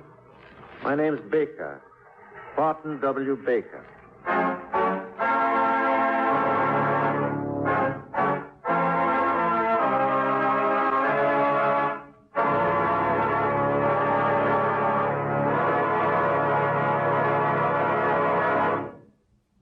You know, many great men have attained the highest office in our land, the presidency of the United States. Can you guess the name of this man? He was descended from an English family which landed in Plymouth in 1624 and was a native of Ohio. In the late 1880s, he was a newspaper editor in that state, and as senator in 1900, he opposed federal control of food and fuel. As president, he supported prohibition and backed the 19th Amendment, which gave women the voting privilege. His administration also saw the establishment of the national budget system. If you don't have his name by now, here's another clue. During his presidency, the Lincoln Memorial was dedicated. Who was he? Warren G. Harding, 29th President of the United States. His life is part of your American heritage.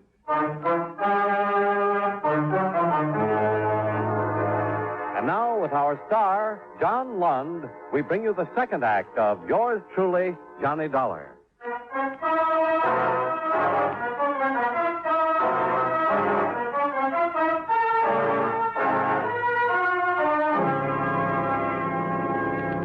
The tall, thin man in the white suit who called himself Baker came down the ladder into the cabin.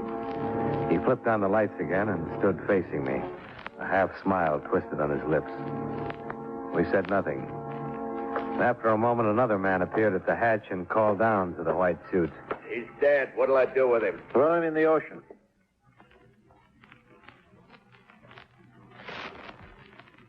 Actually, I had no desire to kill Mr. Geller. But you forced yourself.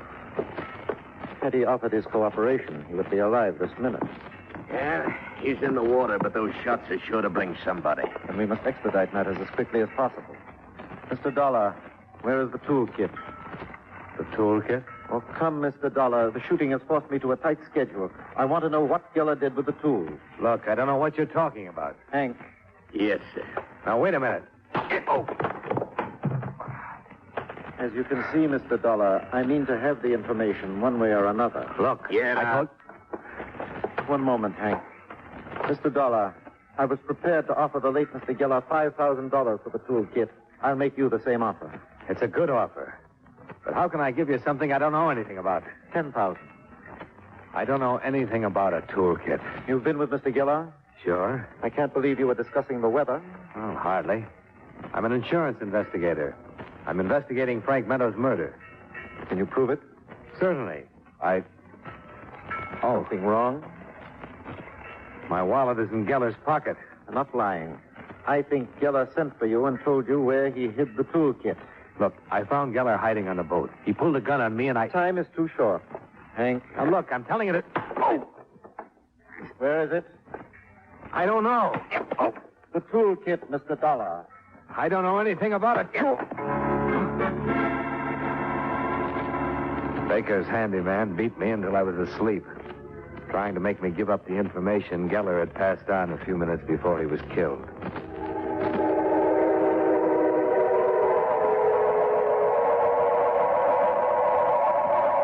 I don't know how long I was out. When I came to, I could hear breakers.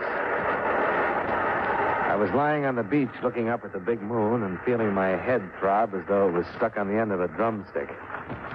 I managed to sit up and look around.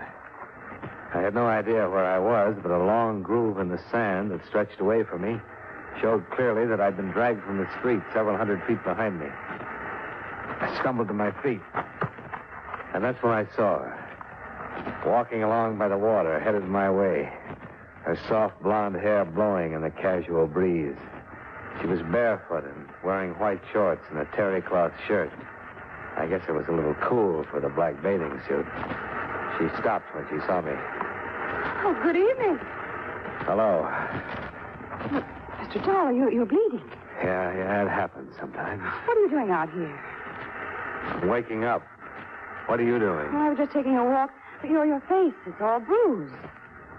How far is your house? Down the beach, about a mile. You think you could scare up some iodine? Yes. Come on. Oh. Still a little dizzy. Here, put your arm around me. Better? Much?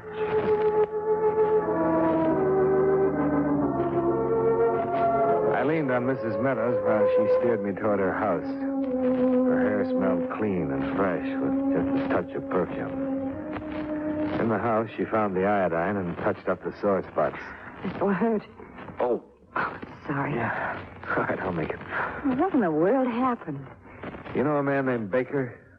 Baker? Well, no. Runs around with a handyman named Hank. No, I've never heard of him. I found Dave Geller tonight. Where? On the J-Bell. On the J-Bell? Why would he go there? Best place to hide. Last place the police would look. Did he do this to you? Oh, no. Hank did. With Baker's blessings. But why? Well, I don't know. I'm not sure. When I found Geller, he was hiding on the J-Bell. He pulled a gun on me.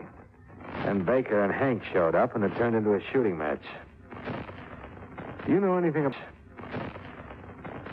about some kind of a toolkit? Toolkit? I know it sounds silly, but Geller got killed for it. I nearly took the same trip. Because of a toolkit? I don't see what... Before Geller got killed, he told me to go to Bernie's garage. That's on Maple Street. He told me to tell Bernie that he sent me and to ask for the toolkit. I still don't understand what's so important about a toolkit. I don't know, but something is. Your husband was probably killed for the same reason. What are you going to do? Go over to Bernie's garage and take a look at this toolkit.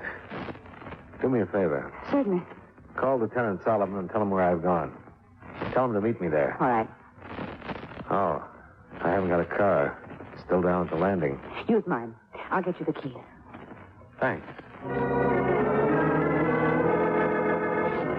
I drove her car over to the garage on Maple Street, parked it, and got out. The garage was open, and the sign over the door read 24-hour service. I went in and found a mechanic stretched out on a bench, sound asleep. Hey. Hey. Come on. Wake up. Yeah. Okay, I'm up. No, I'm awake. Guess I'm really knocking it off. Where can I find Bernie? You just woke him up. Dave Geller sent me over. That's all? Yeah. He said to pick up the toolkit. He did, eh? Yeah, he did. Now, where's the toolkit? How'd I know Dave sent you? Because I said he did. Something so important about a toolkit? Heck, no. But when Dave left us here, he said be sure and don't give it to no one except him. I can't just hand it over to you because you tell me Dave sent you. You better have Dave call me. He'd have a hard time talking with his mouth full of water. What you mean? He was killed and dumped in the bay. Now, Lieutenant Solomon will be here in a few minutes, so wheel out that toolkit. Dave was killed? That's right. First Frank and then... The toolkit, huh? Well, what's the matter? You a cop? No, I'm not a cop. Then I'm sorry. I'm an insurance investigator. I'm investigating 2 murders, Frank Meadows and Dave Geller. Insurance investigator? Well, that's kind of like a cop, ain't it? Everything but the feet. Got any identification? Now, look, are you going to get that toolkit, or do I have to... Okay, no, you don't have to get rough. I'll get it. It looks like somebody got kind of rough with you. Yeah, kind of. I got it stored in the parts department. How come you're so interested in a bunch of tools? You seen them? No. Box is locked tight. There it is. It's a plain old toolkit. Yeah. You got something I can bust this lock? Oh, no, wait a minute. Crowbar or something. Well, maybe we better wait for Lieutenant Solomon. If you ain't got a key, I... Get me that crowbar. Okay. It's against my principles. If Dave wanted you to pick up the kid, he should call. He's dead. Remember? Oh, yes. Do you know who killed him? A man named Baker. Here's your bar. Thanks. Baker? Never heard of him. Oh, hey, I got a customer. Might be Solomon. Yeah.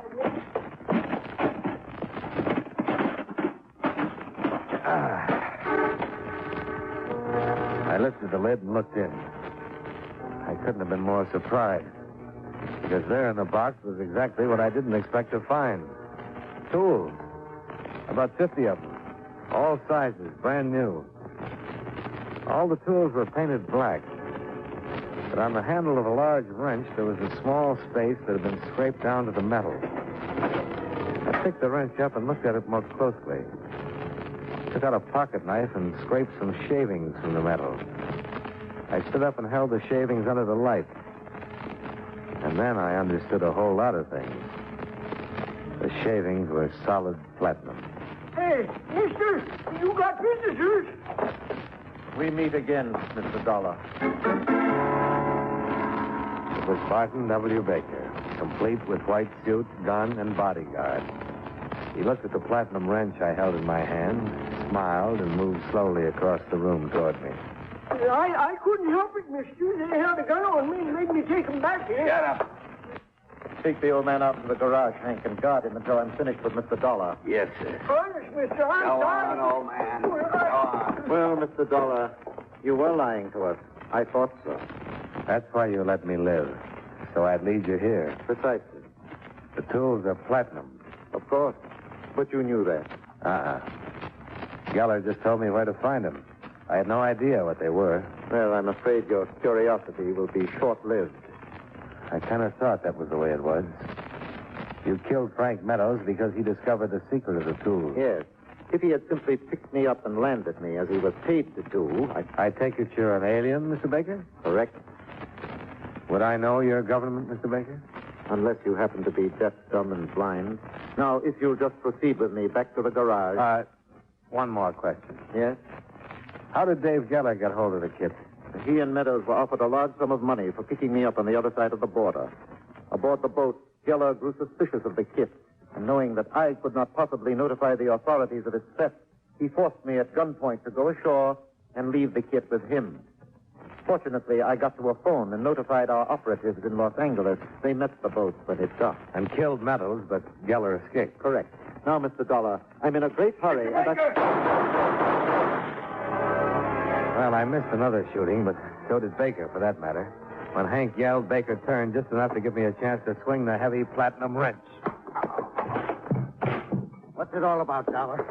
I thought you'd never get here, Lieutenant. Mrs. Meadows called and said to get right over. You know something? I think you owe her an apology. Okay, so she'll get an apology after you tell me who the guy on the floor is and who the guy was I had to kill in the garage. Here, have a platinum wrench. A what? Yeah. Mr. Baker is going to have one very expensive headache.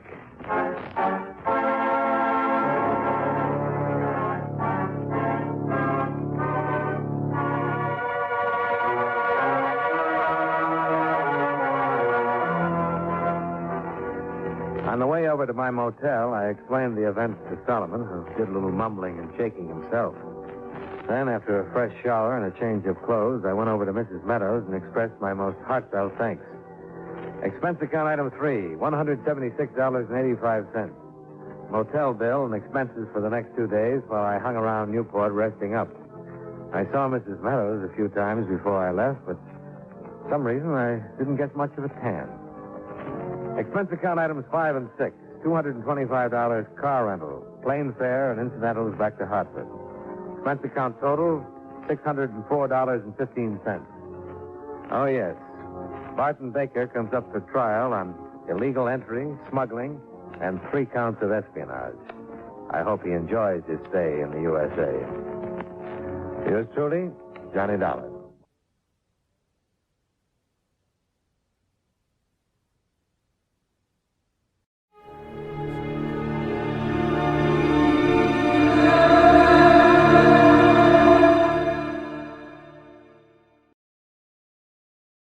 From Hollywood, it's time now for John Lund as Johnny Dollar. This is Orrin Vance. Sent me up to Osling 7 years ago, remember? Orrin Vance. Oh, the Zeman case? Now you got it. No, Della, I thought a lot about coming out and killing you. Instead, I'm going to do you a favor. What's on your mind, Vance? I did all my time, and people don't like to hire ex-cons. I think maybe you and I can work out something. I haven't got any jobs, Vance. I'm not asking for a job. It sounds like double talk to me. I don't think you... Don't you give me any routine, Del. I've heard them all. You can help me and make yourself some money. It's legitimate. What do you say? I don't know what it's all about. Suppose I can come over and tell you. Okay. I'll be waiting for you.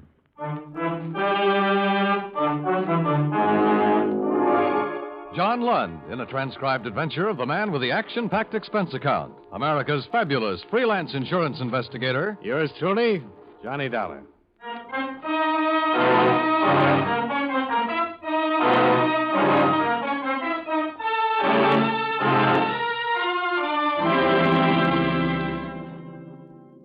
Expense account submitted by Special Investigator Johnny Dollar to All States Insurance Company, Wilmington, Delaware. Attention, Mr. Don Freed, Chief Investigator. Since your office authorized me to conduct certain inquiries based on information supplied by Orrin Vance, I am billing you accordingly. The following is an accounting of expenditures during my investigation of the Baltimore matter. Expense account item 1, $295. A phone call to prisoner dismissal board at Sing Sing Prison, where I was informed that Orrin Vance had been released 3 days before the above date. He had completed 7 years of a 7 to 15-year term for grand theft. It was an unparoled release. The chaplain described him as a model prisoner with a better-than-average chance of remaining out of prison for the rest of his life. For that reason, I was willing to listen to his story when he showed up an hour later. Hello, Dollar. You haven't changed a bit. Come on in, Vance. Yeah, sure. Thanks. Ah, nice place you get. I like it. Sit down. Tell me what's on your mind. Dollar, look. Don't treat me like a con, even if I am one, huh? I'll sit down, I'll have a smoke with you, I'll talk with you. Forget the other part for a while, will you, please? Okay. Have one? Thanks.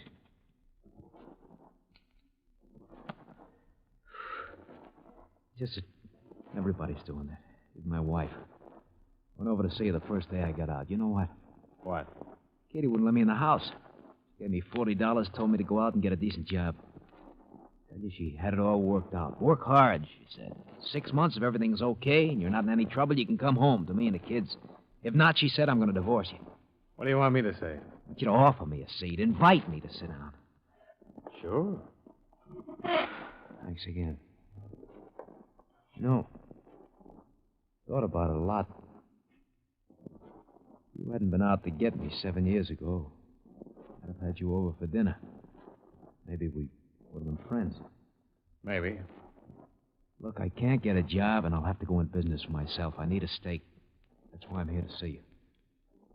I talked to you maybe 20 times while you were working on that Zeman case, and I think I got to know you. I called you today because of what I saw of you then. I think you're an honest man.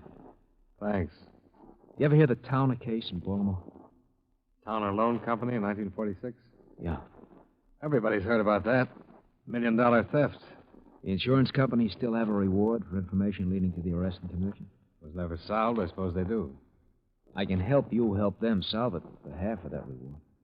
Can you? I know 2 of the men who did it. 2 of the 6 men. I talked to one of them yesterday. I'll tell you who they are, where you can pick them up, but I want my name out of the picture. Could you fix that? Yeah, probably. But I have to talk to the police sooner or later. Oh, look, this is a good thing, Dollar. And all I'm asking is your promise to keep my name out of it. Tell me how good before I make any promises. That's fair enough. They had some of the serial numbers on part of the tape. Here. This is one of the bills. Why don't you check it with them? Then we'll take it from here, Expense account item 2, $14.85. A long-distance phone call to Chief Investigator Don Freed, Allstate's Insurance, who verified that the serial numbers on the $10 bill Orrin Vance handed me tied in with the Towner Loan Company theft. I explained the information I had at hand and the source from which it had come, leaving out any mention of names. Freed talked with his boss and phoned me back half an hour later, giving me the go-ahead. Okay, Vance. You're in business. All right, how does it work? You tell me who they are, I'll handle it from here. I mean the money part. When we have something, you'll get paid for it. All I've had so far is talk. This bill could have come from anywhere. You might have picked it up at a cigar counter. Look, I got it from a man named Leonard Torpy. He lives in New York. He's one of them. Leonard Torpy? Yeah. I met him my second year at Ossining. He was up on an old petty theft charge. He did 18 months. Told me to look him up when I got out. Now, this part may sound crazy, but we had a few drinks together in his place yesterday. I was weeping on his shoulder about all my hard luck, and he said, "You think you got hard luck?" Well, and then he marched me into the bedroom and showed me a stack of money in a bureau drawer. He said he couldn't spend it. He gave me one of the bills. Well, must have been pretty drunk out. Yeah, it was. I got to thinking about it. I checked the bill, found out it was in the Towner thing. I looked up the story on it. Torpy fits the description of one of the hold-up men right down the line. Now, we'll see. You say you know 2 of them. Who's the other one? Harold King. Lives in Reno, Nevada now. Runs a filling station there. He used to come see Torpy on visiting days. I saw him several times. What makes you think he had a part in the Towner thing? Just from what Torpy said while he was drunk and the general description of the other hold-up men in the story. See, while Torpy was drunk, he mentioned his old partner, Harry King. Told me where he was living and so forth. Did he say anything about the hold-up? No. I told you I found that part for myself. But King is the other man, I'm sure of it. King have a record? I don't know anything about him. Okay. Where'll you be? I'll phone you. 2 days be long enough? Oh, I should know something by then. Remember, my name's out of it. The police or anybody else. Sure. You afraid? Yeah. I'm a stool pigeon. Well, haven't you noticed? I'd noticed, and it worried me. So I followed him when he left my place. I was buying a package of cigarettes at the corner drugstore while he boarded the streetcar for downtown. I tagged along in a taxi to the main business section, watched him get off, and head for the bus terminal. I bought another package of cigarettes while he bought a one-way ticket to New York. In the half hour before departure time, I telephoned a private detective friend of mine, Pete Florian. He appeared at the bus terminal 15 minutes later. What's the rumble, Johnny? That man over there in the gray overcoat. His name's Orrin Vance. Uh-huh. He's on his way to New York right now. Maybe you better tag along, see that nobody kills him. Oh? If what he told me is true, somebody might try to do just that. Stay close till he settles somewhere. I see. I haven't got any more to tell you, Pete, because I'm just starting to look into it. Find out where he's living there and contact me at this number. I'll let you know what to do then. All right. Anything else? Don't let him out of your sight, Pete. Expense account item 3, $100. Retainer for Private Detective Pete Florian for explained purposes. I stayed at the bus terminal long enough to watch Pete board the New York-bound bus and take a seat across the aisle from Orr and Vance. Item 4, $8.85, plane fare, Hartford to New York. Item 5, $4.50, cab fare to hotel and then to Metropolitan Police Station, where I explained my business to Lieutenant Randall. Who gave you this tip, Dollar? I'm afraid I can't tell you that, Lieutenant. Why not? Because I promised not to disclose any names. But I can tell you that the source is a man who couldn't possibly have had anything to do with the case, since he was in prison at the time of the holdup. Mm-hmm. But you want me to stick my neck out and get up a search warrant and maybe take this bird Torpy into custody on your say-so. Well, you have plenty to start with that $10 bill. Should be enough for you to look into it. That's why you looked into it? Frankly, yes. Prima facie evidence. But no name? No name. I've told you all there is to know. Believe me. Let's get busy.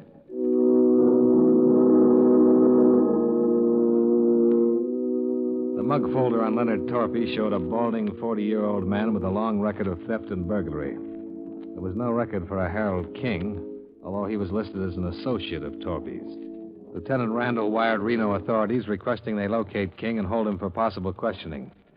Once these preliminaries were accomplished, Randall and I went out to the address Orr and Vance had given me. But this turned up a blank. The landlady informed us that Mr. Torpy had lived there, but had checked out the preceding morning. No forwarding address. The good lieutenant and I parted company outside the apartment house, and I walked back to my hotel. I was going to change clothes and grab some dinner, but the clerk waved me over to the house phone. A call had just come in. Johnny Dollar. Hi, Pete Florian, Johnny. How'd it go? When your boy got in town, I trailed him to a place on 155th Street. He's got a room with a view. He's up there now. Alone? Think so? Any visitors? No. Light went out about an hour ago. Might be sleeping. What's the number? 680. His room's in the back, first floor, number 10. Where are you? Drugstore right across the street. Expense account item 6, $160. Cab fare to the drugstore where Pete Florian was keeping a watchful eye on my nervous informer, Orr and Vance. I found the drugstore, but Pete was nowhere in sight. The girl behind the soda fountain recognized him by my description and said he'd stepped out a few minutes before. I glanced up and down the block and then spotted him standing just outside the shadow of a streetlight across the street. I walked over. Hi, Johnny. That's the room back there. Lights on? He's got a couple of visitors in there with him. Showed up about 5 minutes ago. Car? Taxi. What do they look like? One's thin, medium-sized, dark suit. The other's stocky, dark suit, too. Both in their early 40s. Chauffeur wears glasses. Didn't make either one. Yeah. This one of them? Let me see. Yeah, he's in there. What's his name? Leonard Torpy. We better go in. Okay.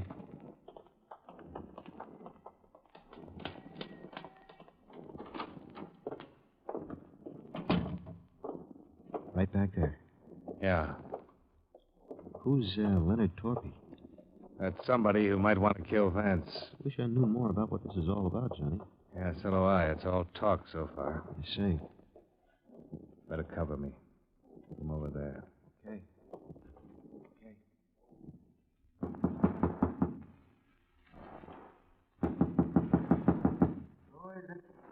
Mr. Vance?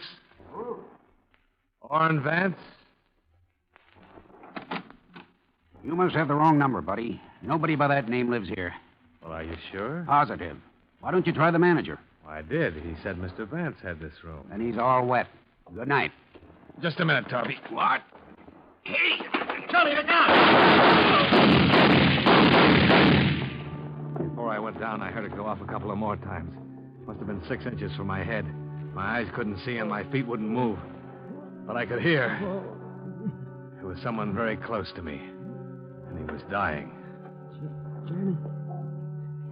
Johnny. Johnny.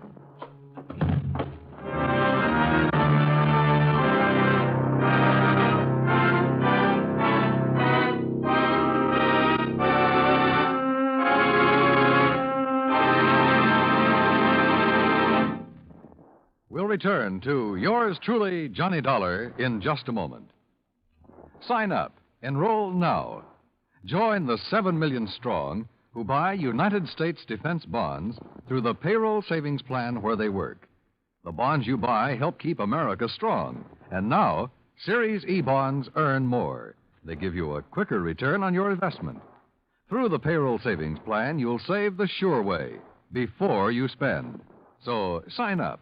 Invest more in United States defense bonds.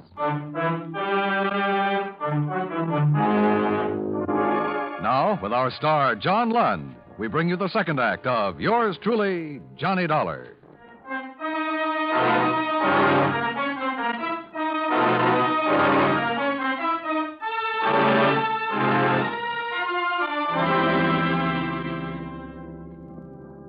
I won't talk about my operation. Well, I had one at the police emergency hospital. As a matter of fact, I had two. They prodded a .38 slug out of my neck and another one out of my shoulder. It was 48 hours before I was allowed to sit up in bed and talk. Naturally enough, my first visitor was Lieutenant Randall. He looked haggard, tired, worried. You say you hired this Pete Florian? Yeah, to keep an eye on Orrin Vance. This your tipster? It's okay to tell it now, I suppose. Yeah. Well, thanks. Florian died right there in the hall. 4 slugs hit him. Vance is on the floor beneath you, still hanging on. You keeping track of all this? What about Torpy? Did you get him? We didn't, but Florian did. Torpy's in the morgue. The other man got away. Quite a night. Yeah. Look, Dollar. You're the only one who can give me the story now. Vance isn't able to talk and won't be for another 3 days, if then. Everybody else is dead or gone. Now, what happened there? I don't know. I didn't see anything, Lieutenant. I was trying to push into the room past Torpy, and the whole world caved in. Any line on the man who was with Torpy? Good descriptions, but no luck so far. He heisted a car outside Vance's place. Found it 2 hours later, no prints on it. Some blood. He might have one of Florian's slugs in him. Yeah.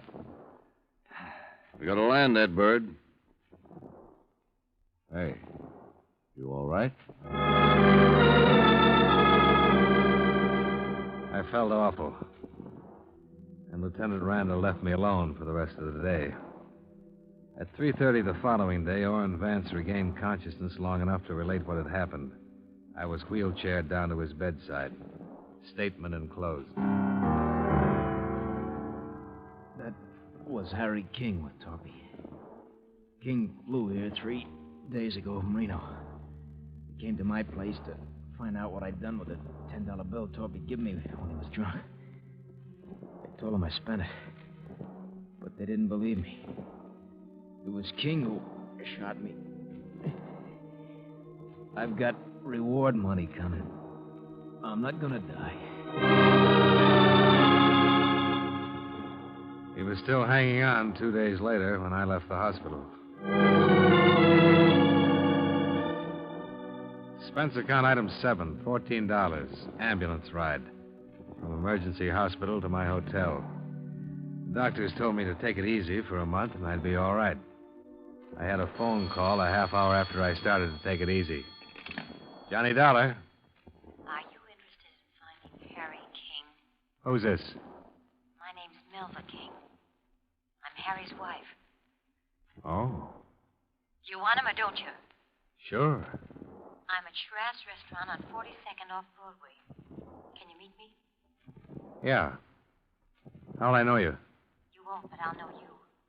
Your picture's been in the paper for the last 3 days.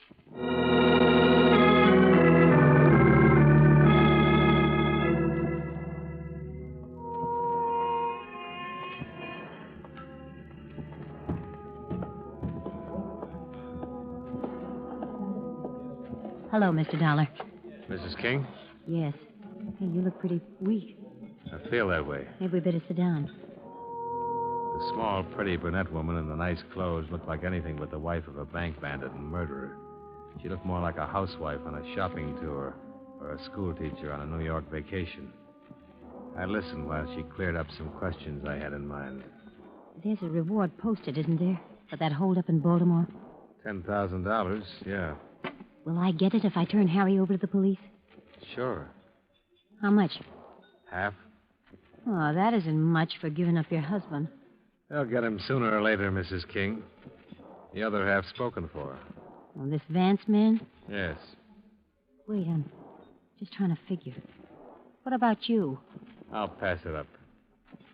$5,000 for Harry. Providing he was tied in with the Baltimore holdup. That's what the insurance company's interested in. He was in it all right. I want to get something else straight. What happens to me? What do you mean? I'm his wife. I only had a part in that holdup for the last 6 months. I haven't said anything. Does that make me a party to it or something? Well, you could have informed, but you couldn't have testified, being his wife. If I'm arraigned, I don't want to spend all the money hiring lawyers to keep me out of jail. My company will cover that. Where's Harry?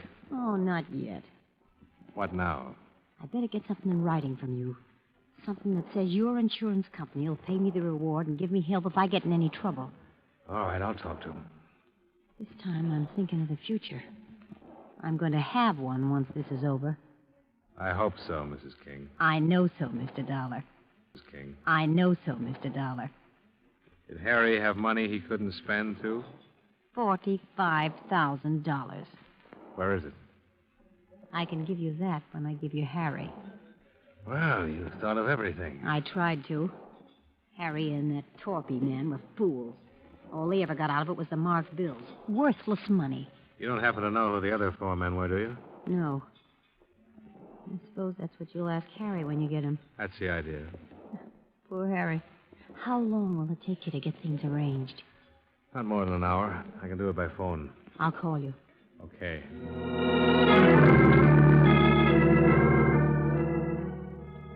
I gave her a 50-second start before I left the table and went out in the street. I was just in time to see her climb into a cab. I was trying to hail one to follow her when a black coupe pulled up to the curb. Come on, Johnny. Hey. Hustle it up. Light will change. Oh. How do you feel? Terrible. What is this? When Vance told us it was King, we checked the airlines and found out he had his wife with him when he flew in from Reno. That is Mrs. King up there in that cab, isn't it? That's who she said she was. She wants to sell you her husband for part of that reward, doesn't she? Yep. Well, what's the delay? She wants to make sure she'll be handled all right. The money and all. Yeah, so did Vance. Don't needle me, Randall. I don't mean to. This all figures. I thought she might try to get in touch with you for just that reason. I don't get it. Well, that's why I put a man on your hotel. Followed you when you came to meet her today, then he phoned me. We looked her up. Her name was Melva Thaler before she married King. Her old man had a lot of money in Minnesota, but she couldn't keep herself out of trouble and got disinherited. Money's always been her problem. It's everybody's problem. Not the way it is with her. Now King's worth a lot of dough to her if you pay off. He's no good to her now lying somewhere with a slug in him, and he hasn't been any good to her with the marked money he got in the Towner holdup. There's something else, Randall. What? She's stalling me, I think. She said she didn't know who they were. But if she was lying and she does know who the others were in that Towner holdup, King would be worth even more money. They'd want him dead instead of with the police talking his head off. That's right. We followed Melva King's taxi for better than 45 minutes, all the way through the Holland Tunnel and into Jersey. She finally left it at a train station in Bucks County. We watched her buy a magazine and sit down in the waiting room and begin to read it. 15 minutes later, she stepped into the phone booth. When she came out, I went over to the filling station phone to see if she'd phoned my hotel. Well? She wasn't trying to get me. Well, that settles it. She's contacted the others. She's going to sell to you or them, whoever pays most for him. Some operator, isn't she? Well, when you have time, look at the file we picked up on her. 16 arrests. 1 conviction for narcotics when she was 18. Well? We'll see what we will see.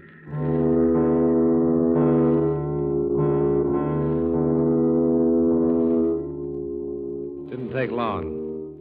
When a green Cadillac pulled up at the station, Melba King stepped out on the platform and greeted the two men who were in it. She sat in the car with them, talked for a short time, then got back out. When the Cadillac rolled away, Lieutenant Randall was on the radio ordering a pickup. Yale, 596. I'll pick him up right away. We'll stay with her.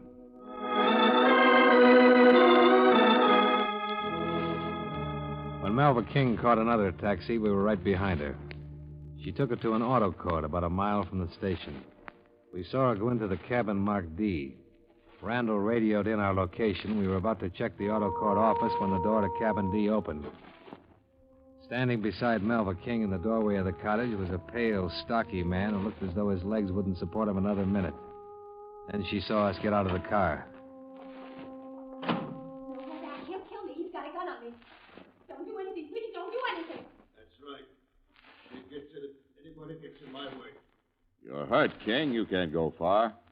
I've come this far, and I'm still going to keep moving. Come on, baby, move. He was all ready for her when she got back. Yeah. Boys know I shoot. You especially. But you'll be dead now, Alec. That's funny. I thought the same thing about you, King. Please don't do anything, please. Shut up. Oh, King, listen to reason. I can tell you're hurt bad. You need help. Why don't you give it up? How much were you going to give her for me, dollar? I wasn't... How much? Tell me. Half of it. Please, Harry. And how much will Woody and Al want to give me? I didn't talk to Oh, him. yes, you did. I passed out this morning. You got real busy. How much, baby? Oh, no. You're dying on your feet, King. Yeah. Well, that's a good place to die. On your feet. Maybe I won't make it.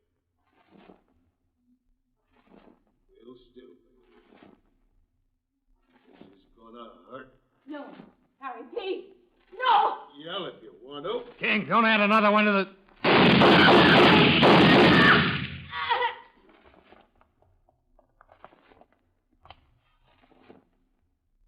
How is she? Gone. This one, too. Let's get this over with.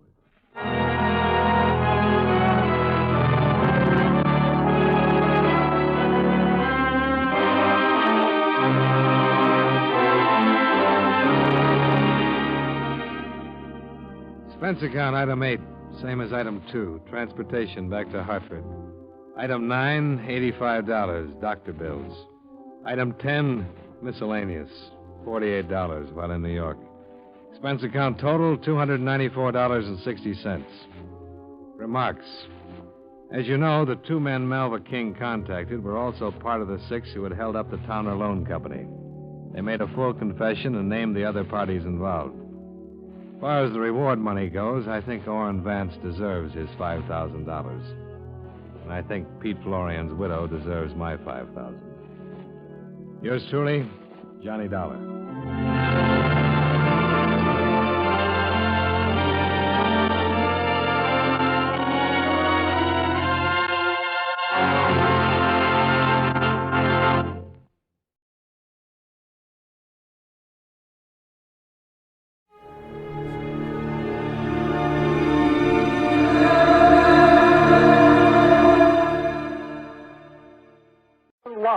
As Johnny Dollar. Dave Hopkins, Johnny. Camden Life and Fidelity. Got a German visa? Oh, I sleep with it under my pillow, Davy. Huh? If you want, Berlin, your next port of call. Want it? Now, what's the story, Davy? It's like this, Johnny. A client of ours, Sam Harvey, category 50,000, 20 paid life. A couple of years ago, Harvey went to Berlin as consulting engineer for a machine tool firm. 6 months ago, he upped his policy from 10 to 50,000. Good head on his shoulders. Just listen, huh? Also, he changed beneficiaries from his mother to a woman he married over there. Well, that's allowed, isn't it, Davy? Maybe, maybe not. Yesterday, we got a cable from Berlin police. Herr Sam Harvey is newly dead in the Rhineland. Well, Johnny? Okay, Dave, you named it. Berlin.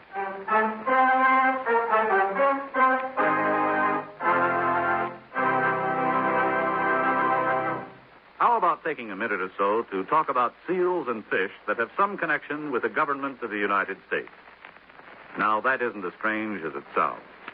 You take the matter of seals, for example. There are two types of seals that are the responsibility of the Secretary of State. First, there's the Great Seal of the United States, which is stamped on all official documents. The Secretary of State makes sure it's always on hand when it's needed. The other kind of seals he takes care of are the ones that swim in the ocean, since it's up to the Secretary to work out agreements with representatives of other countries and let them know how many seals can be caught in what is called international waters and when. The Secretary of State works out similar deals for the catching of fish and lobsters because these agreements are actually treaties. Before they can be put into effect, they have to be approved by 2/3 of the Senate.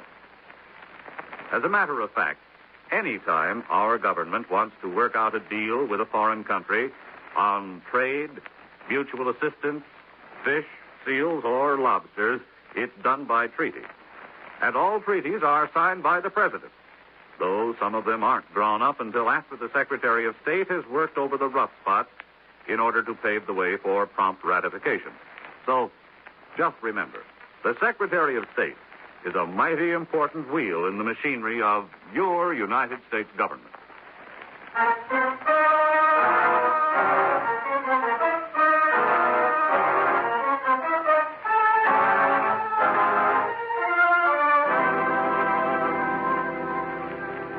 Expense account submitted by Special Investigator Johnny Dollar to Home Office, Camden Life and Fidelity Company Limited, Camden, New Jersey. The following is an accounting of expenditures during my investigation of the Berlin matter. Expense account item 1, $546.73, airfare and incidentals to Berlin via New York City. Item 2, $3.10, cab fare, Tempelhof Airport, American Zone, to the Waldenstern Hotel, where I registered, sent my luggage to my room, then went on to the red granite pile called Police Headquarters on the Wilhelmstrasse. Here, a sub-lieutenant saw my credentials, listened to my story, and ushered me to the proper Oberlieutenant. Meissner, Wilhelm Meissner. I'm Johnny Dollar. Would you wish to know of the death of Sam Harvey, no? Everything you can tell me. So, last Tuesday, the body of Herr Harvey was found in the harbor there. Papers he carried made possible his identification, and his being an American national, therefore proper authorities were notified, as well as proper information on proper forms, as well as... Can I see these forms, Lieutenant? Of course.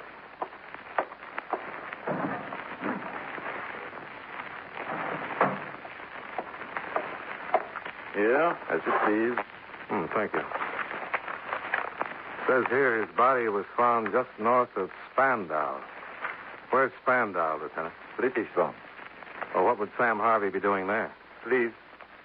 Well, it says here Sam was employed by Koenig Machine Tool, which it also says here is in the American zone.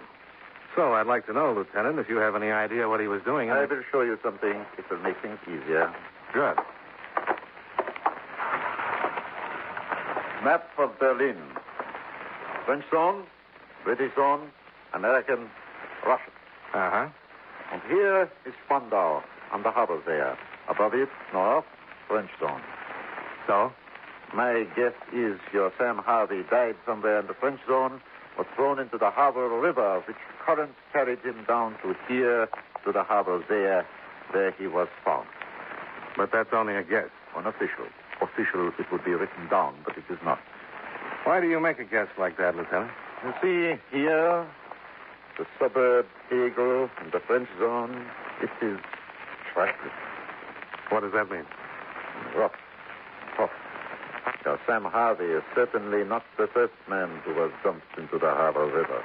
Dumped? Dump means murdered and pushed, Lieutenant. Murdered and pushed. Okay. What else?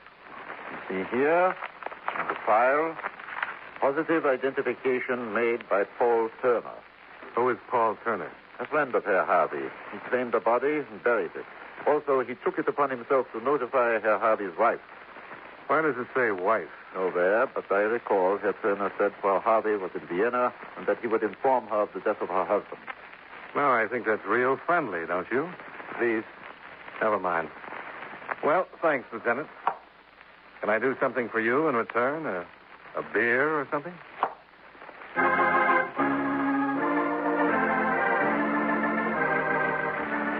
Expense account item 3.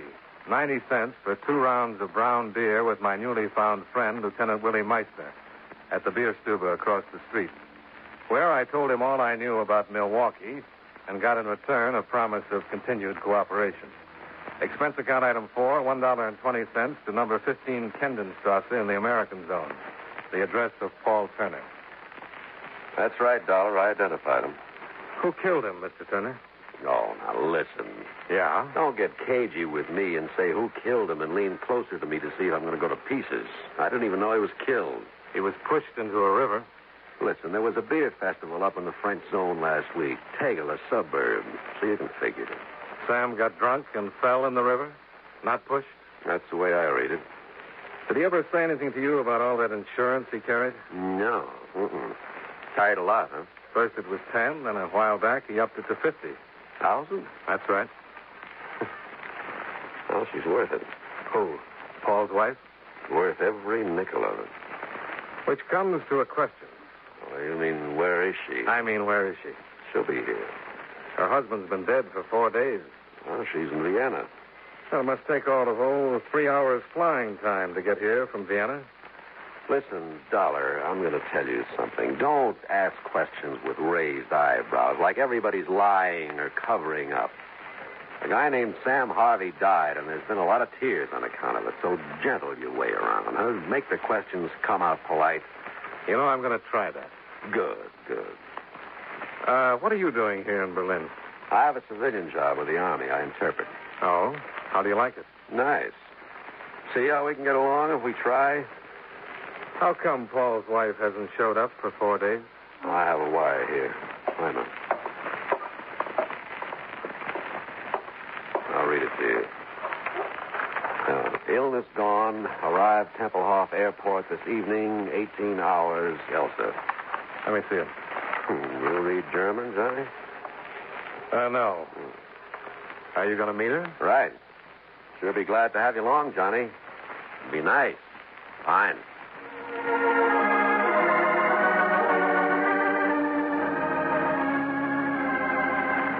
Expense account item 5, $3.40, full tank of petrol for Paul Turner's Volkswagen.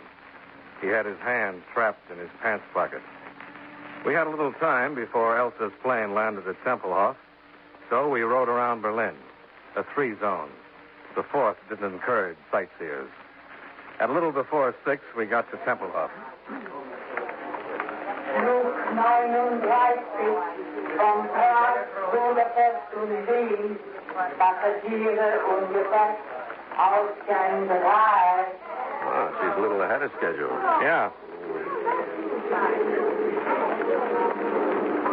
You'll know Mrs. Harvey when you see her? You know, you ask polite, but you don't listen polite, Johnny Kid. I told you Sam's wife is worth every penny the $50,000 you say he left her. Now, would I say a thing like that if I didn't know her when I saw her? Well, you hadn't mentioned it. Now, before he married her, the 3 of us went around a bit in Vienna. Then Sam married her. And Elsa stayed in Vienna.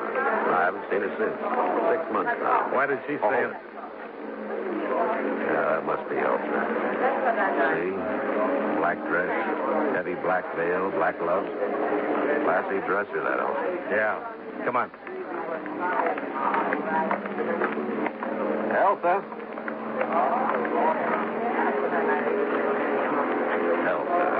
Bitte? Paul Turner, Elsa. Don't you remember? Oh, this veil, it is so... I will lift it. Oh, hello, Paul. It's been a long time since we were together, Elsa. A long time. I'm sorry about Oh, you, my husband's close friend, his dear friend, Paul. Mrs. Harvey? Bitte?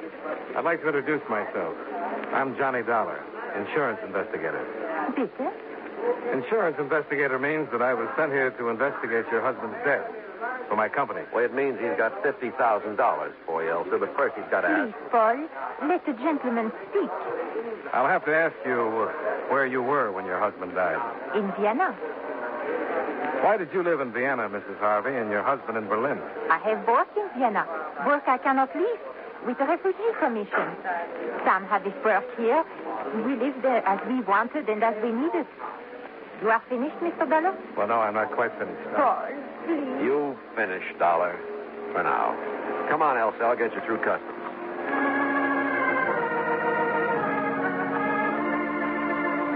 Expense account item 6, $2.20. Cab fare back to the Walden Stern Hotel. Item 7, $1.50. Supper. Knockwurst and sauerkraut washed down with black beer. After which, 10 hours sleep with no dreams.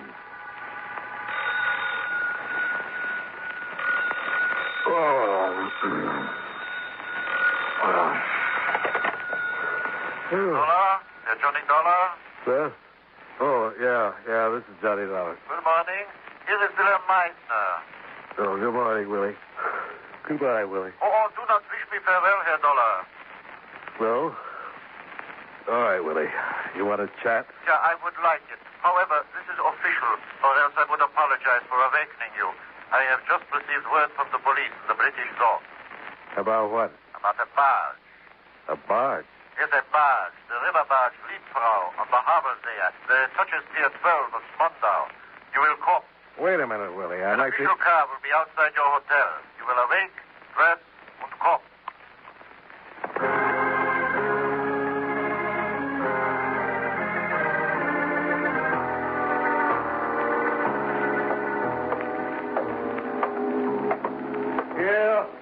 Here, on the barge, Dollar.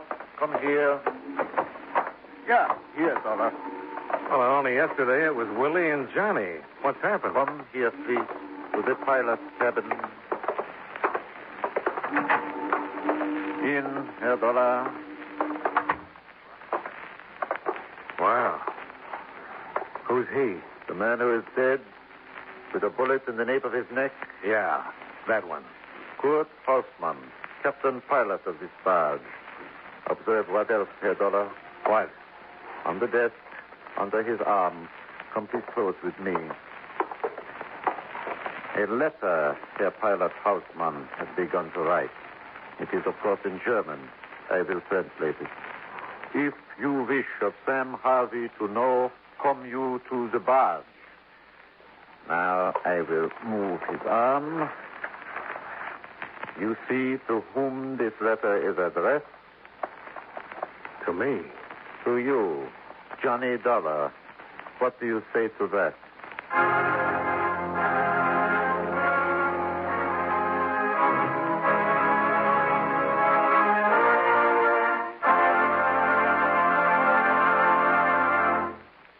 You know, many great men have attained the highest office in our land, the presidency of the United States.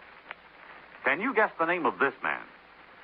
He was the second vice president to become president. The son of a poor family, he was indentured to a clothmaker as apprentice at 15. And when he was 19, he bought his freedom for $30. As a congressman from New York in 1837, he opposed the entrance of Texas as a slave territory. During his administration, the country was strongly pro-slavery. And as a protest, Harriet Beecher Stowe wrote Uncle Tom's Cabin. The anti-slavery group in his party strongly resented his signing a bill which penalized anyone who refused to return runaway slaves to their rightful owners. If you don't have his name by now, here's one more clue. His administration saw California's entrance into the Union. Who was he? Millard Fillmore, 13th President of the United States. His life is part of your American heritage. And now, with our star, John Lund, we bring you the second act of Yours Truly, Johnny Dollar.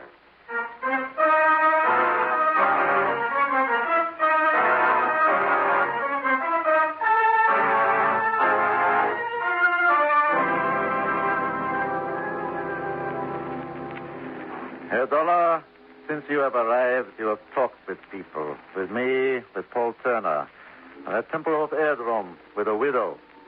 What words did you speak to them, Johnny Dollar, that makes this man dead? Read it this way, Willie. I'm on a job. Insurance investigator. Yeah, into the dying of Sam Harvey. Into the murder of Sam Harvey. $50,000 worth. So, perhaps you have discovered a thing which I, too, should know of the death of Sam Harvey, which will explain this death. If that is so, then tell me. So far, I've found nothing. Nothing you don't know already. Not one thing. Please. I tell you, I don't... Please. I believe you. Well, you've got a way with you, Willie. Schöne Danke. You want to tell me things now? Happily, I do. This Kurt Hausman, who is he? Pilot of a river barge. What else? Thief, petty, also grand. What else? Before he grew out of it, a black marketeer. And after that, what? Smuggler. From west to the east zone. Also vice versa. Very rich. And still you let him get away? Please. Go ahead. Kurt Hausman, besides what he was also an eel. You understand? A slippery eel. Many times arrested, many times released. Insufficient evidence. An eel. And he's murdered on the Havel River and found at Spandau, near the French zone, where also was found the body of Sam Harvey, where... Please. Forgive me. Near the French zone, where also was found the body of Sam Harvey. And he begins a letter to me saying if I want to know about Sam Harvey... Which will become an exhibit on the official files. Which figures he knew something about Harvey's death. I would say so. Then someone stopped him from getting the letter to me. I would say so. And that's all? No. Kurt had a friend, a beloved friend, Fräulein Mary Fuller. She came with a troop 4 years ago to entertain your occupation forces. She entertained them. When they left, she stayed. Unter den Linden was what she wanted, she says. Where do I find her? Where do we find her? Yeah, you and me. Where? At Zehlendorf. There's a carnival there. A carnival? Yeah, waxworks, the hula dancers, knife throwers. Fräulein Mary stands in front and beckons so. Well, we just better see this Fraulein, Willie. Yeah, after the ambulance has taken away the body of Herr Hausmann.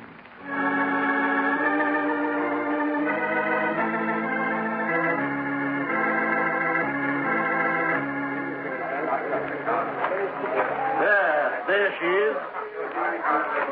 Hey, now, Yank, your culture's right inside. We got a snake charmer, and we got a... Now, here's a Yankee Doodle, if I ever saw one. And dandy. Hiya. And look who you've got to be with. Fräulein. Go away, Willie. I'm earning a living. It is necessary to talk to you, Fräulein. You too? It'll be my pleasure. Doll. Something has happened, Fräulein. Kurt. What about him? He is dead. Fräulein, I'm sorry, but sometimes it becomes necessary for me. There's a bench over there. He was a bum. You know that, don't you? Sure you know that.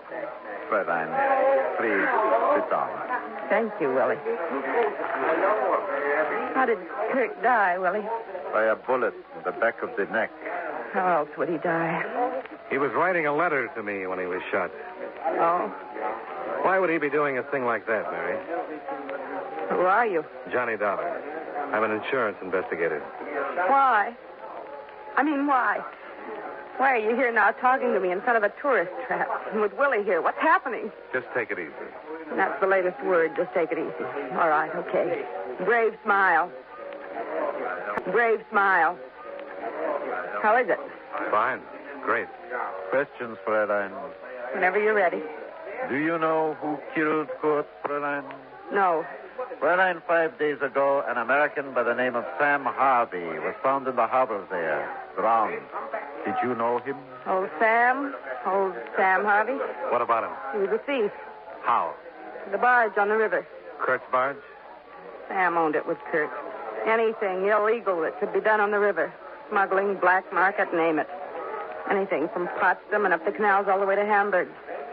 If it was illegal and could be carried by barge, my Kurt and good old Sam Harvey. I thought Sam was a machine tool engineer. Only when the barge business was slow. Did you know his wife? Practically. What does that mean? I was her shopper. Sam would give me money and say, buy for Elsa. Presents. Silk stuff they make over in the French zone. Leather from the British zone.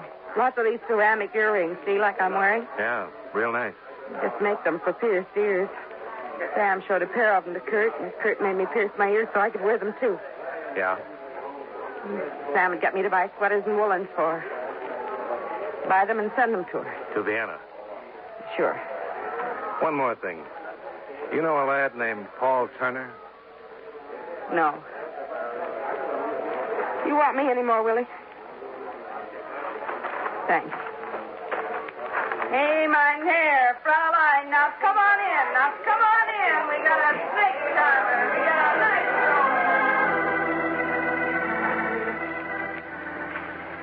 I asked Willie to drop me off at Paul Turner's in the American Zone. There, I asked Turner the address of Sam's widow, Elsa Harvey. He sent me to the Tyrol Hotel, where on the third floor rear, Elsa opened a door to me. What do you wish here? To make an apology, Mrs. Harvey. Consider you have done so. Good day, Herr Dollar. And to do another thing. To give you the papers you'll need to sign, so you can get that $50,000 insurance of your husband. Come in. Give them to me. Sure. Take your time about it, Mrs. Harvey. Read them over. I'll wait till you're finished. A messenger will bring them to you. Yeah, sure he will. Mrs. Harvey. Yes? You're a very beautiful woman. Thank you. Very beautiful. You always wear your hair like that? Long, falling to your shoulders? Do me a favor. What? Put your hair up for me. Put my... I don't understand you. Oh, please. Just to see how you look. I've been wondering. Yeah. Yeah, like that. Und what, Herr Dollar? Well, I've already said it. You're a very beautiful woman. You must go. Sure. Wiedersehen. Auf Wiedersehen, Herr Dollar.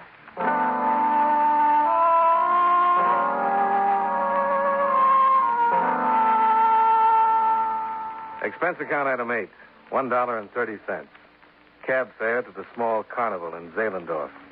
And a girl who stood there and dared people to come in. To ask her for an address, I guess she must know. She'd sent so many presents to it.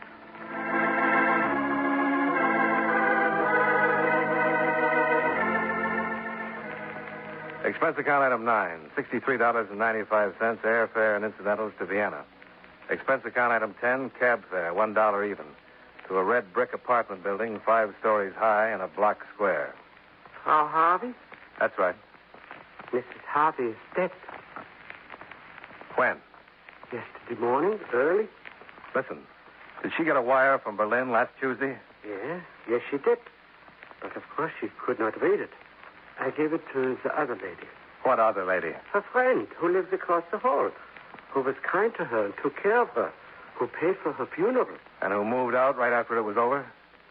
Yes. But how did you know?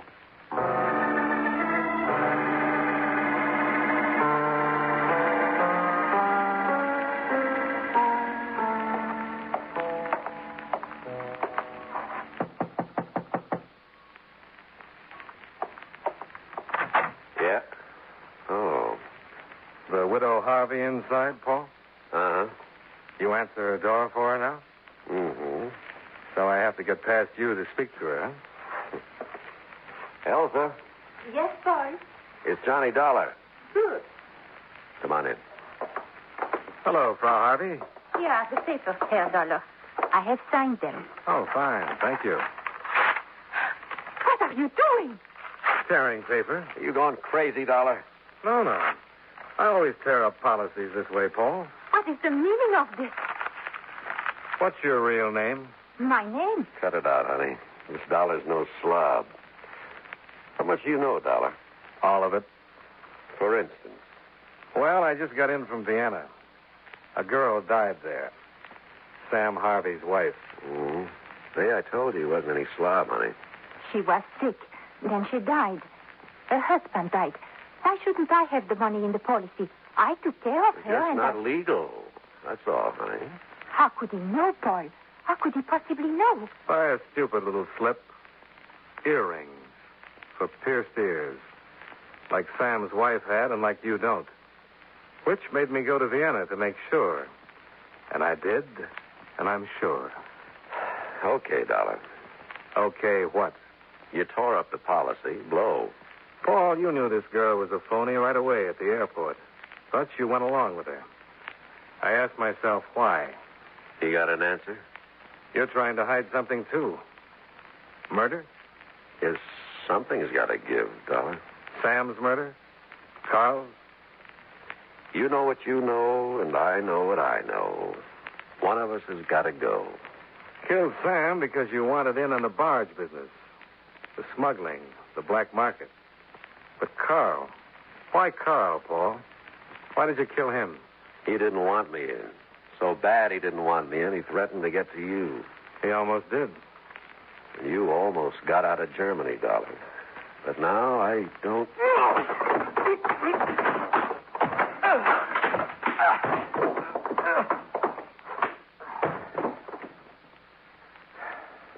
Mr. Dollar? Yeah? I hurt no one. I took care of her when she was sick. Even when she died, I paid to bury her. I took a chance, and I lost Mr. Dollar. Who can say I harmed anyone? And in Vienna, it's not very pleasant. It's... Oh, please. It's not for me to say. It's for another fellow. Name of Willie. Nice man. Very nice.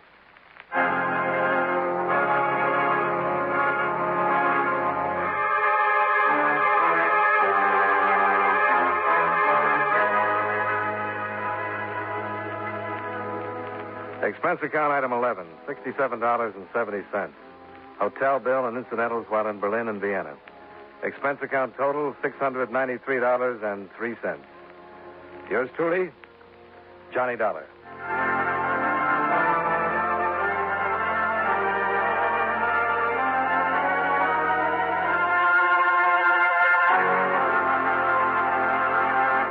Yours truly, Johnny Dollar, stars John Lund in the title role and was written by Morton Fine and David Friedkin with music by Eddie Dunstetter. Featured in tonight's cast were Benny Rubin, Edgar Barrier, Jerry Gaylor, Hal March, and Virginia Gray.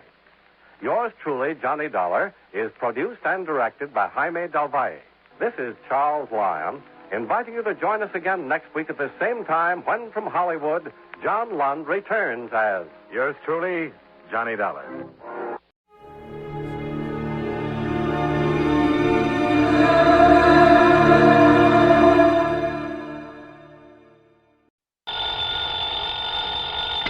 Johnny Dollar. Pat McCracken, Johnny, Universal Adjustment Bureau. Well, good for you, Pat. Just keep it up.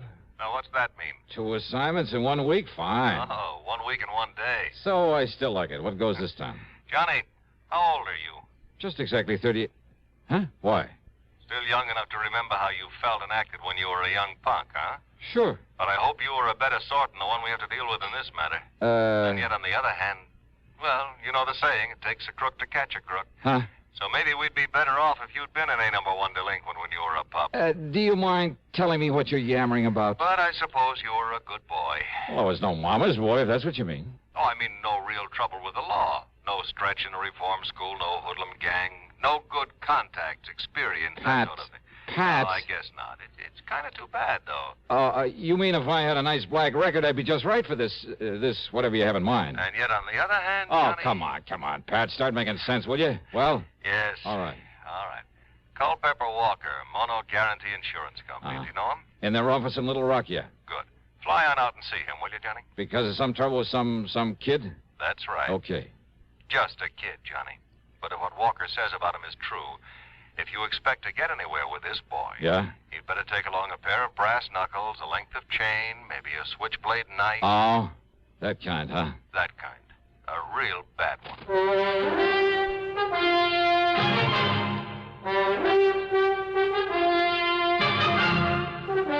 CBS Radio brings you Bob Bailey in the exciting adventures of the man with the action-packed expense account, America's fabulous freelance insurance investigator. Yours truly, Johnny Dollar.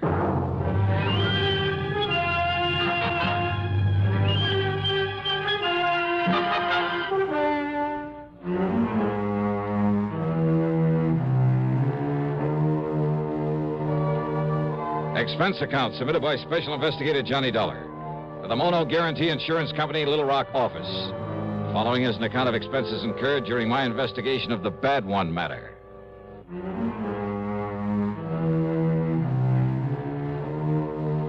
Expense account item 1, $2 for a cab to Bradley Field. Item 2, $81.10 airfare to New York to Little Rock, Arkansas. The plane had left New York at 6 p.m. At 8:50 Central Time, we set down at Little Rock Municipal Airport.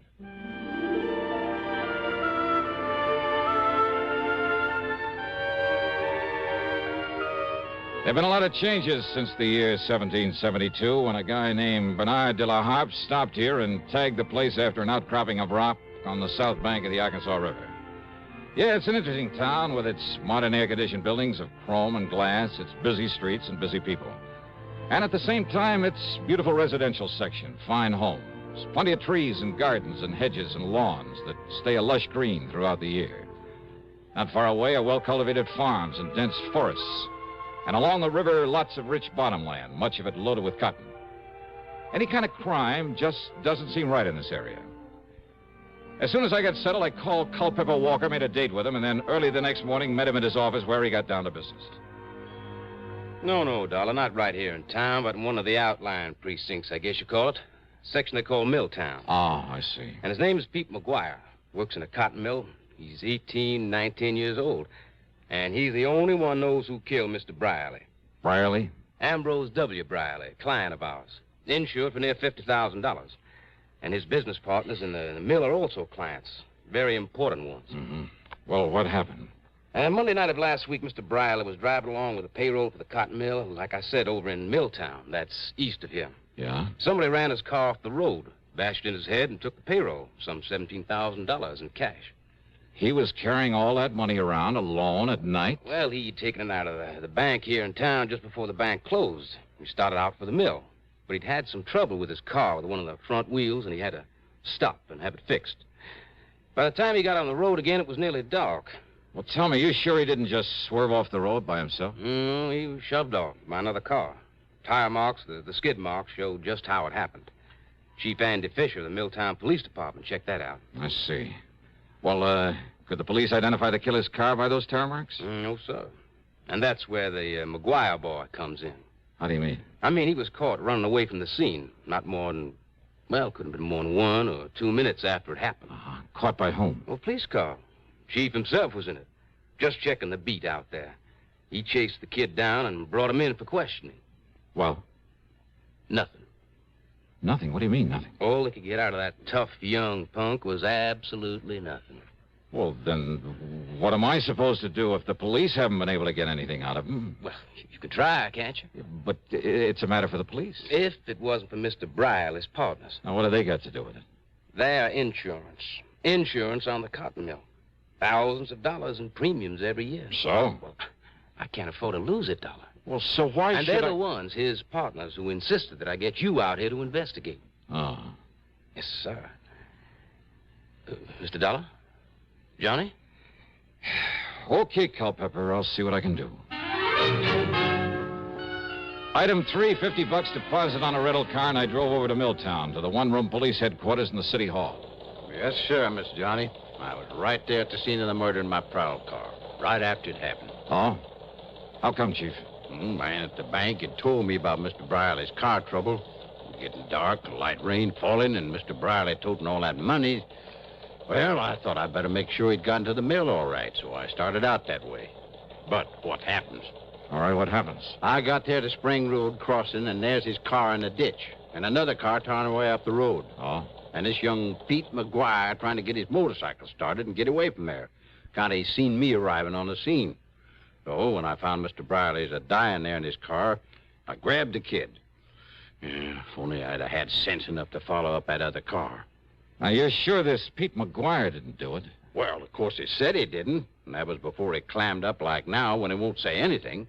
And he also asked me, didn't I see that other car that left a couple of minutes before I arrived? Well, Chief, that doesn't prove... And there was another thing, Miss Johnny. You could still see by the tracks how that other car had shoved old Mr. Brierly's car off the road. Doc Hamper come along about that time, and he Could you read those tire marks? No, sir. But Doc and I could still read the tracks from that Pete McGuire cycle. So he come along after the other car left. All right, I see. But he must have seen who was in that other car, so he knows who did it. Oh, well, now, wait. Oh, that I'm doesn't... sure of it, Mr. Johnny, because of what Mr. Brierly said. What he said? When? Well, laying there in his car, dying, thinking the doc was Pete standing there. And he kept saying over and over. And, Peter, you saw it. You tell him, boy. You tell him who did it. You saw it, boys. You tell him. You tell him. Yes, sir, Mr. Johnny. Over and over again, he said it, and then he died. I see. So he knew that Pete McGuire saw who killed him and robbed him. Well, maybe. Of course he did. That no-good kid. Why is he no good, Chief? Why? Well, how should I know why, Mr. Johnny, except that he wouldn't go to school, he was a town bum, his ma never knowed where he was at. The most work he ever done was pushing a pool cue. Oh, well, now, most kids... That boy has been a troublemaker all of his life. 10, 15 times I tried to get him to send him to reform school. Hey, you really don't like him, do you? Nothing but trouble out of him. And I take it he doesn't exactly go for you. Huh? Maybe a cop hater even, huh? Yes, sir. That's right. A cop hater. Just like his old man was. Like his old man taught him before I had to kill him one night in a robbery. Pete's old man? They ought to send this cheap punk up to the pen. But first I got to find out who killed Mr. Brierly. Of course you're holding him, Chief. On what? Material witness, withholding evidence. There must be some way. Oh, with him claiming he's blacked out and don't remember anything? So that Percy Van Ashworthy Tetweiler upstairs... Percy Van who? What? The public defender. Got the judge to release Pete McGuire on his own recognizing or whatever it is. Recognizance. Yes, sir. So McGuire's out and free as a bird. But if he tries to run up before I can get him up before the jury... Oh, Chief, lots of But kids. don't you worry, Mr. Johnny. Everybody on that jury, my friends. So they'll lock him up, all right. Yeah, I see. Be kind of revenge, huh? Because he won't cooperate with you. Now, look, Mr. Dollar. Or maybe just because he's a cop hater. Where'll I find this Percy Van, this public defender? Upstairs in his office. But do you think he could get anything out of that kid? Well, now, as the kid's defender, do you think he'll tell you if he did? But if he did, and you find out, you got to tell me. Yeah, we'll see about that. Mr. Johnny, I am not going out of here with a punk kid making me look like a fool. All these years working to keep order here in Middletown, having to retire a few months from now. Yeah, and going out no richer than when I was walking a beat. So maybe I'll have to live with some of my relatives somewhere out west. But do you think I'm going to leave with this kid making a fool out of me? I'll see you later.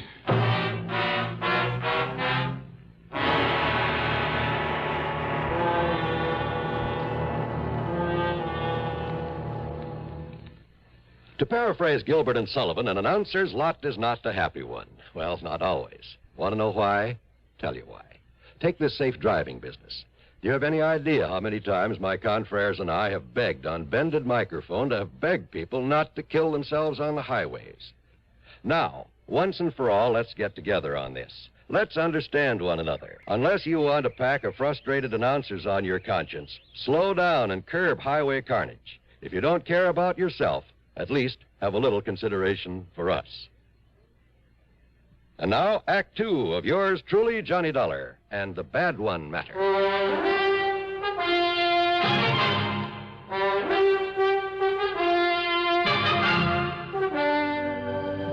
Percy Van Ashworthy Tetweiler was hardly what his name might have implied. And, call me Tet, will you, Johnny? I don't like the name Percy any more than I imagine you do. Yeah, sure, Ted. Now, as I was saying, in spite of the chief's feelings about him and all the trouble he had with Pete's father, well, put it this way. That poor ignorant kid has had the odds against him ever since the day he was born. His father was no good. So I understand. His mother was an alcoholic. And because he's always been a stupid little runt, the other kids always bullied him. Oh?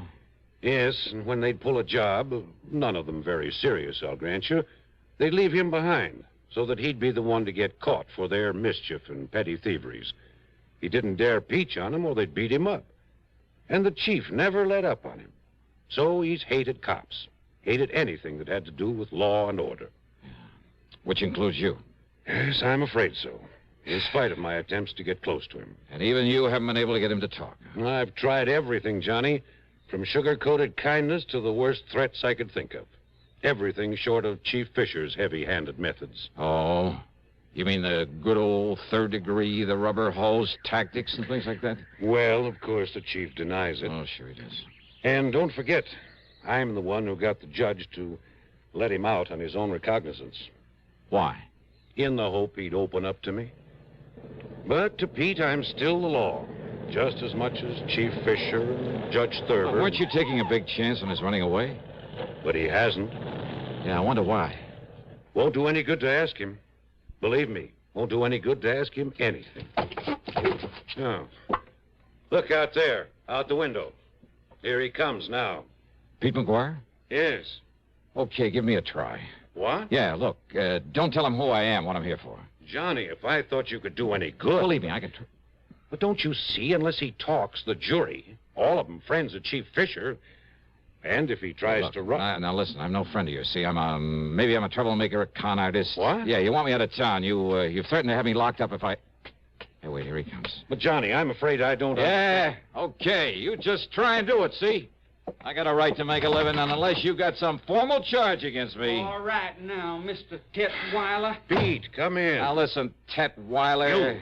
You, sit down, Dollar. Sit down. Yeah, make me. If I have to, No, Pete. Pete, do you want to talk now? Yes, sir. Good. Yes, sir, I sure do. Well, if that's all you got to say to me... No, Dollar. Stay, I'm not through with you. That's what you think. Well, Pete? Public defender, huh? That's right. And that's why You're I tried to... all trying to trick me is all. What? So you got me out of the clink, huh? That's right. So's now you think I don't know I'm being followed all the time? By that chief of police or one of his men all the time wherever I go? And I think I know why, sir. But the chief promised me, Pete. Yeah, the chief promised you.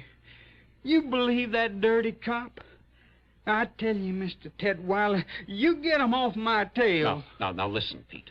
And don't you see, if you just tell me what you know about the murder of old Mr. Brierly... Pete? Pete, please, boy.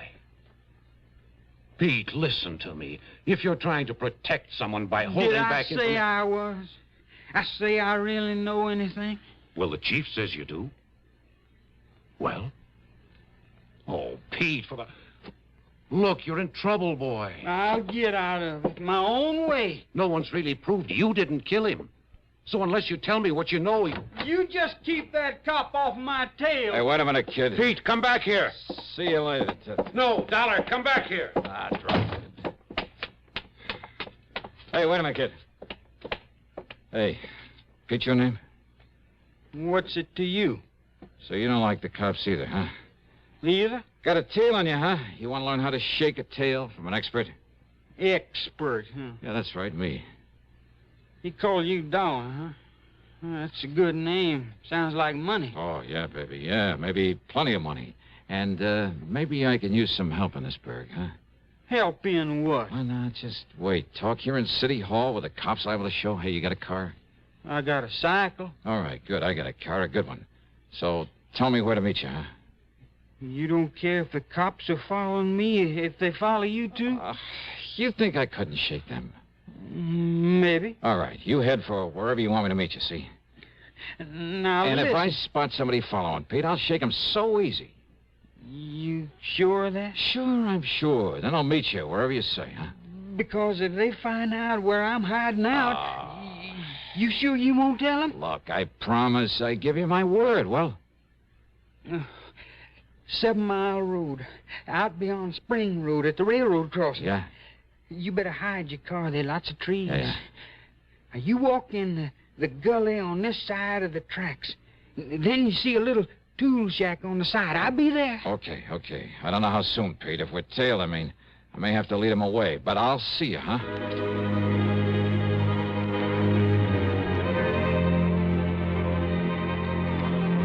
We were tailed, all right. And I could see by whom.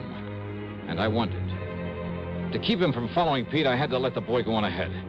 It was nearly an hour later then by the time I got to the tool shack. And I thought I'd lost the man who was tailing me. There was no padlock and a heavy hasp on the door of the tool shack. So y'all come on in, Mr. Johnny. Johnny? That's right, Johnny Dollar, the big eye. I see. So they brung you here to try to make me talk, huh? The insurance company, Pete, not the law, not the police. No? No. I know all about you, Mr. Johnny. I long admire you for a long time. I hear that you was coming here. Oh, I hear lots of things, Mr. Johnny. And I hear you coming here. I figure maybe you can... Help you, Pete? But unless I know whatever it is you know about that murder... Maybe I can tell you. Come on, Pete, try. But I couldn't tell the police. I'd tell any of them. I'd tell that defender you talking to. They don't believe me. You think they believe me over that chief, Mr. Johnny? You think they do? Oh, Pete, you must have a pretty sour idea of justice. And that chief, he run this town. And he liked to kill me. Like he killed my old man. He don't like him. Only he killed me because... he'd say he'd catch me trying to run away. Now, Pete, you listen to me. And I don't really know who killed that Mr. Briley.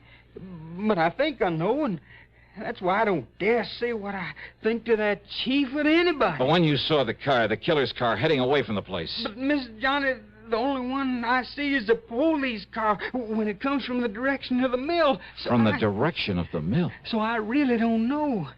But that chief say I do, and if I try and answer the questions... wait, they're Pete. trick questions. Like that chief trying to make me answer when he come there and see me there. Pete, listen. And I tell you, they only let me loose so they can make me try and run away. Then that chief, he can kill me, and nobody see it's wrong. Wait a minute. And he'd do it, too. And that's Chetweiler. why I gotta hide He away himself from said anybody. that. Yes, Dollar. The chief had me let him go in the hopes he'd have confidence in me. Talk to me. The chief had let him go. Sure. Maybe it was to get an excuse to kill him if he ran. And that other car, Pete saw no other car. So how would the chief know one had left the scene a couple of minutes before he got there? And there were other things. You think I'm going to retire with this kid making a fool out of me? Pride of an old man who's been running the town. Yeah, and going away no richer than when I was walking a beat. Oh, but he'd be rich enough with that 17,000 payroll. Sure. And meantime, he knew that Pete McGuire, in his ignorance of justice and his fear, didn't dare to say what he suspected, didn't dare accuse this man to say what he suspected, didn't dare accuse this man he thought would kill him with impunity. Yeah. And that everyone connected with the law was against him. They're all against me. And so I want to live, Mr. Johnny. I can't tell nobody, not even you. Yeah. Maybe you don't need to, Pete. And besides, I only think I know who killed Mr. Briley. Yeah. Well, I'm sure. As sure as I... Huh? Hey, Pete, that smell. Coal oil. Yeah, kerosene. Hey, look. Soaking in around this door. It's locked. Somebody's jammed something into that hasp out there. Mr. Johnny, fire! Now they're smoking this fire. You're right. Winds is locked in here. We'll be burned alive. Keep talking, Pete. He forgot the hinges are inside this door. What's it? Keep talking while I pull the pins out of those things. We're dying here. We're going to be cooked alive in here, Mr. Johnny. There's one. We're going to burn up in There's here, the Mr. other. Johnny. We're going to be cooked alive. Come on, Pete. Come on. Mr. Johnny, we're going to die. All right, Chief. Dollar? Yeah, that's right. I see this shack on fire. Yeah, well, you set this fire. There's further cover-up for having killed Mr. Brierly. This boy told you that. I'll kill him, too. Oh, no, you won't, Chief. Put away that gun. I'll kill you, too. Oh, no. Chief! You miss you, Pete? I'm all right, sir. Oh. So you killed old man Brierly. Mr. Dollar. And if this boy did know. But until you were sure he did, and you kept him too scared to talk. All right, Chief, you want to write and sign a confession? But if my people found out Or shall I use this gun of yours on you? No, please. Be justice, though, wouldn't it? Well? No. Oh, yes, sir. I'll sign the confession. Okay, then. Up on your feet. Up on your feet.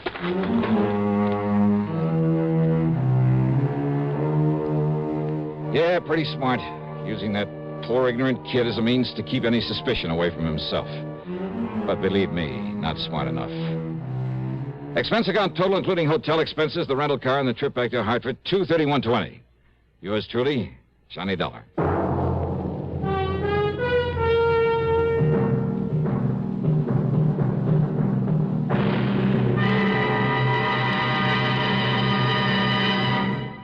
Catching a cold?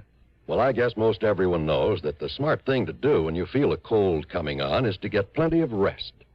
But there are some days when no matter how miserable you feel, you just can't stay in bed.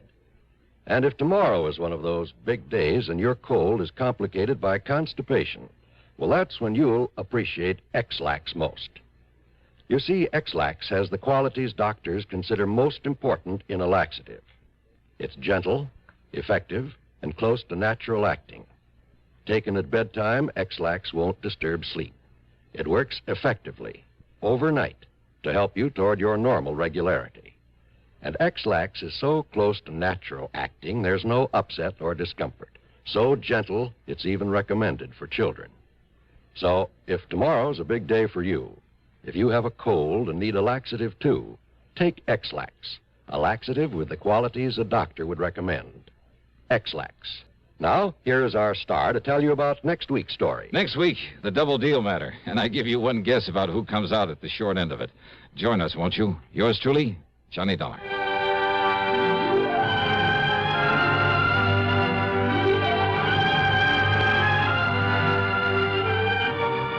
Yours truly, Johnny Dollar, starring Bob Bailey, originates in Hollywood and is written, produced, and directed by Jack Johnstone.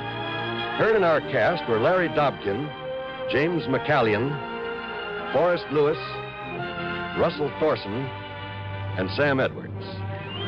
Be sure to join us next week, same time and station, for another exciting story of yours truly, Johnny Dollar. This is John Wall speaking.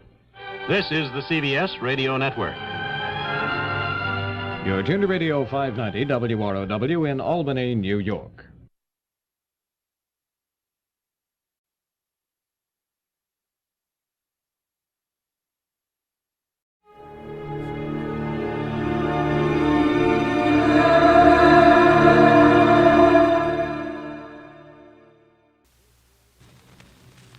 Here's another in NBC's great parade of new shows.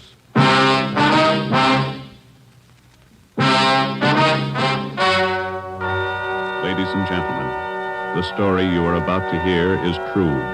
Only the names have been changed to protect the innocent. NBC brings you Dragnet.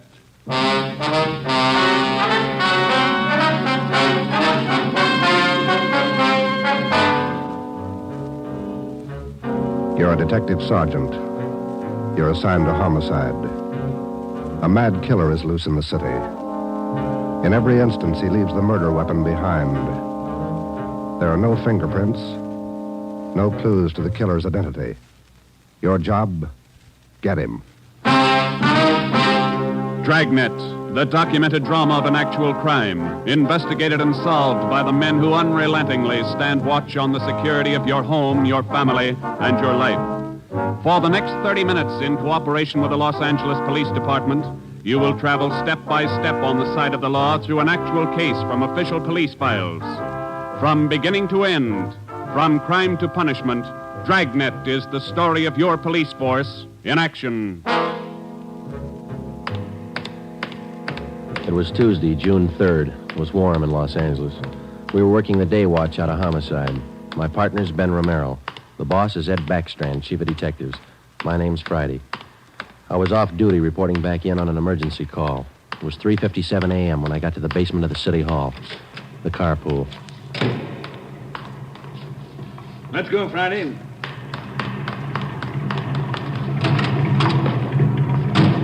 Sorry to call you back in. Couldn't be helped. All right, Ben. Okay, Skipper.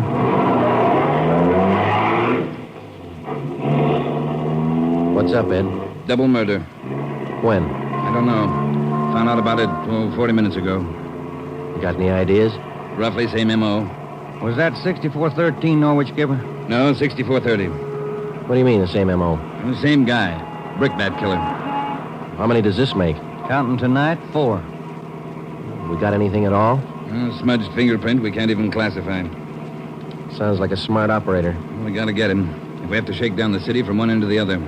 Big job, Skipper. Big killer.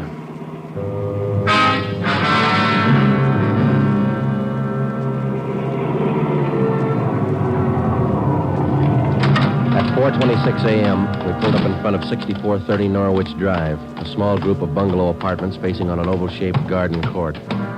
2 uniformed officers were stationed at the door to the apartment. Hi, Chief. Hiya, fellas. We went inside. Wellberg from Homicide was waiting for us. This way. In here. Well, there they are. Yeah. Mother, daughter. Joe, on the floor beside the bed. Yeah, a red brick.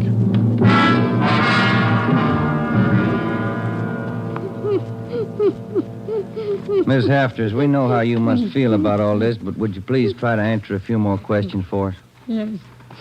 All right. Poor Margaret. Ms. Hafters, how long had you known Mrs. Diaz and her daughter? 9 years. This November they moved next door. I remember it so well. We got along right from the start. And as far as you know, the only close friends the mother and daughter had live right here in the apartment court? Yes. Margaret was a pretty girl, but she was no chaser, no boyfriends. Very close to her mother.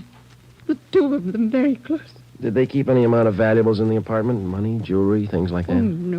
Mrs. Diaz and Margaret didn't have much, you know. Very modest income. They both worked. And you can think of no good reason. Oh, no. Oh, poor Margaret, poor Mrs. Diaz, lying in there. Shock. It's a terrible shock. Wellberg.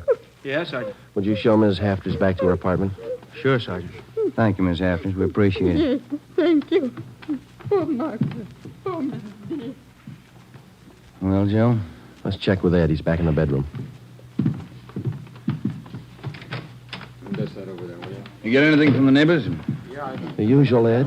No jealous boyfriends, ex-husbands, nothing like that. Boys find any evidence yet, Skipper? Well, still working on it. You got any theories?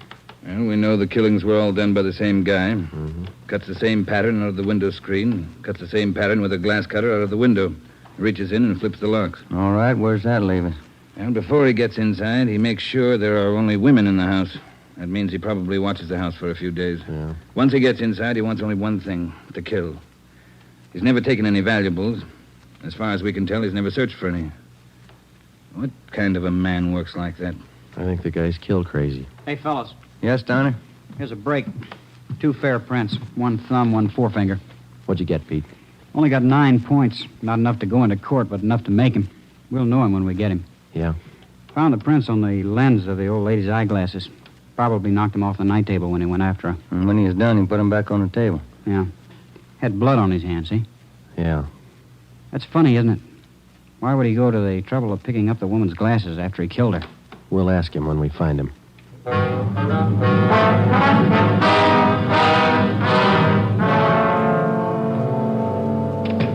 right, Ben. Joe, might have something for you. We can use it, Lee. Hold it just a minute. Yeah. Crime Lab, Jones. Yeah. Yeah, all right. I'll tell him. Right, Ed. Backstrand. If you're through checking the victim's clothes by 8 o'clock, you can knock off for sleep until noon. What if we're not through? Take it up with the chaplain. Here's what I wanted to show you. Over here. A couple of casts. Bare footprint. That's right. Those from the Diaz place? Found them outside the dining room window in the flower bed. Take a look. Mm-hmm. Good cast. Size 9. 10. Missing toe there, huh? Left foot, first toe. That's lucky. Well, then the guy took his shoes off before he went in that house. That's the way it looks. You leave any other prints, Lee? 3 with the shoes on. Here they are. Here. Yeah. How would you say the guy is built, Lee? Oh, from the impression, pretty heavy man. There's no full length of stride, or I might give you an idea of his height. How about the bricks, Lee? Here they are, all 3 of them. Used this one in the first murder, this one in the second, this one last night. Leaves them around like calling cards, and there's no way to check them. You'll never get a fingerprint off a common red brick like this, Ben. Surface is too rough. Well, we got an idea of his weight. We know that the first toe's missing from his left foot. That's something. The one we had yesterday. We can check that missing toe in the amputation file, Joe. Yeah. Well, we better get back. Pete ought to have those prints ready, too. Thanks a lot, Lee. Okay, fellas. Say, they post the bodies yet? Yeah, they're doing it now. Same as the first two. The brain? Concussion, hemorrhage. They didn't have a chance. Hold it a minute. Crime Lab Jones. Sure, just a minute. Either one of you fellas. I'll get it, Joe. Okay. Yeah, Romero. Yeah. Good, we'll be right over. They got a make on those 2 fingerprints.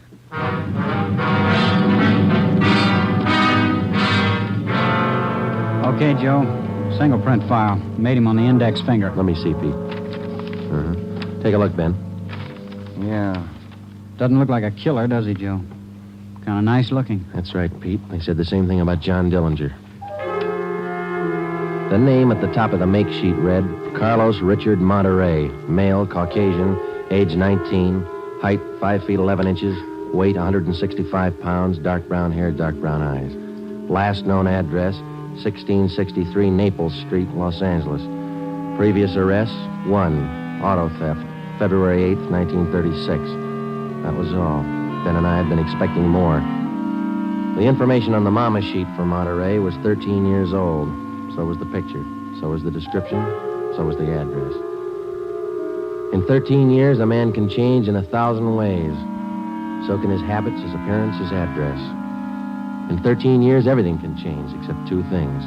A man's fingerprints and a physical deformity.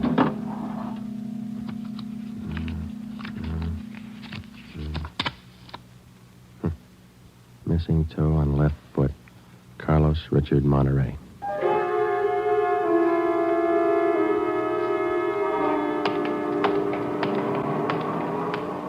Here it is, Joe. 1663 Naples. Yeah, come on.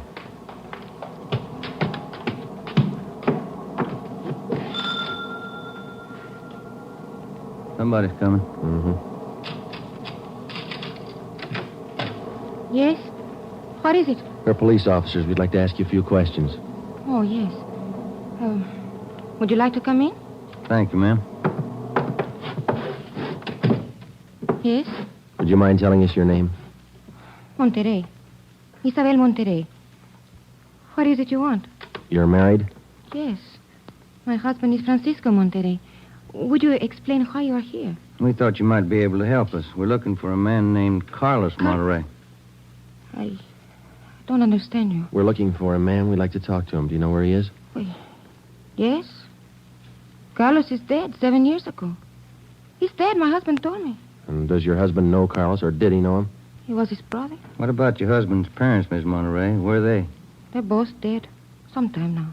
Have you ever met Carlos? No, never. I have only heard of him. What have you heard of him, Miss Monterey? Do not ask me. This is important, very important. Francisco would not like it if I told you. It's important, Miss Monterey, believe us. Carlos, he's sick. His mind. For 8 years, Francisco has not seen him, not heard from him. He thinks he's dead. But he only thinks so, Miss Monterey. No one's told him his brother's dead. He just thinks so. What else is there to think? Where's your husband now? At his work, the store, Rivera Street near Main, grocery, Monterey Cartwright Grocery.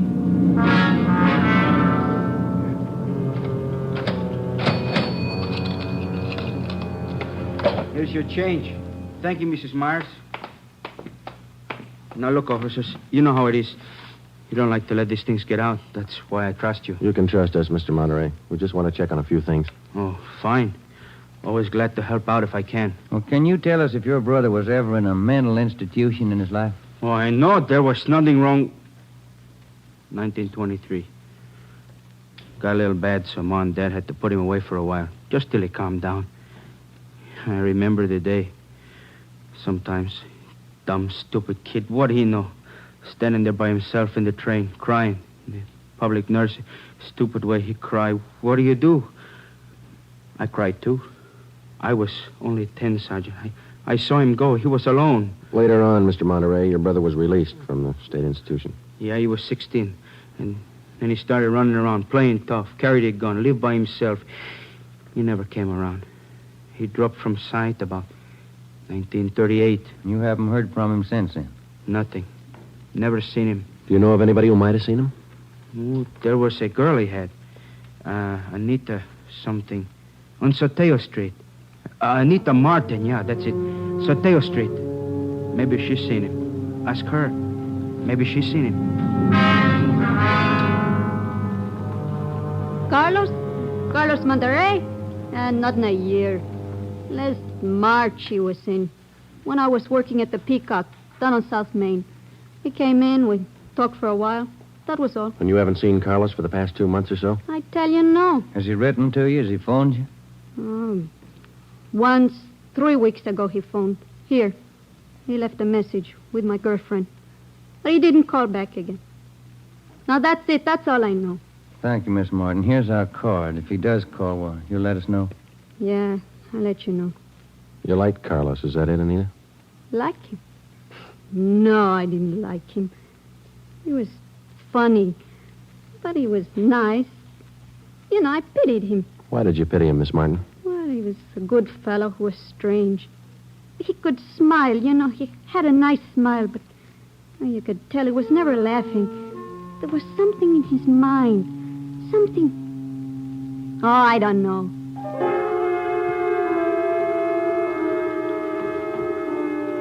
At least a year, closer to 2, I haven't seen Carlos. No letters, not a card, nothing. He was in the East the last time I heard. When was that? A year ago, January. I was in here. He sent me a calendar. Sometimes he could get along fine, very well. Other times, terrible. He couldn't keep him down. How'd he manage to stay out of jail that way, Vicente? I don't know. Sometimes he should have been in jail 5 times over. And you say you don't know of anybody who might have a recent picture of Carlos, a snapshot? No. No one I can think of. Okay, Vincenti, here's our card. If you do think of somebody, let us know, will you? It'll help. Sure, glad to. If I hear of anybody. What kind of a day is it outside? Hot? Hot.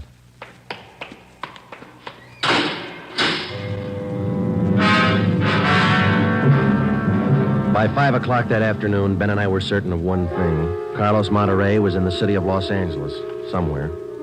We drove back to the office and told Ed Backstrand about our interviews with Monterey's relatives and his friends. Inquiries and requests for further identification and information on him were immediately relayed to the state mental institutions. The 13-year-old picture of Monterey taken from the files was copied and distributed with a note of caution as to the age of the photograph. An APB was sent out. Stakeouts were placed at the home of Monterey's brother, at the brother's store, and at the apartment of Anita Martin. A special detail of 300 men was ordered to join the Dragnet already in operation. The details at the airport and the bus terminals were alerted, as well as the details at the Union Depot and the main post office. By 6 o'clock that night, almost 1,000 men were actively working at the job of tracking down Carlos Monterey. At 6:30 p.m., Ben and I drew a 4-hour relief period. We drove out to Ben's place, and his wife fixed us some dinner. At 10:30 that night, we reported into the office, picked up Ed Backstrand, and we drove out to join the manhunt. Unit 32R on the corner of South Flower and Loomis, the 390W, KMA 367. Unit 12A, code 1. 66A at 864 Wall Street. See the man about a 507, KMA 367. Unit 42, 5430 East Grand, apartment King, 311, KMA 367. We cruised with the Dragnet operation until 5 o'clock that morning. Ben and I took turns driving. Actually, the tremendous job of scouring 500 square miles of city for one man was only beginning. Unless there was an unexpected break, the search for Carlos Monterey could wear on for weeks. It did. Night after night, the manhunt went on, and day after day. There was no break. 16 days later, on a Sunday night, I went to bed early. I read a while, and then I turned off the lamp and went to sleep.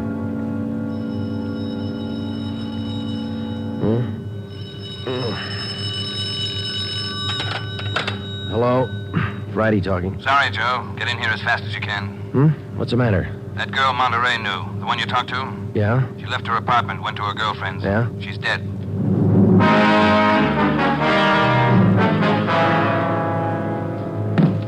There it is. Ordinary red brick. Found it by the body. How long's she been dead, Skipper? Well, she was seen alive about an hour and a half ago. Got 3 bare footprints, good length of stride. Found them down in the lot beside the house. What do they look like? Same guy. First toe missing from the left foot. The same weight impression.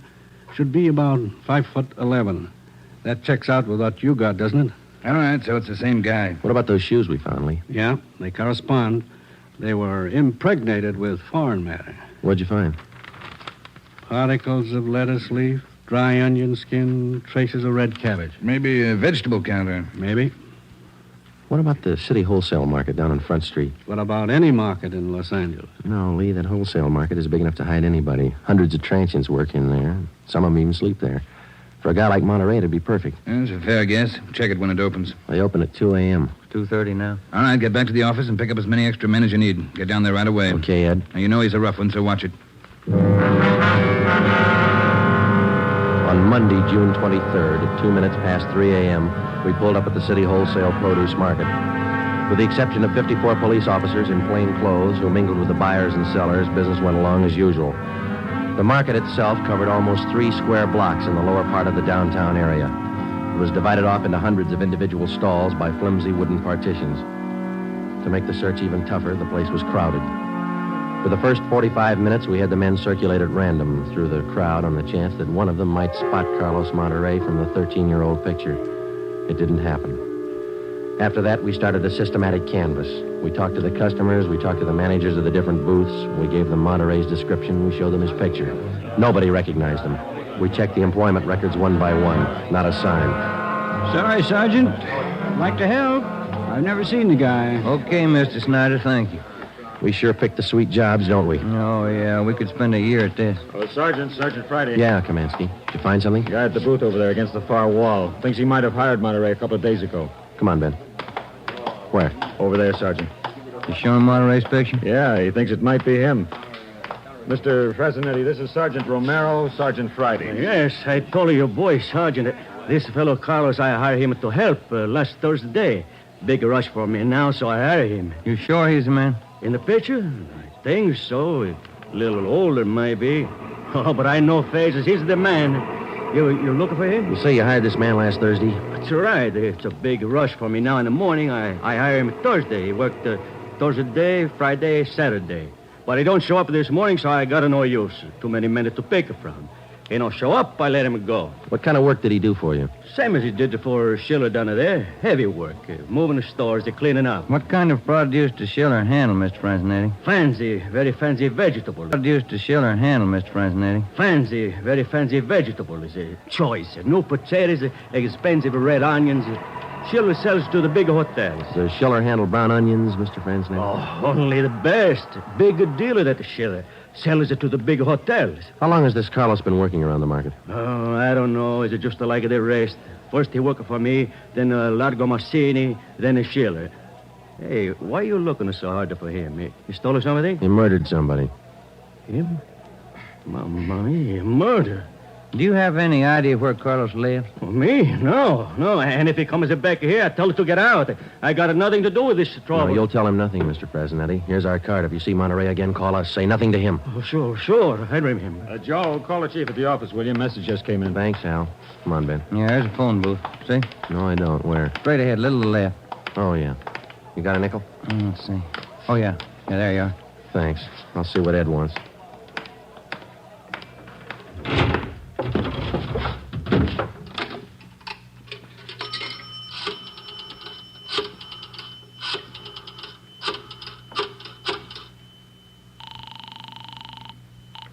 City Hall. 2511. 2511. Chief of Detectives Office, Hannon. Hi, Mike. Ed there? Ed, take it on extension 2, will you? Backstrand talking. Friday, Ed. Move fast on this one, Joe. What's up? Main post office. Carlos Monterey picked up a letter there less than 5 minutes ago.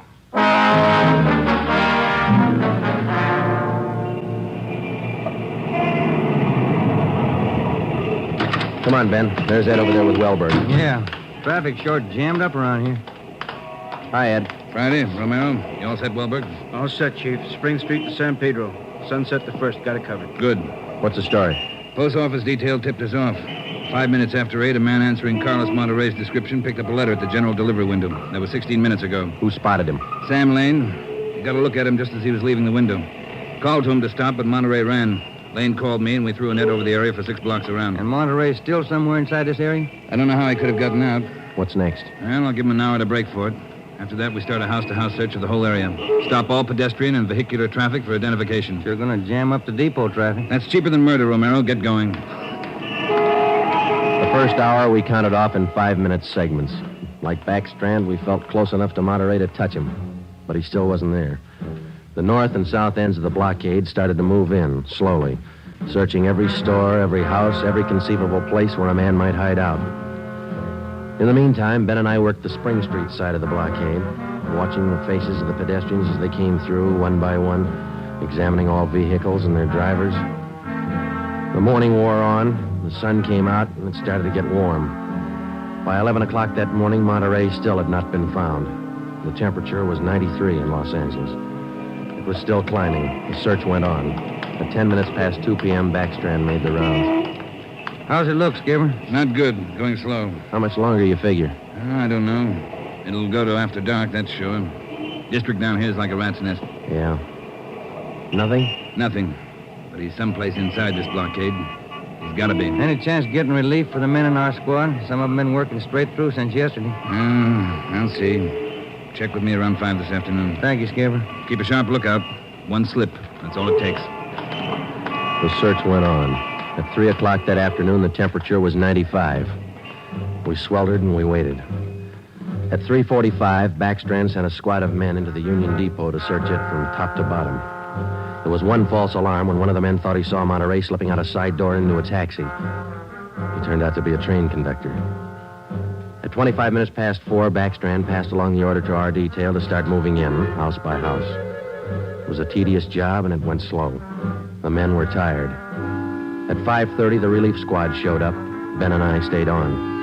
After another 2 hours of house-to-house searching, the trap was narrowed down to a 3-square-block area, a single block wide and 3 blocks long. It started to get dark. Backstrand ordered out batteries of floodlights. By 8 p.m., the cordon closed in around the last 2 square blocks. Lines are all set, Skipper. Ready to move. Good. What do you think? We'll know pretty soon, one way or the other. Frank, keep that traffic moving. All right, you two, get going. See you later, Skipper. Joe, let's take a look in here. Okay.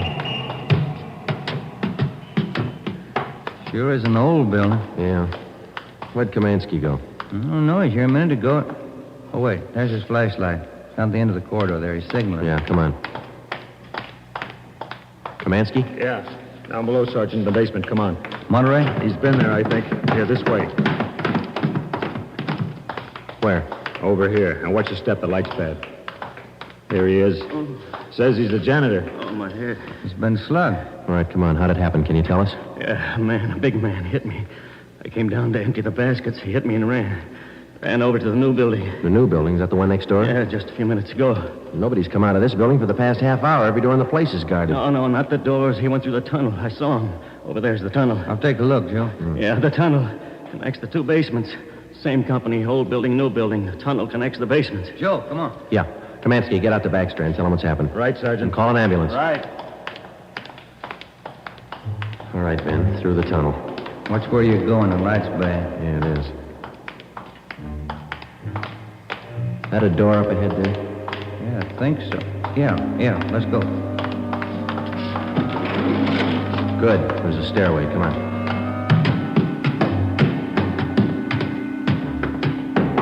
Watch the doors. Joe, the elevators. They're both on the 3rd floor. Let's head for the stairs. Ben, come on.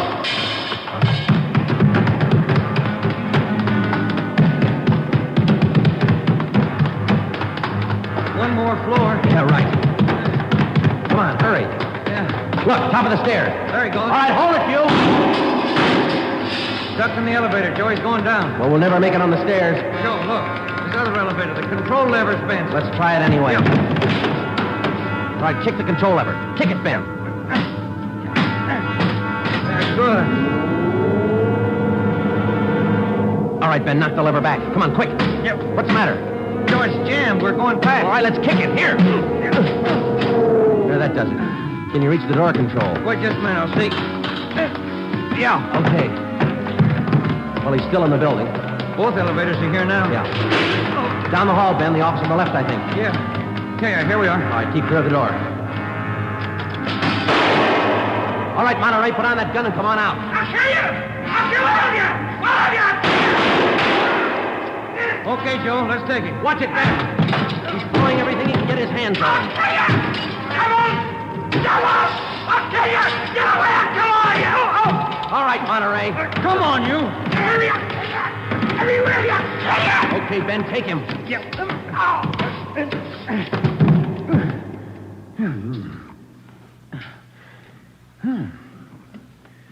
Nice looking guy. Clean cut.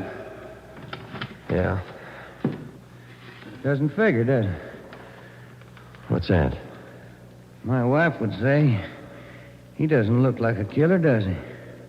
What's a killer supposed to look like? The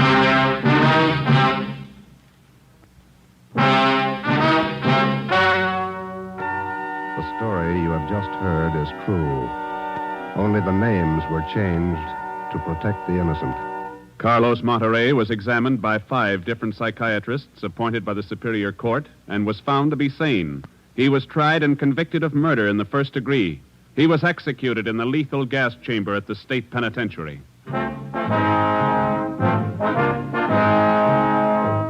You have just heard the 17th in a new series of authentic cases from official files. Technical advice for Dragnet comes from the office of W.A. Wharton, Acting Chief of Police, Los Angeles Police Department. Tonight's program is dedicated to motorcycle patrolman John Kramer of the El Paso, Texas Sheriff's Department, who on the afternoon of April 26, 1940, gave his life so that yours might be more secure.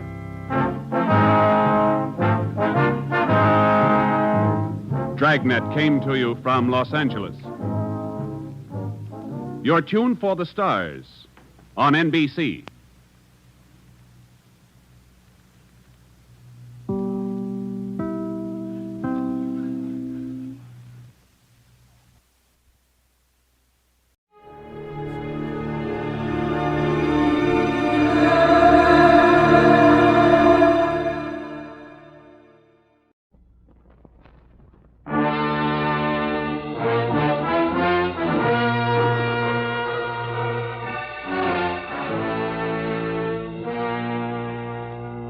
Columbia Broadcasting System presents a thrilling new adventure series starring Dick Powell.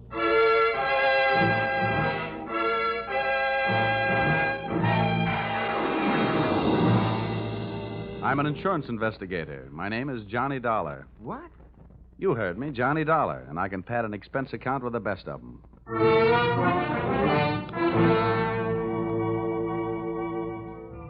Yep, I'm a freelance insurance investigator, and I live in Hartford, Connecticut. At least that's where I pay rent. My work sees to it that I really live anywhere, except at home. I'm free, white, 34, and so forth.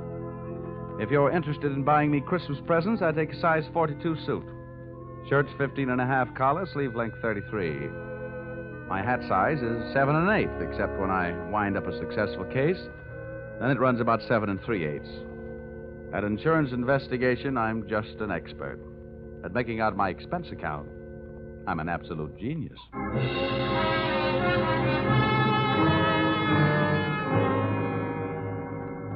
Expense account, submitted by investigator Johnny Dollar to Home Office, East Coast Underwriters, Terminal Building, Hartford, Connecticut.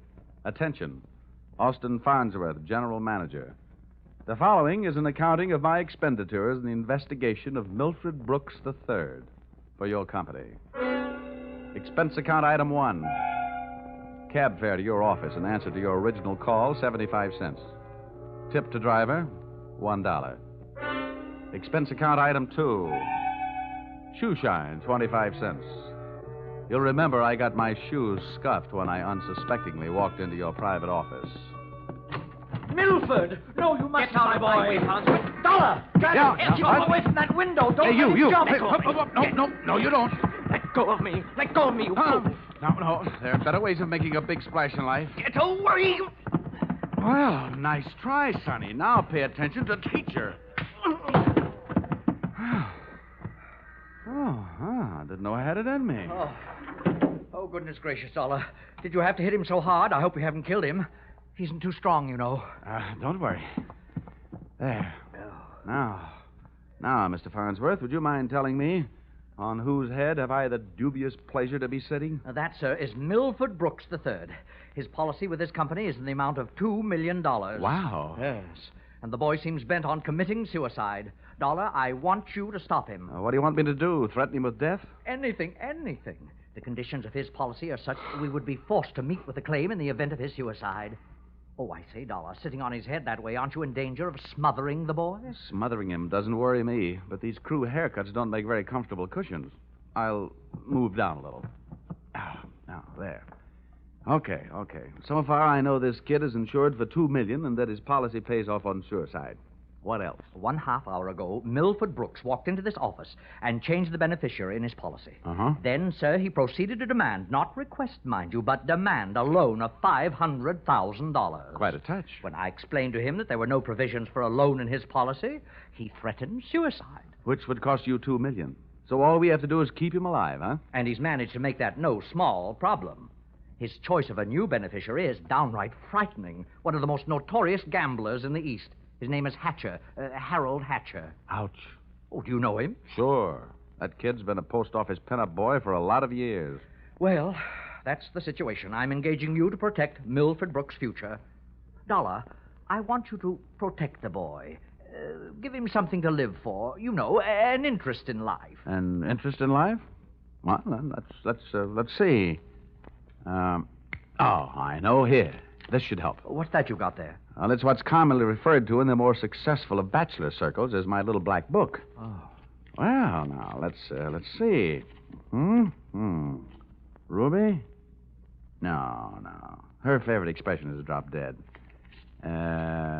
Bernadine? No. She'd be the new beneficiary by midnight. Oh, dear. Now, here's the one, Butter. Say, Farnsworth, would you mind passing me that phone? The one with the long cord? Oh, no. Lie still, Buster. My little friend here is showing signs of life. Here you are. Maybe you should let him breathe a bit more. Don't worry. He'll be all right. Hello. Oh, hello. I want to call New York. Yeah. Hudson, 24292. Dollar, you're not thinking of taking this boy to New York, are you? Well, I'm going there myself. You want me to keep an eye on him, don't you? Now, don't fret, Farnsworth. All is not lost. You do worry me, sitting on his chest that way. Hello? Oh, Butter? This is Johnny. Yeah, I'll be in town tonight. I want to see you. And look, here's what I want you to do. Yes, it's all right to say over the telephone. Yeah, I want you to reserve a table at the hatchery in my name for 10 o'clock tonight. Will you do that? Okay. I'll see you at your apartment in a few hours. But, honey, I can't make it any earlier. I'm sitting up on a sick friend. Okay, goodbye. I'm not sure that I agree with your methods. Huh? Ow! What's the matter? Did he hit you? Hit me? He bit me.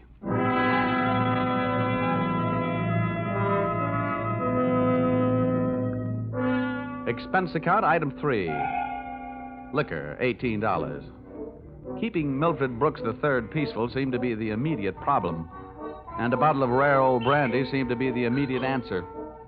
I poured most of it into him, and by the time he started to tick again, he'd gone through the unusual process of going to sleep sober and waking up enchanted. I loaded him into my car, and we headed for New York. As we passed through New Haven, he opened one eye, looked up, saw the Yale Bowl, and gave 3 cheers for old Eli. Ray. Old Yale would sure be proud of you. Why anybody would want to insure you for $2 million is more than I can figure. My daddy loved me very much, and my mother loved me very much. Now, that's nice.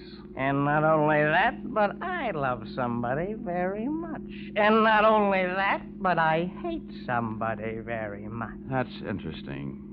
You know something? Next to one other guy, I hate you more than anybody else. Oh, here, lover boy, it's the cocktail hour again. Time for your bottle.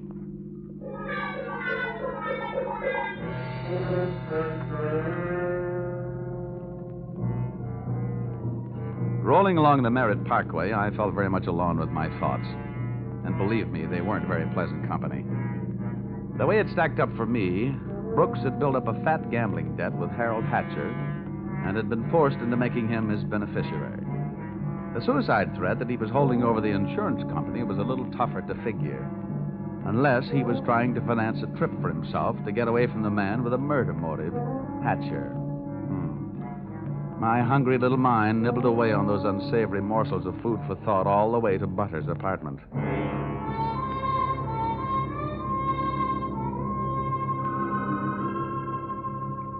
Hey, where are you taking me? I want to go to New York. If you don't behave, Buster, I'll punch your ticket.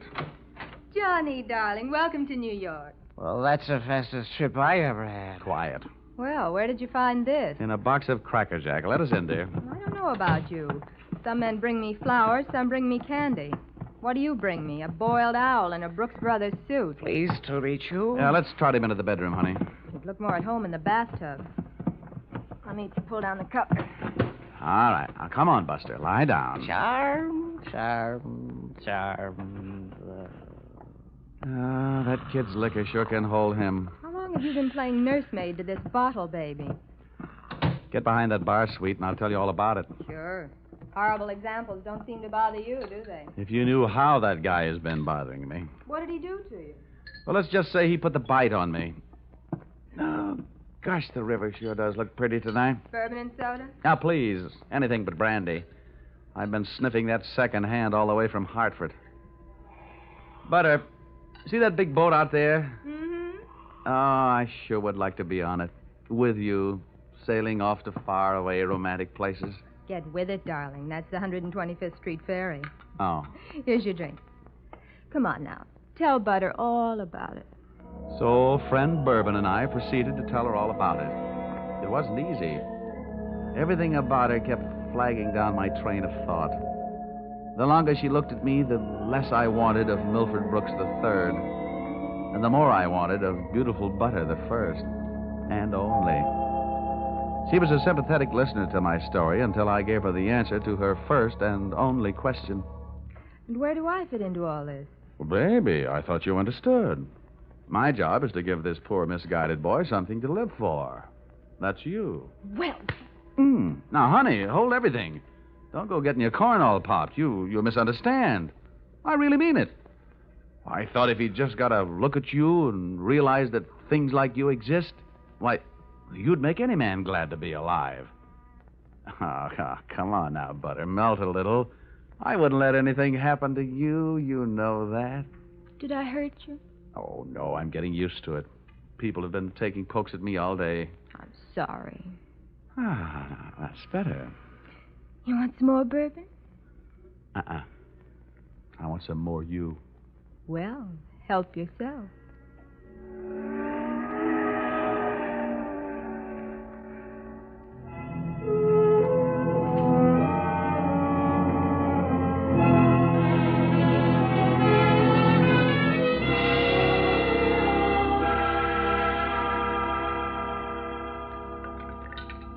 Honey, it's getting late. Let's make this the last drink. What time is it? Oh, it's 20 to 10. Oh. My reservation at the hatchery is for 10. Here. Thanks. Cigarette? Oh, empty. Some more out in the other room. I'll get them. I'd love to get you on a slow boat to China. Johnny! Oh, coming. He's gone. What? Well, he can't be. But he is. The window's wide open. Oh, the fire escape. What a smart guy I am. Trading 3 drinks of bourbon for $2 million on the hoof. Oh, that's the biggest bar check I ever picked up.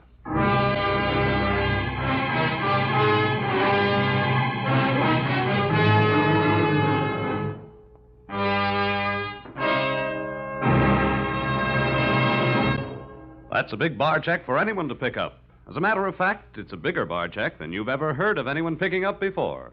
And that should give you an idea of what to expect in the second act as you follow this new CBS series starring Dick Powell in the title role, yours truly, Johnny Dollar.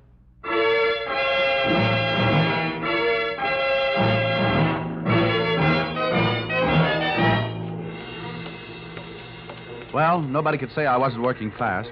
I'd only been in town for an hour, and I'd already succeeded in losing Milford Brooks III. I spent another hour of his all-too-short life expectancy unsuccessfully shaking down the neighborhood for him. And then, feeling very much like a bloodhound that had flunked his sniffing exam, I went back to Butter's apartment.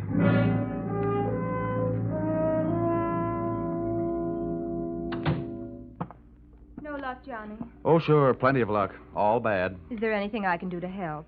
A kiss for luck. What are you going to do? Nothing. Just a little phone call.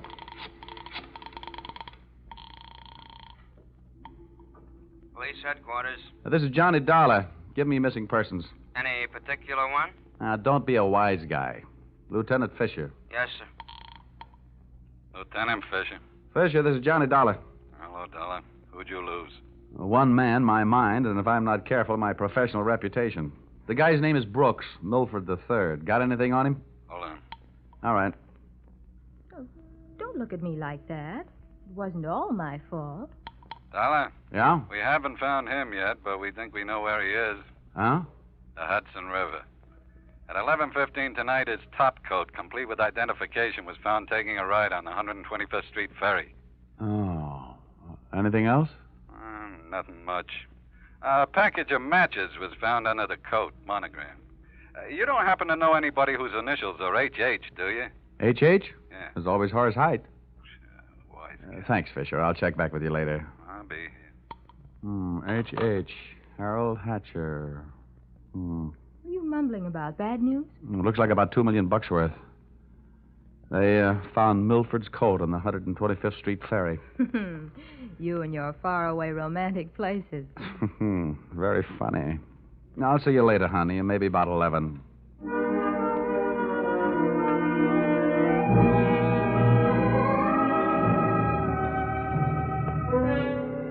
Expense account, item 4.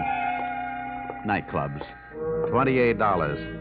Harold Hatcher's hatchery was in a cellar under a hotel, but the prices were high enough to rate a penthouse. The club was draped in too much satin, its lady customers in too little.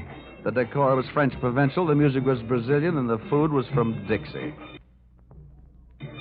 The drinks looked weak and the waiters looked strong. All in all, the joint was a sight for sore eyes, for making them sore. The only pretty thing in the place was a blonde.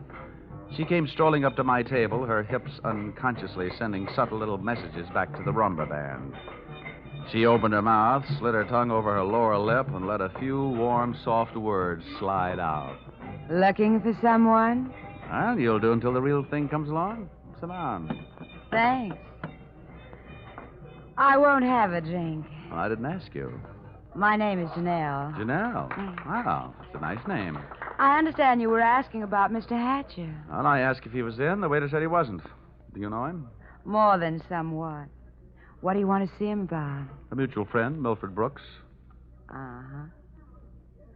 I know most of the quiet-clothes boys around here, so you want a cop. You don't look like the type that would be a society friend of the Brooks family, so what are you? I'll ignore that. Is Hatcher around? He might be. Then come on. Where's his office? The top of those stairs. Can I expect any trouble getting in? You won't have any trouble. How do you know? Because Harold sent me down here to look you over. Oh. I think you're all right. So, I've won myself the good housekeeping seal of approval, huh? Keeping a house with you would meet with my approval. I ran for my life. Had a slow walk up the stairs. When I located the door to Hatcher's office, I knocked once and went in. Come on in. Thanks. Oh, I'm Johnny Dollar. I was hired by East Coast underwriters to protect the interest of a kid named Milford Brooks III. Now, what's that supposed to mean to me? You know him, don't you? Well, he isn't exactly one of my boozing buddies. How much money does he owe you? Well, we've got him on the books for a few bob. Why? They picked up his topcoat tonight on the 125th Street ferry. He wasn't in it. It might have been suicide, or it might have been a knockover made to look like a suicide. What's your choice? What do you get off asking me about my choice? Where were you between 11 and 11:30 tonight? What's it to you? I thought you might like to rehearse some answers. The law will be asking some questions real soon now.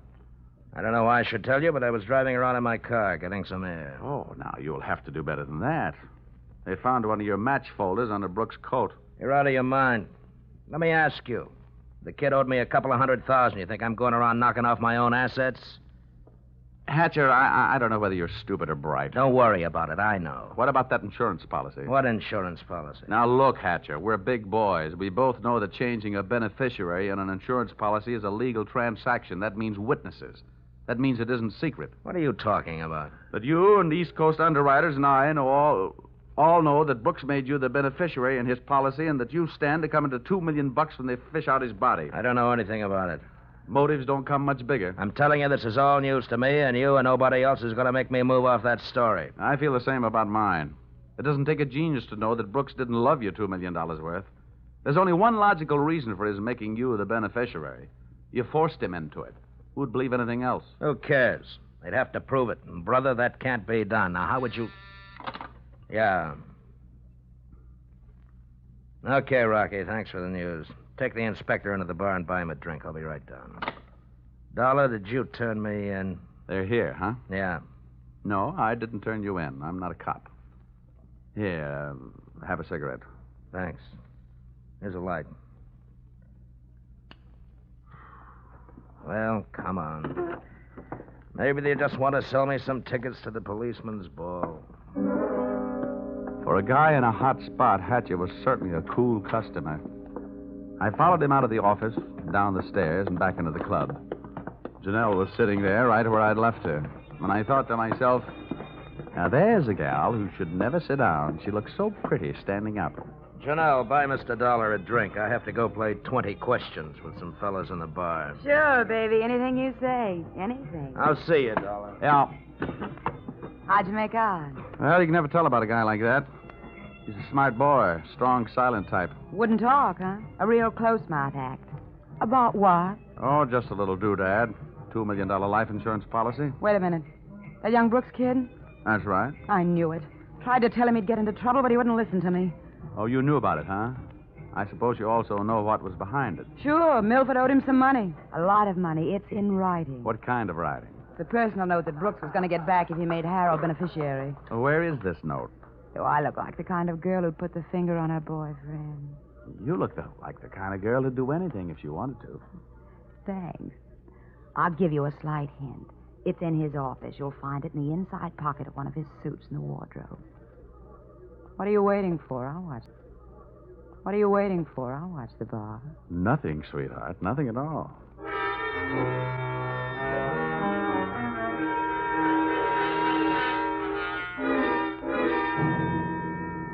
Whatever her reasons, Mr. Harold Hatcher's little female playmate was trying awful hard to send him up on a murder rap. And I was going to try awful hard not to let her down. Back in Hatcher's office, I found myself alone in a room with a telephone. And being a guy who can never resist a free call, I unleashed the magic wonders of the AT&T. This better be you, Johnny Dollar.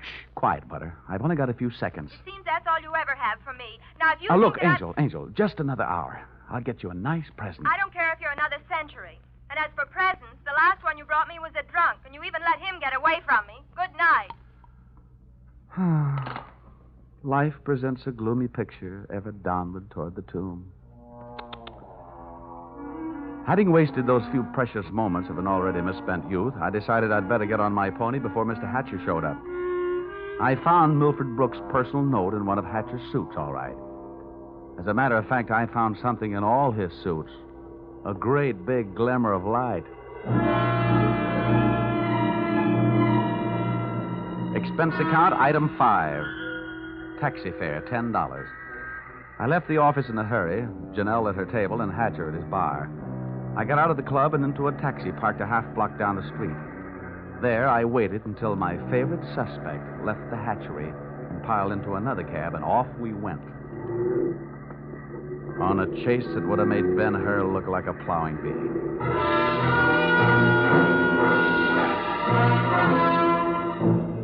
We skittered over to Lexington and headed uptown. At 72nd, the cab turned right and pulled to a stop. My driver was on his toes, and his toes were on his brake. We stopped, too, half a block behind. You want us to wait, huh? No, here you are. Keep the change. Hey, thanks.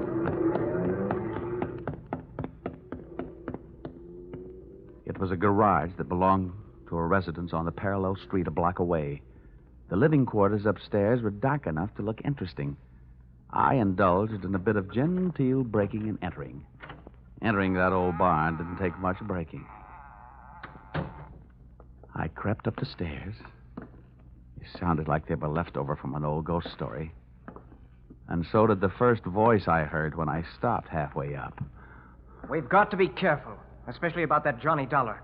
Are you sure he didn't follow you? That voice sounded awfully dry to be coming from a guy who supposedly had spent most of the night snoozing on the bottom of the Hudson River. It was Milford Brooks III. Get up on your feet, Brooks. Well, now, wait a minute. I started this thing slugging you, and I might as well finish it the same way. Leave him alone, you. Now, pull in the claws, Angel. And sit on his lap. You hard-footed. I'll kill you. Get off of me. Huh? I should have known better than to get mixed up with a low-class female like you. Why, you punk. Now, hold it. We pushed the lady around enough, Brooks. Tell me to be careful, will you? Why didn't you think of that before you let him here? Wipe your nose, little boy. Now, don't you go getting fat-headed, gorgeous. Neither one of you are exactly what I'd call masterminds. When you planted that match folder on little boy Blue Blood's topcoat on the ferry boat, you both should have been more careful. You think so? You bet I think so. If I were planning a piece of evidence to incriminate Mr. Harold Hatcher, I would have left a cigarette lighter. I found one in the pocket of every suit he owns back there in his closet in the club. It wasn't hard to figure out that guy never carries a book of matches.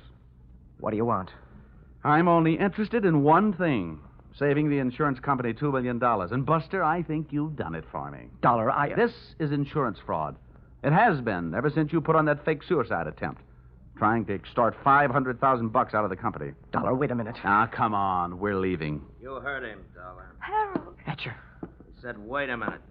He wants to talk. Yeah, everybody wants to get in on the act. How did you get here? When the police in this town think maybe a guy's jumped off a ferry boat and nobody's seen him do it, they check the counters on the turnstiles at each end. In the case of Brooks, as many people got off that boat as got on. Well, it makes sense.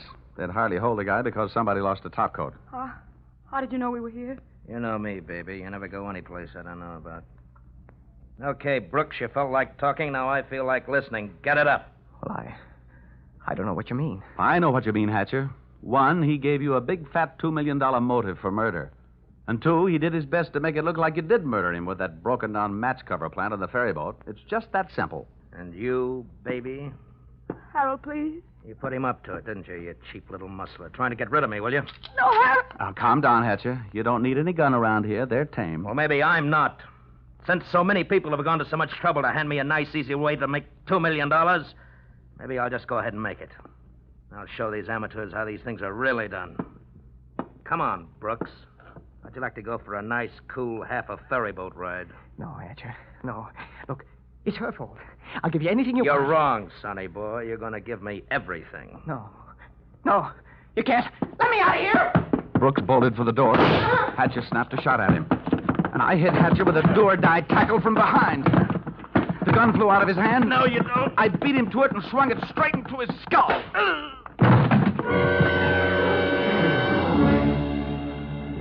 Half the people in the room were lying there bleeding.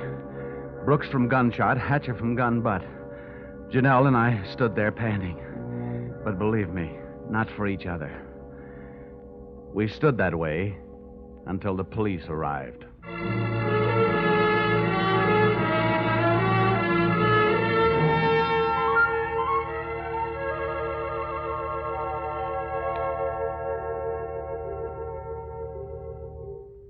Dollar, it's beyond me. I sent you out to protect the life of a very important policyholder, and now where are we? Standing in a hospital corridor, worrying about whether he's going to live or die. As far as I'm concerned, Mr. Farnsworth, you're only half right. I'm just standing in a hospital corridor. Oh, Dollar, you're heartless. Well, if you'd been bitten where he bit me, you wouldn't care if he lived or died either. I'm getting out of here. Well, where are you going? It'll be explained in my expense account under miscellaneous expense. Oh, don't fall over when you come to an item for $318. $318? For what? Not for what, Farnsworth? For whom?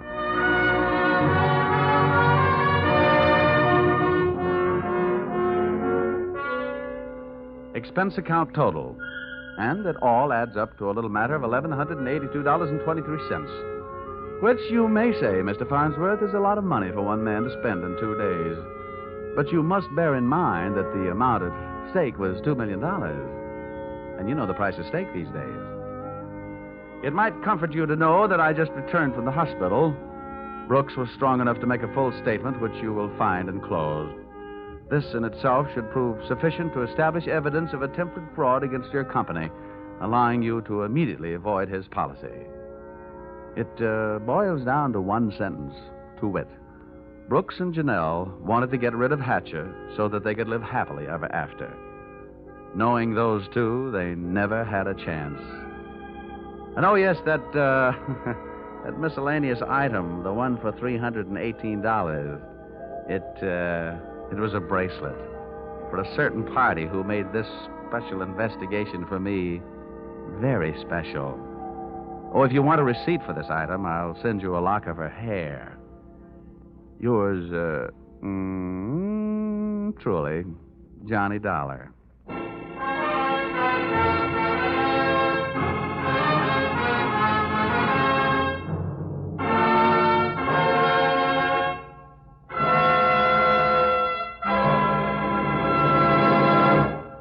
So, with the final signature on his expense account, Dick Powell as Johnny Dollar has just closed the books on his first adventure in this new CBS series. The script for tonight's broadcast was written by Paul Dudley and Gil Dowd, and the music was created and conducted by Dick Arant. The entire production was under the direction of Tony Leader.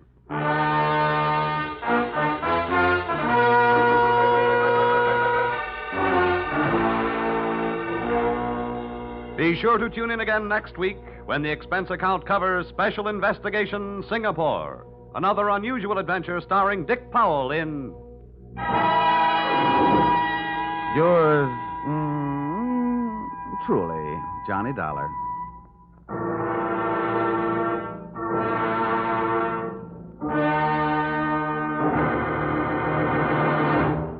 This is CBS, the Columbia Broadcasting System.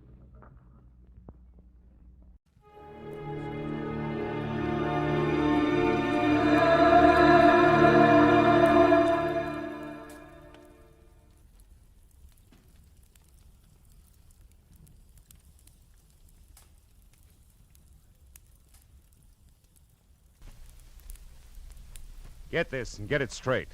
Crime is a sucker's road. And those who travel it wind up in the gut of the prison of the grave. This time a car hop knocked me down a flight of stairs. An honest woman was strangled by a green silk sash. And a simpering dandy was shot to death. All because of a run-of-the-mill accident 500 miles away.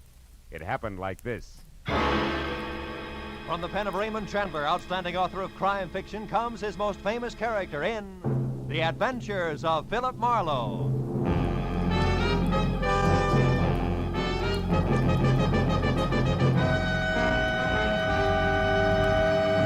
Now, with Gerald Moore, starred as Philip Marlowe, we bring you tonight's exciting story, The Vital Statistic.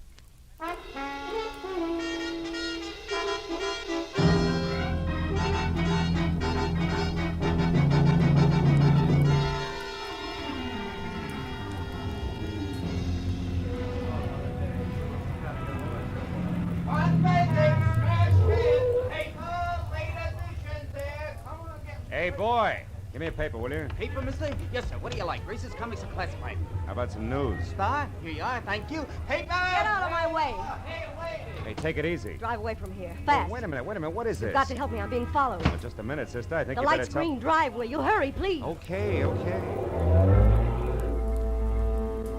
She was streamlined, from close-cropped hair the color of a smoky sunset to low-heeled slippers brocaded in bronze. And in between, a dress that conformed as close and smooth as lacquer on a Chinese vase. I made 4 turns in 4 blocks, then pulled into the curb and stopped. She stabbed a look at me with a pair of sharp, jade green eyes that said life had always been nothing but a calculated risk. Then she stepped out of the car and smiled. You were a big help, brother. Thanks, and goodbye. Not just like that, baby. Come here. I don't like being left out on a limb. Now, look, you did me a favor, okay, but we drop it right here. It's trouble. You wouldn't like it. On the contrary, it's business, like keeping my own nose clean. I'm a private detective, but I didn't issue any invitation for you to jump into my car. A private detective? Yeah, who's chasing you, baby? The law? You can tell me out here on the street or inside over a drink. I'll take the drink. I need it. Oh. Maybe I need you, too. This might be a break. I'm Mrs. Terry LaBar, and you're, Marlowe, Philip Marlowe. Who you running from, Mrs. LaBar? a woman in slacks. I don't know who she is or why she's following me, but every time I look back, she's there. This is the second day. Booth? Yeah, sure. Say, look, why haven't you talked it over with your local policeman? Are you working for me, private detective? It all depends. All right. I'm a merchant, Chinese silks. Not a little shop for 6% profit, but wholesale, quick, with cash at 40%. Uh-huh. So what's the point? No police. All it takes is a rumor of police, and I'll have doors closed on me from Seattle to Mexico. Good evening. May I get you something? A martini, please. Make it 2, waiter. Yes, sir. Right away. This gets us back to the woman in slacks, huh? Yeah. Here, Marlowe. 50 and 50. $100. I want you to locate that woman, find out who she is and why she's after me. Will you? Not without a few more facts. For instance, could she have some connection with your business? No. I have 2 men working with me. A strong one named Harlan Casey, who sees that my cash gets safely to where it's going. And a smart one named Joe Temple, who knows what to buy with it. She doesn't belong to either of them. Oh, you sure? Positive. Casey hates all women. Even me, I think. And Joe Temple, well, Joe's a wonderful guy. You hint like a woman falling in love with a fella named Joe Temple. Care to talk about it further? Why not? Temple and Casey have been in San Francisco all week on a deal. A big deal that'll make or break us. Every cent I have is tied up in it. Oh. Well, what about you and Joe Temple? Yeah. Well, perhaps this will explain. I planned to go away this weekend, but I changed my mind because I didn't want to miss his letters. I know it sounds funny, but it's true. Those must be some letters. They are. Like the one I got this morning. It's half business, all right. Complete account of how hard he and Casey worked for me yesterday in San Francisco. But the rest of it is to me, personally. I don't want to sound old-fashioned, Mrs. LeBar, but what about... My husband? Yeah. That was a mistake I couldn't live with. One thing I can't stand, Marlowe, is being lied to. It leaves me vindictive. I'm suing for divorce right now. Vince LeBar is a human leech, as cold and spineless and parasitic as the real thing. Okay, but why would your hating your husband put a woman in slacks on your trail? I don't know. All right, Terry, I'll worry about that, too. Any idea where I can start? Just one. I pulled a switch on her yesterday, Marlowe, for about an hour. I trailed her to the corner of Wilshire and La Cienega, then lost her in traffic. There are several dancing schools around there. Is that worth anything? Maybe. What kind of car was she driving? We were both walking. She's tall and brunette, and I've seen toads with nicer eyes. Not enough. Can't guarantee anything. I'll keep my fingers crossed, Marlowe. Here, take the 100. Oh. Do what you can to report to me at my place, 204 Beechwood Circle. Okay? Pardon, sir. Your drinks. 2 martinis? Oh, thanks. Here. Oh, thank you, sir. To your success, Private Detective. To your health, silk merchant. Drink hearty.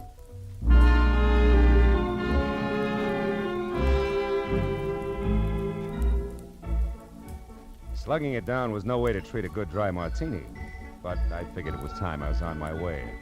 I drove out to Wilshire and La Cienega and slowed down enough to look at all 4 corners. There was a drugstore with a special on garbage cans, a drive-in called Scotty's, a branch of the Bank of Los Angeles, and a flying red horse over a mobile gas station. I drove on again when I spotted a pair of black slacks going into a dancing studio a half block down. It looked like a lead. But after 2 hours of staring at knobby knees and shorts and bulging hips and bloomers, all knocking themselves out for a mythical Klieg-lighted future, I was finally convinced that it was a dead end. Now I got back into my car and headed up into the hills for Beechwood Circle in the slim hope that Terry could give me something more to go on. Her house at 204 was low and dainty and half hidden behind the tough, slender grace of a bamboo grove. The walk was guarded by a white marble lion of Korea, and the front door, when I finally found it, turned out to be a sliding panel in a wall of oriental lattice work. As the door slid open, I was looking down the barrel of a snub-nosed pistol, held very steady in the hands of a hard-eyed brunette, in a pair of black slacks. You've been looking high and low for me, haven't you, Peeper? Ever since you left that dame. I might have been. You're not the brightest character in the world, in spite of what you and your friends think. I spotted your car when she got in. It wasn't too tough to tag. Where's Terry? Sleeping off a hangover from better days. Skip the chatter. Where is she? Come on in and look. And that's no suggestion, sailor. It's an order. Move. Over there to the top of the stairs. Sure. That's a good smart boy. You're late, you know. I got what I came for, and now I'm in a hurry. Turn around. Look, sister. Shut up! And happy landing!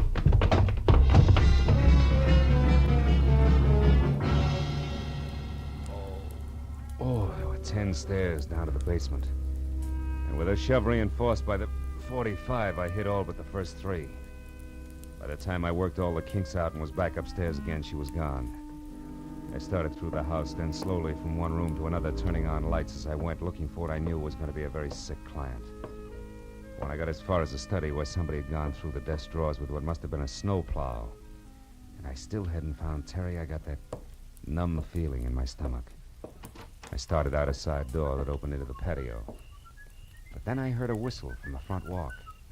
I cut back through the house instead and waited near the door. Terry!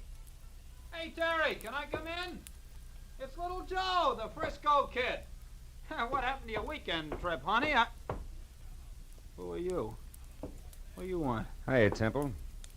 How do you know me? Mrs. LeBar hired me today just after she canceled the weekend. She gave me a rundown. She hired you? What do you mean? I'm a private detective named Marlowe.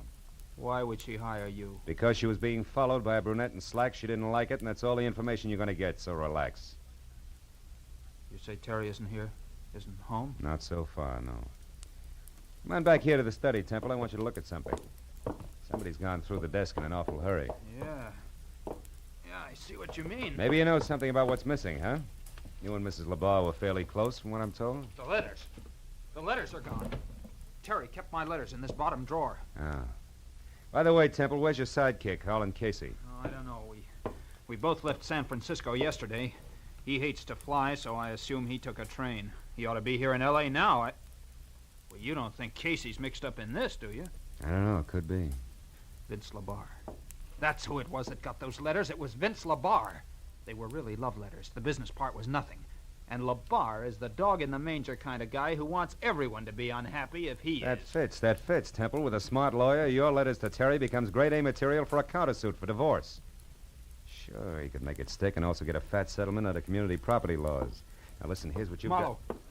Marlowe, it's Terry. Terry! Temple, Terry! wait!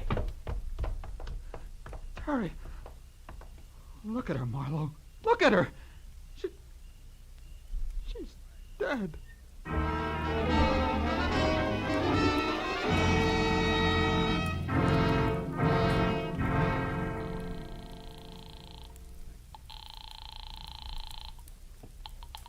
Lieutenant Matthews, homicide detail. Marlowe Matthews, there's a dead one out here. A woman got a pencil? Always. Go ahead, Marlowe.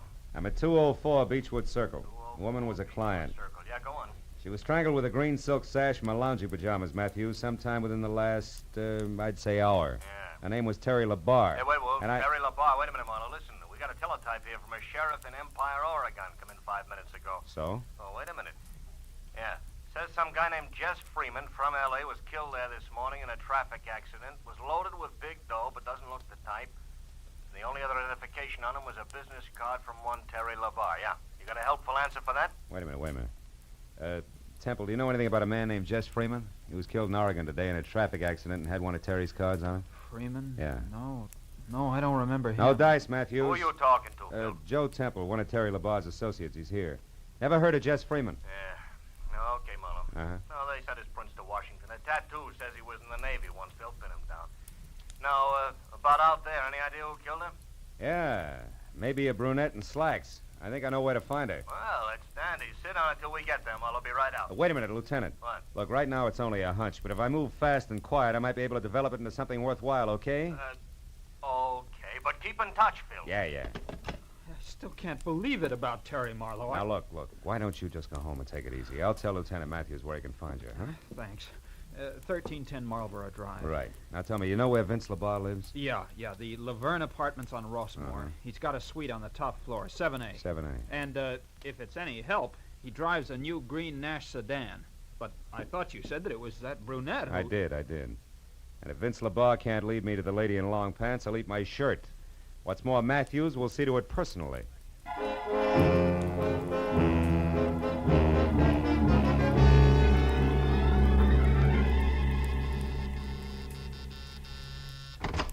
Yes, what do you want? Some quiet conversation with Vince LeBar. I'm Philip Marlowe, private detective. Oh, how exciting. Had I known you were coming, I'd have baked a cake.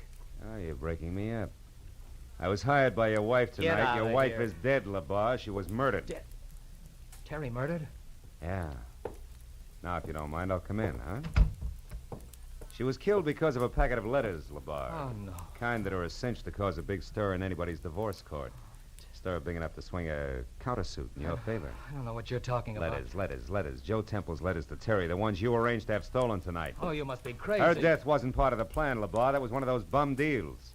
A robbery that got out of hand, wound up as a murder. Oh, no, wait. Now, where is she, LeBar? Who's the brunette in slacks, and where do I find her? You get out of here, or I'll have the police Oh, help you. shut up. You not only steal letters, but ashtrays, too, huh? Like this coy little number here, a doghouse. Scotty's Drive-In, Wilshire and La Cienega. Okay, LeBar, that's all. Stand still. Oh, now a gun, huh? They say you're yellow, LeBar, but you're not. You're just stupid. There's a terrace outside those doors, Marlowe. Those with the iron grill. Go on out there. Go on. I don't think Terry's dead, and I don't think she hired you. I think you're working for that lousy louse Joe Temple, and if so, he'll need a battalion of private detectives before I'm through. You're through right now, LeBar. You're too dumb to see it. Go on. Clear over to the rail. Keep your back to me. It's 7 floors down, Marlowe, to a concrete driveway. Just in case you get jumpy.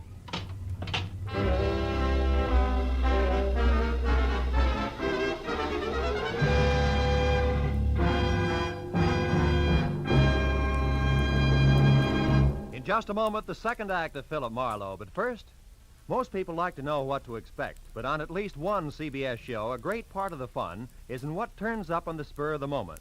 That show is Groucho Marx's Great Quiz, You Bet Your Life, heard every Wednesday night on most of these same CBS stations.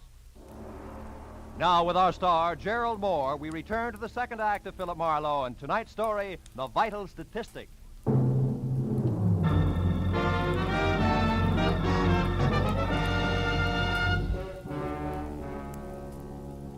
The moment Vince LeBar and the Courage caliber .32 he held in his right hand made it out of the apartment and on the run for the elevator, I kicked through the plate glass door.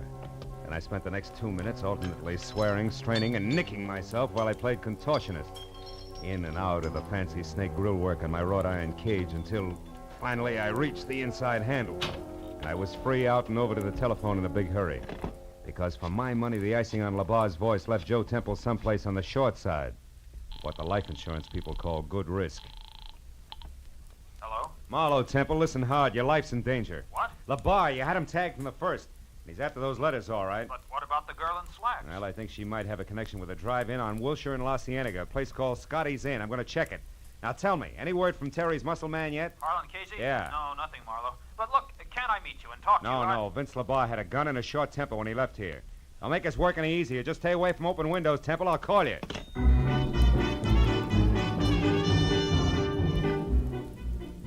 Scotty's Inn was eating on the run in the finest California tradition. A mammoth circle of steel under glass painted a dazzling yellow and blue, surrounded by a half a dozen cars containing teenaged couples with smudged lipstick and the giggles. The second after I pulled in and parked, something in slacks with false eyelashes, a waist you could span with a handcuff, and a fixed frontline chorus girl's smile flipped the card marked Ginger against my windshield. Handed me a menu that still had the froth from an earlier customer's milkshake in one corner. What'll it be, mister? Just coffee, Ginger. Cream? Information. Oh, it's you again. Huh? Look, baby, what I told you on the phone 10 minutes ago still goes, huh? About what? About Rose Facetta, the girl you described. Long black hair, a nice shape, you're infatuated, but you don't know the name and address. So I was nice. I gave the name, told you to look the address up in the phone book, period. Don't be so lazy, baby. Wait a minute, Ginger. I didn't call you before, but that dime cup of coffee will bring you a $10 tip if you tell me who did. Hey, you want the guy who called. I don't know any names, but you're not him. He didn't talk up like you do. But what's all the fuss, baby? Rose Facetta's got a guy. She's spoken for. Besides, a handsome fellow like you should... Sweetheart, this is business, strictly, believe me. Oh. What's the address? Come on. 2428 Havenhurst Drive, bottom floor. Thanks. Here's a 10 I promised you. No, never mind. Hmm? The name was free to him, so why should I charge you? Besides, Decide what? I like the way you said sweetheart.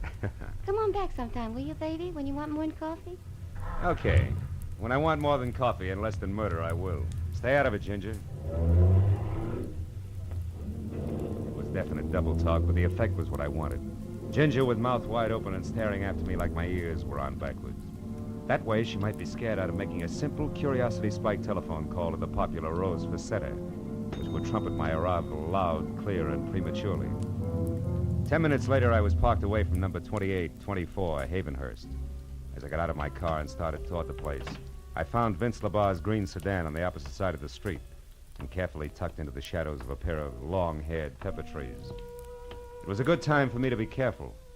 So when I knocked on the front door, which showed yellow light at the threshold and was the starting point for something not too close to music, I did it with the butt end of my .38. Yeah, who is it? Ziggy, friend of Ginger's. She asked me to deliver you a message, Rose. Oh, all right. message for... Why, you loud... Don't try it, Sunshine. There's no law against shooting ladies and knock you downstairs. Now back off. Come on, move, but not too far. For the moment, I want you in between me and Vince LaBarre. Who? Look, Angel, it's all real plain. Those suitcases behind you there are packed. His car's outside. He's after the letters. Oh, no. Ha ha! There goes Vince now, Buster. Well, Peeper, your opener stinks. Get inside fast. Sure, sure. Any place in particular, Sailor? That chair near the desk. Keep your hands in your lap. Okay. If it'll please you, Mr. Detective, I'll be very glad to. After all, you're my guest, and I should be nice to you. Now we talk like a little lady, huh, Rose? Vince LaBarre picked up the letters from you as scheduled, and you're getting ready to run because you killed Terry, and you'd rather not be around for the question and answer period, right? I didn't kill her. I just knocked her down. No. You didn't kill her. You just slowed down her breathing somewhat with a pajama sash. You're wrong, copper. I Skip only... it. Doesn't add any other way. Go on, answer it. Who is it? Mr. Shirley, what's going on in there, Mr. Setter? Landlord? No, the jerk who lives in the top half of this place, along with a few thousand Mr. French Setter, if you don't poodles. open this door, I'm going to call the police. I distinctly heard a noise, and I... Come on in, Mr. Shirley. Well, what? Well, what's going on in here? Who are you? Never mind that now. Get on the phone and call the police. Huh? Oh. Oh, yes, of course. Yes, certainly. Oh. Operator, I want the police. 2824 Havenhurst Look, Drive. Hero, Yes. you're a little mixed up about some things. Yeah, and you're just a kid to straighten me out. Those letters you got at me out. Those letters you got at Terry's place were written by Joe Temple. Was your boyfriend Vince heading for Temple when he left here? I can't... Try hard, sister. All right. Maybe he was. Now leave me alone. Not quite. Hey, you, Mr. Shirley. Oh, yes? In that desk next to you, there's a gun. Keep it on until the law arrives. Lady's wanted for murder. Well, yes, but what if she should... Yeah, then shoot, Shirley, fast. Because if you don't, she'll kill you. Tell the cops I'll fill in the blanks later. Oh, now, wait. Why must you leave? Why don't we both watch? Because a guy named Joe Temple needs my help a lot more than you do.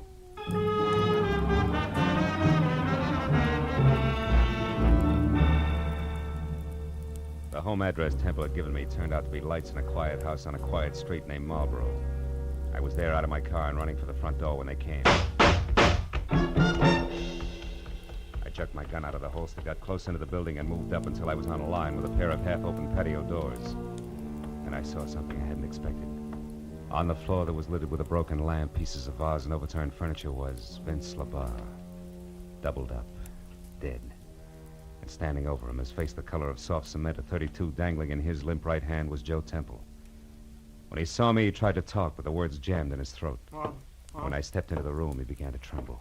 Marlowe, I shot him. I couldn't help it. He was gonna... Sit down, Temple. Get hold of yourself. You got any brandy around? Over on that table near the phone. No. He was out of his mind, Marlowe. An absolute maniac. He said he was gonna kill me. So you lunged for him, there was a fight, and you came up with the gun, huh? Yeah. And when he started for me again, I pulled the trigger. And then I did it again. And a third time. Yeah, here. Drink this. He brought the letters back, Marlowe. They're inside on the floor where he threw them. He said they didn't mean anything anymore. That he and that girl in the slacks had taken care of Terry. Take it easy, Temple, easy. He seemed to go crazy. He said I was a wife stealer, the cause of his trouble, and that I deserved death. Well, that's when I jumped at him. It was terrible, Marlowe. Yeah. Well, between the two of us, we've just about got all the answers, which is usually a good time to call the police, huh? Oh, what do you mean, just about got all the answers, Marlowe? What else is there? Jess Freeman, the guy Lieutenant Matthews told us about when we were over at Terry's place, remember? Oh, yes, that traffic crash in Empire, Oregon.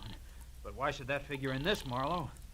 It shouldn't, but I think it does. Homicide, Detective Lieutenant Matthews speaking. Marlowe Matthews, another dead one on the Terry LaBarre case. Oh, no. Yeah, Vince LaBarre, her husband, he was shot. Who did it, Marlowe, do you know? Yeah, a guy named Joe Temple. It was self-defense. We're coming in, Matthews. I'll take that gun, Temple. You get the letters. Let's go.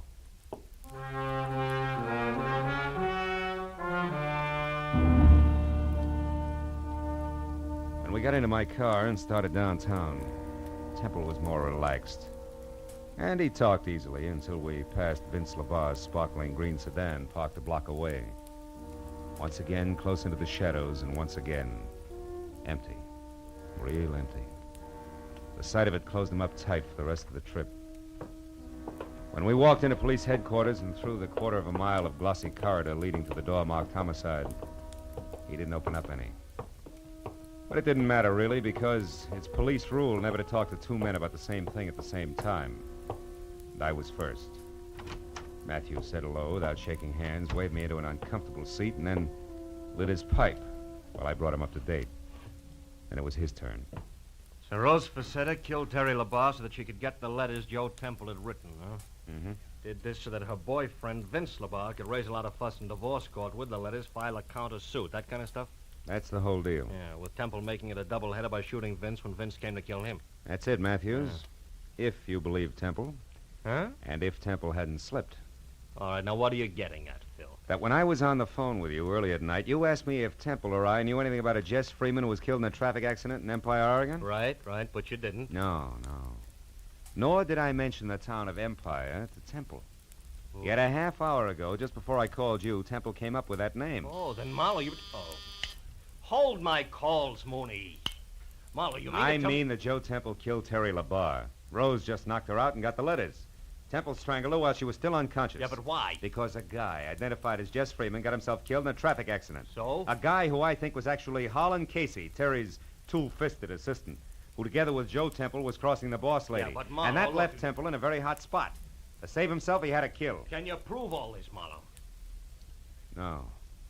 Not a word of it. It's conjecture. But conjecture that fits, Matthews. Yeah. When Temple found Terry unconscious in the garden, that was his chance. He took it. Now, look, Phil, you're guessing at 90%. Sure, I'm guessing. But not in the dark. I know how these guys think and act. I've done too many cases not to know. Now, listen for a minute, will you, Matthews? Phil, I gotta will you have listen? facts. All right, okay. Now, look. Temple had to get those letters back, right? Yeah. And the last one in particular, because in the last one, this is the way it's got to figure. He had lied to Terry about being in San Francisco with Casey yesterday, when actually Casey was in Empire, Oregon. Yeah, when Casey was killed up there, the fact was bound to come out. Yeah, it's a good reason. Matthews, will you let me finish, please? All right, finish. Temple knew Terry would find out. He knew that she couldn't stand a liar and a partner who'd double-cross her. Temple knew that she'd get him and ruin him if it took her the rest of her life. So he came back to get the letter before she could read it, but she hadn't left town as planned, huh? Ironically enough, because she didn't want to miss one of his letters. Yeah, but look, I'm a policeman, Phil. I gotta have facts. All right. You're the policeman. You got labs and technicians. You'll get the facts. And I'll bet you it figures just like I say. Yeah, okay, Phil, okay. And another thing, Matthews. What? When you talk to Temple, who's holding the packet of letters now like a real good boy, Yeah. you'll find the last one missing. It'll be in his pocket. I'll bet you on that. Well, that ought to do it, Lieutenant. Yeah, with one exception, Phil. Huh? How did Temple maneuver all this? Getting the letters from Rose Facetta, then setting up that self-defense deal. I don't know. But my guess is that Vince got the letters from Rose just before I arrived at her place. But when he got into his car... Oh, yeah. Temple was waiting, slugged him, drove back to his own house, dropped the body in the living room, shot him when he heard you coming? Something like that, Matthews. See if you can't get it out that way. Yeah, well, huh? don't worry, Phil. If it's true, we'll get it out. It'll be true. Oh, now would you ask Mr. Temple to come in, please, Mr. Marlowe? I'll be glad to, Lieutenant. Say, Temple, Lieutenant, would like to see you. All right, Marlowe. I think I can speak coherently now. Good. They like to get the facts straight in there. Go ahead. Yes, of course.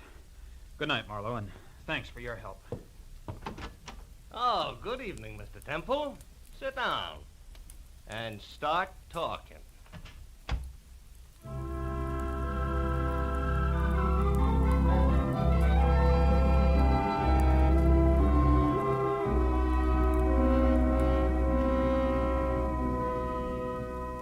When I got into my car, the new day was starting to push the black out of the sky. And the early morning air smelled fresh and cool and clean. Yeah, the whole night had been confused and complicated.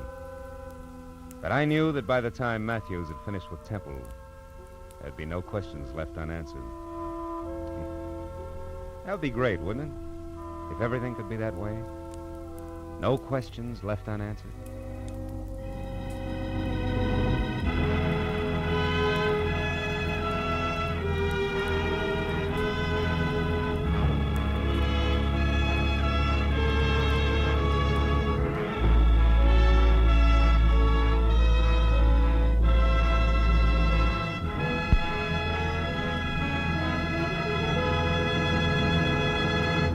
The Adventures of Philip Marlowe, bringing you Raymond Chandler's most famous character, star Gerald Moore, are produced and directed by Norman MacDonald and are written for radio by Robert Mitchell and Gene Levitt.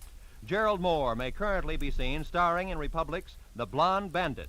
Featured in the cast were Charlotte Lawrence, Elliott Reed, Dora Singleton, Georgia Ellis, Bill Lally, and Hugh Thomas. Detective Lieutenant Matthews is played by Larry Dobkin. The special music is composed and conducted by Richard Arant. Be sure and be with us again next week when Philip Marlowe says... This time a bride-to-be, a corpse in a plush bungalow, and a southern drawl behind a gun all had one thing in common. They moved through the same deep shadow.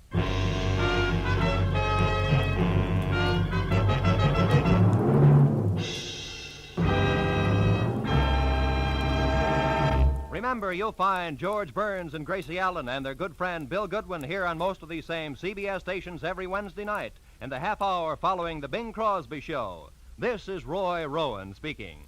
Now, stay tuned for Pursuit, which follows immediately. This is CBS, where Burns and Allen are heard every Wednesday night, the Columbia Broadcasting System.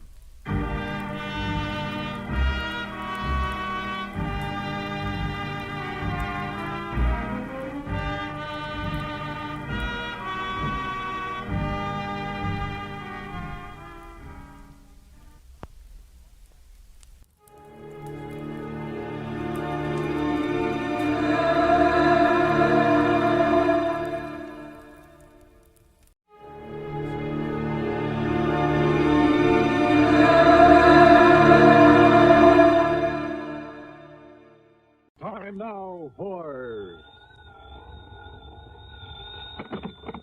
Johnny Dollar. I have your call to Universal Adjustment Bureau in Hartford. Oh, thank you, operator. Hello. Pat McCracken. Johnny Dollar, Pat. Oh, Johnny, I've been trying to reach you. Yeah, I'm in Sarasota, Florida. Oh? Been down here the better part of a week and just thought I'd check to see... Johnny, I'm glad you called. Can you grab a plane out to the West Coast? Don't see why not. Good. Your contact will be Arthur at Western Maritime and Property, office in Beverly Hills. Got it. What's it all about, Pat? Piracy, according to him. What was that? You heard me. Now, for a second there, I thought you said piracy. Maybe you'd better go out there and see him, huh? Yeah, but I still don't believe it.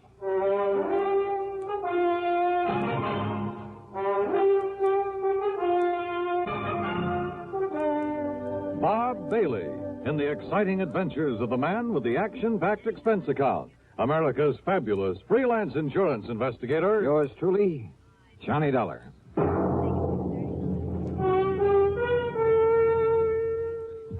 Welcome, William Bendick. Nobody can act up to par with a nasty cold.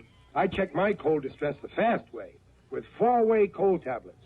Yes, tests of 4 leading cold tablets proved 4-way fastest acting of all. Amazing 4-way starts in minutes to relieve aches, pains, headache, reduce fever, calm upset stomach, also overcomes irregularity. 4-way's the fast way to relieve those cold miseries. Then you feel better quickly. 4-way cold tablets, only 29 and 59 cents. Now, a word about another fine product of Grove Laboratories. Does dandruff dull your hair, leave scalp itchy? Get Fitch Dandruff Remover Shampoo and get rid of unsightly dandruff in 3 minutes. 3 minutes with Fitch regularly is guaranteed to keep embarrassing dandruff away forever. Apply Fitch before wetting hair, rub in 1 minute. Add water, lather 1 minute. Rinse 1 minute. Every trace of dandruff goes down the drain. 3 minutes with Fitch, unsightly dandruff's gone. Fitch can also leave your hair up to 35% brighter. Fitch Dandruff Remover Shampoo. And now, Act 1 of yours truly, Johnny Dollar.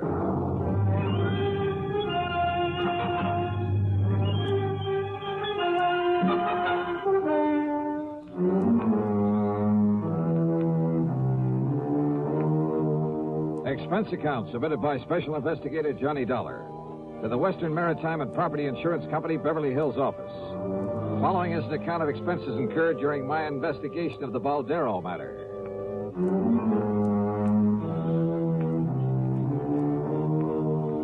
Expense account item 1, $146.85 plane ticket to Los Angeles.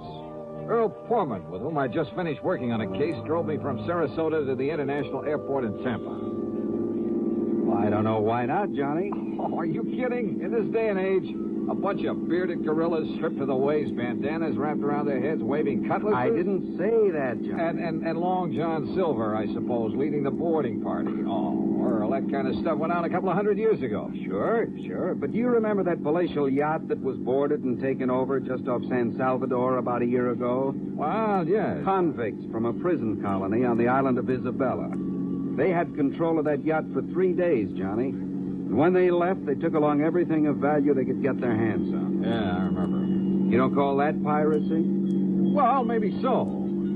You think that's what happened in this case? There's only one way to find out. The flight to Los Angeles was uneventful. Thanks to the time zone differential, it was only 4:30 p.m. when I arrived. Item 2, $6 even for a cab to the Beverly Hilton, where I parked my bags. Item 3, 10 cents for a phone call to Arthur, who, if I remembered correctly, was quite a character. Good insurance man, but, a character. Item 4, 75 cents for a cab to his office on Wilshire Boulevard. Yes, it all happened somewhere off the coast of Mexico. Mr. Baldstein and his party were just cruising around. They were just taking life easy. Baldeston is the owner of the yacht? H.V. Baldeston. Oh, he's a big stockbroker. He lives here in Beverly Hills at 3124 North Roxbury Drive. And what's the name of his yacht? The Baldero. Oh, it is a tremendous thing. It's over 100 feet from stem to stern. Wow. 100 Where is it now? feet long. Arthur, where does he keep it now? Where does he keep it? Oh, at his dock. He's down there in Balboa. Oh, you know where Balboa is. Yes, I know. Oh, one of the nicest places by the ocean in all of California. Yes. Now, Johnny, if I ever wanted to retire, that who would were be the guests on board? Well, let me see. His wife, of course, and Mr. and Mrs. Gerald Hooper, and young Richard Spidle, and Lee Wilway. Just cruising around, huh? Yes, but they'd planned to sail on up to San Francisco for that big charity ball up there on the 30th. Oh. That's why they all had their finest clothes and most expensive jewelry with them. Oh? Yes, sir. $394,000 worth of jewelry. Stolen. Oh. Yes, plus a few other things, too. Mostly silverware, things like that. Actually, it was reported to me by one of the guests on the yacht. These pirates simply pulled alongside in the middle of the night, held them at gunpoint, took the stuff, and left. That's right. There were two of them. Oh, my, they must have been horrid fellas. Just where off the coast of Mexico did this happen? Well, I'm not quite sure. Mr. Baldeston was, he was kind of vague about where it happened, you know. He's kind of vague. Maybe I better talk to him. Yes, by all means, John. Yeah. Art, I'll see you later. Item 5, $50 deposit on a rental car. I drove to the Baldeston's home on North Roxbury. It was a tremendous place in one of the most wealthy parts of Beverly Hills. A snazzy-looking sports car was parked in the broad driveway, and as I walked up to the front door, another car, a big sedan, pulled in the drive. A heavy-set, well-dressed, rather nice-looking man of about 50 got out of it and came over to me. Are you looking for someone, young man? Well, I believe this is the Baldeston residence. That's right. And I'm Harry Baldeston. Oh, well, my name is Dollar, Mr. Baldeston. Johnny Dollar? The insurance investigator that Mr. Arthur sent for? That's right, sir. Well, come in. We'll have a cocktail or two. I understand it's that time of day, and I'm sure you won't object. Not a bit. Good. And I'll tell you all about the unfortunate affair aboard the Baldero. Happened just night before last, you know. So I understand. But I'm not quite clear as to just exactly where you were when it happened. Down off the Mexican coast, Dollar. Sit down. Thanks. Yes, it took us nearly 12 hours to get back to Balboa. And at 11 knots, well, you can figure it out for yourself. Mary Lee. Yes, Harry? Come on down, dear. I want you to meet Mr. Johnny Dollar. Oh, all right, dear. Now, I'll pour us a drink and tell you all about it. So he poured. His wife joined us, and we talked. But I'm afraid I didn't learn much more than I already knew. They'd both been asleep when it happened. The so-called pirates had come aboard very quietly. Both they and their guests had been held in their respective cabins by one of the men while the other gathered the loot. The men had worn long oilskin raincoats, had nylon stockings pulled over their faces to conceal their identity. Only one of the guests, Lee Wilway, had even seen the boat they'd used. Baldeston never did tell me definitely where it happened. And the more I listened, the more suspicious I got. Yeah, suspicious of him. Act 2 of yours truly, Johnny Dollar, in a moment. There goes a treasure car. There goes another. And another. And one of them may be your car. Yes, folks, you may have a Fram treasure hunt filter in your car worth $1,000 and not even know it. A Fram filter worth 1,000 silver dollars. A filter change is important to today's cars, so important that Fram Corporation, in conjunction with its silver anniversary, is paying $60,000 in cash to get you to check your filters now. Last year, 10,000 secretly numbered Fram filters were distributed all over the United States and installed in cars during regular servicing. These filters are worth from $1 to $1,000. You may have one in your car and not even know it. A Fram filter worth 1,000 silver dollars. Check your oil filter and air filter now. If there's a specially numbered Fram filter in your car, you will win up to 1,000 silver dollars, and your dealer will win the same amount. Get in on Fram's big silver treasure hunt. Check your car filters now. And now, Act Two of yours truly, Johnny Dollar and the Baldero Matter.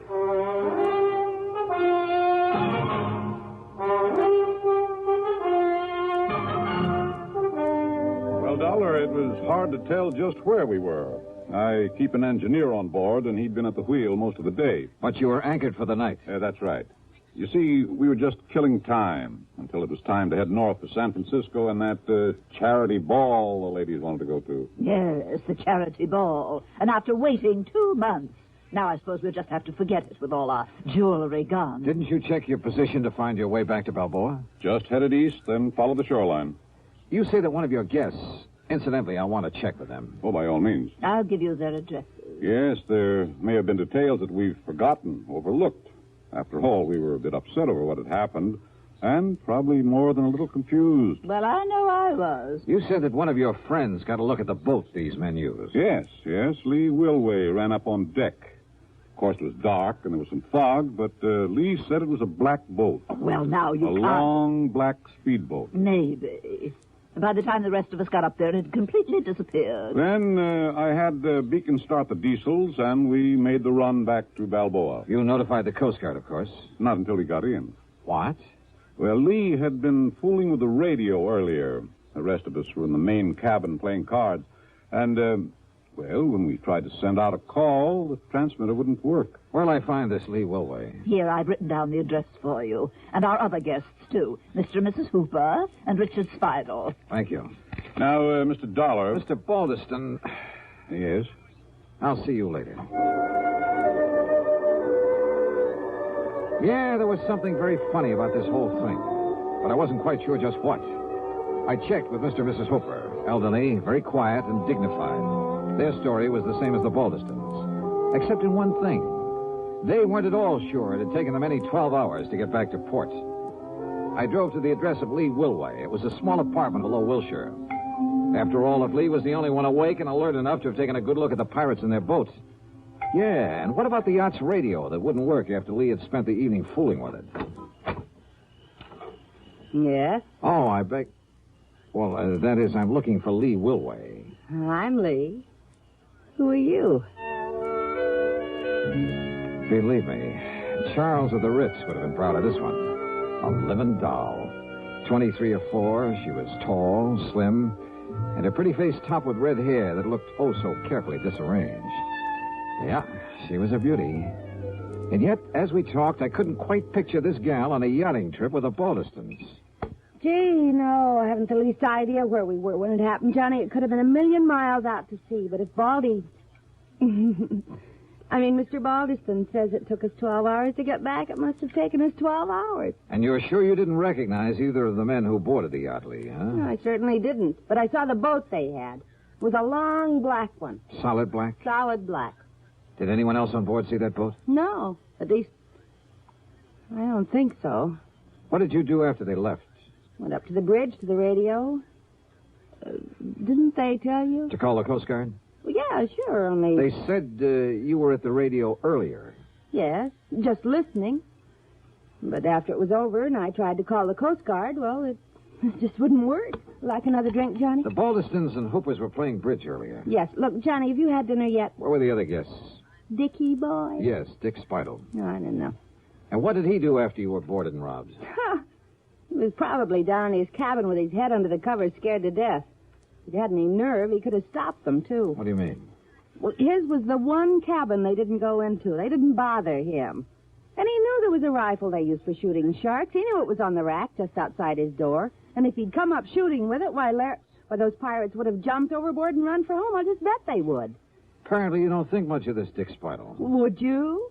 Acting like that? Doing nothing when he could have? Incidentally, when I stopped at the Baldistons, I saw a sports car outside. Oh, yeah. Isn't that a dreamboat? It's Larry's. Who's Larry? Larry Baldiston. He's my... Oh, gee, Johnny, I'm getting hungry. Why don't we have another drink and then have some dinner? Sorry, but I'm afraid I can't. I'm not used to being turned down, Johnny. Well, I'm sorry, but there are a couple of people I've got to see. Oh, like who? Your friend Dick Spidle, among others. Oh. I'll see you later, Lee. I'll be here, Johnny. I guess I'm not as familiar with the streets of Los Angeles as I thought. It took me over half an hour to find Spidle's apartment. It was one of those ultra-swank affairs just off Sweetser Avenue below the famous Sunset Strip. I parked under a big palm tree. Then, as I backed out of my car, another one roared up and stopped behind me. The glare of the headlights partly blinded me. Just a minute, you. Huh? Johnny Dollar, huh? That's right. Who are you? Here. Oh!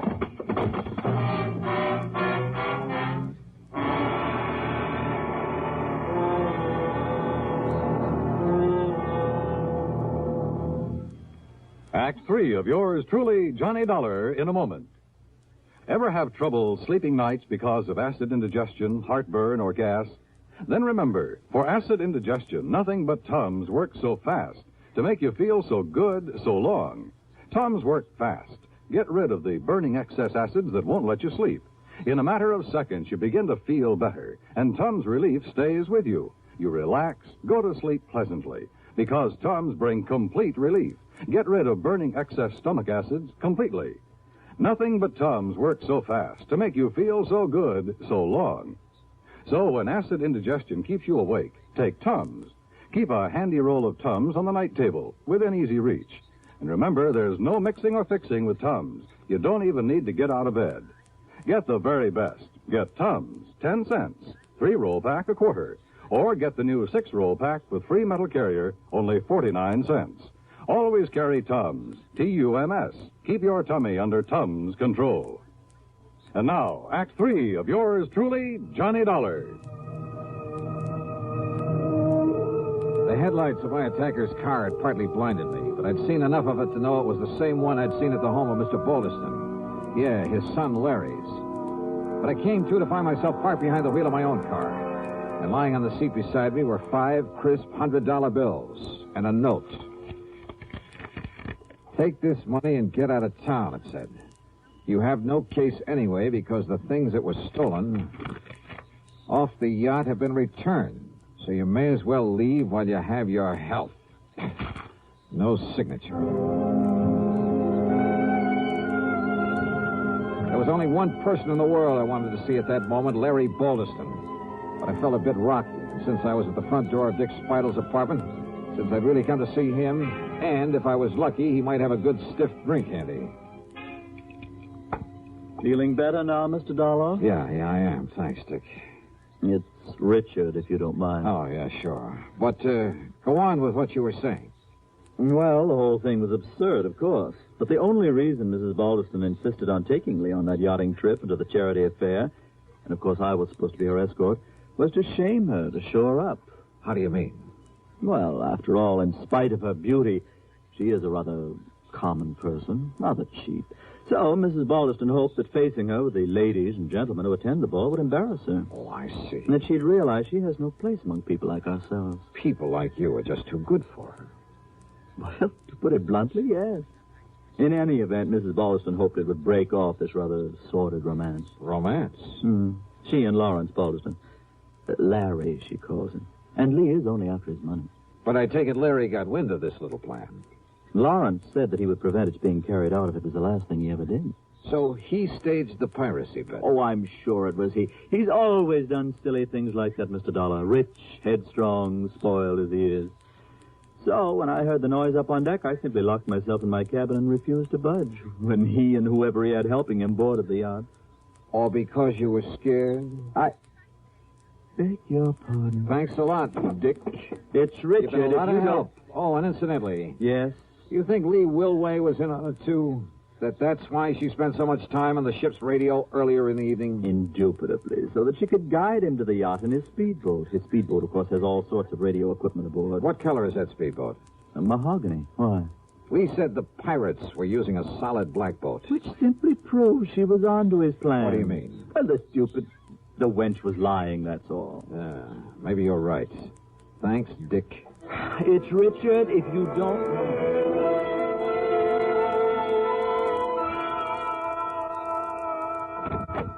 Oh, Mr. Dollar, do come in. Thank you, Mrs. Baldeston. My husband's on the telephone talking to the engineer of our yacht down in Balboa. Oh. And what do you think has happened? I think I can guess. That's fine. Just stay on watch, and I'll be back down there to pick those things up in the morning.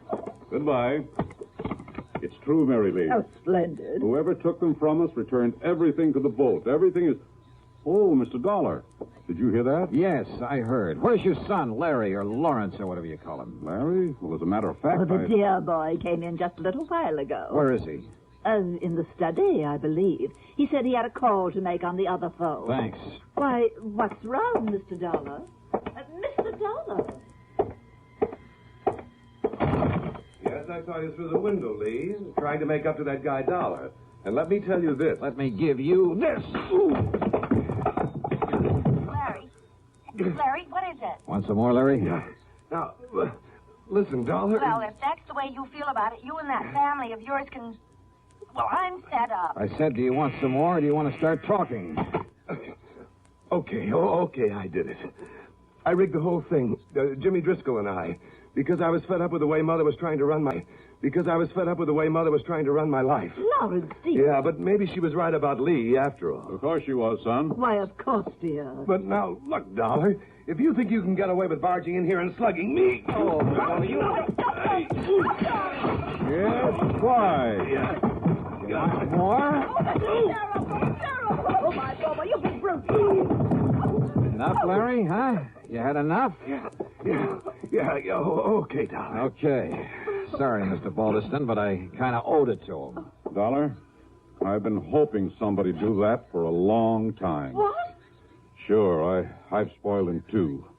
It's been my fault as much as his mother's. My fault? But I never had any idea he'd carry things as far as he did. Of course, if you like, sir, I could prefer assault charges for his attack on me earlier. No, I don't think it'll be necessary.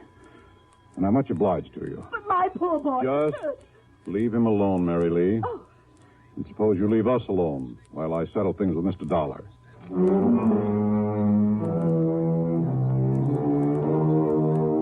Fee on this case? Forget it. The $500 that Larry mistakenly tried to bribe me with, plus a nice fat check for Mr. Baldeston. Well, much as the thought of it hurts me, let's forget the expense account, too. Okay? Okay. Yours truly, Johnny Dollar.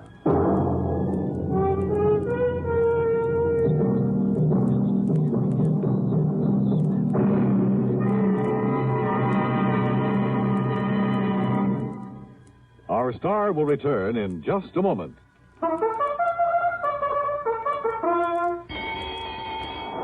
Hey, who's gonna win the Thoroughbred Kentucky Club's Thoroughbred? Who's gonna win that horse and make it pay? Lots of money, well, Kentucky Club. Pipe Tobacco has to find a winner. So the horse is here, the time is near. Get your entry blank today. Yes, enter the annual Derby Day contest sponsored by Kentucky Club's 9 brands of pipe tobaccos. First prize, a thoroughbred bay colt, son of famous oil capital, who won over $580,000. Jockey Ted Atkinson helped select this prize colt. You name him and he's yours. He could win a fortune for you. Get Kentucky Club Derby Day contest entry blanks free at tobacco counters now. Hey, who's gonna win the Thoroughbred Kentucky Club's Thoroughbred? Who's gonna win that horse and make it pay? Lots of money, well, Kentucky Club. Pipe Tobacco has to find a winner. So the horse is here, the time is near. Get your entry blank today. Now, here's our star to tell you about next week's story. Next week? Oh, wait a minute. Belated congratulations to station WJLS in Beckley, West Virginia on its 20th anniversary. Next week, I really go fishing. Yeah, for a body in the middle of Lake Mead. Join us, won't you? Yours truly, Johnny Dollar.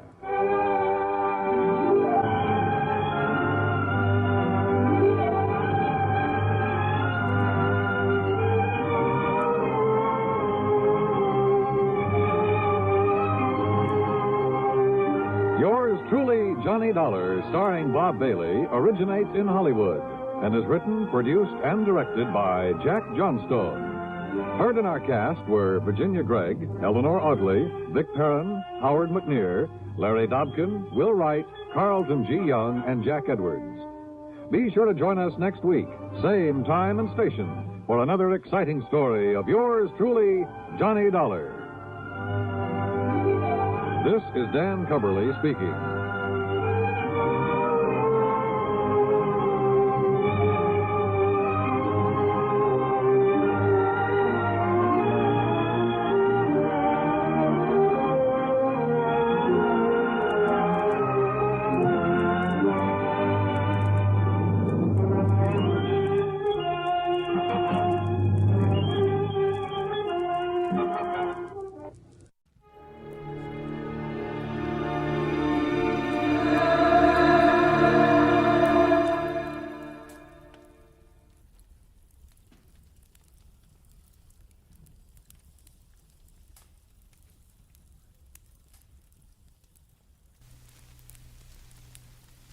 Get this and get it straight.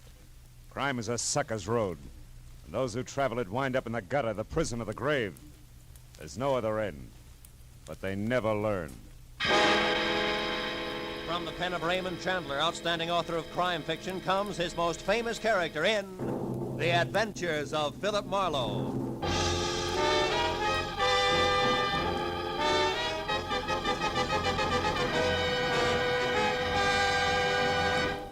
Now, with Gerald Moore, starred as Philip Marlowe, we bring you tonight's exciting story, The White Carnation.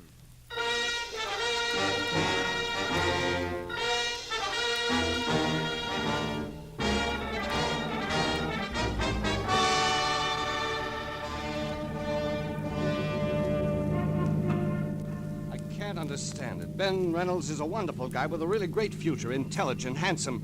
Well, you've seen his picture. Yeah. You said he's a doctor, didn't you, Casey, an MD? That's right. He's already known as one of the best young medical men in town. Turn left at the next corner, Marlowe. Okay. You also said he's to be married soon. Soon. Tomorrow. Oh. And to the swellest girl in the world, Margaret Vanderveer. Vanderveer. As in Beverly Hills, huh? Yes, you know them? Oh, just a name. Marlowe, we've got to locate Ben Reynolds fast and find out what's wrong. Well, you're sure it's not just a last-minute case of cold feet? Cold feet? Yeah. Oh, Marlowe, he's in love with the girl. I'm his best man, I know. Besides, this marriage means a lot to the guy's career. He wouldn't run out. It happens, Casey. Oh, not to Ben. Why, he was fine, happy, full of laughs, right up to the minute we went into that flower shop. Flower shop? Yeah, some small place called Steiner's Flowers on Temple Street. Ben and I were driving along there this afternoon when I remember the one thing I'd overlooked was a white carnation for the groom. We stopped and went in. Then came the switch. I'll say so. While I talked to the florist, Ben browsed around the shop. Then all at once, he grabbed me by the arm and said, "Let's get out of here." He was white as a sheet. We left in a hurry, and all the way up here to his place, he kept looking back like he was afraid of being followed. Well, what'd he say about it? Oh, he wouldn't tell me a thing. When we got to his apartment, he gave me a real brush-off. I went on home. Then at 7 tonight, I got a call from him. Give me that call word for word if you can, Casey. Well, he said, "Tom, listen to me. There's a man named Gregory Toledo. I thought he was dead, but he's come back to life. I can't go on until he's dead again, this time for sure. Please don't interfere or say anything. You'll hear from me." Then he hung up. Gregory Toledo, huh? Was Ben at home then? No. I tried to call him back, got no answer. I thought it over for a while, then called you. You see, I'm not only his best man, I'm his best friend, too. Oh. That's his place there. Okay, kid. I think you've done right so far, but brace yourself. For what? For something ugly. It says all the earmarks. You might wind up needing lilies, not white carnations. Let's go. The apartment was ground floor, rear, and dark. Inside, from walnut paneling to the sweet, nutty smell of good pipe tobacco, Dr. Ben Reynolds' place was neat, clean, and cozy until we got to the kitchen. There, the air was thick with a strong disinfectant. The doctor's kit was open on the sink. Beside it was a heap of blood-soaked gauze topped by a pair of forceps. And still clamped in the chromium jaws was what looked like a .38 slug. He must have performed this just before he left. Yeah, possibly on himself. This bottle of 100-proof bourbon here is the anesthetic he used. Hey, Marlowe. Hmm? The cigarette case here. I've never seen that here before. Marlowe, look. What? The name on this thing. Toledo. Yeah, as in Gregory Toledo. He was here, Marlowe. Yeah, but now 2 plus 2 doesn't quite make 4. Look, you say Ben told you on the phone that he couldn't go on until Gregory Toledo was dead. And yet apparently... Apparently, Ben pulled a bullet out of that Toledo guy right here in this kitchen. Is that what you're thinking? Yeah, that's what I'm thinking. Let's check the other rooms again, huh? See if we can get a lead on where he went. Right. I'll look in the bedroom. All right. I'll start on the desk. See if his clothes are still there, will you? Everything seems okay in here. Good. Oh. Say, Casey, did Ben like Armenian or Hungarian food a lot? No. Not that I know of. Why? Well, because his phone book is open to restaurants, and every one of that kind is checked off. Even the gypsy tea rooms. Well, that's funny. You never went to those places. What's it mean? Nothing, maybe. Let's see, got through them as far as Sarkessian's Gypsy Cellar, 3rd Street. Ring any bell? Not a one. What are we going to do, Marlowe? You're going to go home and get some rest. But we've got to find him. That's what you hired me for, isn't it? I'll call you when I've got something. Where are you going now? Steiner's flower shop. See what else he stocks beside white carnations. I'll call you, Casey. I unsnapped the front door lock, went out to my car, and drove down Temple Street almost to Alvarado. I still had a block to go when I saw the red spotlights on a pair of prowl cars parked up ahead. It was too close to be coincidence. The little store marked Steiner's Flowers was crawling with law. I pushed through the whispering circle of morbidly curious, keeping a respectful distance outside, and went up to the door. There, Detective Lieutenant Matthews spotted me and motioned me in. Hey, Marlowe. What brings you here? Business. Stop for a bachelor button. Uh-huh. Well, you're a bit late. The joint's closed. Proprietor's been murdered or so, I think. You think? Can't you tell? All right, let's put it this way. He's dead under suspicious circumstances. Ah, that's one way of putting it. You know there's not a mark on him? Nothing. Here, take a look. The back room. All right. There you are. That's him. One Harlan Steiner. There was a gun beside him on the floor, been fired once, very recently. What caliber, Matthews? Oh, 38. And no bullet holes in here, so he might have scored. Hey, why? Just curious. Uh-huh. Hey, wait a minute, what's this? Motive, maybe. List of currency denominations and amounts sent over from his bank and dated today adds up to $40,000. Hey, that guy had $40,000 cash delivered here? That's right. I didn't realize a small flower business could be that good even on a big day. Oh, at your age, it can't. And there's no sign of that cash around now. Well, maybe he was robbed, huh? Mm-hmm. By a handsome, well-dressed guy was seen running out of here earlier tonight, Phil. Steiner probably died of heart failure from the excitement, so that's that. But why did he have so much dough brought in here in the first place? And how did this get here in the back room? What? This. Oh, cigarette with lipstick. Yeah. Well, Matthews, even florists are human, you know. So are cops. I've heard. Yeah. Now give me a straight answer, Phil, huh? Of all the places in town, how come you show up here, this dumpy, out-of-the-way flower shop? I was driving by on my way home, saw your car, so I stopped. Easy as that. Could have done that well all by myself. Mooney. Yeah? You can have it now. Tell him at the morgue I want a fast job. We've seen all we can here. All except that at the front door, Matthews. What? Get a load of it. Maybe she's your lipstick. Steiner here now? Are you a friend of Steiner's, miss? Not exactly, sir. Sometimes buy flowers from him. I see. Were you in here earlier today? No, I haven't been here for several days. What's wrong? Mm-hmm. You'll find out soon enough, miss. Better move along now. Go on. Yeah, okay. No, she's too dark. Your lipstick's awful blonde. Yes, I know. Well, I guess I'll shove off, too. Take it easy, Lieutenant. Sure, boy. Hey, Phil. What? Look, if you should happen to stumble over 40 grand on your way home, get in touch, will you? Don't I always? Good night, Matthews. I drove down Alvarado to 3rd Street and turned right. In a few minutes, I was parked in front of a gaudy doorway at the foot of a half a dozen steps dimly lit by a rusty hanging lantern under a sign. Said Sarkessian's Gypsy Cellar. Armenian dishes are specialty, Alec Sarkessian, proprietor. Inside, the place was a stone floor, imitation oak booths, all empty.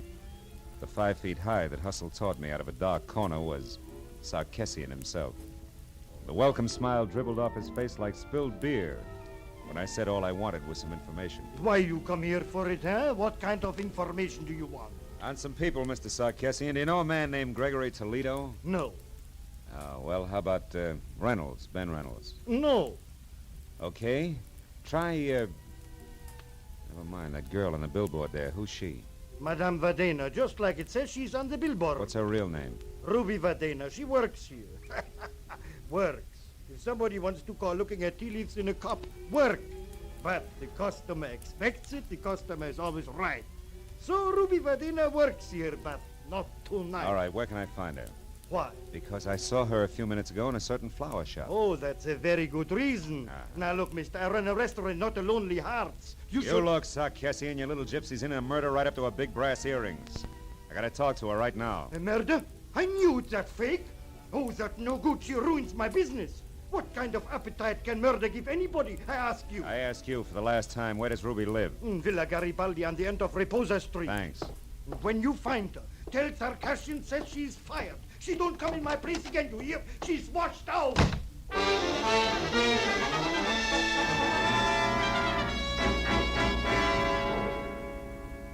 Reposa Street turned out to be a narrow, block-long tunnel under dark, matted cypress trees, at the end of which Villa Garibaldi squatted like an ancient yellow toad, 2 stories high. I'd gone far enough for my headlights to pick up the clutter on the stairs when Ruby herself stepped out from the trees and headed for the front door. She had enough head start that she was upstairs and at the door before I caught her. Leave me alone. I haven't done anything, copper. Leave me be. I'm no cop, Ruby. Oh, no. Lisa and I saw you at the flower shop. You're not kidding anybody. Is this your door here? Maybe, but you can't get in there without a warrant, copper. So keep it out here and keep it short. What do you want? Who is Gregory Toledo? I don't know. All right, let's try an easier one. What was that florist Harlan Steiner to you? If you're not a cop, what do you care? I'm a private detective, honey, and I care plenty. You know what happened to him, don't you? I think he's dead, if that's what you mean. He was just a friend, that's all. Oh, no. You're not the type for just friends, Doc. Hey, wait a minute, sugar. Somebody's in your room. Oh, no. The money. Open the door. Hurry up, will you? I'm trying Well, to. come on. Get out of my way. Reynolds! Ben, stop! Stay back, you! For an instant, I'd seen Ben Reynolds, his face twisted in fear, a package wrapped in green oil paper clenched in one hand. Then he grabbed up the only lamp and smashed it at me. In the dark, I heard him run through the kitchen and out the back door. By the time I got outside, he was gone. I started for my car to follow him, but stopped again at the sudden sight of a gun barrel shoved out from the shadows between 2 trees and pointed straight at me. Don't move, fella. Not 1 inch or I'll kill you. You sound like you mean it. I do. You're not going any farther, fella. Don't try. And whoever you are, forget about the green package. You'll live longer. Yeah, I'll take your word for it. Just tell me one thing, baby. Are you and the doctor a team? That all depends. Now go on. Back the way you came.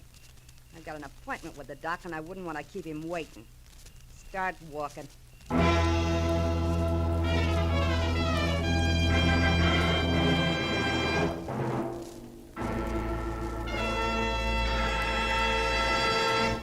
In just a moment, the second act of Philip Marlowe. But first, with the outbreak of conflict in the Far East, Care's stockpile in South Korea has fallen into the hands of the invaders. But orders are being accepted so that the moment the conflict ceases, Care will be able to move in with badly needed food and clothing for the distressed men and women of Korea.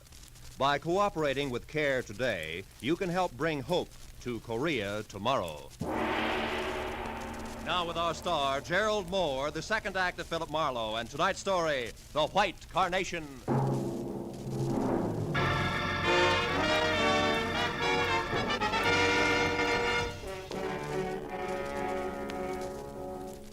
When the lady in the dark left for her appointment with the doctor, I knew that my next move should be a tight huddle with the good gray heads of Homicide. But I also knew that first there was the matter of Ruby Vadena. I could tell by the way she was coming for me. The kind of enthusiasm you see only at feeding time at the zoo. Where is it? The money. Where did it go? How do I know? You're the fortune teller. Now, what'll it be? Cards, teacup, crystal ball? Or should we just try some plain old-fashioned conversation, Ruby, huh? Now about what? Well, for one thing, $40,000 that won't sit still. For another, your connection with Steiner's murder. The law's just itching to hear about that one. Not the police. I don't want to tangle with them again. I mean... Oh. Could be embarrassing talking over the good old days, Ruby. Is that it? What do you want to know? You and Steiner and the 40,000. What's the story? Steiner and I were supposed to go away together to be married. He loved me. You loved the 40 grand. Go on. The money came from the sale of his flower shop. He brought it over here tonight. Said he'd be back. When he didn't show up, I went to find him. That's all I know. Not enough, Ruby. That shop wouldn't bring $40,000 like you could pass for a school mom. Where'd he get the money? I haven't the slightest idea. But I do have a suggestion. Oh? If you can get your hands on the money, which is really mine now, I'll split it with you, And we could even take a long, long trip, huh? Mhm. No dice, baby. I wouldn't sleep nights worrying about my traveler's checks. So long, clairvoyant.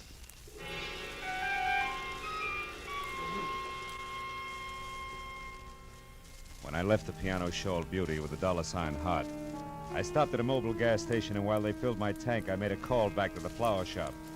Learned that Detective Lieutenant Matthews had gone down to the morgue. But 20 minutes later, when I was there, I was still a step behind, because Matthews had since gone on to headquarters.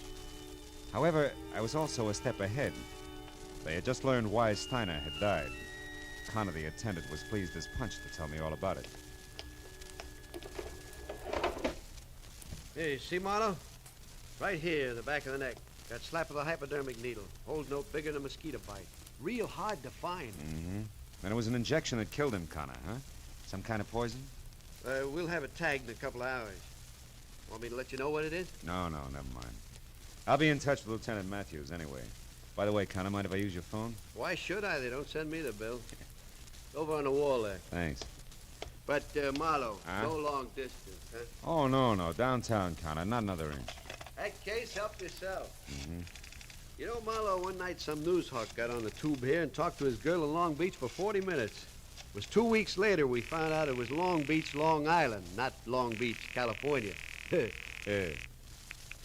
Homicide, Lieutenant Matthews. Marlowe Matthews, I'm down at the morgue. Oh, what is it, Marlowe? Steiner, or are you still just a wayfaring stranger? No, it's Steiner. Look, Matthews, I found out a couple of things that might help. I figured you would. Who is it, Marlowe? Well, so far it could be a Dr. Reynolds, but there's more to it. There always is. Wait there, Phil. I'll be over. Okay, but one thing first, Matthews. Does the name Gregory Toledo is in Ohio mean anything to you? Offhand, no. Why? Where does it fit in? Yeah, well, I'm not sure. When I started, Dr. Reynolds was out to kill Toledo again. It seems he's come back to life. Come back to what? Sounded like you said... I did, yeah. Well, we'll talk about it when you get here. So long, Matthews. Hey, pardon me for butting in, Mr. Marlowe, but that's kind of funny. What you said, I mean. Why? It was the name you threw at Matthews, Toledo. You see, No, I couldn't count. Well, Oh, wait a minute, Connor. Huh? What's funny about the name Toledo? Come on, it can count plenty. Oh, it's just a coincidence, that's all. That can be enough. Let's have it. Okay, Marlowe. About 6 or 7 years ago, we had a dead one in here named Toledo. Yeah? The front part I don't recall, but it wasn't that Gregory. Anyhow, the cops shot him full of holes for resisting arrest. What's the kind of funny part? Oh, not much, Marlowe. Only you just tied somebody named Toledo to this Steiner here who was killed with a hypo. And? And the Toledo bird I'm talking about was a dope peddler. Dope peddlers, Marlowe, are sometimes real handy with hypo needles. Nothing, huh? No. Not unless it fits tighter. Hey, look, Connor, you keep files here, don't you? Yeah. You could get me an address on the Toledo you're talking about, a first name, next of kin, so on, couldn't you? Sure I could. What's more, I'd be glad to, Marlowe. Why, if this meant something, it'd be... Yeah, well, let's get to the files, huh, Yeah, Connor? yeah, sure, Yeah, sure, boy. this way. Morgue attendant cracks keys. Gosh, I'll be... right over here. Here we are. Tobias, Toledo. Yeah, Toledo. Here it is, Marlowe. Let me see that. Toledo, John Edward, August 18th, 1943. Shot to death by police officers Celeste using Hogan badge. Resisting arrest. Address, 31 Juniper Place, Ocean City, California. Next of kin. Holy smoke. Gregory Toledo, a son. Connor, you're a genius. Oh. Now, do one more thing for me, will you please? Yeah, sure. When Lieutenant Matthews gets here, tell him I'm sorry to stand him up, but that if I'm real lucky, he won't be mad at all. Yeah, but Marlowe, this address at Ocean City's 7 years old. I know, Connor. That's why I said real lucky. I'll see you.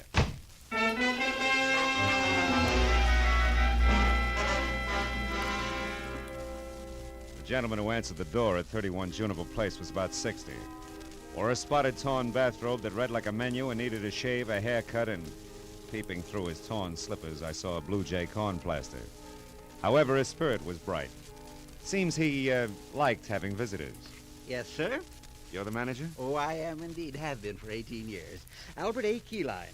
You looking for a room, sir? No, just some information, Mr. Keyline. My name's Marlowe. I'm a private detective, and A private detective? Well, come right in, sir. My goodness, don't often get to chat with a man in your profession. No, I welcome the opportunity. I usually keep the living room closed except on Sunday, but tonight I think we can forget that regulation. Yeah, well, look, the Morris chair there is the best one. Make yourself comfortable. Thank you. Mr. Keyline, did you know John Toledo? Toledo? I most certainly did. He stayed here for 5 years. I'm unhappy to inform you. He was killed on my front lawn there in 1943. It was good riddance to... Oh, I see why you're here, Mr. Marlowe, but frankly, I expected the police, not a private detective. Well, why should you expect the police? Because not 2 hours ago, Emma Mallory, my neighbor, saw Greta Toledo over at the amusement pier. Greta Toledo? Amusement pier. Greta Toledo? You mean Gregory Toledo, don't you? I don't think so. I would have said Gregory if I meant Gregory. Oh, I don't doubt that for a minute. Besides, that boy'd know better than to come back to Ocean City. It's done him enough harm. I said Greta Toledo, John Toledo's daughter, Gregory's twin. Twin? Wait a minute, Mr. Keyline, this is important. Greta and Gregory Toledo are twins and the children of John Toledo? That's right, sir. All three lived here for 5 years, like I said, and a more different brother and sister you never heard of. Well, different like what? Like heaven above Careful. and that other place below, that's what. The boy was fine. The girl a terror. At 13, she was tormenting Alec, and at 18, when she left here, she was a brazen hussy. Both went their separate ways from here a week after John was buried. You haven't seen him since? No, except one night about a month later when the boy, Gregory, came here to visit me and asked for all the pictures I had of him and his father and sister. I used to be an amateur photographer, you know. I got a pictures, medal one time at pictures, Mr. Keyline, why did he want them? Sentiment, I guess. He was kind of soft-hearted. I gave him the whole batch except one of Greta, and I only saved it because the lighting was so good.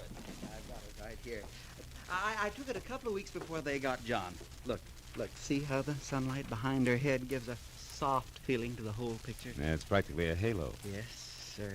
Very professional. I'll just take that now, Mr. Marlowe. I might try and improve it someday. Yeah, the best of luck. Keyline, don't move your finger. My finger? Well, why not? Mr. Marlowe, are you sure you feel all right? Frankly, no. But I hope to get better as I go along. Listen, Keyline, that neighbor of yours, that Emma, who said she saw Greta Toledo at the amusement pier, was it the big one off the foot of Surf Street? Oh, it sure was. Emma saw her go behind one of the concessions and take a flight of stairs down to the beach. Which flight of stairs? There's a half a dozen of them, Keyline. Think, will you? You don't have to. I know, because Emma said it was the flight by the cotton candy concession. You know, that fuzzy stuff. And he's near the merry-go-round. I'm sure of that because Emma mentioned the merry-go-round. She never leaves out any details, you know. Emma's a thorough...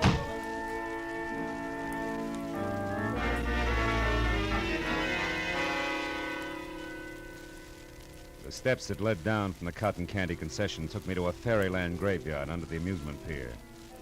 Dead carousel animals, horses, sea serpents, dragons that smiled, all broken and bent and piled any side up. Some rusted brown, some of the bilious green discolor of old brass. Then a lot of steel and stone dwarfs who must have belonged to some long ago winter wonderland, also broken and rusted.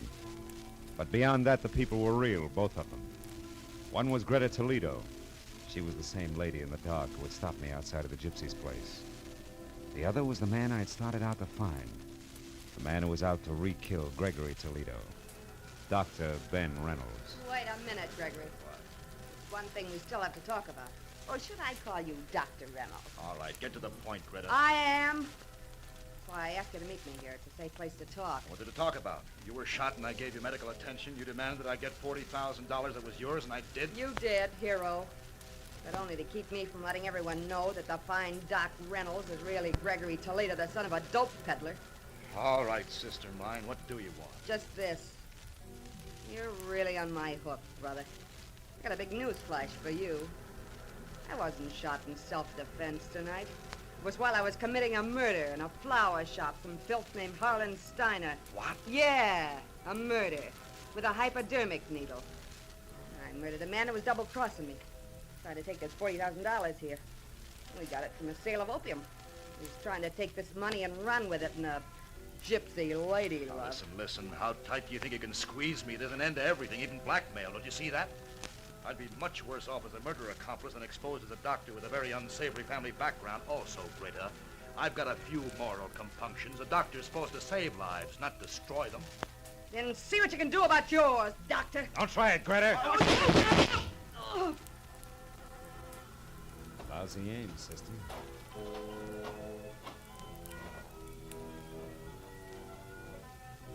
She's dead. Yeah. And so is Gregory Toledo, finally. We better get to the police, Dr. Reynolds.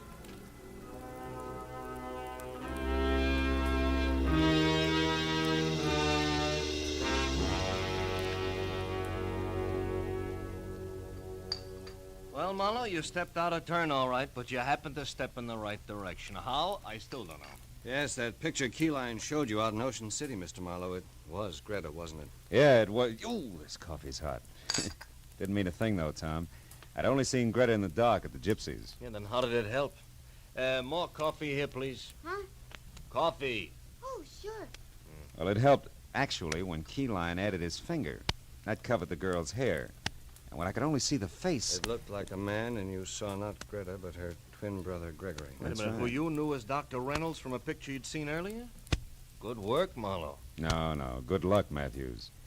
There was Connor in the morgue, a gabby woman named Emma Mallory, Keyline's hobby as a photographer, and, lots of little things. Pardon me, Lieutenant. I don't quite know how to say this, but what about the publicity, the newspapers, and what it'll do to, well, Dr. Reynolds being Gregory Toledo. Dr. Reynolds being who? Hey, miss, I'd like that coffee tonight. You know, I always did like you, Matthews. Good night, fellas.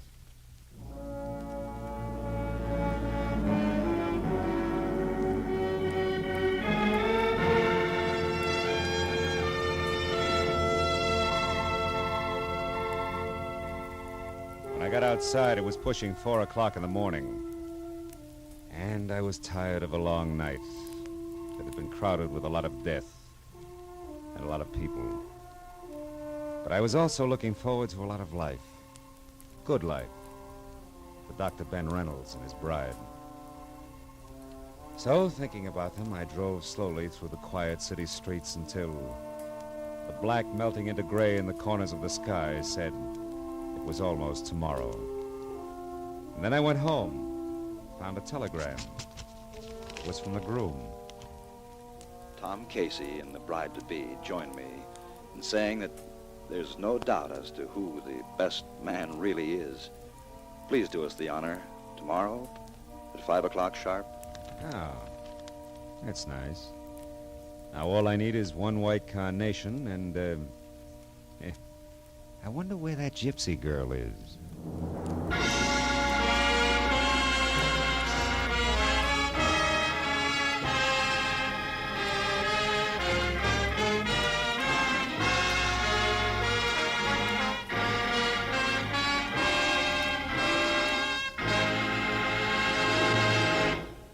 The Adventures of Philip Marlowe, bringing you Raymond Chandler's most famous character, star Gerald Moore, are produced and directed by Norman MacDonald and written for radio by Robert Mitchell and Gene Levitt. Featured in the cast were Paul Dubov, Virginia Gregg, Fritz Feld, Georgia Ellis, Tom Tully, Parley Bear, and John Daner. Detective Lieutenant Matthews is played by Larry Dobkin. The special music is composed and conducted by Richard Arant. Be sure and be with us again next week when Philip Marlowe says... This time a Skid Row suicide changed into murder. A cobbler with an accent was afraid to call the police. And a hard-boiled Hollywood agent broke into tears. All because one woman kept her whole life between the covers of a big leather book.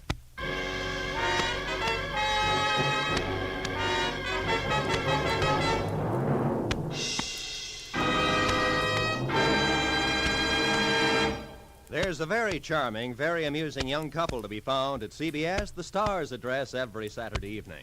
They're Liz and George Cooper, and Liz is played by the glamorous Hollywood comedian Lucille Ball. It's wonderfully hilarious. It's comedy at its best. My Favorite Husband, starring Lucille Ball, every Saturday night on most of these same CBS stations. THESTARESSADDRESSISCBS. The Star's address is CBS. This is Roy Rowan speaking.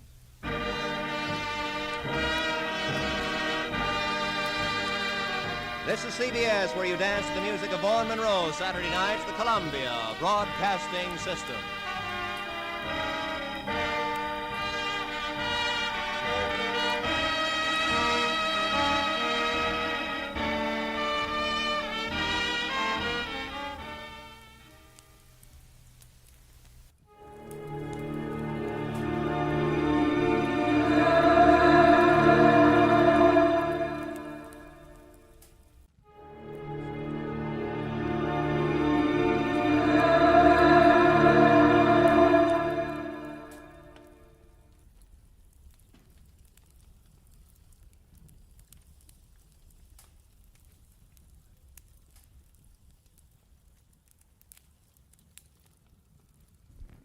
Get this and get it straight. Crime is a sucker's road, and those who travel it wind up in the gut of the grave. This time it was a fishy horseplay from a red-headed beauty, past a black-bearded sailor to a neck-and-neck finish over a wandering seahorse worth $50,000. I was the jockey. It happened like this. From the pen of Raymond Chandler, outstanding author of crime fiction, comes his most famous character in The Adventures of Philip Marlowe.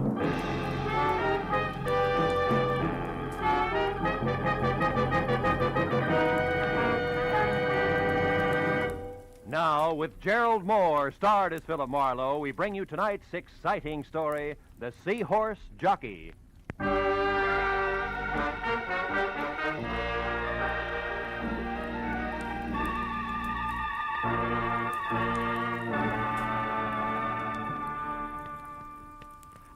You know, Mr. Marlowe, when you came in today, I said to myself, it's a funny thing. You've been getting your haircuts here now for 6-7 years. But I never found out how you vote. Republican or Democrat? Well, I like to think that's my business. And another thing. Never did you tell me if you're for the Marshall Plan or against the Marshall Plan. Well, the Marshall Plan And for the California's governor next fall? Well, there's no doubt in my mind And the income tax... sit back, please. Yeah. Now, the income tax is fair or it's not fair? Well, eminently... Now, how come all this stuff, I don't know, what is your opinion? I can't imagine. Of course, my opinion, I tell people. I say political party is a matter of getting to... Oh, excuse me. Saved by the bell. Hello, Alvin's barbershop. Alvin speaking. Who? Mr. Marlowe? Yes, he's right here. Hold on, please. It's for you, Mr. Marlowe. Always interruption, ain't it? You're so right. For 60, well, never mind. Hello? Mr. Marlowe, this is Mrs. Lola Demarest speaking. Oh? Thank goodness I've finally located you. Now, you're to come out to my place at once. Pacific Palisades, 1312 Old Tower Road, and your plane leaves in 2 hours. Now, wait a minute. What plane, Mrs. Demarest? Why? What's this all about? The seahorse. I'm going to sell it, Mr. Marlowe. My mind's made up. The sea witch? A seahorse, Mr. Marlowe. It's a brute 6 inches high and set with precious stones, which a San Francisco dealer is anxious to pay $5,000 for. Well, look, Mrs. Demarest, The dealer's flying to New York tomorrow, Mr. Marlowe, and also my doctors say I'm living by sheer willpower alone. Hence, my decisions must be made quickly. Now, the terms of the deal are cash, so please be sure that you're armed. And the money will be returned here to my stepdaughter, Jillian Demarest, unfortunately. Oh, you don't approve, huh? No. However, I'll abide by my late husband's wishes. Jillian is to be provided for. Now, no more questions, sir. Just hurry. You'll be paid handsomely. And when you get here, Mr. Marlowe, use the back porch. I'll be in my bedroom. The other doors are locked. You're alone, Mrs. Demarest? No servants? I'm merely sick, Mr. Marlowe, not dead. And since I've just fired Elmer Paris, who was called a lawyer, but it was actually more of a baboon, we'll be able to talk. Now, hurry, Mr. Marlowe. Please be punctual. My new lawyer is due here at 4:30. I'll finish up and be ready for you at exactly 5. Is that clear? I've got one question. Were you ever a barber? Goodbye, sir. Well, Alvin, it looks like we'll have to skip that shave. Oh, that's too bad, Mr. Marlowe. Like I said, I'm anxious to get your opinions. Opinions are important, huh? Important, you know. Oh, sure, Al, sure. I mean, the way I look at it, Mr. Marlowe... Alvin! Yes, Mr. Marlowe? Wipe the lather off. Your chin, not mine.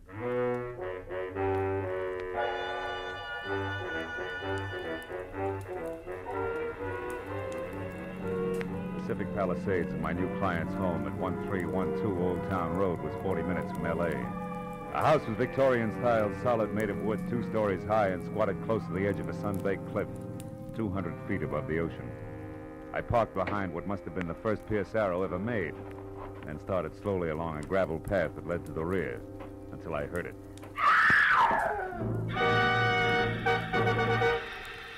Inside, I found an old woman whom I figured to be my client, leaning against a half-open kitchen door, sobbing and clenching at the gingham apron she wore like it would keep her from screaming again. Mrs. Demarest, get hold of yourself. What happened? I'm not Mrs. Demarest. Oh, the poor darling. Her heart. She's dead. She's dead? In there, the bedroom. Oh. But who are you? My name's Philip Marlowe. Mrs. Demarest hired me an hour ago. She was a handsome woman. A beautiful woman and a good woman. You're the detective, aren't you, about the brooch? Yeah. How'd this happen, Mrs. Lockfield. Oh. Miss Bertie Lockfield. Miss Lockfield, were you with her? No, I came over a bit ago. I'm Lola's best friend, you know, her only friend. I came over in my car to cook her some dinner, like I do all the time. I live right by the little cottage at the foot of Old Tower Road, the one with the tall hedges. The dinner, Miss Lockfield, you were saying? Oh, yes. Well, Mr. Marlowe, can we go back to the living room? Oh, sure. Now, Miss Lockfield, you came over to cook dinner, then what? Well, I looked in on her first, like I do all the time. And since she was asleep, I went to the kitchen and set things going. And then? Oh, here, you better sit down, huh? Thank you. Then I went back to my place, fussed around for 10, maybe 20 minutes. Then I came here again and found what we just saw. That pillow clenched in one hand like she'd wanted All to right. hold Take it easy, something. Miss Lockfield. Try to hold on, huh? Now, tell me, you didn't happen to see anything of the new lawyer around, did you? New lawyer? Why, Lola didn't mention a new lawyer. He was due here today? Yeah, a half hour ago. Might help if we knew his name. Why, Mr. Marlowe? Mr. Marlowe? Surely you don't think there was, well, foul play? I don't know, Miss Lockfield. But for one thing, the position of the pillow seems kind of cockeyed to me. Yes, but who on earth would want to... Oh, no, not Jillian. It couldn't be. Mrs. Demarest was quite clear about Jillian. Jillian hated Lola, Mr. Marlowe, but Jillian isn't a killer. Yeah, well, maybe nobody's been killed. But tell me, Miss Lockfield, did this stepdaughter, this Jillian, know that she was getting the money from the brooch? Oh, no, I doubt it very much. Although she did know that Lola had it, of course, And what? and that Lola's money was dwindling, Mr. Marlowe, and that she was selling her possessions one by one. Uh-huh.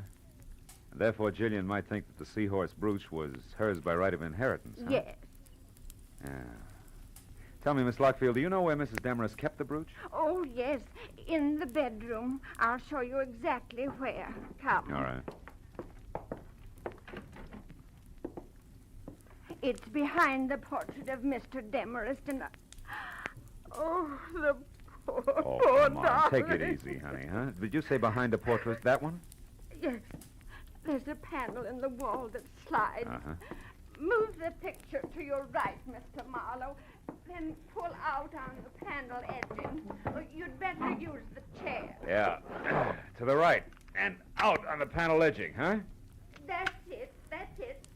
Here? This velvet case? No, those are earrings. The brooch is much bigger. It's in a silk bag, Mr. Marlowe. Mr. Marlowe, don't you see it? No. And I don't think I will. Miss Lockfield, the velvet case is all there is. The seahorse is gone. I called the law and reported both the theft of the brooch and the death of Mrs. Demarest while Bertie Lockfield prompted over my shoulder. After that, I started through the place looking for anything that could possibly give me a lead on the wandering seahorse. 15 minutes later, all I could show for my effort was a telephone number, Surfside 10229. It meant nothing to me except that it was written on a sheet of brown roll-your-own cigarette paper. When I dialed the number and got no answer, I dropped the paper into my pocket. I told Miss Lockfield to wait for the police and headed for town in the first public phone booth. I started through the local classified directory looking for a lawyer named Elmer Paris. I didn't find him. I figured he could be somebody's junior partner. So I began at the top. I scored on my 7th nickel. Calder, Kramer, and McDuff. It was the anchor man who answered. Elmer Paris? Yes, we employ a lawyer by that name. One who was fired by Mrs. Lola Demarest early today, Mr. One McDuff? who ceased working for Mrs. Lola Demarest early today. All right, objection sustained. Tell me, where can I get in touch with Mr. Paris? At his desk here in the office where he's been all day. Your reason for asking, sir? The answer you just gave me. Now, one last item, Mr. McDuff. Did your firm supply a new lawyer for Mrs. Demarest late today? We did not. And, sir, we never will. Oh? Each lawyer in this office is, first, a gentleman, second, a competent barrister. The belligerent Mrs. Demarest has use for neither. Good day, sir.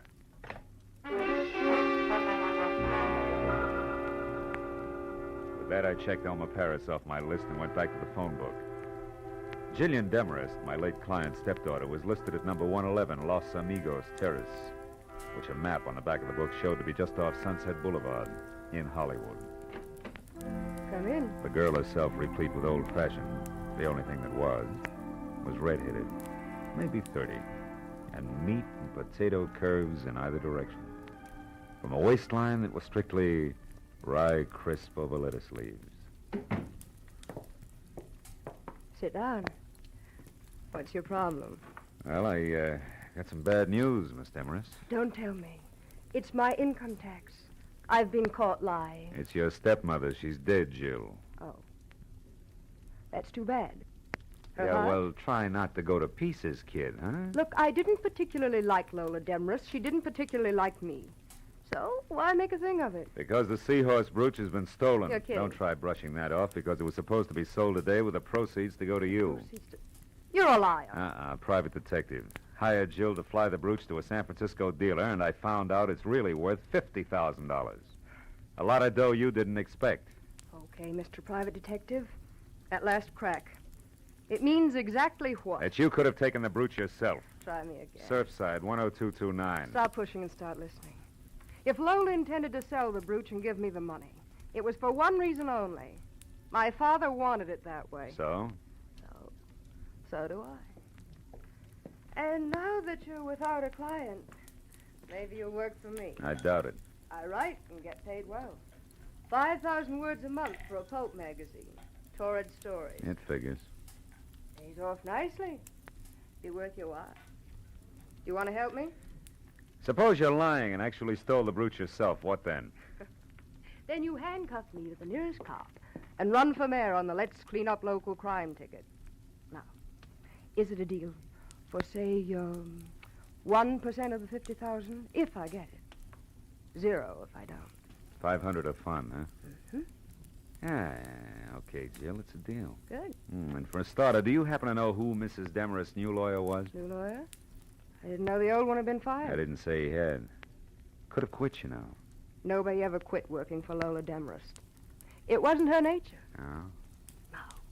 Will you please stop barking at me and go out and bite the guy with the brooch? You look like you could do a good job of it. For $500. Yeah. But just think of the opposition, Jill. It's snapping at 50 grand.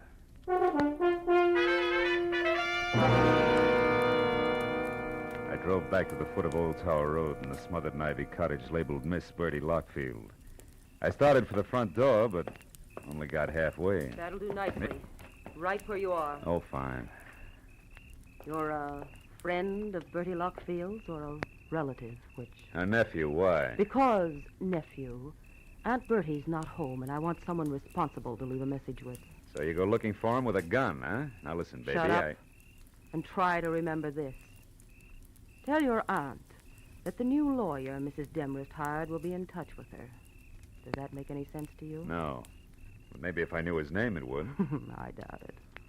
Now, nephew, without any fuss, let me have your car. Hey, now, wait a minute. Wait. Come on. You'll find your car a block away from here where I left mine. Give? No. Happy motoring. Thank you, nephew. And don't forget the message. She backed away, got into my car, and started it without once taking her dead, fish-cold gray eyes off me. When she jerked away from the curb, it was too late for me to do anything but swear and start walking to my car. It was where she said it would be, so I got in and sulked as far as the first public telephone. It was time to try Surfside 10229 again.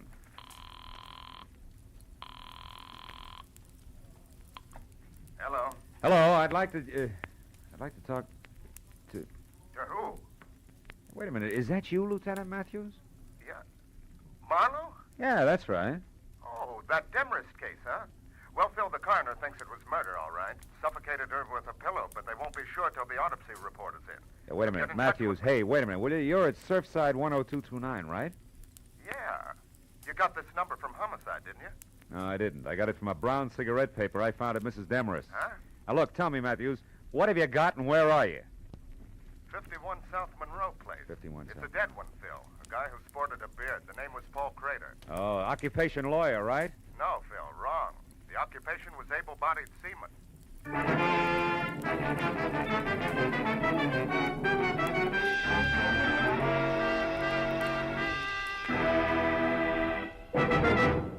In just a moment, the second act of Philip Marlowe. But first, Dr. Christian's latest patient comes up with a new problem for the kindly small-town physician this Wednesday. And it's the case of a man who's about to be evicted from the place to which he's come home to die.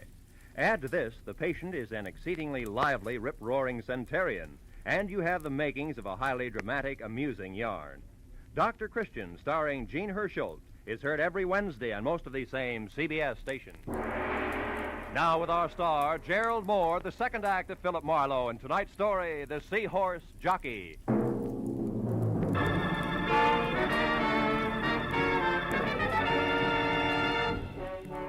I was 30 minutes getting out to the address Matthews had given me. The neighborhood around Surfside looked like it had been pushed together from scraps that had washed in from the sea. And number 51 Monroe Place was no improvement.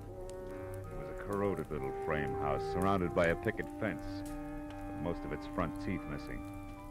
I parked in the red glare from the squad car's spotlight, and as I walked past the sagging gate, I could hear Matthews inside. Oh, hello, Marlowe. Come on in. But don't fall over the late Mr. Paul Crater there. Oh, that's him, huh? Doesn't look much like a sailor to me, Matthews, in spite of his whiskers. What do you expect, bell-bottom trousers? All right, all right. Those guys wear suits when they're ashore like anyone else. He was shot twice, Phil. Once in the stomach, once in the chest. Dropped right here in front of the door, huh? Yeah. The way it looked, somebody came up and knocked, and when Crater opened the door, they let him have it. Got a line on him? Well, he was a nice, quiet guy, apparently. Lived here with his sister, Helen. As far as we know, they got along fine. We're still trying to locate her. He worked around here someplace, but we don't know where yet. But what about that Demarest business? Oh, that. Well, Oh, wait a minute. Oh, okay. Matthews. Yeah, Mooney. I see. Jug Nolan. As in J-U-G? Yeah. Uh-huh. He is? No, you come on back. I'll check him later, personally. Well, Phil, that answers one question anyway. Crater here worked out of a boatyard on Front Street. Now, what was that Nolan, J-U-G, about? Jug Nolan. He's the bird who runs the shipyard. Oh. Mooney says he's a genuine old sea dog from roll your owns to Wait a kettle... minute. Did you say roll your own? Yeah. Matthews, how about letting me talk to this Nolan before you and the boys move in? Why? I'd like to check the color of his cigarette papers, and I'll let you know. Well, okay, Marlowe. Only keep your chin in. Maybe Nolan doesn't know anything about what happened to Crater here. Unless he pulled the trigger, huh? I drove through the thick smell of seaweed and dead fish that was Front Street for 10 blocks before I found a battered sign that read Nolan's, dangled over the door to a shanty of an office behind which a tangle of crooked masts stuck up like jackstraws out of a jam of crusty hulks. I pulled into the curb across the street from the place and started to get out when the office door opened. And a man who looked something left over from Moby Dick stepped out, headed across in my direction. As he passed in front of my car, I got a good look at the butt of the homemade cigarette, drooping over a jaw as heavy as the end of an anchor. It was rolled with brown paper. Odds on it had to be Jug Nolan. When he swung on down the street and finally went into a bar, I followed. Hey, Sweet. Do it again, huh? Be right with you, Chuck. Snap to it. I gotta get... Well, what do you make of it, mate? Something biting you? Not exactly, Jug. I was just wondering how well you're acquainted with Lola Demarest. Demarest? Yeah. Well enough to know she's got vinegar in her veins instead of blood. Why? The old crackpot something to you? No, not now. She was my client earlier tonight. I'm a private detective. Name's Marlowe. Now, keep it. You were up to see her today. I'd like to know why. Go ask her. That's a little tough now. She's dead. Yeah? Well, better late than never, mate. Miss her, do you? I can stand the strain. What was your business with her? Boats. Sure it wasn't seahorses? Don't talk bills to me, mate. I said boats. 2 rusty, rotten scows covered with barnacles enough to sink 'em in another week. But to hear that old gal talk, you think each one was the Queen Mary. Hey, Swede! Yeah? Pour me that drink. Okay, Jug. Here, what's yours, mister? Scotch, Johnny Walker. Take them both out of this. No, you don't. I'll buy my own. And I'm tired of your questions, mate, so haul out. Here, Swede. Suit yourself. Maybe you can bear up on one more question, Nolan. For you, maybe it's easy. Who killed Paul Crater? What was that? Somebody put 2 bullets in Paul Crater in front door of his house. I just came from there. Paul, dead. If you're lying to me, mate, I'll kill you in 2. Get your hands off, Jug. Why would I lie? Do the cops know who did it? Not yet, but they will. I'll find out about this and in a hurry. Slow down, Nolan. There's no rush. Crater's going to be dead a long time. I want to ask you... Get out of my way! Now, look, Nolan, I said I wanted to... Never mind. Okay, Commodore, help yourself. Nolan's ponderous right fist was cocked when I changed my mind, but that wasn't what did it. Over his shoulder, I'd spotted a familiar face. Detective Lieutenant Matthews leaning at the end of the bar and studying his thumbnail intently. As Jug stamped past him and out the door, Matthews jerked the intriguing thumb at a thin, sandy man working a pinball machine, who suddenly lost all interest in the game and left abruptly. And Matthews sidled down the bar toward me. Sorry to step on your heels there, Bill, but we found out that Nolan has 2 judgments against him for assault. Got a very dangerous temper, it seems. Well, you saved me a split lip. Did you hear all of it? Enough to convince me that Jug Nolan didn't do it, but we'll tag him just to play safe. Oh. Chances are he's heading for Crater's house now, which should just give me a good chance to go to his place and look around. Uh-huh. I'll see you, Marlowe. Yeah, so long, Matthew. Something else for you, mister? No, thanks, Swede. Unless you can tell me why so many Surfside sailors grow Van Dykes. Ha! I wondered myself. Maybe it's to hide those dirty collars. I don't know. Hey, Swede. Couldn't stand the city gas. Hey, here's one with a beaver now, mister. Why don't you ask him? Oh, it's not that important. Come on, let's go, Swede. Set me up some rye whiskey. Okay, all right. Say, Dusick, this fella here wants to know why you sailors grow those chin whiskers. Yeah? Skipper, I'll tell you. A sailor's got to have something to do while he's away or spare time at sea that don't take up too much space. Yeah, well, I guess it beats bike racing. I'll see you, Dusick. Hey, wait, I want to tell you. I went to town today looking for nothing but a change of scene in a chubby blondie shirt, would see. And what happened? Yeah, well, that's fine. Some gal takes a look at my bed and thinks I'm a college professor doing research. I couldn't tell her out with a blowtorch. Yes, the well, next one runs for her life because she takes me for a judge. And after that, I'm just getting around Hey, to wait a asking minute. me- Hold it, Dusick. Huh? You say judge? What's up, Skipper? You losing your rudder? Just the opposite. You've given me an idea that'll work. Yeah, and what? 2 murders, a beautiful sneer, and a missing seahorse. Ah. Wild, but it's beginning to make some sense. So long, sailor. I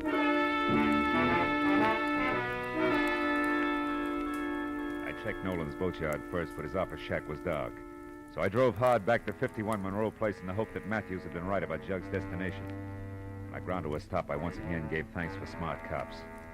Jug Nolan was there, all the fight gone out of him as he stared without seeing it at the blood spot on the floor where Paul Crater had died. I asked him one simple question.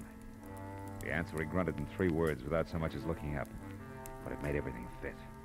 And as I got to the phone, I knew that whatever else he was, the old sea dog was no liar.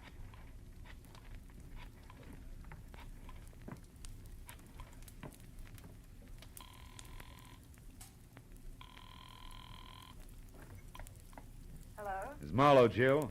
Oh, I've been waiting for this. What is it? Money or fun? All depends. Now listen close. I've got to have some help right away. What's wrong? Where are you, Phil? It doesn't matter, but this does. Get hold of that friend of your stepmother's. What's her name? Bertie Lockfield. And both of you meet me at your stepmother's house as soon as you can make it. It's important, baby. Don't fail me.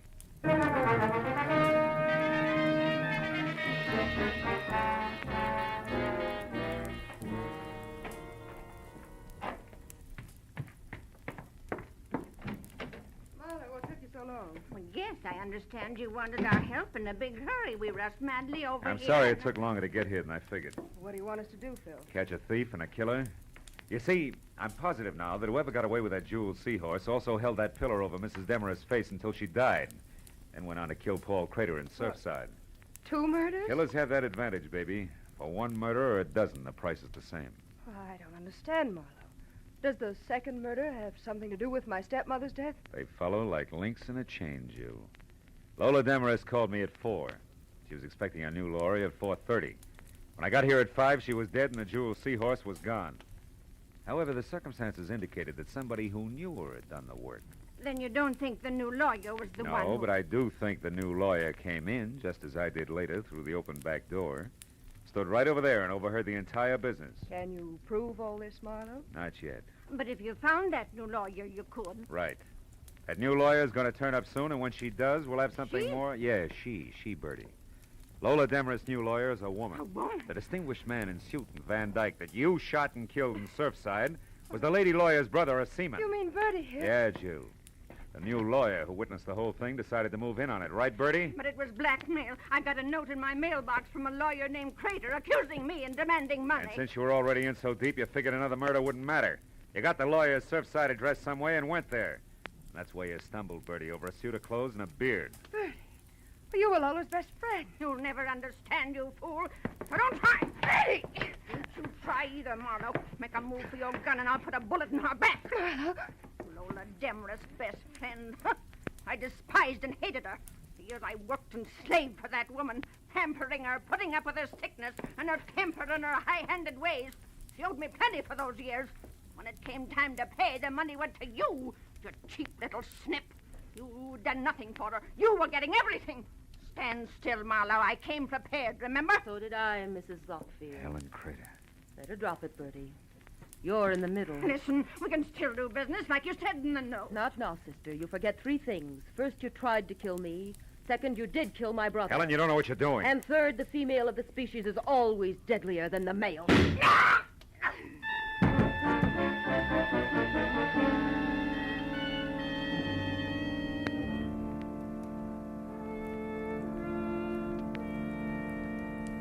Well, Matthews, that's about it. Yeah. What do you think will happen to Helen Crater? That's one I don't have to figure out. Well, she's a lawyer, you know. Say, Maybe by the she way, could- Phil, how did you find out she was the lawyer? Oh, that. Well, you see, the fact that the new lawyer was nowhere around bothered me. Uh-huh. And then when I was in that bar in Surfside, one sailor with a beard told me he'd been mistaken for a judge. So I figured maybe another sailor, also with a beard, could have been mistaken for a lawyer. And you worked back from that? Yeah. Paul Crater's sister, Helen. I finally asked Nolan what Helen Crater did for a living. He told me. You see, he was the guy who had recommended Helen in the first place. He'd come to see Lola about the boats and found out that she needed a lawyer, right? That's right. So he tossed some business to Paul Crater's sister. That's how the phone number came on brown cigarette paper. You know, I found it on the sun porch. Well, that's it. Yeah. Well, you gonna get some coffee? No, thanks, Matthews. I'm kind of tired. Oh, I think I'll go home.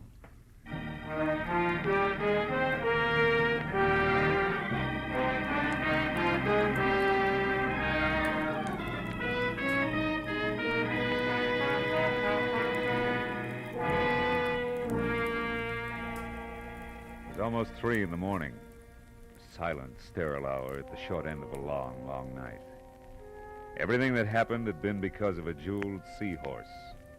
An ugly little replica of an ugly little fish. But then, as I thought about it, I realized that the trouble wasn't because of the seahorse. It was because of the people.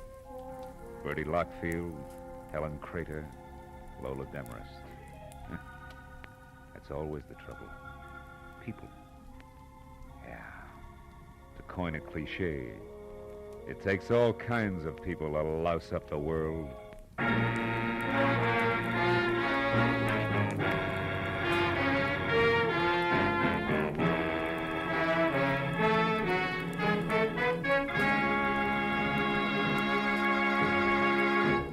The Adventures of Philip Marlowe, bringing you Raymond Chandler's most famous character, star Gerald Moore, are produced and written by Norman MacDonald and written for radio by Robert Mitchell and Gene Levitt.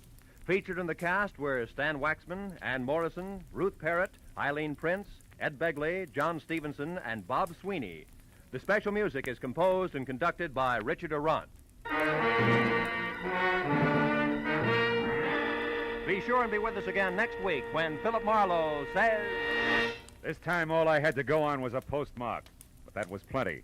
It led me to a knife between a pair of shoulders, a woman with a second-hand face, and a corpse by a water wheel.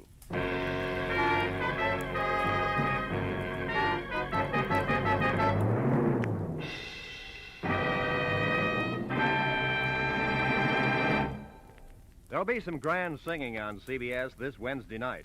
Bing Crosby will play host to Al Jolson and Ella Fitzgerald, and Burns and Allen will entertain lovely Dinah Shore. Also, Groucho Marx will be around with more of his wonderful wit on his quiz, You Bet Your Life. And, of course, Dr. Christian will be on hand with another famous story. They'll all be heard on most of these same CBS stations, so be listening. This is Roy Rowan speaking. Now, stay tuned for Pursuit, which follows immediately over many of these same CBS stations. This is CBS, where Wednesday night is Bing Crosby night, the Columbia Broadcasting System.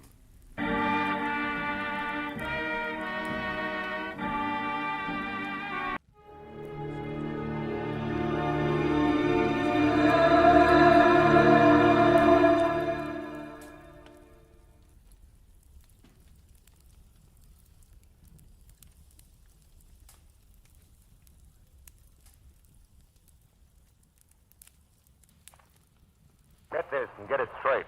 Crime is a sucker's road, and those who travel it wind up in the gutter, the prison, or the grave. I didn't know it, but I was caught in a smokeout that led from a search for a lady in black, past murder at a highway inn, to gunfire at a warehouse, for a girl already dead in the morgue. From the pen of Raymond Chandler, outstanding author of crime fiction, comes his most famous character in The Adventures of Philip Marlowe.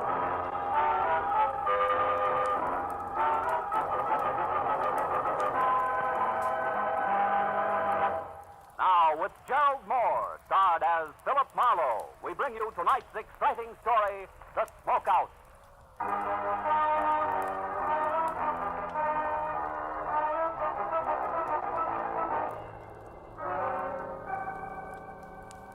It never seems to fail. A sleepless night that leaves you with raw nerves and sandpaper eyelids is always followed by a day that never ends. A kind of long, tough day that keeps you on the move until life in the city finally reduced to no more than a confused clatter or stink of exhaust fumes and an aimless mob of shallow people milling around, looking for nothing but a chance to con each other out of a lousy butt. And this was no exception. Because when I finally decided to quit, to get out of it, to go someplace quiet and relaxed, I found myself instead in a hurry all over again. I was on my way to a very public building on Spring Street at the stubborn instigation of one Detective Lieutenant Matthews of Homicide, whose phone call 20 minutes ago had caught me as soon as I opened my apartment door. Where you been, Marlowe? Don't you ever check in at that office of yours? And on days like this, Matthews, they don't give me a chance. What's up? Tell me all you know about Vera Hamlin, Phil. Who's Vera Hamlin? A girl. No fooling. Are you real sure you don't know her? Positive. Am I supposed to? Maybe she used another name. Pretty, blonde, about 5'6", a sweet kid, apparently. I can think of a lot of women who fit that description, Matthews. Yeah, you could. But this one wrote you a letter yesterday. I didn't get it. Then I haven't been to my office at all today. Why? She wanted your help. How do you know? Well, we picked it up from the imprint in an open pack of stationery in her apartment. Oh? Better come down and take a look at her, Phil. Take a look at her. Where is she? In the morgue. Oh? She was struck by a car last night. Accident? What makes you ask that, Marlowe? Your dubious tone of voice, Matthews. Well, was it an accident? I guess so. Maybe I've been a cop too long. I get suspicious myself on dark nights. Can understand it. Come on down, Phil. Right away. I'll meet you there.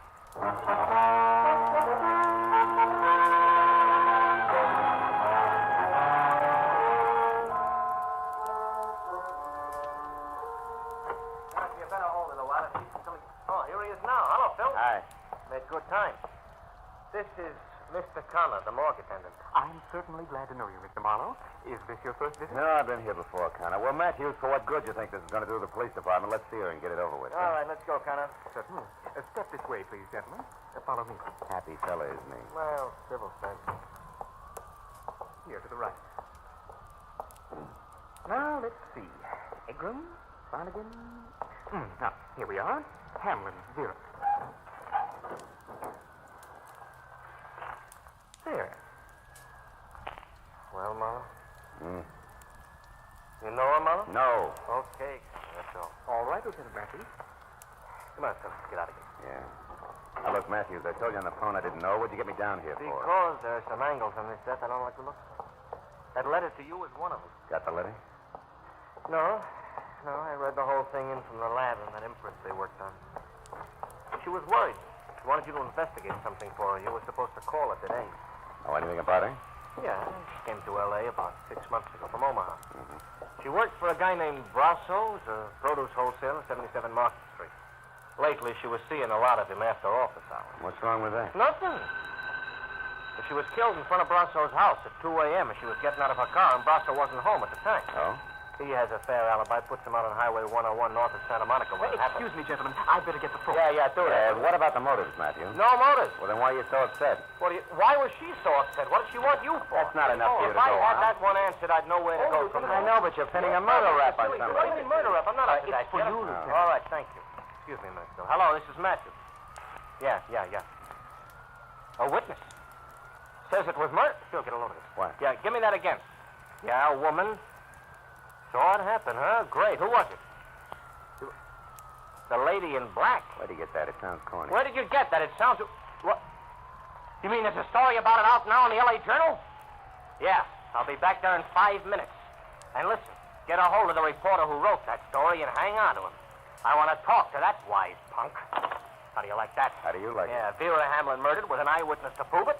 Only the police department is the last outfit in town to know. Come on, Phil. Where to this time? To buy a newspaper, find out what's going on.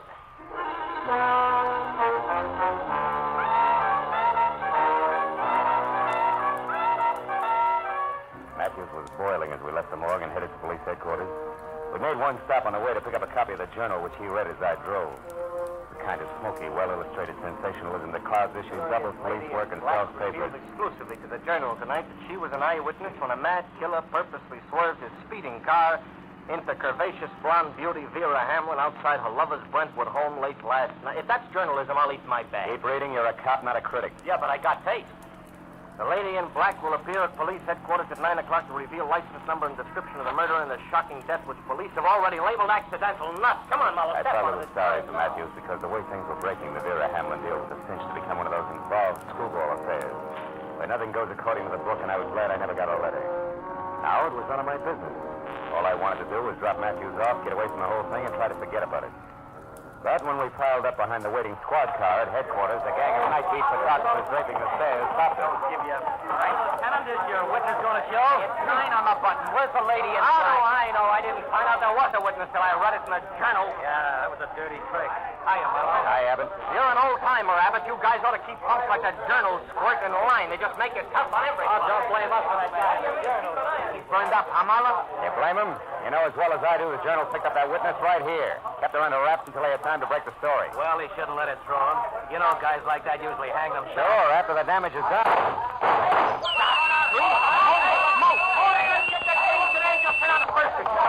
Now, I've had enough today, Matthews. Besides, nobody in City Hall signs my check. Good night.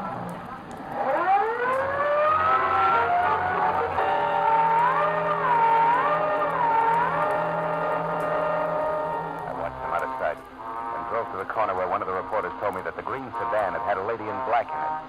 Whoever had fired the shots had gotten away clean. So, with that to think about, I drove back to Hollywood and tried a double scotch in a quiet bar. Yeah, it didn't work. Half hour later, I ended up in my office with Vera Hamlin's letter open on my desk. Enclosed were 5 $10 bills and a souvenir postcard from a place called Moon's Point on Highway 101. Penciled across the back with a word. I think this place means trouble to Dave Brasso. I don't know why, Vera. Maybe it was the memory of the girl's face in the morgue. Or maybe it was a stack of wrinkled tens on my desk that made me do it. But whatever it was, I went to my car, drove out past Santa Monica, and it took me an hour to get to Moon's Point on Highway 101. An isolated huddle of grimy filling station, rickety 6-cabin auto court, and weather-beaten lunch counter and bar, squatting beside the highway. I pulled up at the parking lot and went into the bar where the source of the quaint name Moon's Point met me. Moon himself. He was round, pale, and soft as a lump of green cheese. What can I do for you, mister? Dave around? Dave who? Brasso. Want to see him on business. What kind Private of business. Okay. Sure, Brasso's here. Out in cabin number 4 there with Mr. Stipple. Oh? You can got that back there if you want her. But I don't think they'll have much time for you, fella. Why not? The late paper just come in, the L.A. Journal. Is that all? I got much later news than that for him.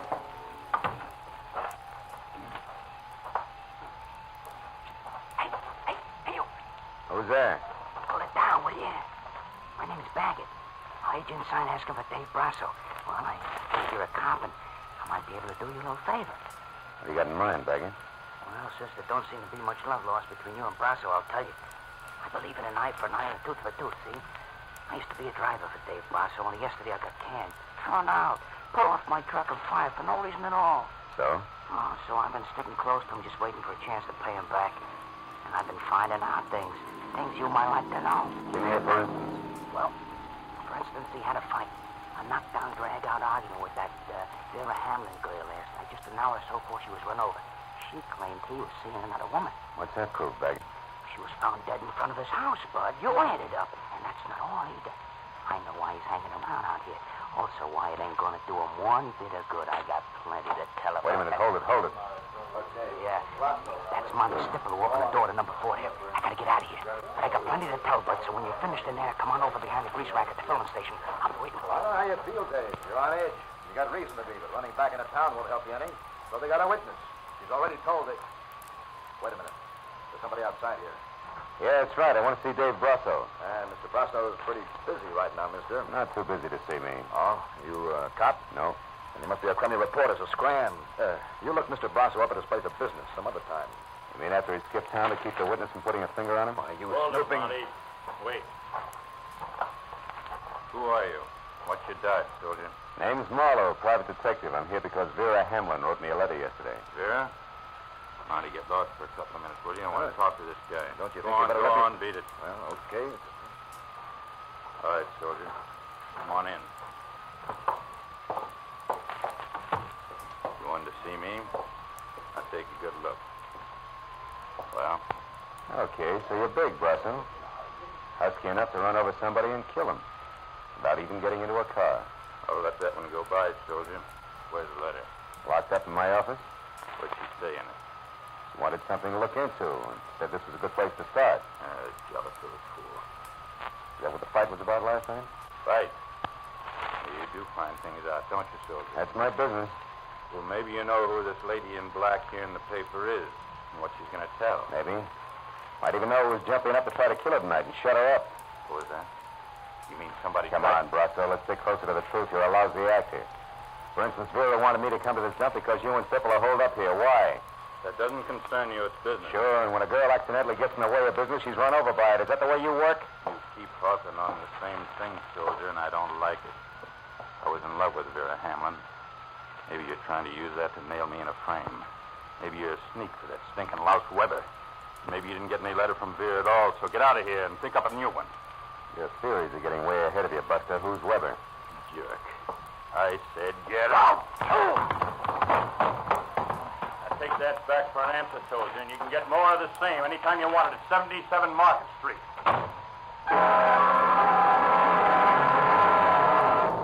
Brasso's hair-trigger left with 200 pounds of shoulder behind it. Piled me out of the door and flat on my back in the gravel. Which tallied my interview with him at 0 with one minor exception. My spiteful informer, Baggett, had some basis intact for his story, so I dusted myself off and made for the rear of the deserted filling station where the grease rack stood. There was nobody around. I waited a few minutes for him, and then I skirted wide around the auto court and looked in at the scaly window at the bar. Stipple was there with his nose in a beer glass, but no Baggett. I circled the building quietly, found nothing but indignant spiders and dark corners, and decided to try the grease rack again. When the back door to the bar opened, and Moon came out with a flashlight and a pail of garbage. He was halfway to a rack of cans when he froze. Like a bird dog with one foot in the air. Holy mackerel. His flashlight stabbing at a man's hand, hanging out over the edge of a shallow ditch. Look at her. There's somebody laid in the ditch. Yeah. No wonder I couldn't find him. It's Baggett with a knife in his back.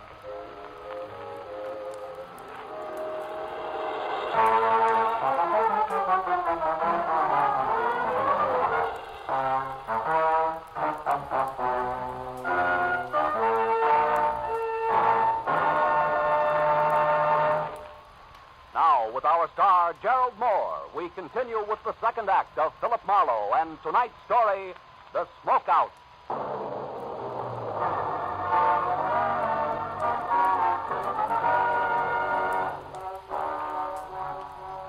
Even as death quietly hardened the hand at the edge of the ditch, the wheezing, pudgy circle known as Moon was already worrying less about why murder was sprawled at his feet and more about what the violent slaying of the truck driver was going to do to his roadhouse business as usual. Didn't make for wholesome listening. Dave Brasso, that Monday Stipple, all of them. They can take their trade and their trouble somewheres else. I gotta make a buck like the next guy, but I sure ain't gonna do it this way. For overnight, it just... Hey, wait a minute, Moon. What troubles are you talking about? Brasso and Stipple, I mean. What is it? Come on, speak up. It may be important. To who? To me and the law. To Baggett here. Maybe a girl who died a little ahead of her time. A girl who what? Mister, you're talking in circles. Yeah, sure I am. And we don't have time for that, do we, Moon? Here, let go of me. Are you going to talk? Well? Okay, I'll tell you. It ain't no international secret. Now, get your hands off of me. All right, but make it fast. The setup, what is it, Moon? Too much competition. Another produce outfit run by a guy named Mike. He's been picking Brasso's trucks off along US 101 every other night. Sometimes it's a well-planned accident, and sometimes just sloppy hijacking, but all earth is trouble. Trouble Brasso can't prove, is that it? Yes. That's the reason for Monday Stipple and the meetings out here. Stipple's supposed to get the proof for Hey, wait a minute. There's a guy going to the car next to mine. Oh, that's Brasso, Marlowe. And like I said, I've had enough. For my dough, it's time to call the cops. Good luck, sucker. Brasso was out in front by no more than 30 seconds, so as I ran toward my car in the wall of dust as high as it kicked up, I figured I had an even chance of catching up with him before he got back to Santa Monica and into heavy traffic. But I figured differently when I had one hand on the door of my car. I had to. Company said so. I'm holding a gun. Please don't move. She was standing someplace behind me, and when I did as told, she moved around in a wide, careful arc until we faced each other across a chunk of dark night. It revealed only two things. One, she was holding a gun, and two, there was no mistaking her. This was a lady in black. Those car keys there in your hand. Throw them here, please. Now, wait a minute. I'm sure we can talk... Please, let me have them. Okay. Now what? Now, whoever you are, you can look for these when I'm Hey, gone. listen. I don't want to be interfered with. Now, wait a minute. Oh, I get it. You're afraid something will jar the sale price you've set for Brasso, huh? Yep. What are you talking about? That ever-stinking routine known as blackmail.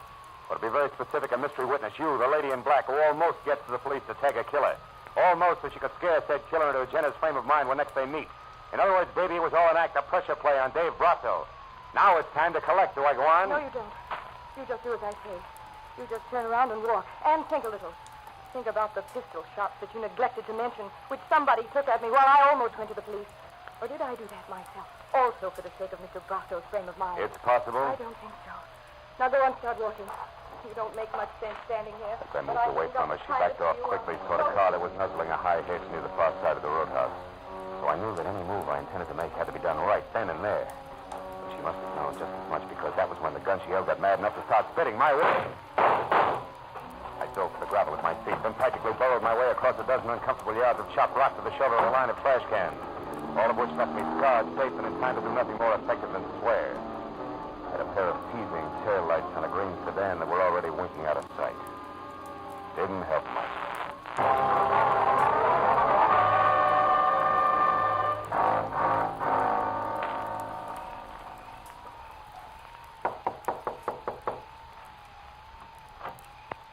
Well, what do you know? The private detective again.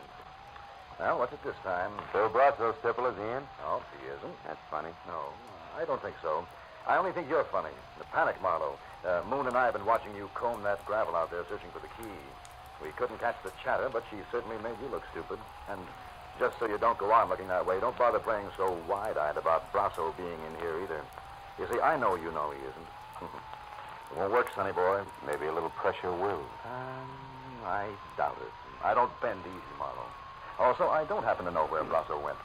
But just so nobody gets too upset or quick with a gun, maybe we have to go back over to the bar to chat. Moon's expecting me. Besides, it's cozier there. It won't be. Once the cops start pouring in. Incidentally, it makes it your turn not to play dumb. I mean Ernie Baggett being very dead out in the back. Even Stevens, huh, Marlowe? Yeah. Okay. I know about Baggett. From Brasso? I said... I heard you. Nice night. Marlowe? You know, Stipple, you're making a big mistake. What? Protecting Brasso can't pay off anymore. You said I was protecting him. I worked for Dave Brasso, period. If he knocked off a couple of people, and I'm not saying he has, it's got nothing to do with me. What's done's done. Which doesn't include the girl, huh? Who? That witness? What's the difference? What happens to her? She's living on borrowed time right now, any way you look at it. Why? Because of what she knows? No. Because of the way she handles what she knows. All that gab in the papers. You know, she's lucky those 3 shots that were thrown at her only came out of a pistol. Could have been a howitzer, considering the advance notice she gave. Hey, Moon. What? The cops here yet? No, they ain't. Highway patrol took 5 minutes, 10 minutes ago. I sure wish they'd get here. Don't worry, they will. Well, Marlowe, will it be? Hey, private detective. Come out of it. What's up? Around here, Stipple, nothing. Nothing at all. Where are you going? To 77 Market Street. The Brasso Produce Company. Brasso Produce Company. I think it's where both your boss and the lady in black are going to get together. And what gives you that idea? A hunch, Stipple. Just a hunch. Goodbye.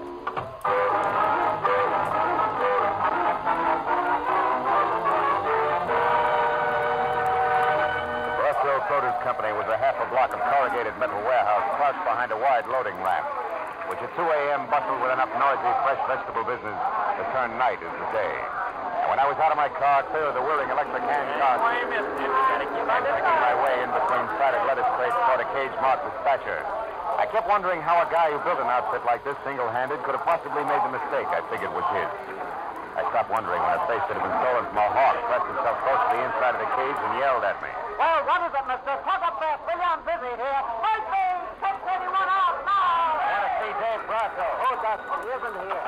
Dispatcher. Yes, 21 a bushel. Right. Brasso's not in his office, mister. I'm not sure where he is. I'm not sure. You a cop? No, private detective. With expense account. Will 5 help? He just paid 10. Oh, let it ring. Come on, Buster, this counts. Here's 10. The lady in black? Yeah. Keep it down, will you? She stood around for maybe 20 minutes before she got talking to me. Not a bad-looking doll. All right. Now, where'd you send her? Come on, you got your 10 talks. Hang on just a minute. Where? The old shed in the back. Used to be a warehouse. They've got a real private office there. You'll probably catch up there if you run. I'll probably try. Thanks. The ex-warehouse turned out to be an ugly huddle of parched cobblers teetering at the edge of a deserted cobblestone alley, and quietly dying of old age. And except for a flicker of light from an open door deep inside, it was as dark and as quiet as the lining of a frock coat. Until I stepped in front of a gun, it was no surprise. When I told you that I didn't want to be interfered with, I meant just that. Now, without shouting, who are you? For one thing, a private detective named Philip Marlowe. Another, a guy who's still working for Vera Hamlin. You were working for Vera? That's right, but not swinging in the dark. Which means what? That you never saw Vera Hamlin killed in the first place. And that all this lady in black razzle-dazzle is strictly a smokeout. Vera was my sister, Marlowe. Her letters told me all about Dave Brasso, about what he meant to her, about the runaround she was getting from him. So you added that to a phony hit-and-run accident and decided to pose as a surprise witness. So that Dave Brasso would try to pick you off and reveal himself as your sister's killer, if you lived through it. Right. And now, Marlowe, Marlowe, quick, get back. Brasso just turned that light off in there. He's coming out, and I'm going to meet him. No, don't. Look, Listen. If you want to help, stay where you are. Keep quiet. Oh, brother. I'd better be right. She moved one slow step at a time toward the long, thin triangle of light the open warehouse door spilled across the sawdust flooring. I slid my .38 from shoulder holster to the right hand, and the hair on the back of my neck started to crawl. And suddenly there was nothing to do but wait. You can stop right there, Mr. Brasso. Who's there? Who are you? A girl named Hamlin, Mr. Brasso. Frances Hamlin. A girl who knows all about how my sister really died. It was only a sudden flash of light, but there was no mistaking it. It was a pistol raised and aimed at the back of Frances Hamlin's head. It was all the cue I needed. Drop it, Sybil! Don't shoot again! Don't shoot again! Marlowe, quickly, Brasso's get out. Yeah, but he's harmless, honey. He and Stipple aren't on the same team as far as your sister's concerned. Did you hear that, Brasso? Yeah, I heard you, Marlowe. Well, then Stipple killed my sister. Why, Marlowe? I don't know. He's the one to ask about that. All right. Why, Stipple? Dave, why did you do it? Dave, stay back. Why? I did it because she called robbed me at my place. Caught me talking to Mike Weber. You worked for Weber for the guy who was wrecking our business? Yeah, Dave, please. I didn't know what I was doing. She was going back to you to tell you what she saw. You'll be double-crossing her. Hey, that's enough. No, it isn't. Please, Dave. I've got something to finish.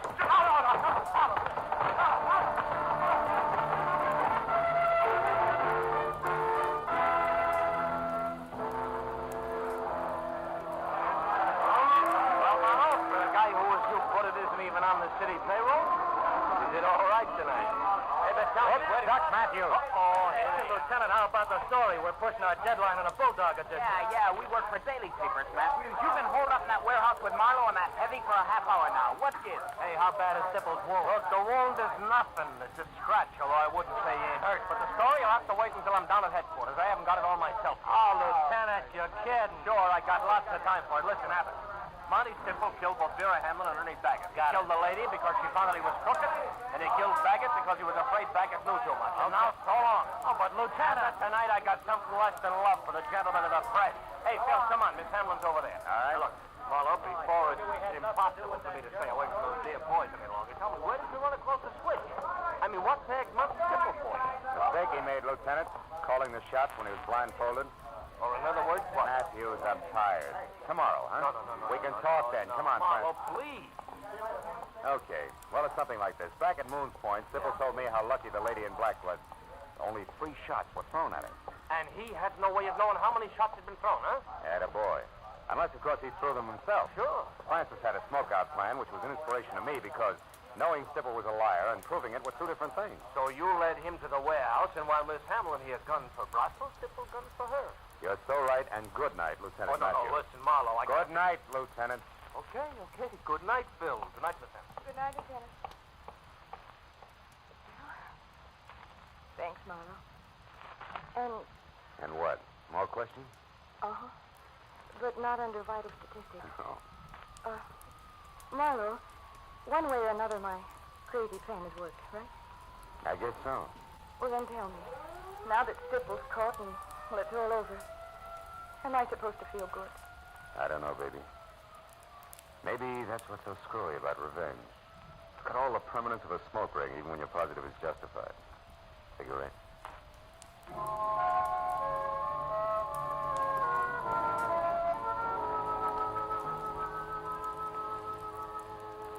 I'd been dog-tired when it started. Whipped. Fed up with the city and the aimless, milling mob of shallow people. Always hungry for a buck that made it move. But now as I drove through the quiet, empty downtown streets and listened to Frances Hampton talk about her sister, who had never been anything but nice, I stopped thinking about those money grubbers and thought instead about the ones like Vera. All the people all over the world who sometimes get in trouble because other people won't realize the world is not for sale. Yeah. The Veras are the ones to keep in mind. And that was when I decided that I was only tired, not whipped, not fed up. All I needed was a good night's sleep. So I went home and got it.